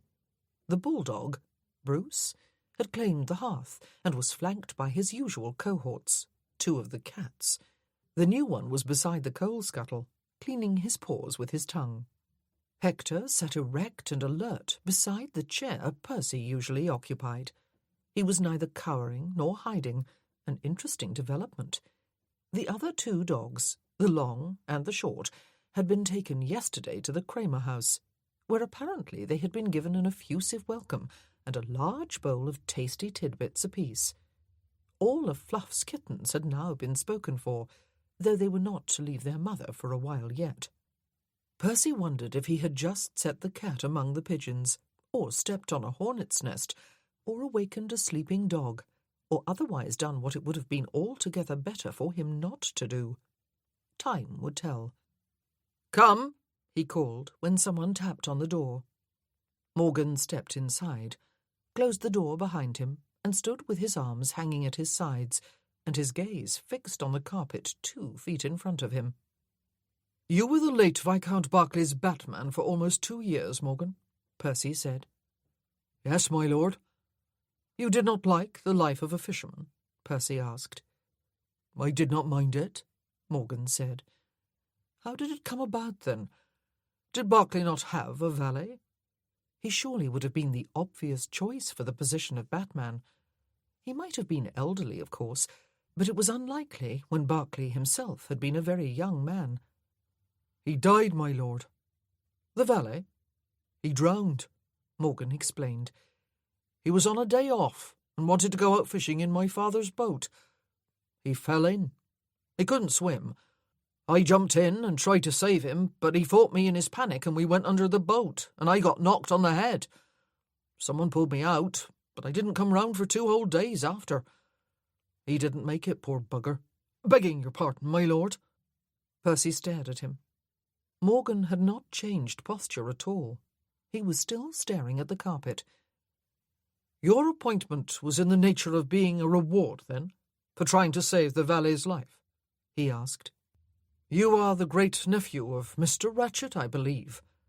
I think he put in a word for me, my lord, Morgan said, after Baines would not let his boy go. But his lordship called at our house to see me after I came around, and I asked myself. You saw him and the Viscountess being captured by a French scouting party? Percy asked. I did, my lord, Morgan said. There were nothing I could do to stop it. There were 6 of them, and I did not even have my musket with me. It would have been suicide if I had tried. I thought the best thing to do was get back to the regiment as fast as I could and fetch help. But it was a long way, and I got lost in the hills in the night. It took me more than a day. You assumed, did you, Percy asked, that they had both been killed? They was obviously not French, Morgan said, and his lordship was not in uniform, and had nothing on him to prove he was an officer. I thought they were for sure both dead. I would have stayed on in the peninsula if I had believed there was any hope, but I was not even allowed to go with the party that went looking for them. Like looking for a needle in a haystack, that was, but I wanted to go all the same. It would have been something to do. It is worst of all to have nothing to do. And yet, Percy thought, his head gardener seemed to be making a career of doing just that. And so you came home, he said. I wish I had stayed, my lord, Morgan assured him. I felt that bad when I knew her ladyship was still alive and had been released and brought home all out of her mind like. I might have been some comfort to her, a familiar face. All out of her mind like. Imogen? Thank you, Percy said briskly. I wish I had known Viscount Berkeley. He was a distant cousin of mine, and a brave man, a hero. You were privileged to know and serve him. I was, my lord, the man agreed. What do you know about this smuggling business? Percy asked. Oh, I don't know nothing, Morgan assured him. And it would not surprise me, my lord, if there isn't nothing to know. I think someone must have been spinning yarns at you to make you think there is smuggling going on here. Once upon a time, maybe, but not now. I know most of the servants don't tell me nothing because I am head gardener, but I would have caught some whisperings. I haven't heard nothing. Percy knew a great deal about double negatives. Some of his knowledge had entered his person via the cane of one of his tutors across his backside, though most of it had entered through the front door of his brain. I don't know nothing was probably the exact truth, but short of applying hot needles to Morgan's fingernails, there was no more information to be gathered, he understood. He had just wanted to be quite clear on the matter. He sighed aloud. Perhaps you are right, he said. However, it is as well that everyone here understand just where I stand. You will keep your ear to the ground, Morgan, and let me know if you hear anything. You have been a loyal servant, I can see. I certainly will, my lord, Morgan said, though I don't expect there will be nothing to tell. These are good people here. My great-uncle has always said so, and I have seen so for myself. Thank you, Percy said. I will not keep you from your busy duties any longer. Morgan backed out without once looking up. Percy was feeling cold, even though he stood with his back to the fire. Berkeley had received 2 threatening letters before he went to the peninsula. His valet, who would surely have accompanied him as his batman, had died accidentally in a boating accident. Baines, who had pleaded to go in his place, had been deemed by his father to be too young, though 14 was really not very young for a boy. Morgan had been appointed through a combination of heroism in a losing cause and the influence of Ratchet, who was his mother's uncle. Morgan had been conveniently out of the way, without his musket, when the French scouting party took Berkeley and Imogen. Then he got lost on the way back for help. When he came home here, he was given the post of head gardener. There was nothing sinister in any of those details, except the threatening letters. Even when one put them all together, there was nothing convincing, nothing that would not be laughed out of any court in the land. When I knew her ladyship was still alive and had been released and brought home all out of her mind like. The bottom felt as if it had fallen out of Percy's stomach at the remembered words. Imogen, all out of her mind, living for a while at her brother's house, unable to sleep, eat, or leave her room, living for 3 years at Penderys Hall, until she had transformed herself into a marble lady and could cope once again with the outside world from within her rigid shield. And then Imogen laughing and curled up in his arms, sleeping with her head on his shoulder and grumbling incoherently when he awoke her. All out of her mind like. Love, he thought almost viciously, was the damnedest thing, and he had been wise to avoid it all these years. Not the sort of love he felt for his family, but the sort of which the great poets wrote. Euphoria for 1 minute, if that, and blackest despair for an eternity after. But how did one unlove? He loved Imogen Hayes, Viscountess Berkeley, so deeply that he almost hated her, and let his mind work that one out if it dared. He had to see her. But first... Imogen ought to have been reading, or crocheting, or writing a letter. She ought, at the very least, to have been sitting upright in her chair like a lady, her back straight, as she had been taught to sit when she was a girl. Instead, she was slouched down in one of the chairs by the fire, her back in an inelegant arch, her legs stretched out in front of her and crossed at the ankles. Her head was nestled in a cushion. Blossom was curled up on her lap, and Imogen had one hand buried in the cat's fur. She was drifting pleasantly in and out of consciousness.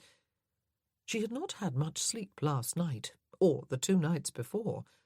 Her lips curved into a smile at the remembered reason for that, and it had been a long and busy morning. Now it was late afternoon, and she intended to relax. She expected, and hoped for, another night of little sleep tonight. She was just drifting off to sleep when something solid came between her and the heat of the fire, and a shadow obstructed its light. At the same time, her incoherent dream became fragrant with a familiar smell, and she smiled one of her smug smiles. Blossom purred. Imogen made a sound that was very similar. "Sleeping Beauty," the fragrant shadow murmured, and then his lips were light and warm and parted on hers, and she moved deeper into her dream. She smiled at him and lifted her hands to his shoulders. His legs were on either side of hers, his hands braced on the arms of the chair, his face a few inches from her own. He looked large and looming and gorgeous. He smelled delicious. "I did not use the key," he assured her. "I was let in quite respectably by your housekeeper, though she was looking rather like a prune. I had better not be alone in here with you for long. She will be getting ideas." Blossom jumped down off her lap, contemptuously close to Hector, and Hector barked once sharply, bared his teeth, growled, and then barked once again. The cat crossed to the other chair in rather ungainly haste. Goodness, Imogen said. That is the first time I have heard Hector's voice. I am training him to be fierce, Percy said, straightening up. What you are training him to do, she said, is to have some confidence in himself. Come down onto the beach with me, he said. Imogen raised her eyebrows as she sat up. Is that a request, Lord Hertford, or a command? A command, he said. Please, I need you. She looked closely at him. He was looking grim about the mouth. She got to her feet and went to fetch her cloak and bonnet and put on shoes suitable for walking on the sand. There were several snowdrops blooming in her garden, and a clump of primroses was beginning to stir into life in one corner. She did not stop either to look at them or to draw attention to them. She led the way out through the gate. You are not with any of your guests this afternoon? She asked, though the answer was perfectly obvious. All the over-40s tired themselves out this morning, he said, and are variously disposed about the house with sedentary activities. The younger lot have gone off in a body with young Soames and his sisters to have a look at some ruined castle on the other side of the valley. It is said to be picturesque, and I dare say it is. And you chose to drag me down onto the beach rather than go with them, she said. He did not answer, and she was interested to note that when they came to the path down to the beach, he turned onto it without hesitation and led the way with bold, almost reckless strides. There was a great deal of unleashed energy inside him, she sensed. Perhaps an angry energy. She would not pry, she decided. It might explode out of him before he was ready to do something more constructive with it. Perhaps, despite his words and his kiss when he came upon her asleep a short while ago, he was regretting their affair. Perhaps he did not know how to break the news to her that it was over. Oh, please, please let it not be that. Not yet. Not just yet. He turned and lifted her down from the rock above the beach without waiting for her to move on to the last short section of the path and descend on her own. He set her down and gazed grimly at her, his hands hard on her waist. You did not mention the valet, he said.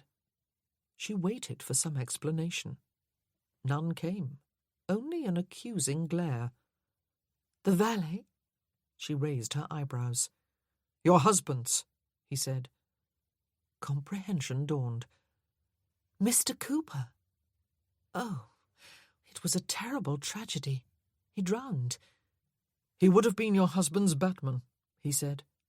He was looking forward to it, she told him, though Dickie offered to release him and give him a good character if he preferred to stay and look for a new position. It was terribly sad. He was only 25. And then Baines volunteered to go in his stead, he said. Yes, she said. Dickie was fond of him, and he was very eager to go. We were surprised that his father would not agree. We expected that he would see it as a great opportunity for his son, but I suppose he wanted to keep him home where he would be safe. And so Morgan went, he said. He had risked his own life trying to save the valets. Yes, I believe he did try, she said, but it was not just that. Mr. Ratchet had a word with my father-in-law, and he had a word with my husband, and Dickie needed a batman in a hurry. Was it a reluctant choice? He asked. Not particularly. She frowned. We did not know him at all well, and there was no time to get to know him before we all sailed. But Dickie never complained about him. He was just a bit sullen, or perhaps that is too harsh a word. He was reticent. What was this all about? I went to pay a call upon Baines's father this morning, he said. He was still holding her by the waist, and he was still frowning at her. Oh, but he died, she said. Not long before Christmas. I baked a cake and took it to Mrs. Baines, because Dickie and I had always been fond of Colin. I was still at the Dower House, so it must have been before the roof blew off. Baines Senior was over the moon with pride and joy, or words to that effect, when he first knew that Viscount Berkeley had chosen to take his boy to the peninsula with him as his Batman, he said. Imogen frowned back at him and shook her head slowly. That is what Mrs. Baines told you. And then, suddenly, for no discernible reason, he changed his mind, Percy said, and he was quite adamant. Mountains would not have moved him. Neither would the pleadings and even the tears of his son. He would give no reason, not then or ever. What? Her frown had deepened. He released her suddenly and turned to look at the cliff face on the west side of the path. He looked more than grim now. He looked like granite. I am going up, he said. They had not taken even one step along the beach after coming all the way down here. Neither had Hector. He was seated at their feet. Very well, she said. Her mind was feeling a bit addled. There had been a number of threads to their conversation for the past few minutes, seemingly random threads that nevertheless should somehow connect themselves into a weave and a pattern, she felt. But she had not made the connections yet, or perhaps she was afraid to try too hard. I mean up there, he said, pointing off to the left of the path down to the beach. Up the cliff face? She asked him. You are going to climb? I am, he said, and he took off his hat and dropped it to the sand. His gloves and his greatcoat followed, and then his neckcloth and cravat, and his coat. It was not a particularly cold day, but neither was it by any means a warm one in which to be standing on the beach in shirt-sleeves and waistcoat. But why? She asked. You were afraid of the cliffs. For precisely that reason. And he strode away from her. Chapter 20. It was what he had intended from the moment he had seen his cousins and friends off on their afternoon excursion. They had been disappointed that he was not going with them, and his friends had looked downright puzzled.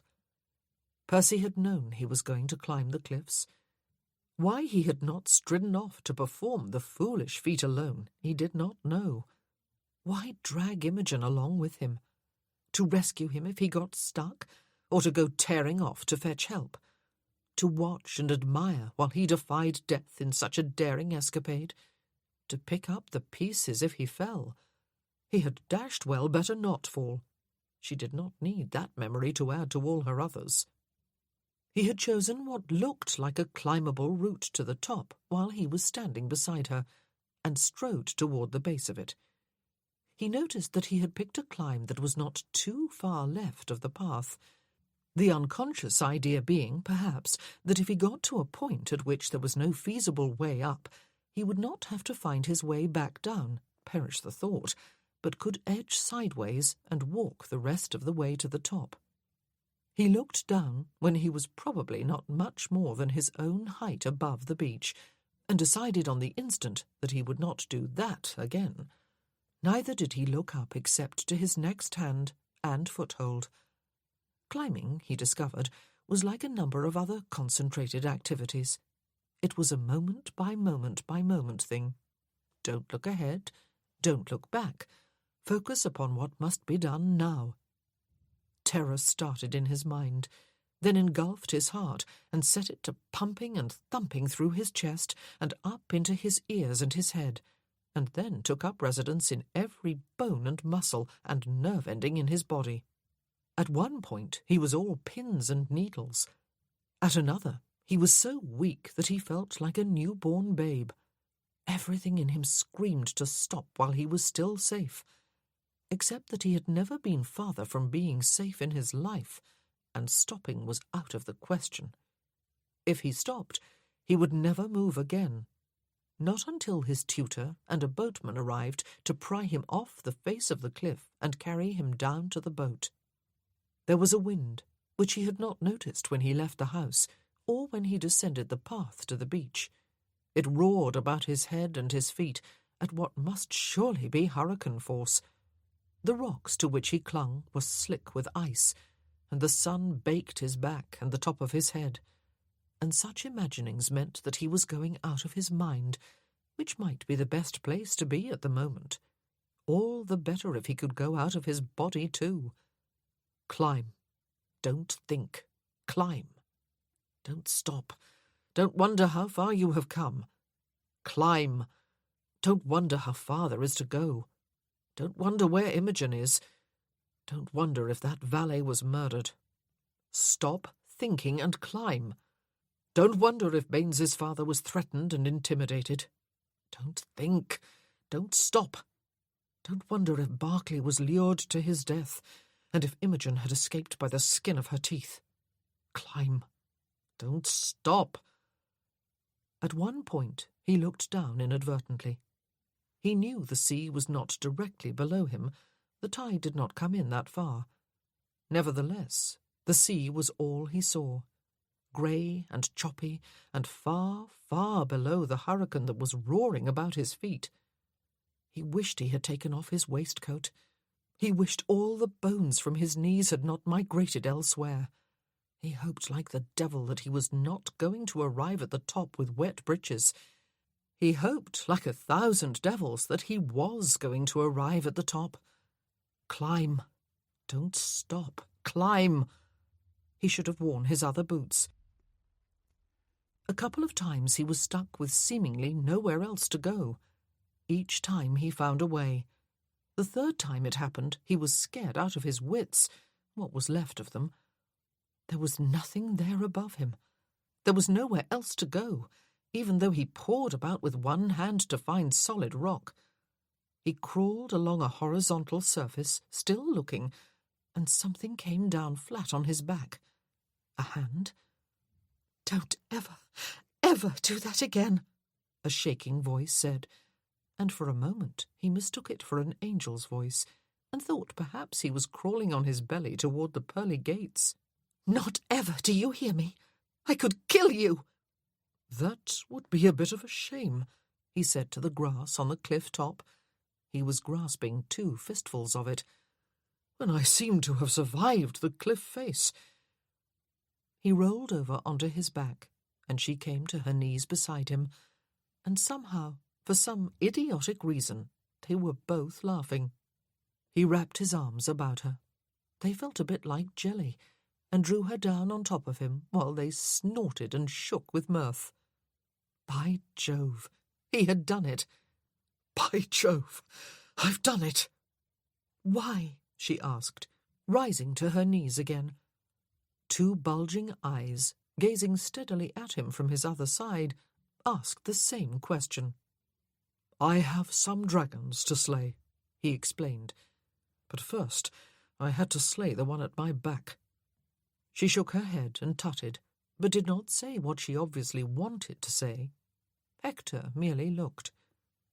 "Percy," she said then, "you must be frozen." "Frozen?" he said. "Are you sure someone has not shovelled more coals onto the sun?" She looked upward and smiled. "What sun?" Lord, but he loved to see her smile. He was glad he had survived just to see that. Clouds stretched unbroken from horizon to horizon. No sun. And what had happened to the hurricane? "What dragons?" she asked him. Her hands were clasped tightly in her lap. "I called a staff meeting this morning," he told her.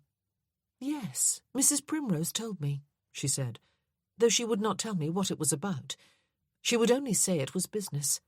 "You called it." "I made it clear," he said, "that my land and the beach below here are now and forever out of bounds to smuggling, and that no employee of mine will be involved in any way in the trade. I have allowed a couple of days for any voluntary resignations, and for the removal of any illegal goods from the house and grounds, while I look studiously the other way. Everyone has advised me to turn a blind eye, but I have not turned it." She gazed steadily at him for several silent moments, before leaning over him and kissing him on the lips. "When I first knew you," she told him, "I would have said that you were as different from Dickie in every imaginable way as it is humanly possible to be. I would have been wrong."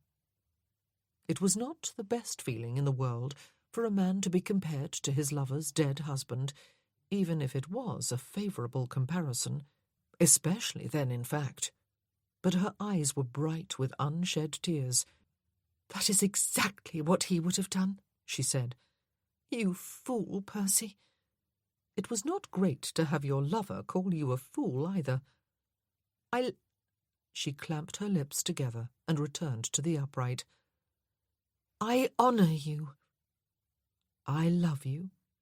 Was that what she had stopped herself from saying just in time? He covered the hands in her lap with one of his own. "I am a bit of a fool, actually," he said. "Having conquered the impossible heights, I now have to trot back down the path to haul up my belongings." "There." She pointed behind herself, and he saw both of his coats and his hat and cravat and neckcloth. They were even neatly folded and stacked. "How can you possibly walk around wearing all that, Percy? They weigh a ton." "Because I am tough. A real man, in fact." He grinned at her. "I knew the little woman would carry them up for me." He caught her fist before it thumped against his shoulder and brought it to his lips. "I am sorry, Imogen," he said. "I am sorry for all of this. You probably had other, more congenial plans for the afternoon." "No," she said. "I have given myself time off for this, and I intend to enjoy every moment that offers itself." She bit her lower lip then, reclaimed her hand, and got to her feet. Time off? From what? Her marble existence? "I intend to enjoy every moment that offers itself," as though there were a time limit. As there was. That had been clearly agreed between them. He had set one for himself. He intended to leave here soon after the ball, probably never to return. She was going off to her reunion with that Survivors' Club group. Was he too merely taking time off then? From what, though? His meaningless existence? Was he going to go back to pranks and dares and mistresses and the occasional appearance in the house as a sop to his conscience? "Tonight," he said, "I will make sure I come with enough energy to climb the stairs to your bed, and we will make full use of it, Imogen, for hours and hours. Be prepared."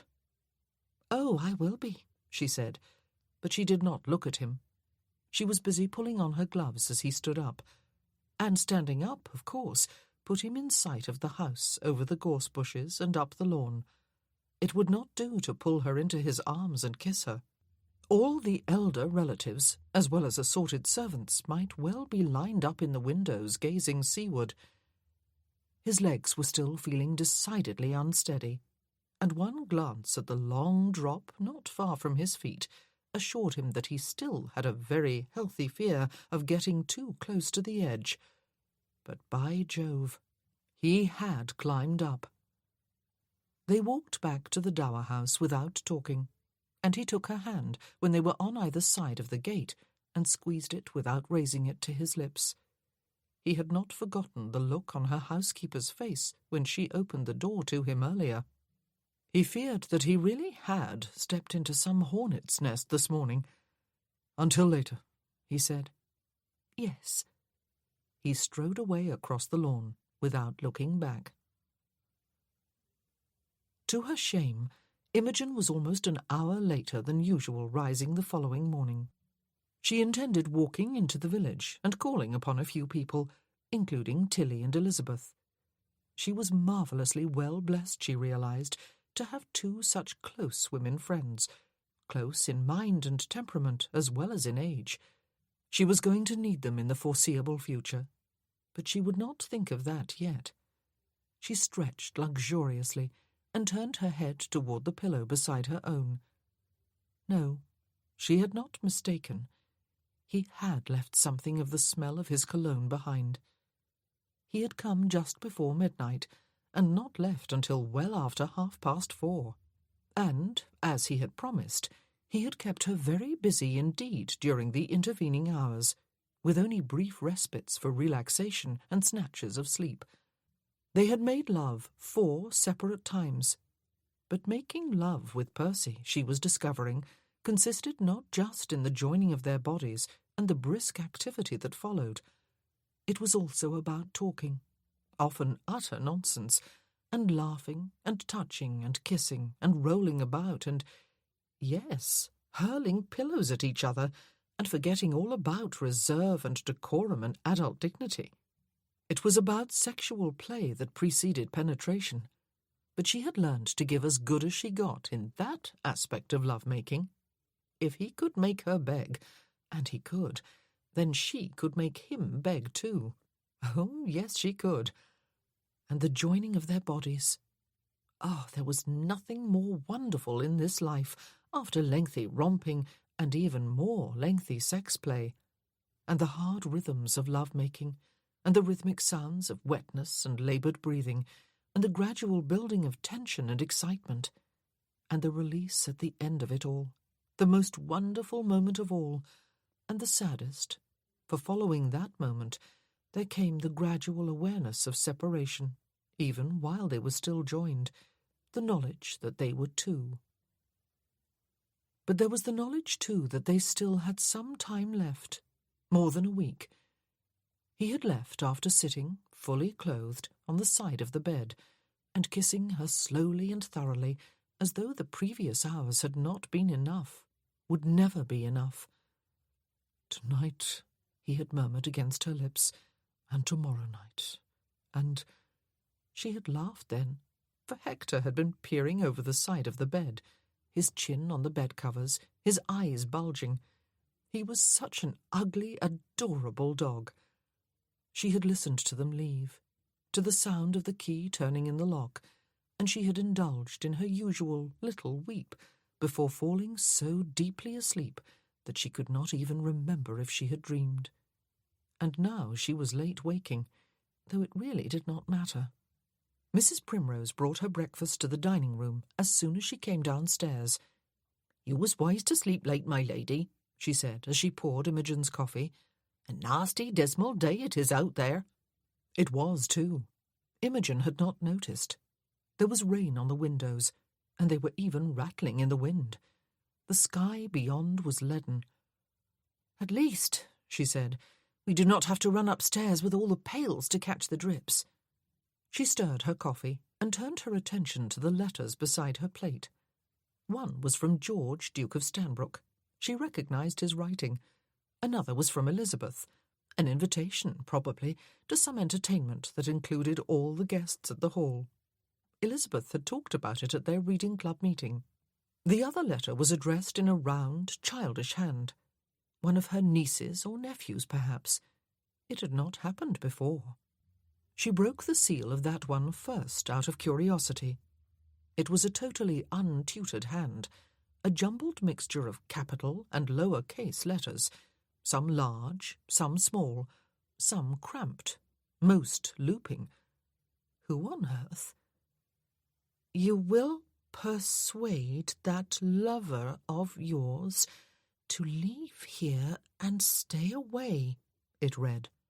"Or you may come to harm, your ladyship. This is a friendly warning. Heed it." There was no signature. Imogen held the paper with both hands, both of them pulsing with pins and needles. She ought to have understood as soon as she saw the outside of it. More than 10 years had passed, but she should have realised anyway. If she was not mistaken, the same person who had written the threatening letters to Dickie and herself before they left for the peninsula had written this. "Oh, Percy," she thought, "what have you started?"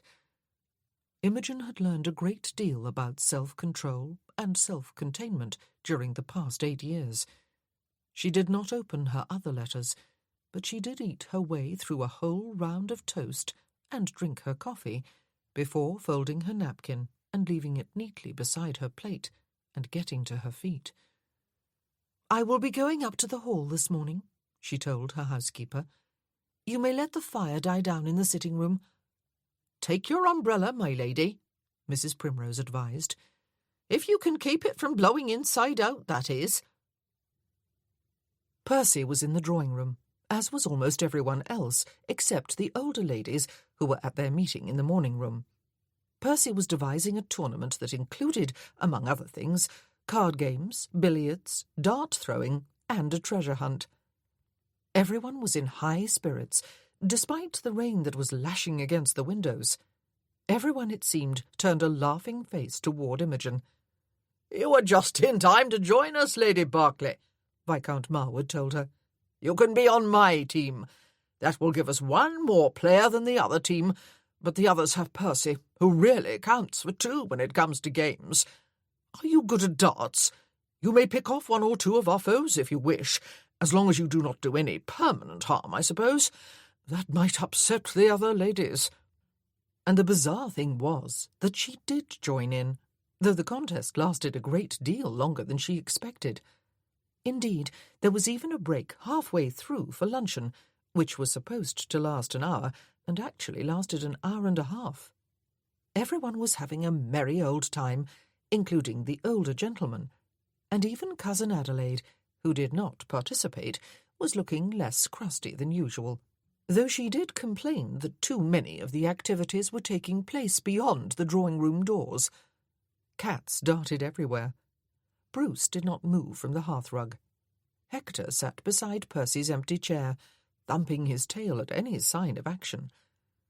It was all that a family house-party ought to be, Imogen thought. The twins squabbled with each other at least half a dozen times, though they were on the same team. Leonard Herriot accused his brother of cheating during the treasure hunt, and found himself at the wrong end of a blistering retort before their father stepped in to restore order and remind them that there were ladies present. But good nature and laughter prevailed every time, as well as a hotly competitive spirit, until finally everyone had completed every activity and the scores were added up by a committee of two, one person from each team, and it was discovered that Percy's team had won by the slimmest of margins. Boos from the losers mingled with unruly cheers from the winners, and Aunt Lavinia rang for the tea-tray, the ladies' meeting having long ago come to an end. "Lord Hertford," Imogen said, "may I have a private word with you?"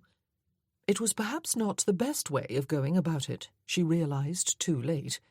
He looked surprised, and perhaps a little annoyed, and everyone else looked a bit surprised too. Imogen flinched slightly as she noticed Mr. Welby winking at Viscount Marwood. "It is a matter of business," she added. "But of course, cousin." He led the way to the door and opened it for her to pass through.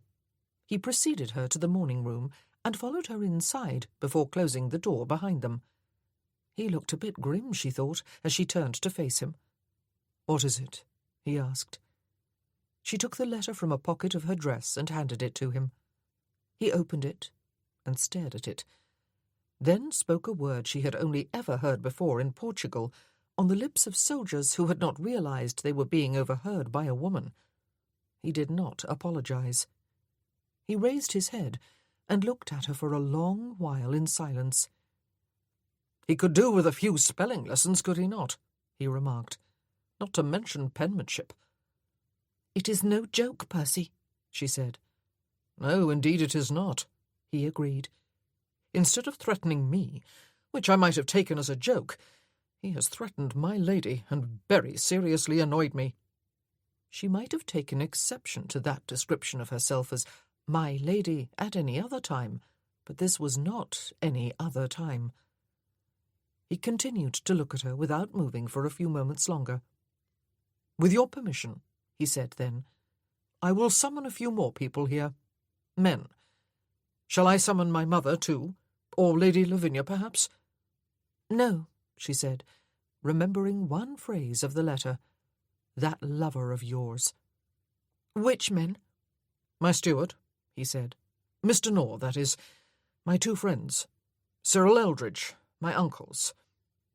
It suddenly occurred to Imogen that it really was possible that Dicky's valet had been murdered, that Mr. Baines had been coerced into withdrawing his permission for Colin to accompany them to Portugal as Dicky's batman, that James Morgan had been planted quite deliberately in that position.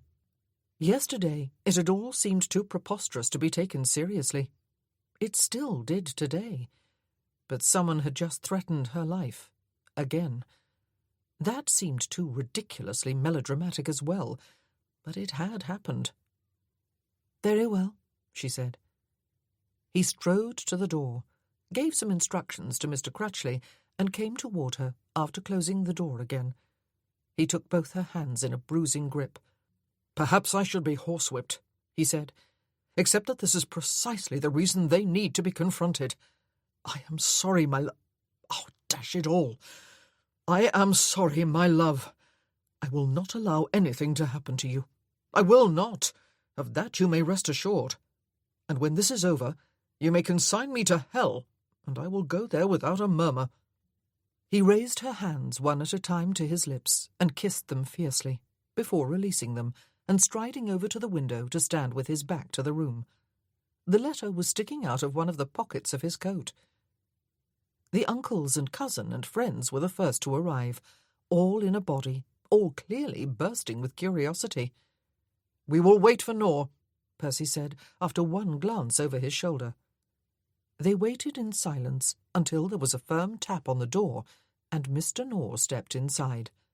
A mere moment later it opened again, and Mr. Crutchley admitted, of all people, Cousin Adelaide.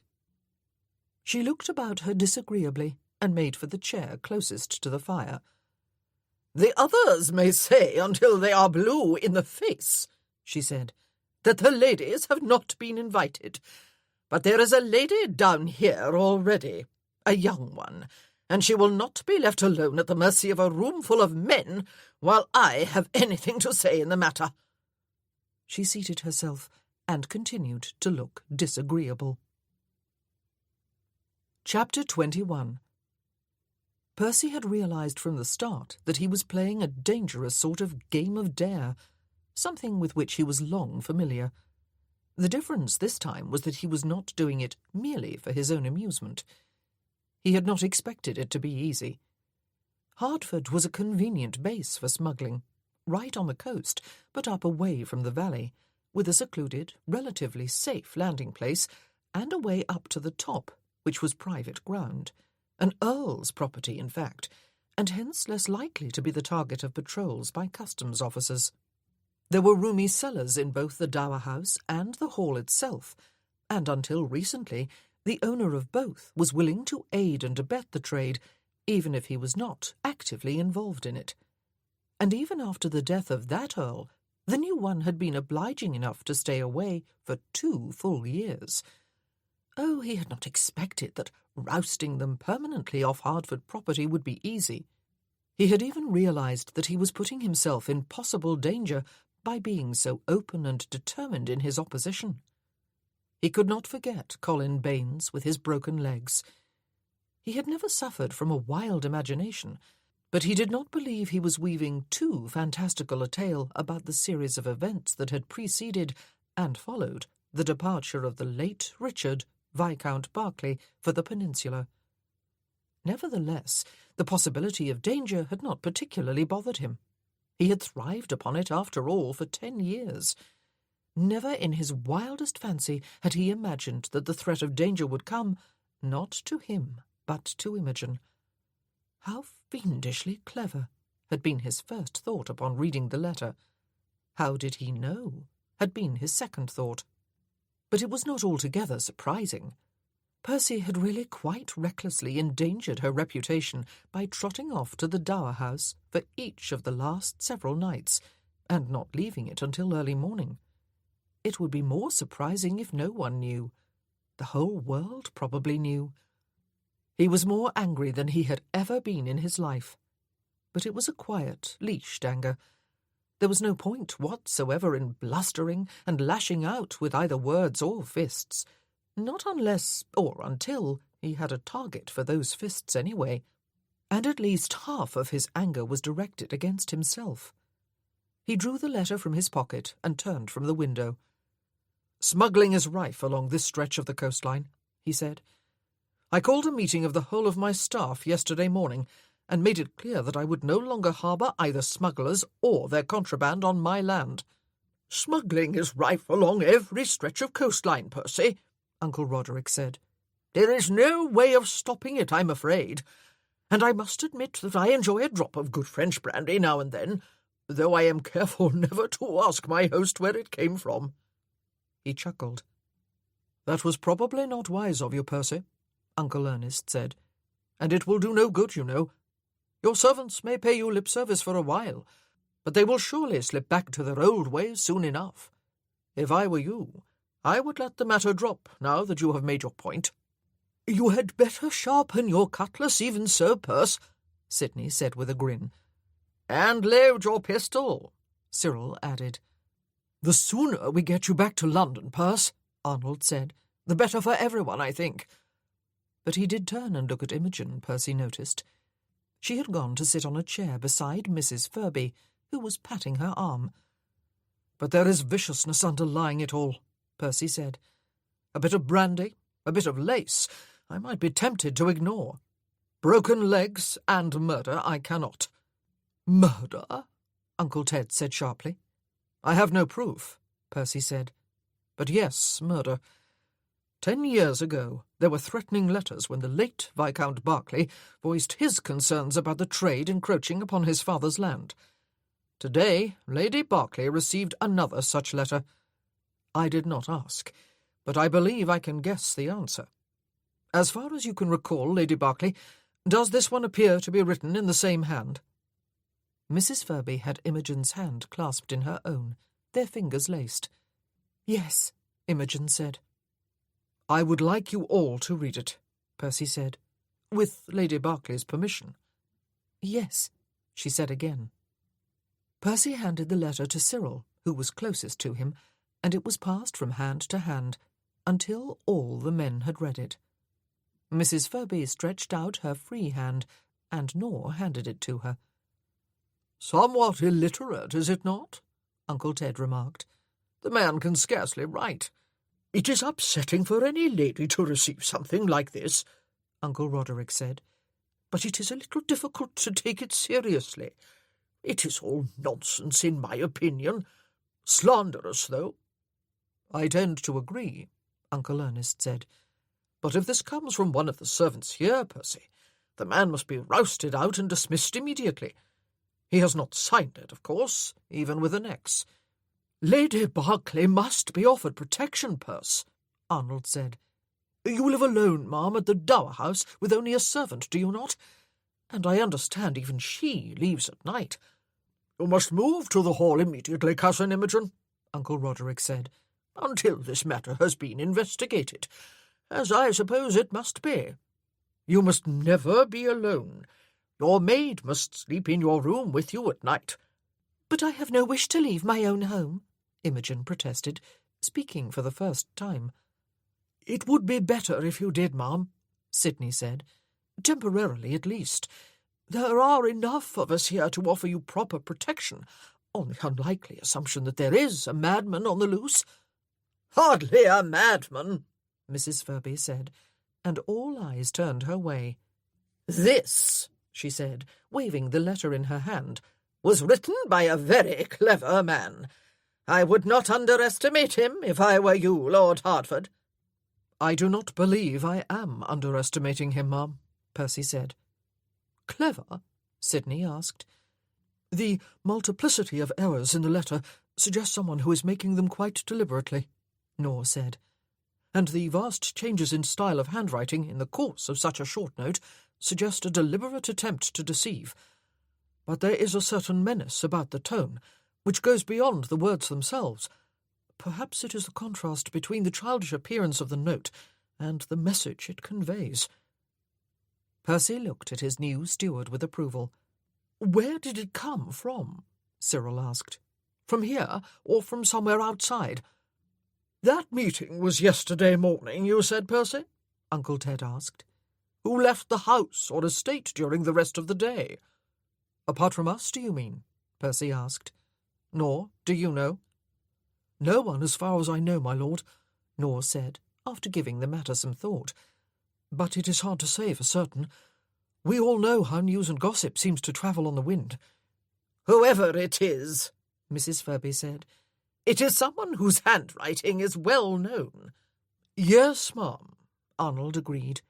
"He has certainly gone out of his way to disguise it." "We are assuming it is a man, are we?" Sidney asked. "Oh, it is a man," Mrs. Furby assured him with some spirit. A woman would make her threat directly to the man. A woman would stab straight to the heart or shoot right between the eyes. Only a man would threaten the woman for whom his enemy cares. Imogen, Percy noticed, had turned as white as chalk.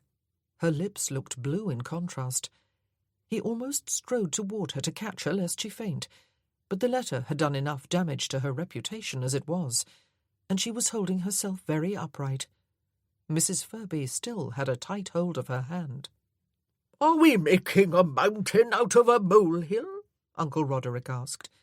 "Are we, in reality, dealing merely with a mischief-maker?" "No," several voices spoke together. "I suppose," Percy said, "it was rash of me to stir up all this trouble at a time when I have a house full of guests and a ball is being planned. You would not perhaps consider letting it be known that you will be leaving here after the ball, Percy?" Uncle Ernest asked. "I suppose you will be going up to town for the session, and that no more will be said on the subject of smuggling." Percy drew breath to answer. "No," Imogen said.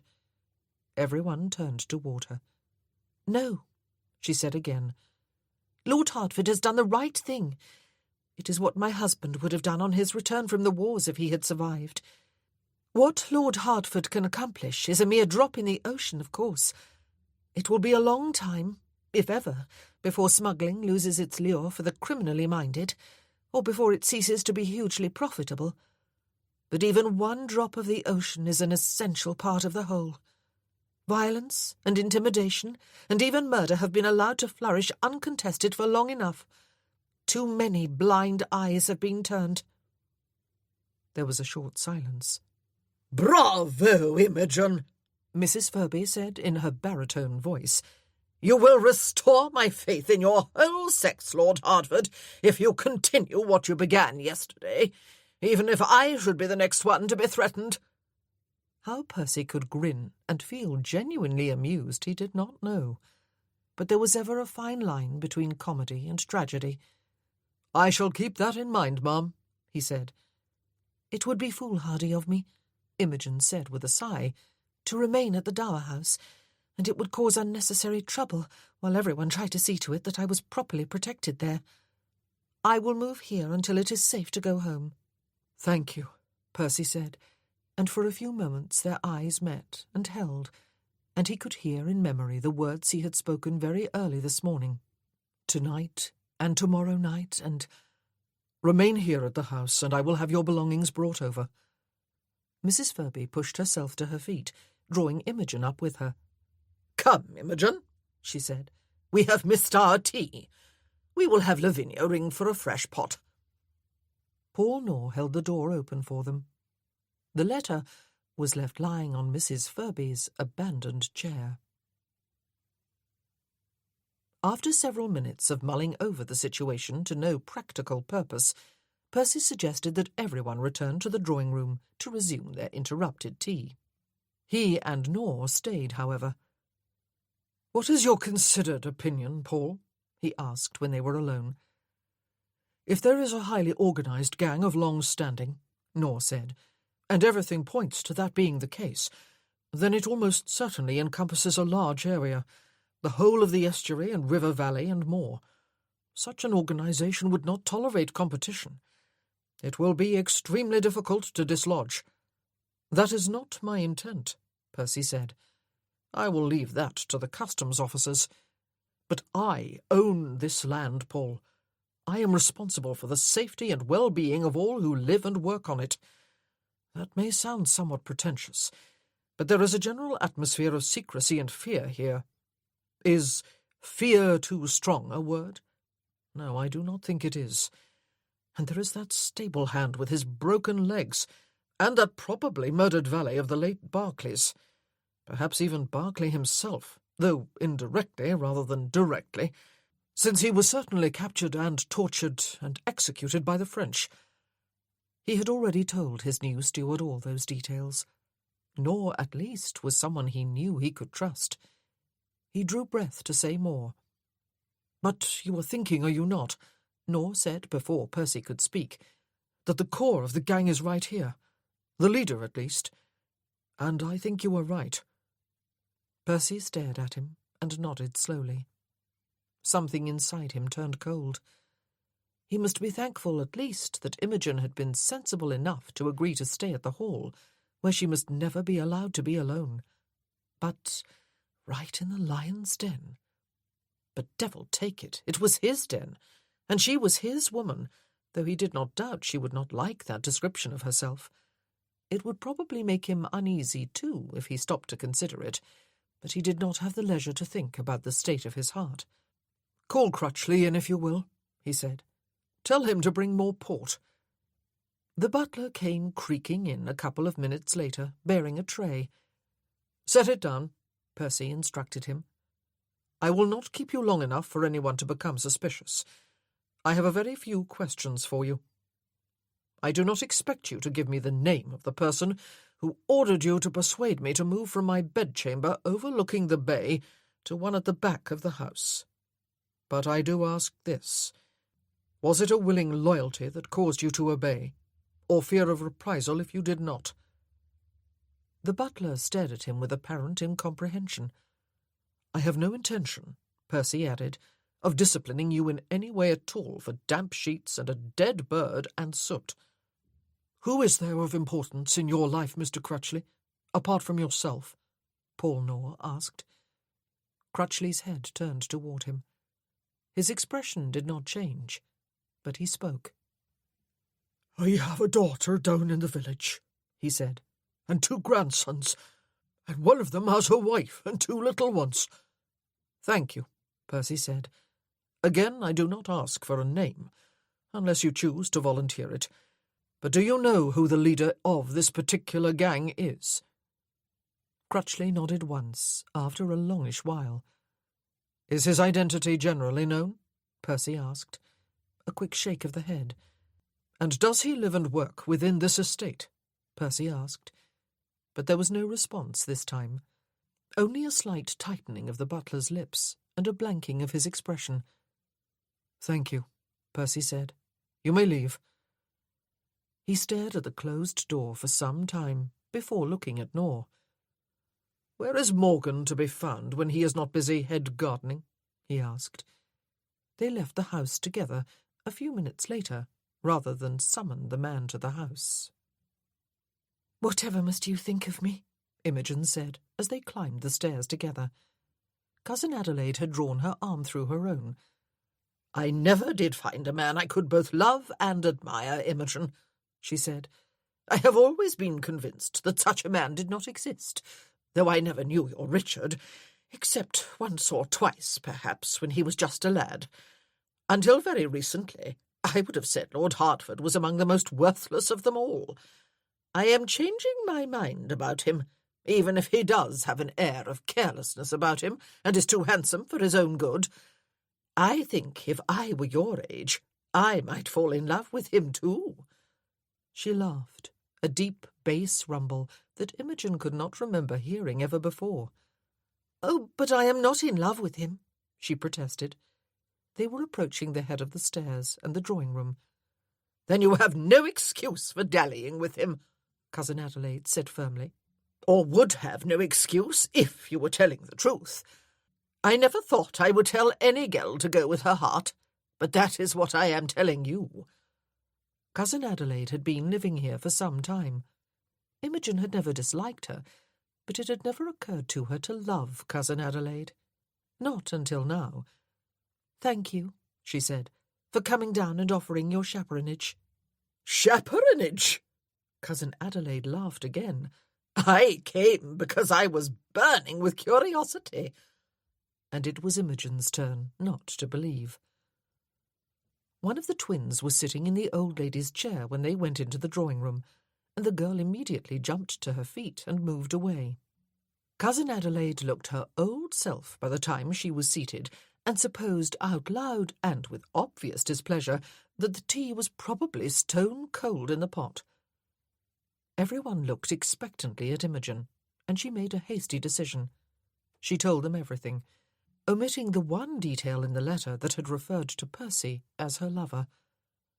Almost before the ladies had stopped exclaiming, and Mrs. Hayes had hurried over to sit beside Imogen and take both her hands in her own, the men returned to the room. All except Percy, that was. Everyone buzzed with the shock and outrage, while fresh tea was brought in and another plate of cake.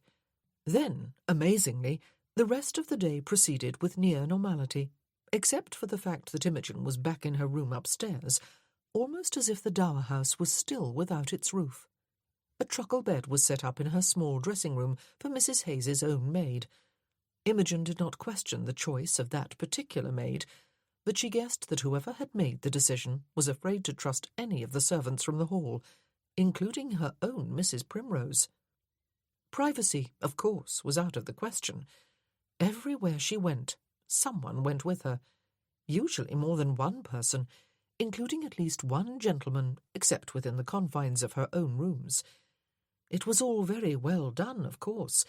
There was never a sense of being hedged about by guards. The evening was spent around the pianoforte in the drawing-room, or seated about 2 card tables.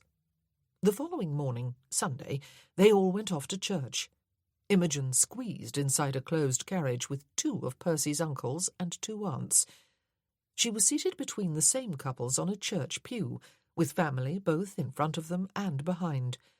She was flanked by Mr. Welby and Mr. Cyril Eldridge when they all stepped outside the church and stood for a while in the churchyard, exchanging news and pleasantries with neighbours. Mr. Eldridge handed her back into the carriage for the return journey, and she squeezed her way between the aunts. It was all quite ghastly, perhaps the more so because the whole family remained as cheerful as ever, as though nothing had happened, as though they had not all just made the discovery that they were living among a gang of ruthless smugglers, and that her life was in danger if she could not persuade Percy, her lover, to go away and forget about his campaign to rid his land of the scourge. She had no doubt that everyone knew she had been accused of being his lover, even though she had not told the ladies, and was quite sure Cousin Adelaide would not have done so. Perhaps none of the gentlemen had said anything to the ladies either, but they were not stupid.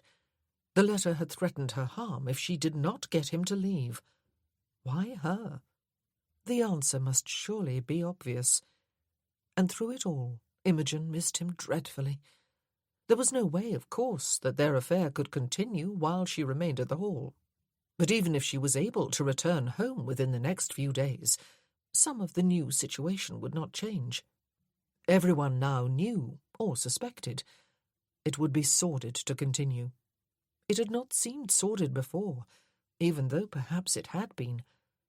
Their affair, her little vacation from her life, was over.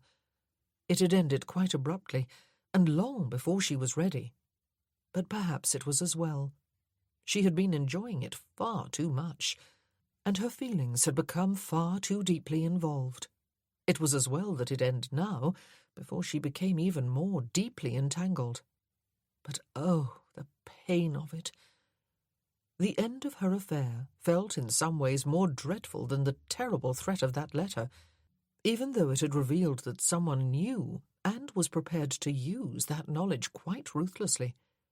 It was even worse to know that there was some connection between now and then. Those events of 10 years ago had seemed only very sad at the time, but they might well have been horribly sinister.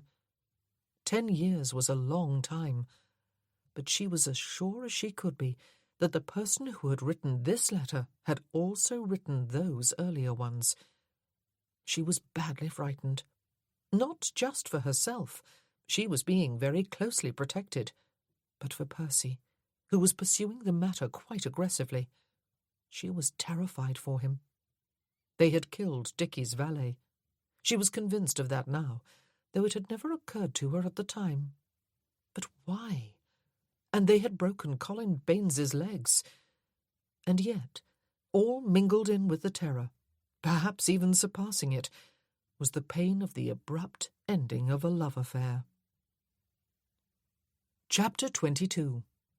Anger became a permanent state for Percy, though he kept it under control as he continued to mingle with his family and friends. He avoided being alone with Imogen. He had asked his uncles and his friends to keep an eye on her, and they did. Not that they had needed telling. Neither had the aunts and female cousins and younger male cousins who had been informed about the situation, though they had not been shown the letter. They closed about her, the lot of them, like the petals about the core of a rosebud. The bulk of Percy's anger was directed against himself. He had put Imogen at risk in more ways than one when he had been self-indulgent enough to begin an affair with her, and making an open declaration of war against smuggling on his property had no doubt been rash and ill-considered. He deserved to be horsewhipped. Unfortunately, he could not go back. One never could. He could not relive the past 3 weeks and make different decisions. Neither could he relive the past 10 years. He could only move forward. He missed Imogen with an ache of longing that was almost welcome. He deserved every pang, and worse. His determination to get to the bottom of things in response to that letter had met with some frustration. James Morgan had a cottage up behind the stables, in a little cluster of such houses. He had not been home when Percy called there with Nor on the Saturday afternoon. It was Mr. Morgan's half-day, a neighbour had explained, after curtsying to Percy, and he sometimes went to see his mam. He was not there on Sunday either, a full day off for most of the outdoor workers, and on Monday he rode off early with another of the gardeners to see about getting some new bulbs and seedlings for the flower beds and kitchen gardens. "Finally," Nor commented dryly, "the man is doing something to earn his salary. I'll collar him when he gets back, my lord." After luncheon, Percy and a group of the younger cousins, including Meredith and Geoffrey, climbed to the top of the rocks behind the house, where they were rewarded with a brisk wind and scudding clouds across a blue expanse of sky, and a magnificent view in all 4 directions. It would not have surprised Percy if someone had told him that on a really clear day one could see Wales to the north, and Ireland to the west, and France to the south. And it had grabbed at something in him. His heart? Should it not be turning his knees to jelly? Geoffrey was running along the top, his arms stretched to the sides, a racing yacht screeching into the wind. Gregory was in hot pursuit. Evil could not be allowed to continue thriving here, Percy thought, like a cancerous growth upon the body of his own people. It would not be allowed. Mr. Nor was awaiting him in the visitors' salon, Crutchley informed him, when they returned to the house. Morgan was in there too. "Ah," Percy said, as the butler closed the door behind him.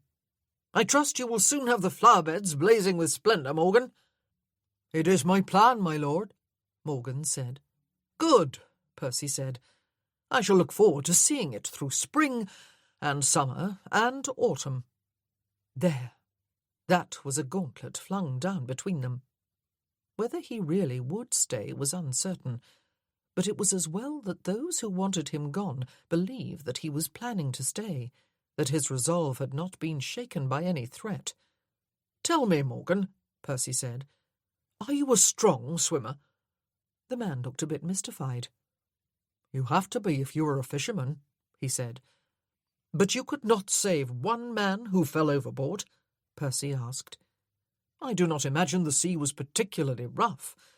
As an experienced fisherman, you would not have been out if it had been, would you? Certainly not with an inexperienced guest." "He fought me," Morgan said.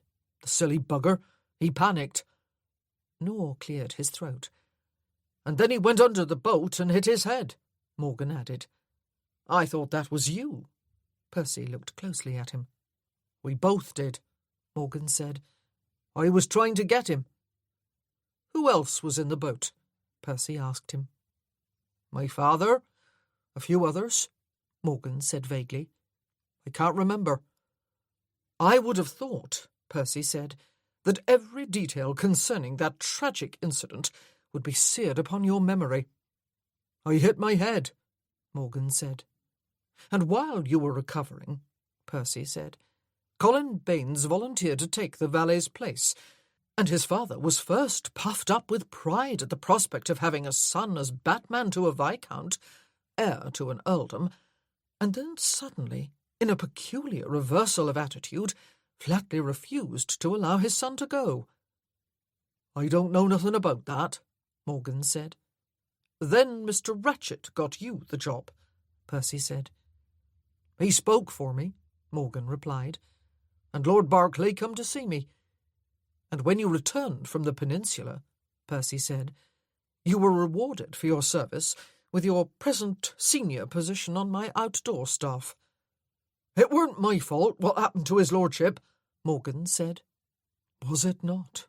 Percy asked softly, and the man's eyes met his for the first time. "Or were you sent to make sure that somehow, by fair means or foul, Viscount Berkeley did not come home?" And there went another gauntlet. There was really no going back now, was there? They stared at each other. Percy expected incredulity, shock, outrage, some look of strong denial. Instead, he got only the squinted stare, which finally slid away from him. And then the oldest answer known to man. "I don't know what you're talking about," he said, "my lord." "I am not at all sure how it was done," Percy told him, "but I am sure that it was done. You were given your orders and you followed them. Someone must have had a great deal of trust in you. It was an important mission, was it not? But not an impossibly difficult one. Far away from home, a war that was killing thousands of both high and low degree. No wind of blame to blow upon this particular part of Cornwall. The odds were high that it would happen anyway, without any intervention on your part. But you had been there longer than a year, I understand. You must have been growing impatient and a bit anxious." "I don't know what you were talking about," Morgan said again. "If you think I killed him, then you had better ask Lady Berkeley. The French took him and killed him. She was there. She will tell you." "Your lover, perhaps?" It was the closest he had come to a slip of the tongue. "Your orders came, I suppose," Percy said, "from your uncle. But tell me, Morgan, was he acting merely as an agent for someone above him? The head man, maybe? The leader of the gang? The kingpin? Or was he acting for himself?" It seemed impossible, incredible, laughable. That dusty, shambling old man, surrounded by the estate books, forever writing in them in his meticulous, perfect handwriting, almost never leaving his study. But what other books and accounts did he work on in there? And he had not always been old, had he? Paul Nor had not moved since Percy came into the room. The clock on the mantelpiece, which Percy had not noticed until now, ticked loudly. Was one allowed a third gauntlet? If so, he had flung that too. "I don't know what you were talking about," Morgan said. "My lord." "In that case," Percy said, "you had better return to your house. Mr. Nor, will you ask Mims, my personal groom, to accompany Mr. Morgan, if you please, and remain with him? I have spoken to him. He will know what you are asking." When they were gone, Percy stared glumly into the unlit fire for a minute or so, and then took himself off with firm step to the steward's office. He probably should have summoned revenue officers, he thought. But how could one summon them for the mere whiff of an idea without even a shred of real evidence? He would be the laughing-stock. He supposed everyone concerned realized, or had been told, that if no one said any more than, "I don't know what you are talking about," in answer to any question on the topic, they were all perfectly safe. There was no evidence against anyone. The only real error made so far was that letter to Imogen. For someone who was obviously very intelligent, it had been a stupid mistake. But it was not evidence. He opened the office door without first tapping upon it. The estate books were piled neatly on shelves and tabletops and upon one side of the desk. But surely half their usual number was missing. So was the steward. He had better not ever think of applying for a position as an investigator with the Bow Street runners, Percy thought. He had been signalling his suspicions ever since Saturday afternoon, when he had gone knocking upon Morgan's door. Ratchet was gone, and so were all the books and ledgers that were, presumably, not estate records. They were down on the beach again, a large party of them, on a gloriously sunny afternoon that felt more like full spring than very early March, and everyone was merry after all the tensions of the day before. Imogen still felt a bit numb with shock. Mr. Ratchet! Not only was he involved in the smuggling ring that had plagued their part of the coast for years, but it also seemed very possible that he was the leader, the ruthless organizer and beneficiary of the trade, the man who ruled his subordinates with a fist of iron, but whose identity very few even of his own men knew or suspected. There was no proof that would stand up in a court of law, but the fact that he had disappeared, and that he had apparently taken with him half the contents of the steward's office, was strong corroborative evidence. He had been living among them for years and years, a seemingly harmless eccentric. Imogen wondered if her father-in-law had had any inkling. It was no wonder they had tried to get Percy to leave almost as soon as he had arrived. It was no wonder they had resorted to threats when he had not only refused to budge, but had also declared war on the trade on his land. Oh, how they had had everything their own way for the past 2 years, with only 2 unsuspecting women living in the main house and one at the dower house, and it seemed more than probable that Mr. Morgan had drowned Dicky's valet. But what had upset Imogen more than anything else, and kept her awake through much of last night, listening to the light snoring of Mrs. Hayes's maid, was the equally unproven theory that James Morgan was a trusted lieutenant of Mr. Ratchet's army, perhaps even his heir apparent, and that it had been carefully arranged that he accompany Dicky to the peninsula to ensure that he did not return. But it was a French scouting party that had come upon them in the Portuguese hills and captured them. James Morgan could not have had anything to do with that, could he? He had been put briefly under house arrest yesterday, but with the disappearance of Mr. Ratchet, there had been no grounds upon which to hold him, and Percy's groom, who had been guarding his cottage, had been called off.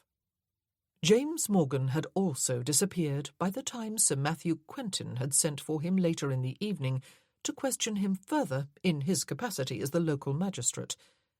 Percy had sent for him, and Sir Matthew, in his turn, had summoned a customs officer who had arrived late in the evening. The 3 of them, as well as Mr. Nor, had conferred well into the night.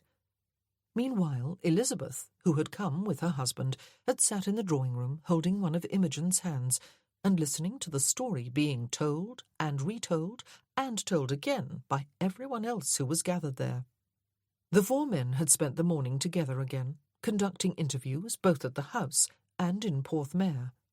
The ladies, with a male escort, had buzzed about in what Imogen deemed pointless preparations for the ball in 4 days' time. The servants had the mammoth cleaning chores well under way, and the cook had the menu fully organised. Now, this afternoon, at last they were relaxing. Mr. Wenzel and Tilly had arrived at the house soon after luncheon, full of concern over the news. The 3 Soames sisters arrived soon after with their brother to see if the young people cared to walk with them. Mr. Alden Alton came on their heels, escorting Elizabeth, who had come to be with Imogen, since Sir Matthew had not been able to deliver any very comforting news at luncheon, and everyone in the house was bursting for air and exercise. At least the younger element was.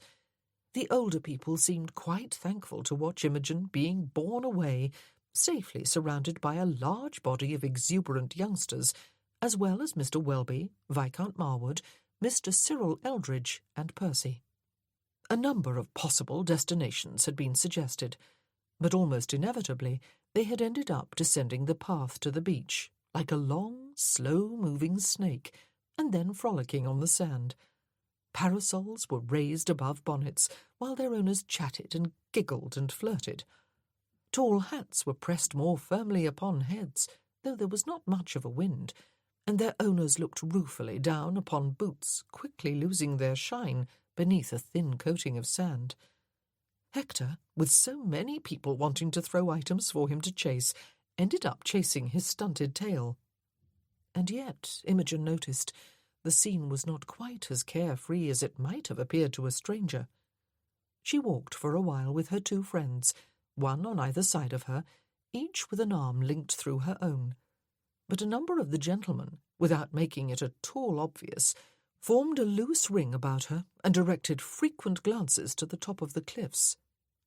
Mr. Wenzel, Imogen was interested to note, after showing her all due concern up at the house, was walking arm in arm with Meredith, a little apart from everyone else.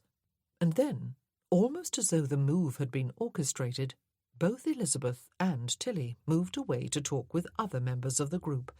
Everyone else moved back a little, so that the circle about Imogen became larger, and she found herself walking beside Percy. He did not offer his arm, and she clasped her hands firmly behind her back. They seemed suddenly isolated in a little cocoon of near privacy. "I miss you," he said softly. She ached for him as she lifted her face to the blue sky and watched a couple of seagulls chase each other overhead. "Dickie was not ever going to come home, was he?" she said. "It must be a hugely lucrative business. Mr. Ratchet, if it is indeed he, must be enormously wealthy, as well as powerful. Please find him, Percy, and destroy his power, and release all the people who do his bidding out of fear." "I will," he promised, though they both knew his chances of fulfilling that promise were slim at best. "Imogen," he said, "save every waltz at the ball for me, please." She turned her head and looked at him briefly. It was almost her undoing. "I cannot do that," she said. "Perhaps not even one. All these people, all of them, believe us to be lovers. And the dreadful thing is that they are right, or were right. I have been justly punished. You will be leaving here after the ball, when all your guests leave?" "Probably," he said, "even if only temporarily. I want to take you to safety. I want to take you to London." "I will be going to Penderys next week," she reminded him. "I will be there for 3 weeks. I would guess that George will try to persuade me to stay longer, and that each of the others will try to persuade me to go with him. They are good friends." "And I am your lover," he said. "Go there first, if you will, but then come to London with me and marry me. I rather fancy a grand ton wedding at St. George's on Hanover Square. Don't you? And I never thought I would hear myself say that. Come with me and marry me, Imogen, and let me keep you safe for the rest of your life." Unhappiness assailed her, like a great ball of lead in her stomach, weighing her down, freezing her so that she no longer saw the blue sky and the sun. The two gulls, playing a moment ago, were now crying mournfully. "I cannot marry you, Percy," she said. "You do not love me?" he asked. She closed her eyes briefly as he stopped to pat Hector on the head, and then squinted up at the cliff top.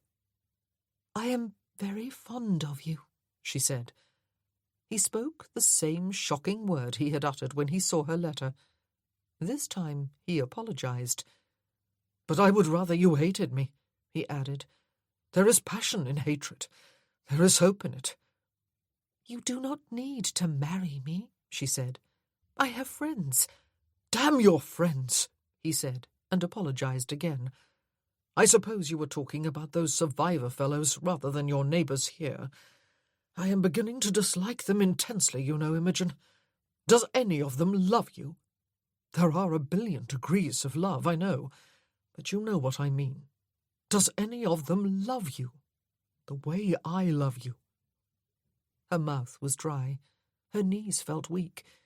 The struggle to stop herself from weeping made her throat feel raw with aching. "To use your own word," she said, "we had sex together, Percy, and it was good. It ought not to have happened, but it did, and it was good. It is over now, though. I am fond of you. I always will be, but it is over."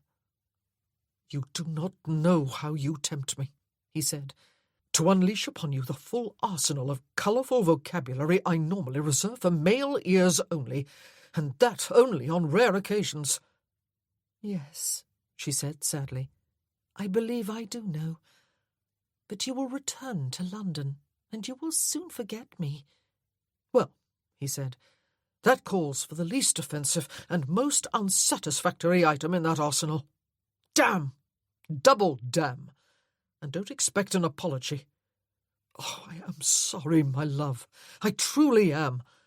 I asked, you replied, and like a gentleman I should have started conversing politely about the weather. Forgive me." "Always," she said. "I will ask again," he told her. "Perhaps on the night of the ball. It would be a fittingly romantic setting, would you not agree? And we could make the announcement to our gathered guests. I believe you, you see, when you say that you are fond of me. However, I do not believe you have spoken the full truth, and nothing but the truth. I shall ask again, but I shall try not to pester you, which is precisely what I am doing now.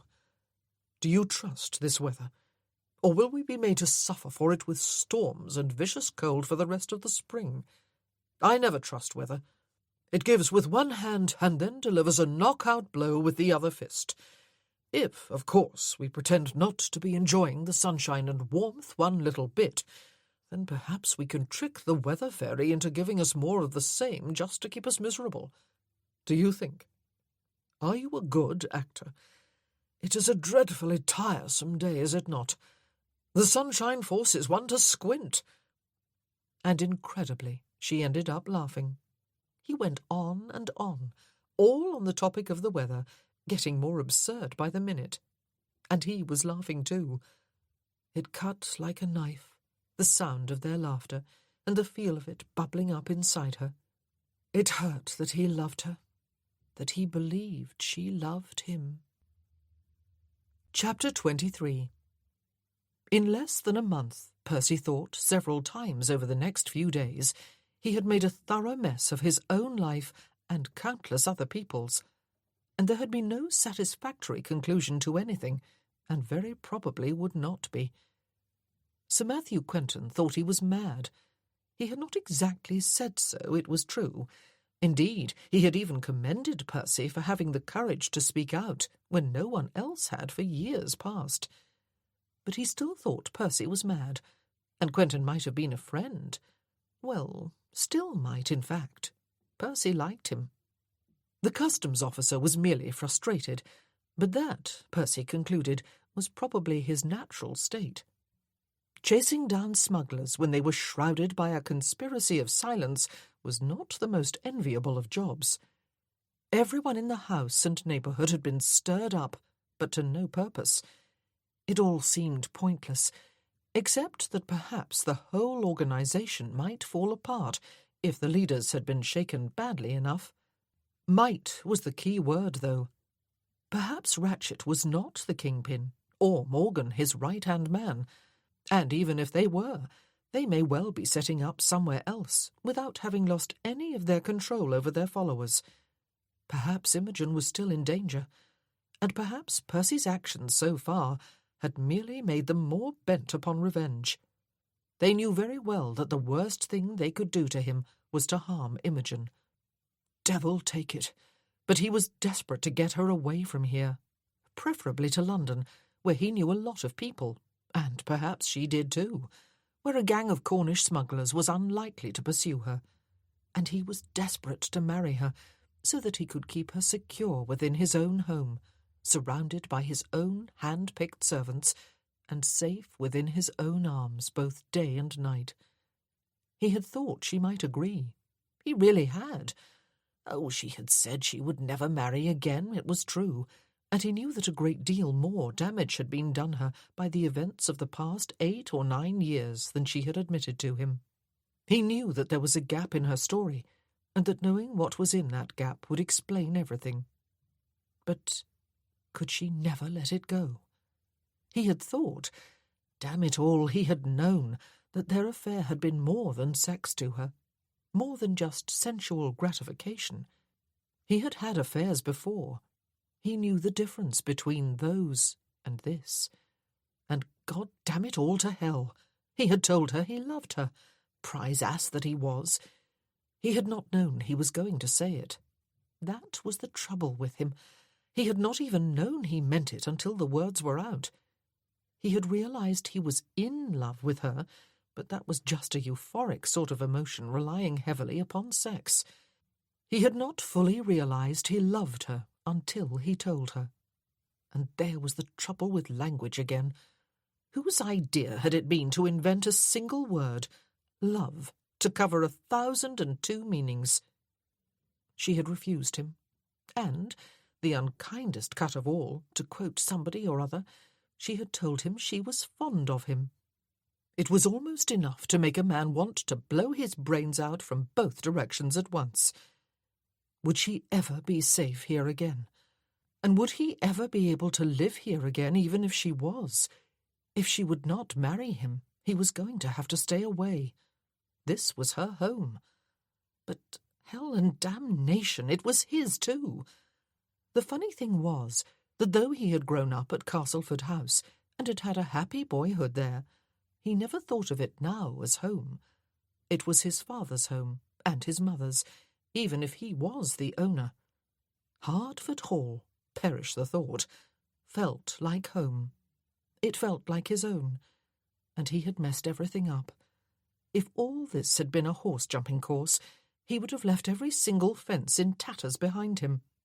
These thoughts and emotions rattled about his brain while he divided his time between his social obligations and meetings and interviews. With only 2 days left before his belated birthday ball, his mother and the aunts became almost feverish with anxiety lest they had forgotten something essential, like sending out the invitations.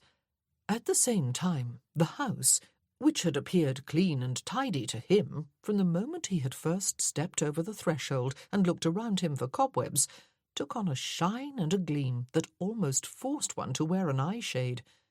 It was not only the ballroom that was being overhauled and cleaned from stem to stern, it seemed. Cousin Lavinia took to the pianoforte bench in the drawing-room several times a day to play various dance tunes, while the young cousins, and a few of the older ones too, practised the steps. Cyril, whom Percy had sometimes accused of having 2 left feet, undertook to teach the steps of the waltz. That was an exercise that resulted in some progress, and one spectacular crash to the floor when young Gregory got his feet hopelessly entangled with Eva's, or when she got hers entangled with his, depending upon which of them was telling the tale. No bones were broken. 2 days before the ball, there was finally progress in another area too. Someone broke the silence. Paul Knorr, who had taken up residence in the steward's office and disposed of most, if not all, of the dust, and found homes for all but the current account books in side cupboards, sent Crutchley to the drawing-room to request that his lordship come to see him. "The room looks twice its size," Percy said when he got there. "Finally, I will enjoy spending time here myself. I suppose that was deliberate, though, making the room look like a place one did not want to be." "Baines," Knorr said to him, after getting to his feet, "the stable hand with the bad legs, spoke with Mims a little while ago, my lord." "And?" Percy gestured for his steward to sit down again, and drew up a chair for himself on the other side of the desk.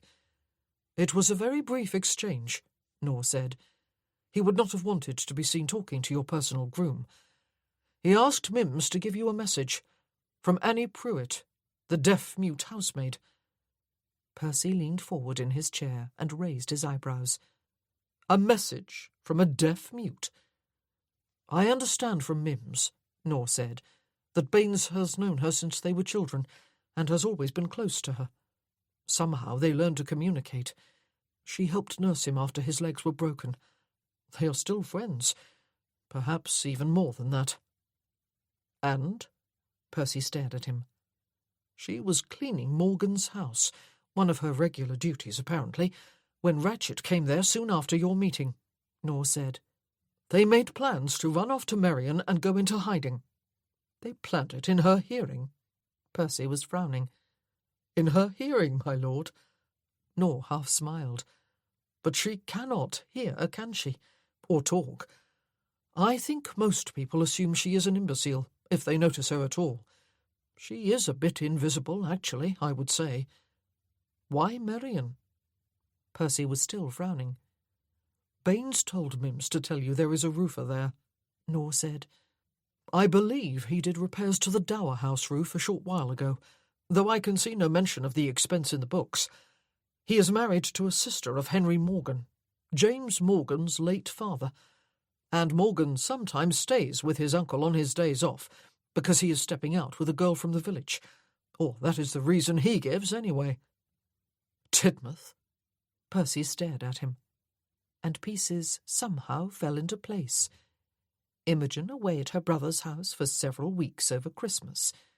Tidmouth delaying the repair work, even though she had given the necessary instructions before she left, and the job was likely to be a lucrative one.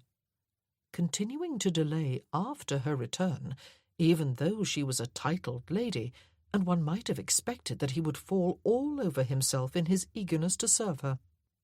Had the cellar of the Dower House been used again for the storage of contraband during those months, as being far more safe and convenient than the main house? Percy did not imagine a few locks and seals would have posed much problem, especially with the roof open to the elements and anyone who cared to climb through it. He brought his hand down flat on the desk. "I know the man's shop, with his home above it," he said. "Is that where they are hiding out, Paul? I want them. I want this ring smashed. It is no longer enough simply to drive them off my land. They will continue to terrorize everyone upon it, and be a threat to Lady Berkeley's safety, for as long as they are allowed to settle in somewhere else and treat what has happened here as a mere minor setback." "I took the liberty," Nor said, "of sending Mims to summon Sir Matthew Quentin, my lord, and the customs officer if he is still at the inn." "Thank you," Percy said. "I do believe you are going to be worth your weight in gold, Paul." "You had better not say that again," Nor said. "I may demand a hefty raise." Sir Matthew came within the hour, bringing the customs officer with him, and 5 hours after that a raid was made on the Tidmouth shop and house in Merrion. Both Ratchet and Morgan were there. Both protested their innocence. Ratchet claimed to have made the decision to retire. Morgan claimed to have resigned as a result of his insulting treatment at the hands of his lordship and the understeward. They had come for a short stay at a relative's home, they both said, and that might have been the end of the matter if a large number of dusty books had not been discovered inside 2 locked trunks in a far corner of Tidmouth's attic, beneath piles of discarded junk of the sort that tends to fill attics everywhere. Both men were taken into custody, as was Tidmouth, loudly protesting his innocence. It was the following morning when Morgan broke under the combined questioning of Sir Matthew and the customs officer, while Percy stood in one corner of Quentin's study and listened. He could be charged with murder in connection with the drowning death of the late Henry Cooper, Viscount Berkeley's valet, Sir Matthew informed Morgan. Morgan might be willing to take his chances on there not being enough evidence for a conviction, but he ought to be warned that the other 2 men who had been in the boat with his father and him and the valet had been identified and found. Their evidence would convict him, unless he could place absolute trust in their remaining silent. The choice was his. Risk all on a murder trial, with the certainty that he would hang if he was convicted, or be tried upon the lesser charge of smuggling, if he admitted to the murder and told the whole story surrounding it, including his actions in Portugal. Morgan had blanched at the mention of hanging. It seemed that he had indeed been sent to Portugal to make sure Lord Berkeley never came home. He had waited patiently for the war to dispose of his lordship, which it had stubbornly refused to do for more than a year. Then, when they were in the hills one day, he was out looking for firewood, he really was, he swore to it, when he was surprised by a group of French soldiers who were scouting behind enemy lines. They realized he was English, but before they could do anything to him, he told them he could lead them to a far more valuable prize in the form of a British reconnaissance officer out of uniform and on his way to perform a top-secret mission behind French lines, his head full of secrets, his wife with him. He would lead them to the pair if they would let him go. They did, on a very loose rein, and he took them to Lord and Lady Berkeley, and then made his escape to raise the alarm. "I had no choice," he said sullenly. "It was me or them, and why should it be me? I had put in more than a year of my time out there in that hell. I did not kill him for all that. You cannot put that murder on me." Percy spoke up, though he was there on sufferance, he knew, not being any sort of officer of the law himself. "You might be advised to speak the whole truth, Morgan," he said, "considering the high stakes for which you play." They all turned surprised faces his way. "You want us to believe," Percy said, "that foraging alone for firewood in hills that were potentially dangerous, you allowed yourself to be taken by surprise, and that your captors let you go free to lead them on what might well have been a wild goose chase." "May I remind you, Morgan," Sir Matthew said, "of the possible consequences to you of being tried for the murder of Henry Cooper?" "I saw them," Morgan blurted out after a short silence, "but they were going the wrong way. It was the only real chance I had had in more than a year, short of killing him myself. I took off my shirt and tied it to my musket and held it up and showed myself. It was a breezy day." "You did have your musket with you, then?" Sir Matthew asked. "Of course I did," Morgan said scornfully. "I went in under a flag of truce and told them what treasure I could lead them to if they would swear to let me go. Luckily, 2 of them spoke English. They asked me why, and I told them it was personal. The rest happened as I said. I did not kill him. Lady Berkeley can vouch for that." "Not directly," Sir Matthew agreed, "though it might be argued that you sold him into his death. But there may be others too, Morgan.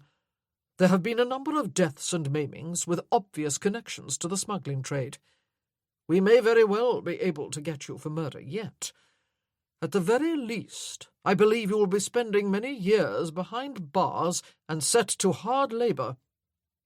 Percy let himself out of the room and closed the door behind him.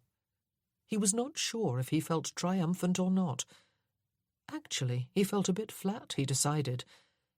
He supposed he had imagined the climax as involving him in a fierce sword fight on the cliff path, himself against 6 cutthroat villains, and then a descent to fight off 12 more in order to get inside the cave to rescue a trussed-up Imogen before the unusually high tide got to her first, and then a desperate climb up the cliff face, her fainting form over one shoulder because the tide had cut off access to the path. Cheers and accolades from all and sundry, a weeping, grateful woman, himself all ardour down on one knee, proposing marriage again, and bearing her off to the altar and happily ever after, with church bells ringing and flowers cascading around their heads.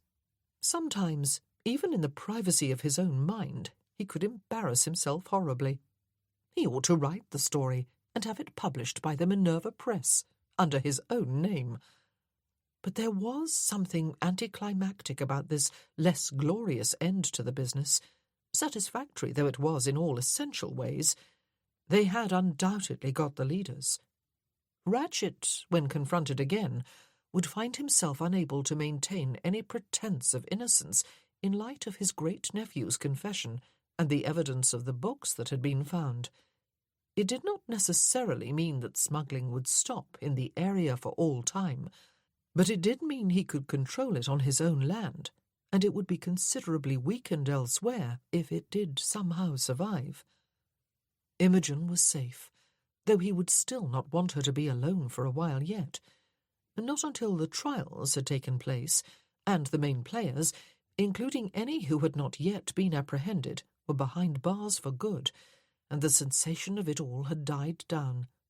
He felt sad that the murder of the valet, Cooper, had gone unavenged for so long, and that now the decision had been made to offer Morgan a conditional amnesty on that charge, given his confession about everything else.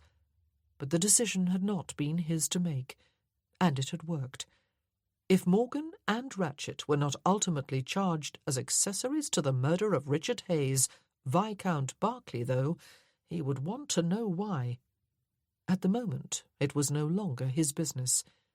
And tomorrow there was a ball for which to prepare himself. Life was an odd business. Imogen was feeling as flat as a pancake, if that was a suitable image to describe the empty feeling inside she had not been able to shake since yesterday. Mr. Ratchet and James Morgan were in custody, as well as Mr. Tidmouth, and both Percy and Sir Matthew were confident that the smuggling trade would collapse without them. There had been a few more arrests, too, of men high in the ranks of the gang whom James Morgan had named, and there were others to be pursued for criminal actions that could not be ignored. The men who had broken Colin Baines's legs, for example. But beyond that, there was to be no witch hunt for the rank and file, for those who had done the smuggling work, either for a little extra money or because they had had no choice. Such men were unlikely to reorganize without their leaders.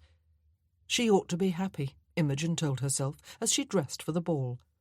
Everyone had been exuberant yesterday when Percy returned from the village with his news. There had been cheers and laughter, and even champagne.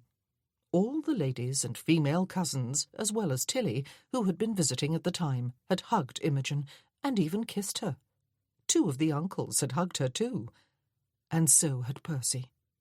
She did not believe he had intended to do so, but his mother had just been hugging her, and had turned to lay a hand on his arm, and somehow his arms came about Imogen, and hers about him, and they had held each other more tightly, and for a little longer than they ought.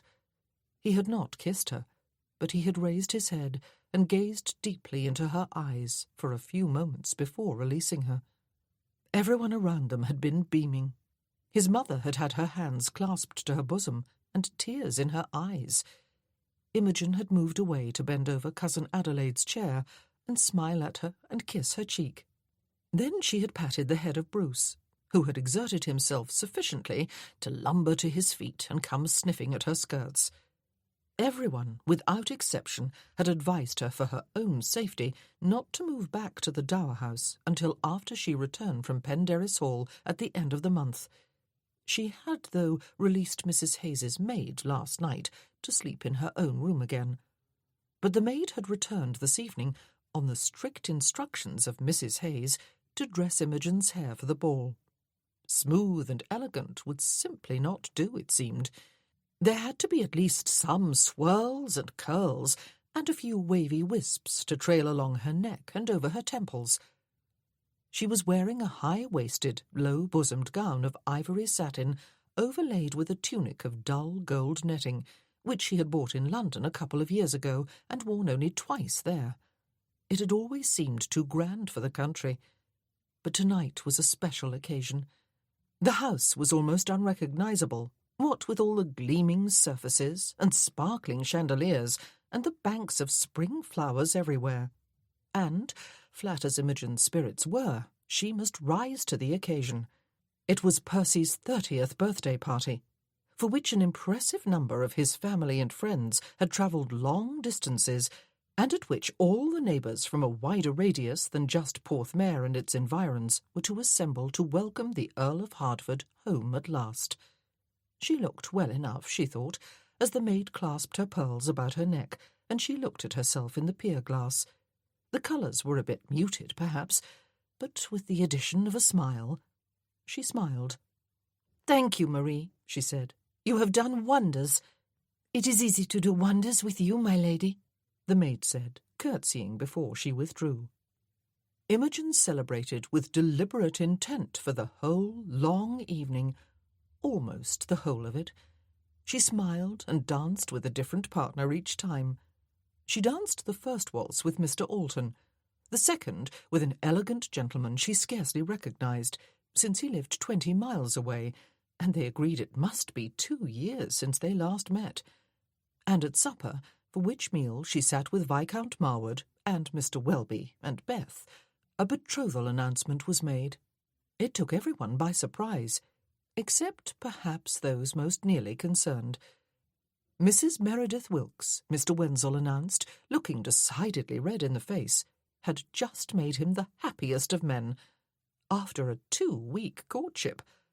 But Meredith, also blushing, looked as if she was the happiest of women. The larger family celebrated in its usual way with exclamations of delight and general hugs and kisses. "But Tilly," Imogen said, suddenly stricken as she hugged her friend, "what will happen to you?" "Well," Tilly told her with a smile, "I do like Meredith very well indeed, even though I hoped not so long ago that perhaps it was you who would be my sister-in-law. You have brighter prospects, however, and Andrew is happier than I have ever seen him. I believe Meredith likes me too, but I am not without hopes of my own, Imogen. My Aunt Armitage wants me to go to London for the season to keep her company, now that all her daughters have flown the nest. She claims to have a whole regiment, her word, of eligible gentlemen awaiting my inspection. Perhaps I will be spoiled for choice if I go, and I believe I will. Go, that is." Her eyes twinkled. Tilly was 28 years old. She had a trim figure and an open, pleasing face, even if it was not ravishingly pretty. She also had a pleasant disposition and a tendency to see the humour in most situations. And then Mrs. Hayes hugged Imogen. "Well," she said, "I could not be more delighted by the announcement. Meredith lost her husband even before Geoffrey was born, and before she turned 20. She deserves happiness. But I must confess that I could be as happy with another such announcement. I suppose Percy has developed cold feet, the provoking man. But give him time. They will warm up, and it seems to me they are well on their way to doing so." She laughed merrily as she turned to offer her congratulations to Mr. Wenzel. And then, with supper over at last, and everyone returned to the ballroom, Percy came to solicit Imogen's hand for what was to be an energetic set of country dances. He did not lead her onto the floor, however. "Go and fetch your cloak," he said. "Please." She hesitated. She did not want to be alone with him. She did not even want to dance with him. She had been telling herself all day that there was just today to live through, and tomorrow, and then she would be on her way to Penderys. She would find out somehow before the end of the month if he was still here, and make other plans for herself if he was. Just today and tomorrow. She went to fetch her cloak and gloves. She pulled on a bonnet, even though it was likely to ruin her hairdo. They strolled out across the lawn in the direction of the cliffs, not touching, not talking. The sky was clear and bright with moonlight and starlight. The sound of music and voices and laughter spilled from the house, even though the ballroom was at the back. The sounds merely accentuated the quietness of the outdoors and the silence between them. "You have become marble again," he said. "Smiling marble." "I am grateful for all you had the courage to do," she told him. "Not just for me, but for everyone here and in the neighbourhood. And I am happy for you that so many of your family and friends and neighbours have come to celebrate with you tonight. It has been a lovely ball. It will be remembered for a long time." He said that word again, quite distinctly and unapologetically. He came to an abrupt halt, and Imogen stopped a couple of paces ahead of him. "I do not want your gratitude, Imogen," he said. "I want your love." "I am fond of you," she said. He spoke that word yet again. "You see," he said, "I have been spoiled all my life. I have always been given just what I want. I become petulant when I do not get it. It is time I changed, is it not? And I will change. But why should I change on this? Help me. Look me in the eye and tell me you do not love me. But tell the truth. Only the truth. Tell me, Imogen, and I will go away and never return. You have my solemn promise on it." She drew a slow breath and sighed it out. "I cannot marry you, Percy," she said. "That is not what I asked you," he told her. "Tell me you do not love me." "Love has nothing to do with it," she said. "Should that not be everything?" he asked her. "Love has everything to do with it." She said nothing. "Tell me," he said softly. "Help me to understand. There is a gap, a huge, yawning hole in the story you told me. It is a hole filled with horror, and part of me does not want to know. But I must know if I am to understand. I will not be able to live with this unless I understand. Tell me." And so she did. But as she drew breath to speak, she lost control of her voice, and she yelled the words at him. "I killed him!" she shouted at him, and then she stood panting for a minute before she could go on. "Do you understand now? I killed my husband! I took a gun and I shot him between the eyes. It was quite deliberate. My father taught me to shoot despite the disapproval of my mother. He taught my brother and me, and soon I could shoot better than either of them. And when I used to come here, I would shoot with Dickie. Always at a target, of course, never at anything living. And more often than not, I could outshoot him." She paused for a great, heaving breath. "I shot him! I killed him!" She was panting for breath. Her body pulsed with pins and needles from her head to her feet. He was motionless and staring at her. "Now ask me to marry you," she said. "Ask me to tell you that I love you. Do you understand now? I do not deserve to live, Percy. I am breathing and existing as a penance. It is my punishment, to go on year after year, knowing what I did. I expected to die with him, but it did not happen. So I have to be made to suffer, and I have accepted that." She paused a moment to calm her breathing. "I did a terrible thing almost 2 weeks ago. I decided to give myself a holiday for what I expected to be a brief, sensual fling. I had no intention of involving your feelings and hurting you. That I did both is fitting for me. I deserve that extra burden of guilt and misery. But for you? Go away from here, Percy, and find someone worthy of your love, and then come back if you will, for this is your home now. I will go from here.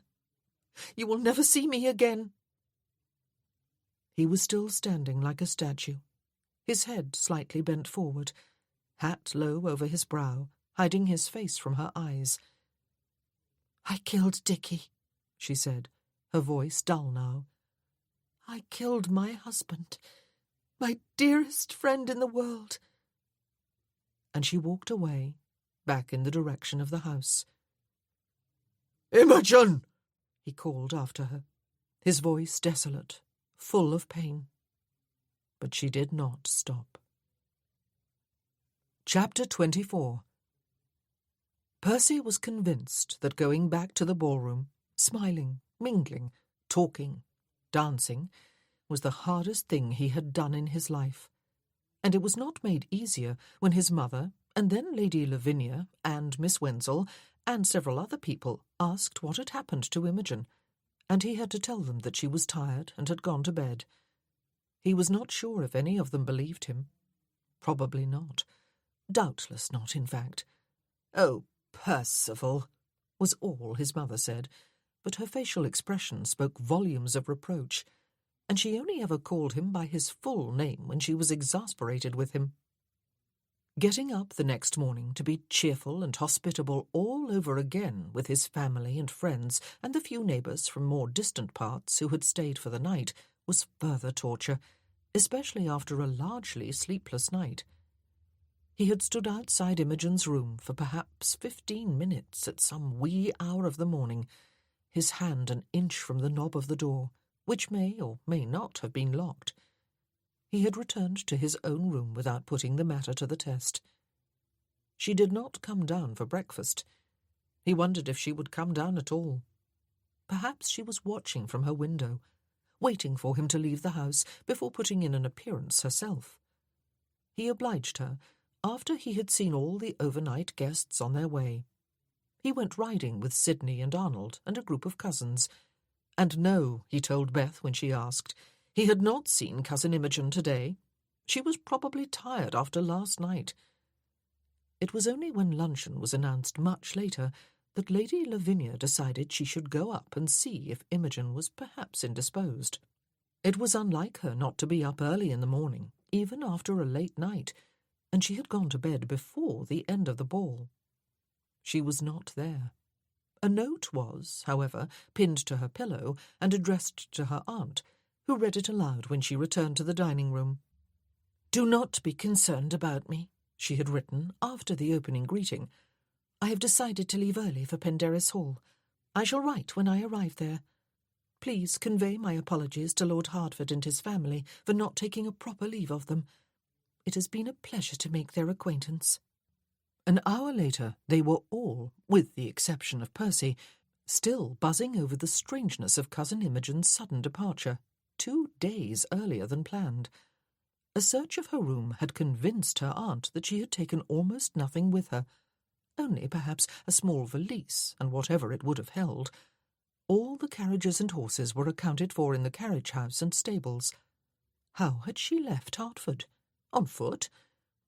That was exactly how she had left, as it turned out. No sooner had they all finished luncheon than Wenzel and his sister were announced. "We have just returned from a short journey," Wenzel explained, after some opening greetings and a smile for his betrothed, "and thought it best to come straight here. Tilly and I arrived home from the ball last night to discover Lady Berkeley sitting on our doorstep. She did not want to wake the servants by knocking on the door. She had hoped to wait at the inn for the stagecoach, but all the doors there were locked for the night. She asked if she might stay with us until the early coach was due. I did not think it appropriate for her to travel on the common stage, and Tilly backed me up when I told her so."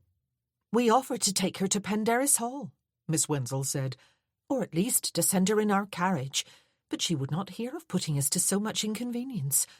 The best we could do was to persuade her to travel post, and then take her to the posting-house in Merrion. We did that this morning, and have just returned from seeing her on her way. She will be quite safe, Lady Lavinia, though she flatly refused to take my maid with her, and she has only one small bag of belongings." "I will see that a trunk is sent after her," Percy said, and found Miss Wenzel's eyes resting thoughtfully upon him. "I dare say," she said, "you may know what this is all about, my lord. Imogen was not saying." It was what everyone was thinking, of course, and had been thinking ever since he walked back into that infernal ballroom alone last night. Everyone's attention was suddenly riveted upon him. The air fairly pulsed with expectant silence. But it was not the time for charm or easy social converse, or lies, or the truth.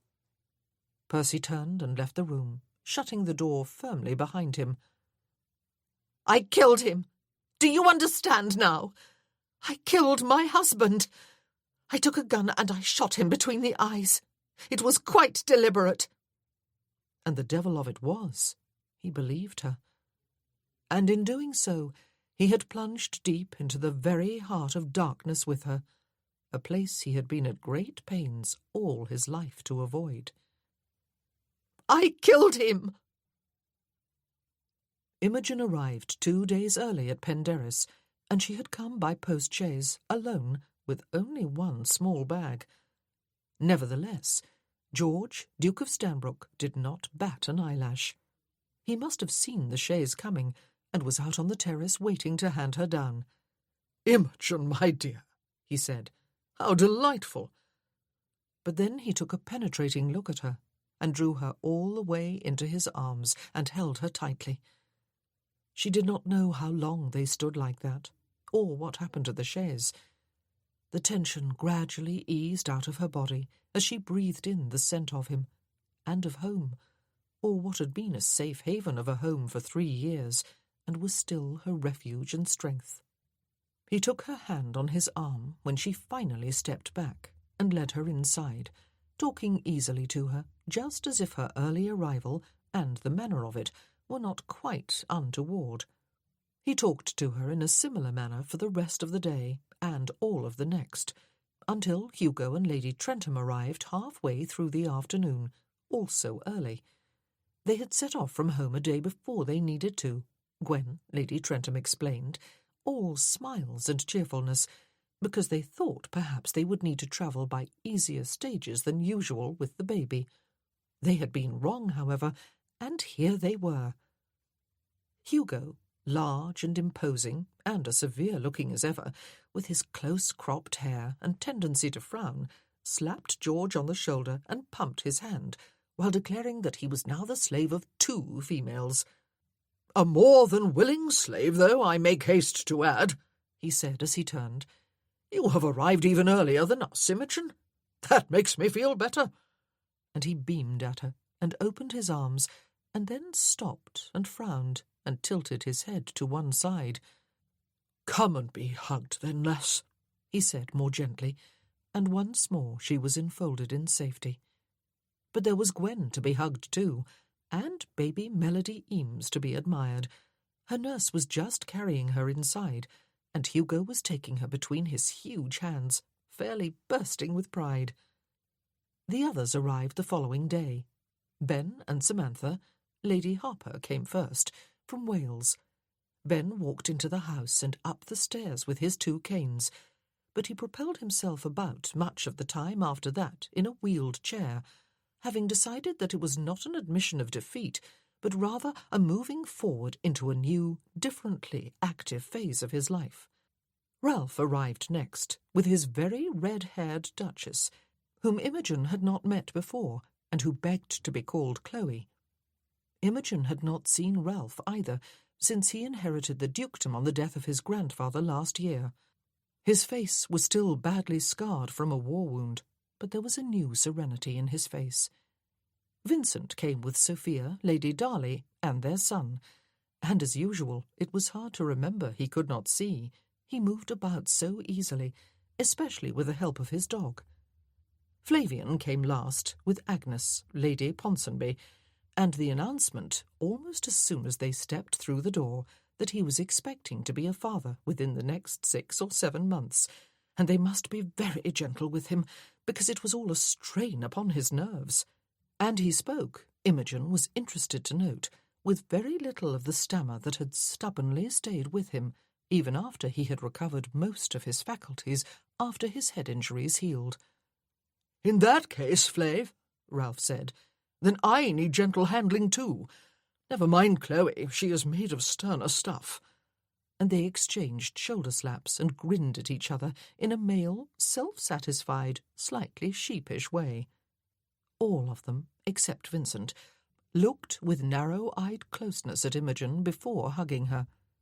All of them hugged her more tightly than usual, and looked into her eyes again before being caught up in the general hubbub of greetings. And even Vincent, after he had hugged her, gazed into her eyes. He had an uncanny knack of doing that, and spoke softly. "Imogen." But she merely kissed his cheek and turned to hug Sophia and exclaim over how much Thomas, their 1-year-old, had grown. 2 days passed, and 2 nights, during which the 7 of them sat up late, as they invariably did during these weeks, talking more deeply from the heart than they had all day. On the first night, Vincent reported that his panic attacks came far less frequently as time went on. Just sometimes it came over him, the realization that his blindness was not a temporary thing from which he would eventually recover, but a life sentence. "I will never see again," he said. "I will never see my wife or Thomas. I will never see the new babe when it arrives. Oh, I was not supposed to mention that there is another on the way, because it is not quite certain yet. I shall have to confess to Sophie when I go up to bed. But why is it that though I accepted my condition long ago, and have a marvellously blessed life and rarely even think about being blind, it can suddenly hit me like a giant club, as though I were only just noticing?"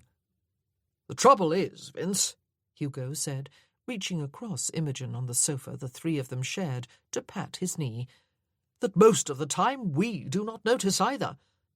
"Vince is blind?" Flavian said. "Is that why he walks into doors from time to time?" On the second night, George admitted that he still had the dreams in which he thought of just the right words to speak to his wife to stop her jumping off the cliff, and was close enough to catch her hand in his and pull her back from the edge. But always the words and the hand were just too late. In reality, though he had seen it happen, he had been too far away to save her. Imogen had hardly spoken since her arrival, except in purely sociable platitudes. Indeed, she had talked more with the wives than with her friends. But on the third night, no one had much to say. It happened that way sometimes.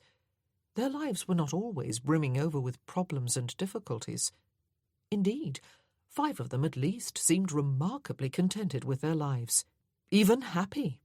And 3 of them, oh, goodness, 3, were expectant fathers. Their future reunions were going to be very different. Even this year there was Thomas toddling about and jabbering in a language even his mother and father did not understand, though Hugo offered some marvellous interpretations as he tickled his daughter under the chin to see her wide, toothless smile. Now, on the third night, Imogen drew an audible breath during a longish, companionable silence and closed her eyes. "I told him," she blurted out. The silence took on an element of incomprehension. But of course they knew nothing. She had told them nothing. It seemed incredible to her that they did not know all that had been so central to her life for longer than a month. "The Earl of Hertford," she explained.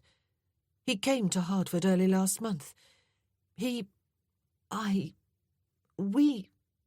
Hugo, seated next to her again, took her hand and drew it firmly through his arm before covering it with his own.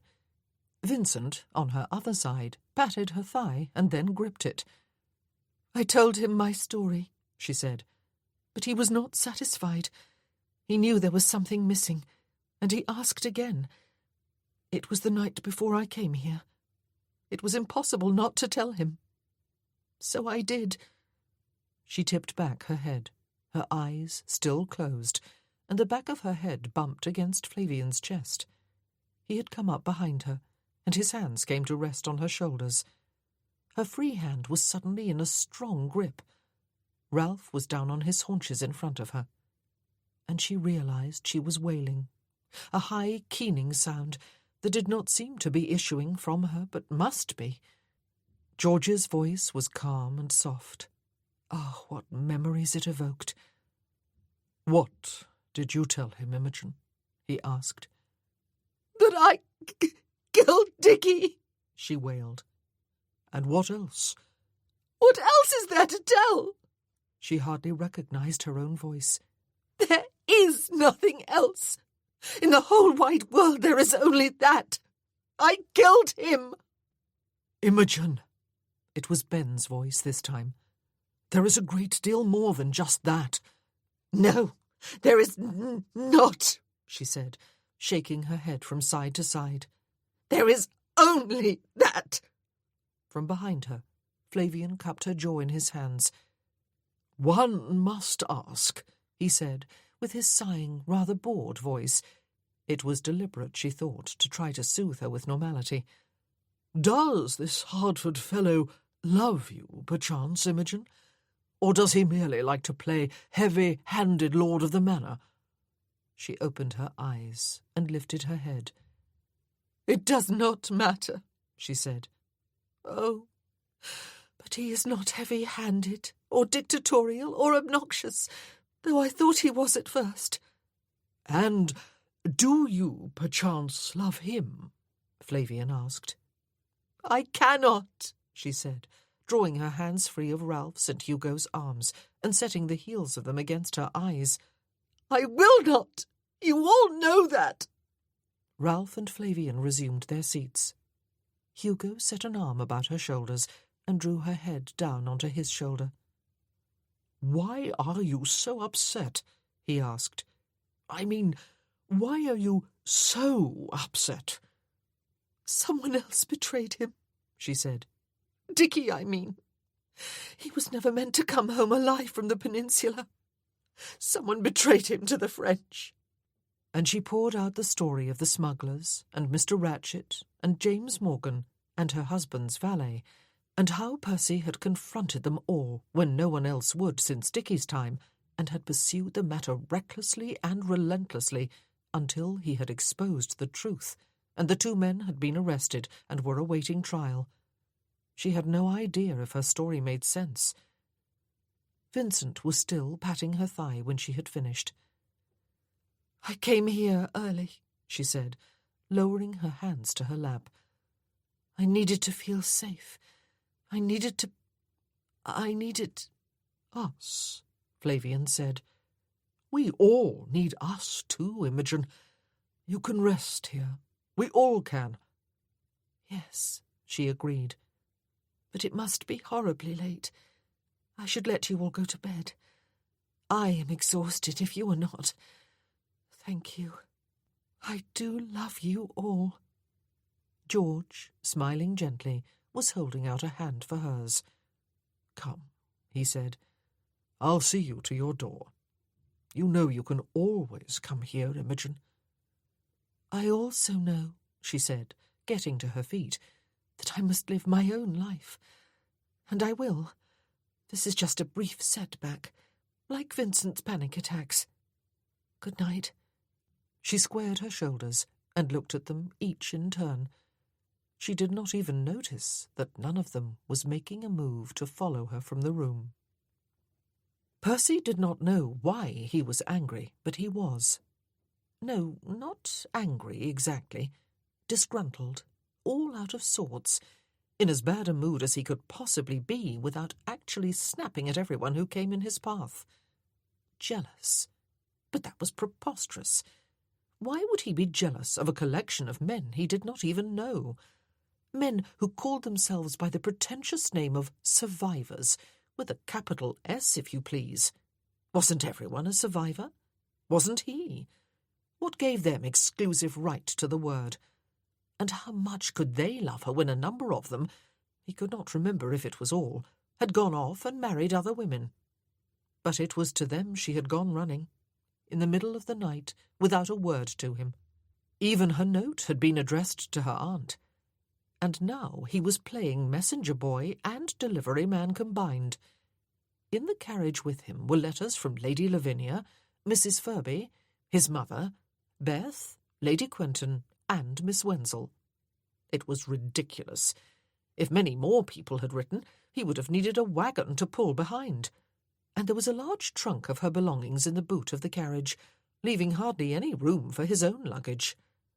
And here he was, arriving at Penderris Hall, which was just as large and imposing as he had expected, and considerably closer to the ever-present cliffs than Hertford Hall was, and he was having second, or was it 42nd, thoughts about the wisdom of coming here. But it was too late to turn back, because his arrival seemed to have been noticed, and the main doors had opened, and a tall man with elegantly greying hair, damn him, was stepping outside to see who the devil was arriving when he had not been invited, and Percy could see that he was the Duke of Stanbrook. He had seen the man a few times at the House of Lords. He felt stupid and belligerent, and if the man stood in his way, he would first flatten his nose and then take him apart with his bare hands, and maybe his teeth too. He was going to see her. He must see her, and that was that. She had had no business running off that night without giving him a chance to collect his thoughts and respond to what she had told him. He was going to talk to her, now. She owed him that much, by Jove. Stanbrook was holding out his right hand as Percy stepped down from the carriage and closed the door on Hector. "Hertford, I believe," Stanbrook said, and Percy shook his hand. "I have brought Lady Berkeley's trunk," he said, "and some letters for her, and I will see her." The ducal eyebrows went up. "Come inside," he said, "and have some refreshments. Your man may proceed to the stables after unloading the trunk. Someone will see to him there." And he turned to lead the way inside. There was an army lined up in the hall, of course. Well, there were only 4 of them, in addition to Stanbrook, but they looked like an army. or an impregnable fortress, but let them just try to stand in his way. Percy almost hoped they would. He was spoiling for a fight. Stanbrook introduced him with perfectly mild courtesy. Damn him again. The great big bruiser with the closely cropped hair was Trentham. The one with the nasty slash across his face was the Duke of Worthington. The blonde one, who looked as though the whole world had been created for his amusement, was Ponsonby, and the slight blue-eyed boy was Darley. Percy looked at him, looked away, and then looked again. Was he not the blind one? And then he saw that the eyes that had appeared to be looking directly at him were actually missing his face by a few inches. It was a bit eerie. Civil enough greetings were exchanged, and then another man appeared on the stairs, tottering slowly down them with the aid of 2 canes that encased his lower arms. "Sir Benedict Harper," Stanbrook said. 6 of them. The 7th was missing. "I will see Lady Berkeley," Percy said curtly. Good manners might have served him better, but to hell with good manners. He was in a bad mood. "There may be a slight problem," the blonde one said on a sigh, as though even speaking those few words was a trial to him. "For you see, Hertford, Lady Berkeley will perhaps not see you. And frankly," Scarface added, "I would not blame her." The big tough one folded his arms and looked tougher. "Then ask her," Percy said, "and find out, and tell her I am not budging from here until she does see me." He felt as though he was standing back from himself and observing his bad behaviour with a slightly incredulous shake of the head. Where had all his famed charm fled? "Say please," he added, glaring at the lot of them. "Perhaps you will step into the visitors' salon," Stanbrook suggested, "and have a drink while you wait. The others will go with you, while I go talk to Lady Berkeley. I warn you, though, that she may refuse to speak to you. She saw you come, and was less than delighted." Percy felt a bit like a hot air balloon that had sprung a leak. "Let me go, George," Darley said. "Let me talk to her. And I will remember to say please, Hertford." He smiled with great sweetness. "Go and have some refreshments. You are upset." And there went the rest of the hot air, leaving Percy feeling limp and deflated. Good God and 1,000 devils! What if she would not see him? He could hardly camp out beneath her window, even if he knew which one it was, for ever and ever could he? Not with the army on the prowl. He particularly did not like the look of the giant. He turned in the direction of the room Stanbrook was indicating, while the blind Darley set off in the opposite direction, led by a dog Percy was just noticing for the first time. He remembered that he had left Hector in the carriage.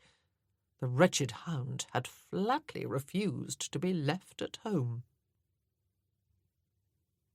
Chapter 25.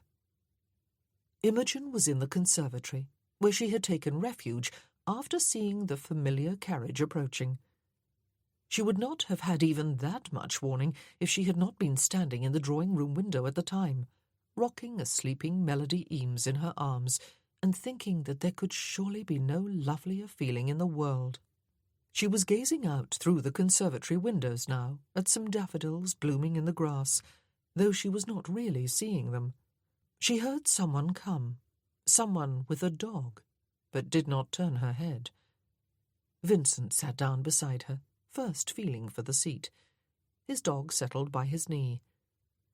"Imogen," he said, and he reached out and patted the back of her hand. "Does he always behave badly?" "Oh!" And strangely, bizarrely, she found herself smiling. "Did he behave badly?" "There is a smile in your voice," he said, and that sobered her. "He was bursting with belligerence. It would not have taken much provocation for him to take us all on at once with his bare fists. I could not see him, of course, but I could hear him. Is he a large man?" "Yes," she said. "Not huge, though." "Then Hugo alone could have knocked him down with one punch," he said. though I have the feeling he would have hopped right up again for more punishment. What does he look like?" "Oh," she said, frowning. "Tall, dark, handsome, all the old clichés." "And is he a cliché?" he asked. "No." She was still frowning. "I thought he was at first, Vincent, but not now that I know him better. No one is less of a cliché. He is... Oh, no matter. Did he go quietly?"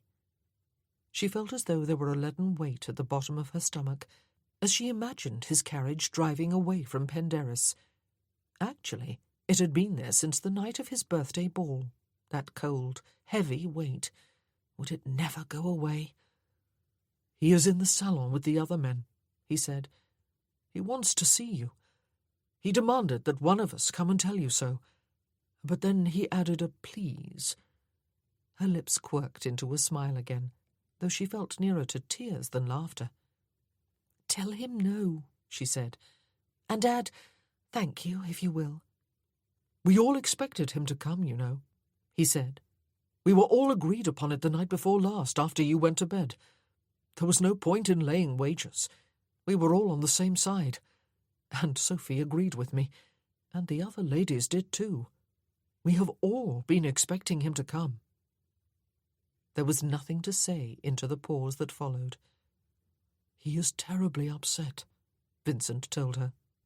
"I thought he was belligerent," she said. "Precisely," he said.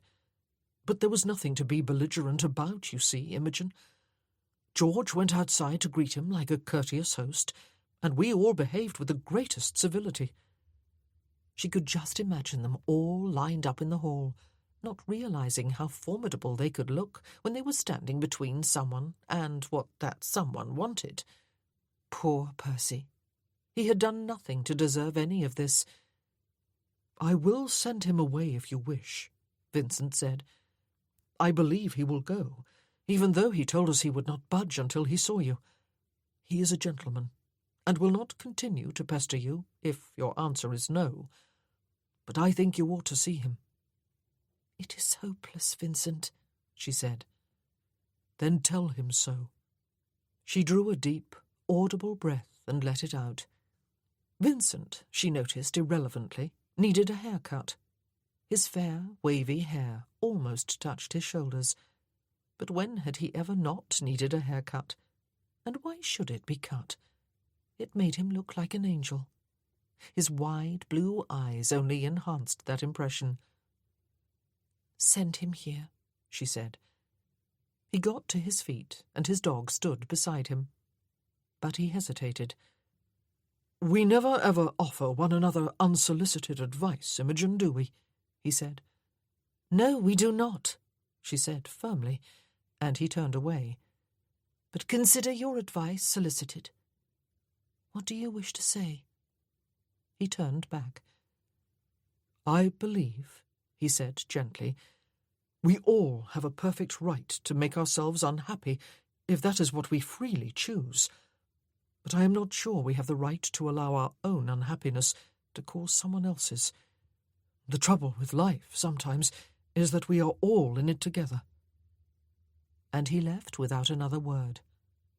That was advice.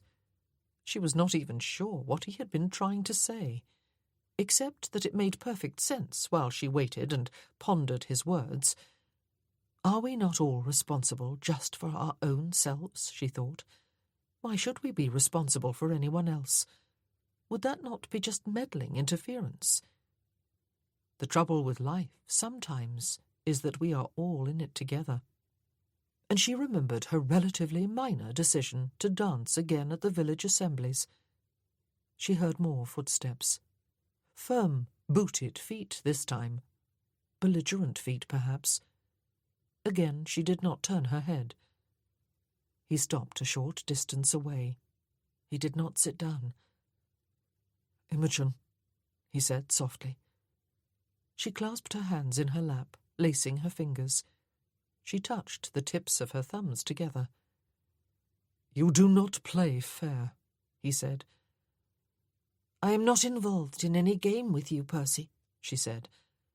I cannot play either fairly or unfairly if I do not play at all." "You told me a story," he said, "and left a hole in it, so large and gaping that it would have made a crater in any highway wide enough to stretch right across the road. When I begged you to tell me the rest of it, you offered me a pebble with which to fill that great hole." "What I told you was a pebble?" She looked at him for the first time, anger sparking. She was shocked at what she saw. It was not quite a week since they'd last met, but his face looked drawn and pale, with smudges beneath both eyes that suggested lack of sleep. The eyes themselves were fathomless. The trouble with life sometimes is that we are all in it together. "You shot him," he said, "between the eyes, deliberately. I believe you. But why, Imogen? How did you get to him? Where did the gun come from? Why did you use it to kill him? Maybe I have done nothing to deserve answers except dare to love you, but tell me for that reason, if not for any other. Help me to understand. Tell me the whole of it." She drew one breath, and then another. "Over a number of days," she said, "they were unable to break him. I have no idea how many days that was. They all ran together for me. They must have thought he carried information inside his head that was essential to them. Perhaps they were right. I do not even know. Finally, they took me to him. 4 of them, all officers. There were 2 other men there too. He was chained upright to one wall. I scarcely recognized him." She lowered her head and touched the heels of her hands to her eyes for a moment. "Oh, good God," she thought he muttered. "They told him what they were going to do," she said. "They were going to take turns with me, while he and the others watched. I have no idea why one of them set his pistol down on a table not far from where I stood. Contempt for a helpless woman, perhaps. Carelessness, perhaps. Or perhaps he was to go first and needed to divest himself of a few things. I picked it up and held them all at bay, their hands in the air. But the hopelessness of the situation was immediately apparent. If I shot one of them, the others would be upon me in an instant, and nothing would have been accomplished. They would have raped me, and he probably would have broken. Maybe before it even started. Maybe after 1 or 2. He could not have lived with himself after, even if they had let him live, which is doubtful. If I forced one of them to free him, I could see that he would not be able to walk out of there. And even if I devised a way, there were dozens more soldiers in the building, and hundreds, even thousands more outside. I do not believe it took me longer than a second to know what the only solution was. And Dickie knew it too. He was looking at me. Oh, God. He was smiling at me. She had to pause for a few moments to steady her breathing. And I knew what he was thinking, and he knew what I was thinking. We could always do that. Yes. Do it, he told me without speaking a word. Shoot me, Imogen. Do not waste your bullet on one of the French officers. And just before I did what he bade me do, his eyes said, "Courage." And I did it. I shot him. I expected, he had expected, that I too would be dead moments later. It did not happen. Those very courteous gentlemen, furious though they were, knew how to punish a woman, and it was not with rape. They let me go, even escorted me back to my own people. They left me to a living hell. She did not know how long the silence stretched. "Leave now, Percy," she said. "I am a bottomless well of darkness, and you are full of light, even if you do feel that you have wasted the past 10 years of your life. Go and forget about me. Go and be happy." He muttered that word again. It really was getting to be a habit. "He loved you, Imogen," he said. "If his eyes could have spoken to you for a little longer, if he had known that they would let you live, what would he have told you?" "Oh," she gulped. "Don't evade the question," he said. "What would he have told you to do?" Somehow he compelled honesty, an honesty that penetrated the layer upon layer of guilt in which she had wrapped herself ever since that most dreadful of moments in that most dreadful of places. "He would have told me to be happy," she said, her voice thin and high again, as it had been the night before last. "If he could somehow be aware of the past 8 or more years," he said, "and how you have lived them, and how you intend to live the rest of your life, how would he feel, Imogen?" She looked at him again. "Oh, this is unfair, Percy," she cried. "No one else has dared ask this of me. Not the physician, not any of my fellow survivors. No one." "I am neither the physician nor any of those 6 men," he said, "and I dare ask the question. How would he feel? You know the answer. You knew him to the depths of his being. You loved him." "He would have been dreadfully upset," she said. She drew her upper lip between her teeth and bit into it, but she could not prevent the hot tears from welling into her eyes and spilling over onto her cheeks. "But how can I let myself live on, Percy? To smile and laugh, to enjoy myself, to love again, to make love.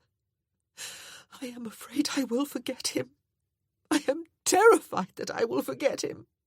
"Imogen," he said, "someone would have to cut into your head and remove your brain and smash it to pieces. And even then, your heart and your very bones would remember." She fumbled for a handkerchief, but he took a few steps closer and pressed his own large one into her hand. She held it to her eyes. He was on his knees in front of her then, she realized, his hands on the bench on either side of her.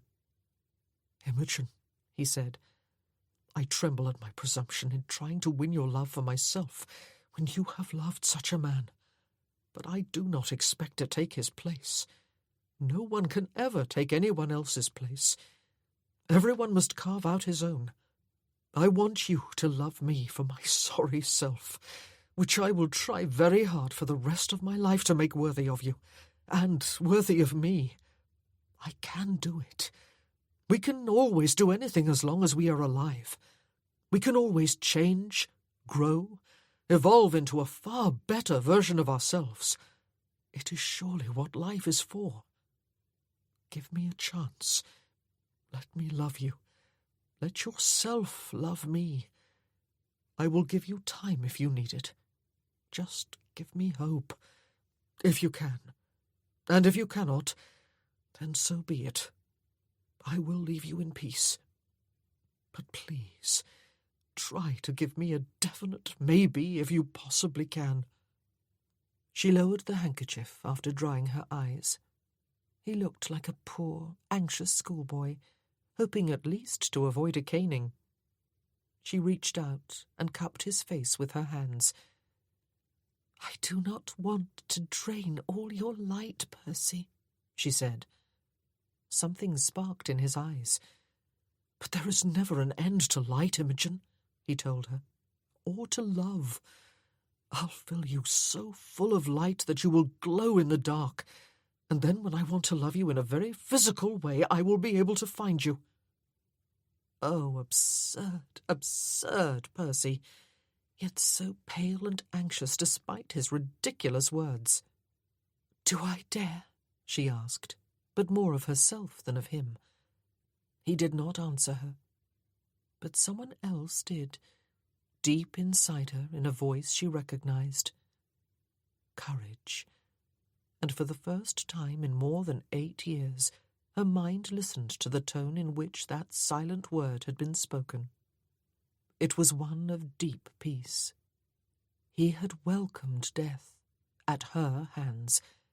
It had released him from intolerable pain, and the certain knowledge that there would be more of it before he died. And it had released her from the horrors of rape. He had believed that as he died, and he had been right, though not quite in the way he had expected. He had been at peace when he died. She had been the instrument of his death, or of his release, depending upon how one looked at it. She could live again. Surely she could. She owed it to him, and perhaps to herself, and perhaps to Percy. Oh, she could live again. "I will wrap myself from head to toe in a thick blanket," she said, "and you will have to search for me. It will be more sporting and more fun that way." She watched the smile grow in his eyes and gradually light up his whole tired face, and his arms closed about her like iron bands, and his forehead came to rest on her shoulder, and he wept. It was the second week of May before Percy's wedding day finally dawned. He thought it was the same calendar year as that in which he had become betrothed to Imogen, but it could easily be anything up to 5 years after. It seemed like forever. He had wanted to get up from his knees there in the conservatory at Penderys and dash off in pursuit of the nearest special licence, dash her back to Hertford Hall, and then dash her off to the church in Porthmeor for the nuptials, all within 1 day, if it had been humanly possible.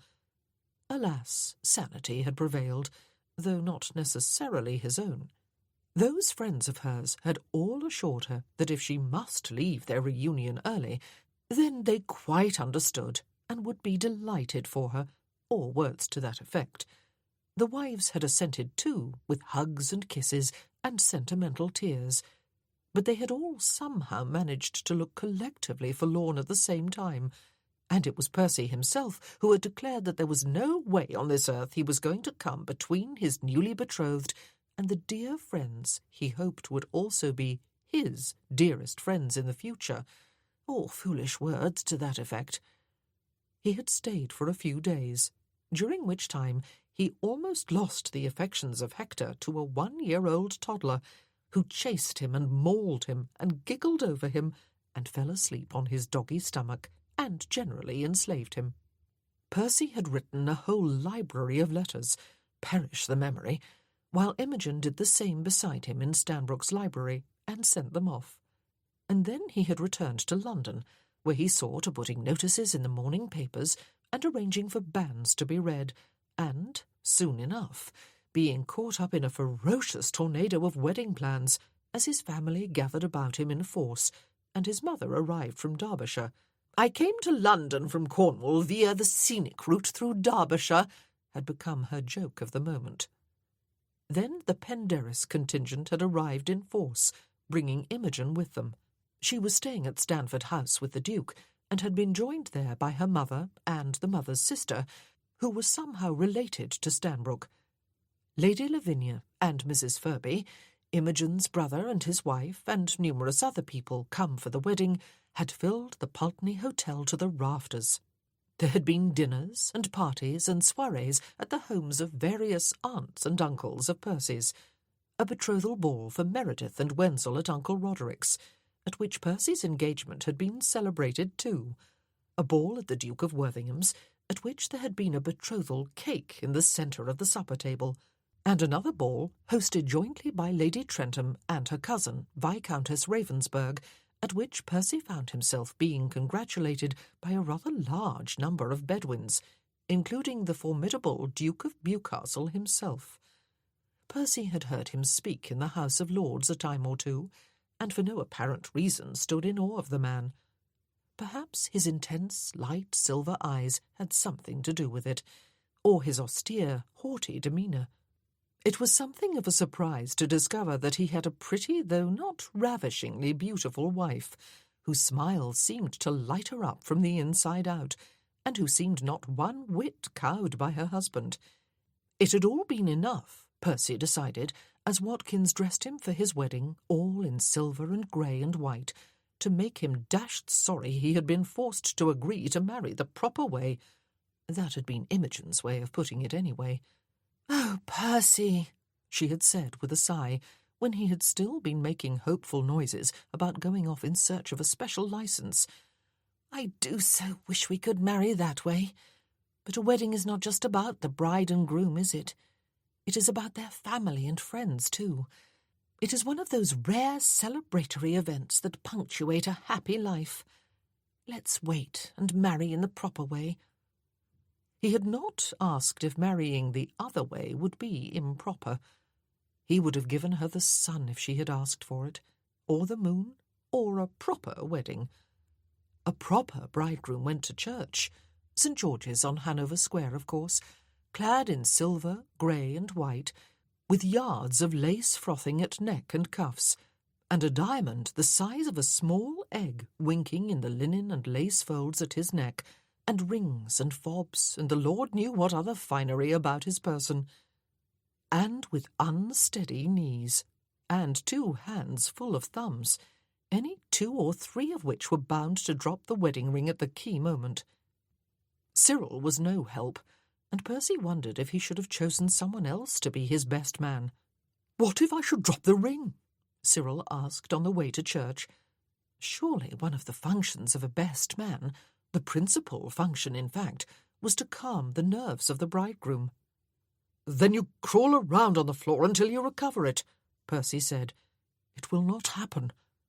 "I have never done this before," Cyril added. "Neither have I," Percy told him. All the pews inside the church would surely have been filled just with family members and close friends. But of course, because this was a proper wedding, everyone who had a remote connection to the ton had been invited, and since the season was just getting nicely launched, and this was the very first fashionable wedding of the year, there would be others, since the season was also the great marriage mart, everyone and his dog had accepted. Well, not dogs, actually. Hector's nose was severely out of joint. When he had tried to trot unobtrusively out to the carriage, Percy had put his foot down. Not an easy thing to do with an animal that sometimes had difficulty with the master-creature distinction. The church was packed. There might even be a few people sitting up on the roof. There should be a few rows of chairs up there.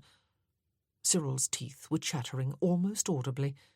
Percy, seated with him at the front of the church, concentrated upon his 10 thumbs and the necessity of converting 8 of them back into fingers before they arrived at the ring part of the ceremony. He flexed them and did a mental check of his knees. He could not get married sitting down, could he? And then it was starting. Really starting. The clergyman, gorgeously vested, arrived at the front of the church. The buzz of conversation died to an expectant hush. The congregation got to its feet, and the organ struck up with something impressively proper. Percy's knees worked, and he turned to watch his bride approach along the nave on the arm of her brother. Lord, dear Lord! She was all ice-blue simplicity and elegance. Not a frill or a flounce or even half a yard of lace in sight. Not a curl or a wavy tendril of hair escaping from her plain straw bonnet, trimmed only with a wide ribbon to match her dress. Not a jewel, except for something sparkling in her ears. She passed elaborate splendour in the pews on both sides of her as she came. They paled into insignificance. She looked like a Nordic goddess, or a Viking princess, or some such thing. She was Imogen. For a moment, when she drew closer, he thought she was the marble lady. Her face was pale and set, her eyes fixed upon him. And then, "Watch it, knees," she smiled, and there was no need of candles or any other illumination in St. George's. The church was flooded with light. Or perhaps it was only his heart, or his soul.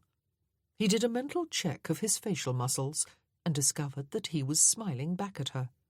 It was really a dashed shame, he thought later, for a fellow to miss his own wedding. But he effectively did just that. So dazzled was he by the light she brought with her and the warmth that reached out from her to envelop him too.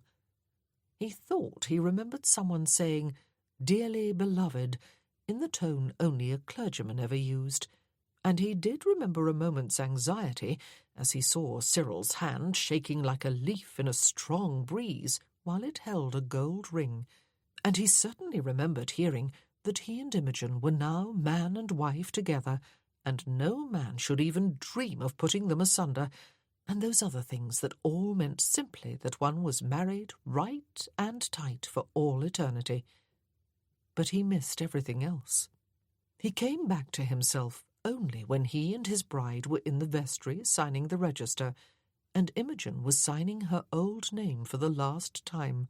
"Though it remains the same," her brother remarked with a chuckle, "with the addition of Countess of Hertford."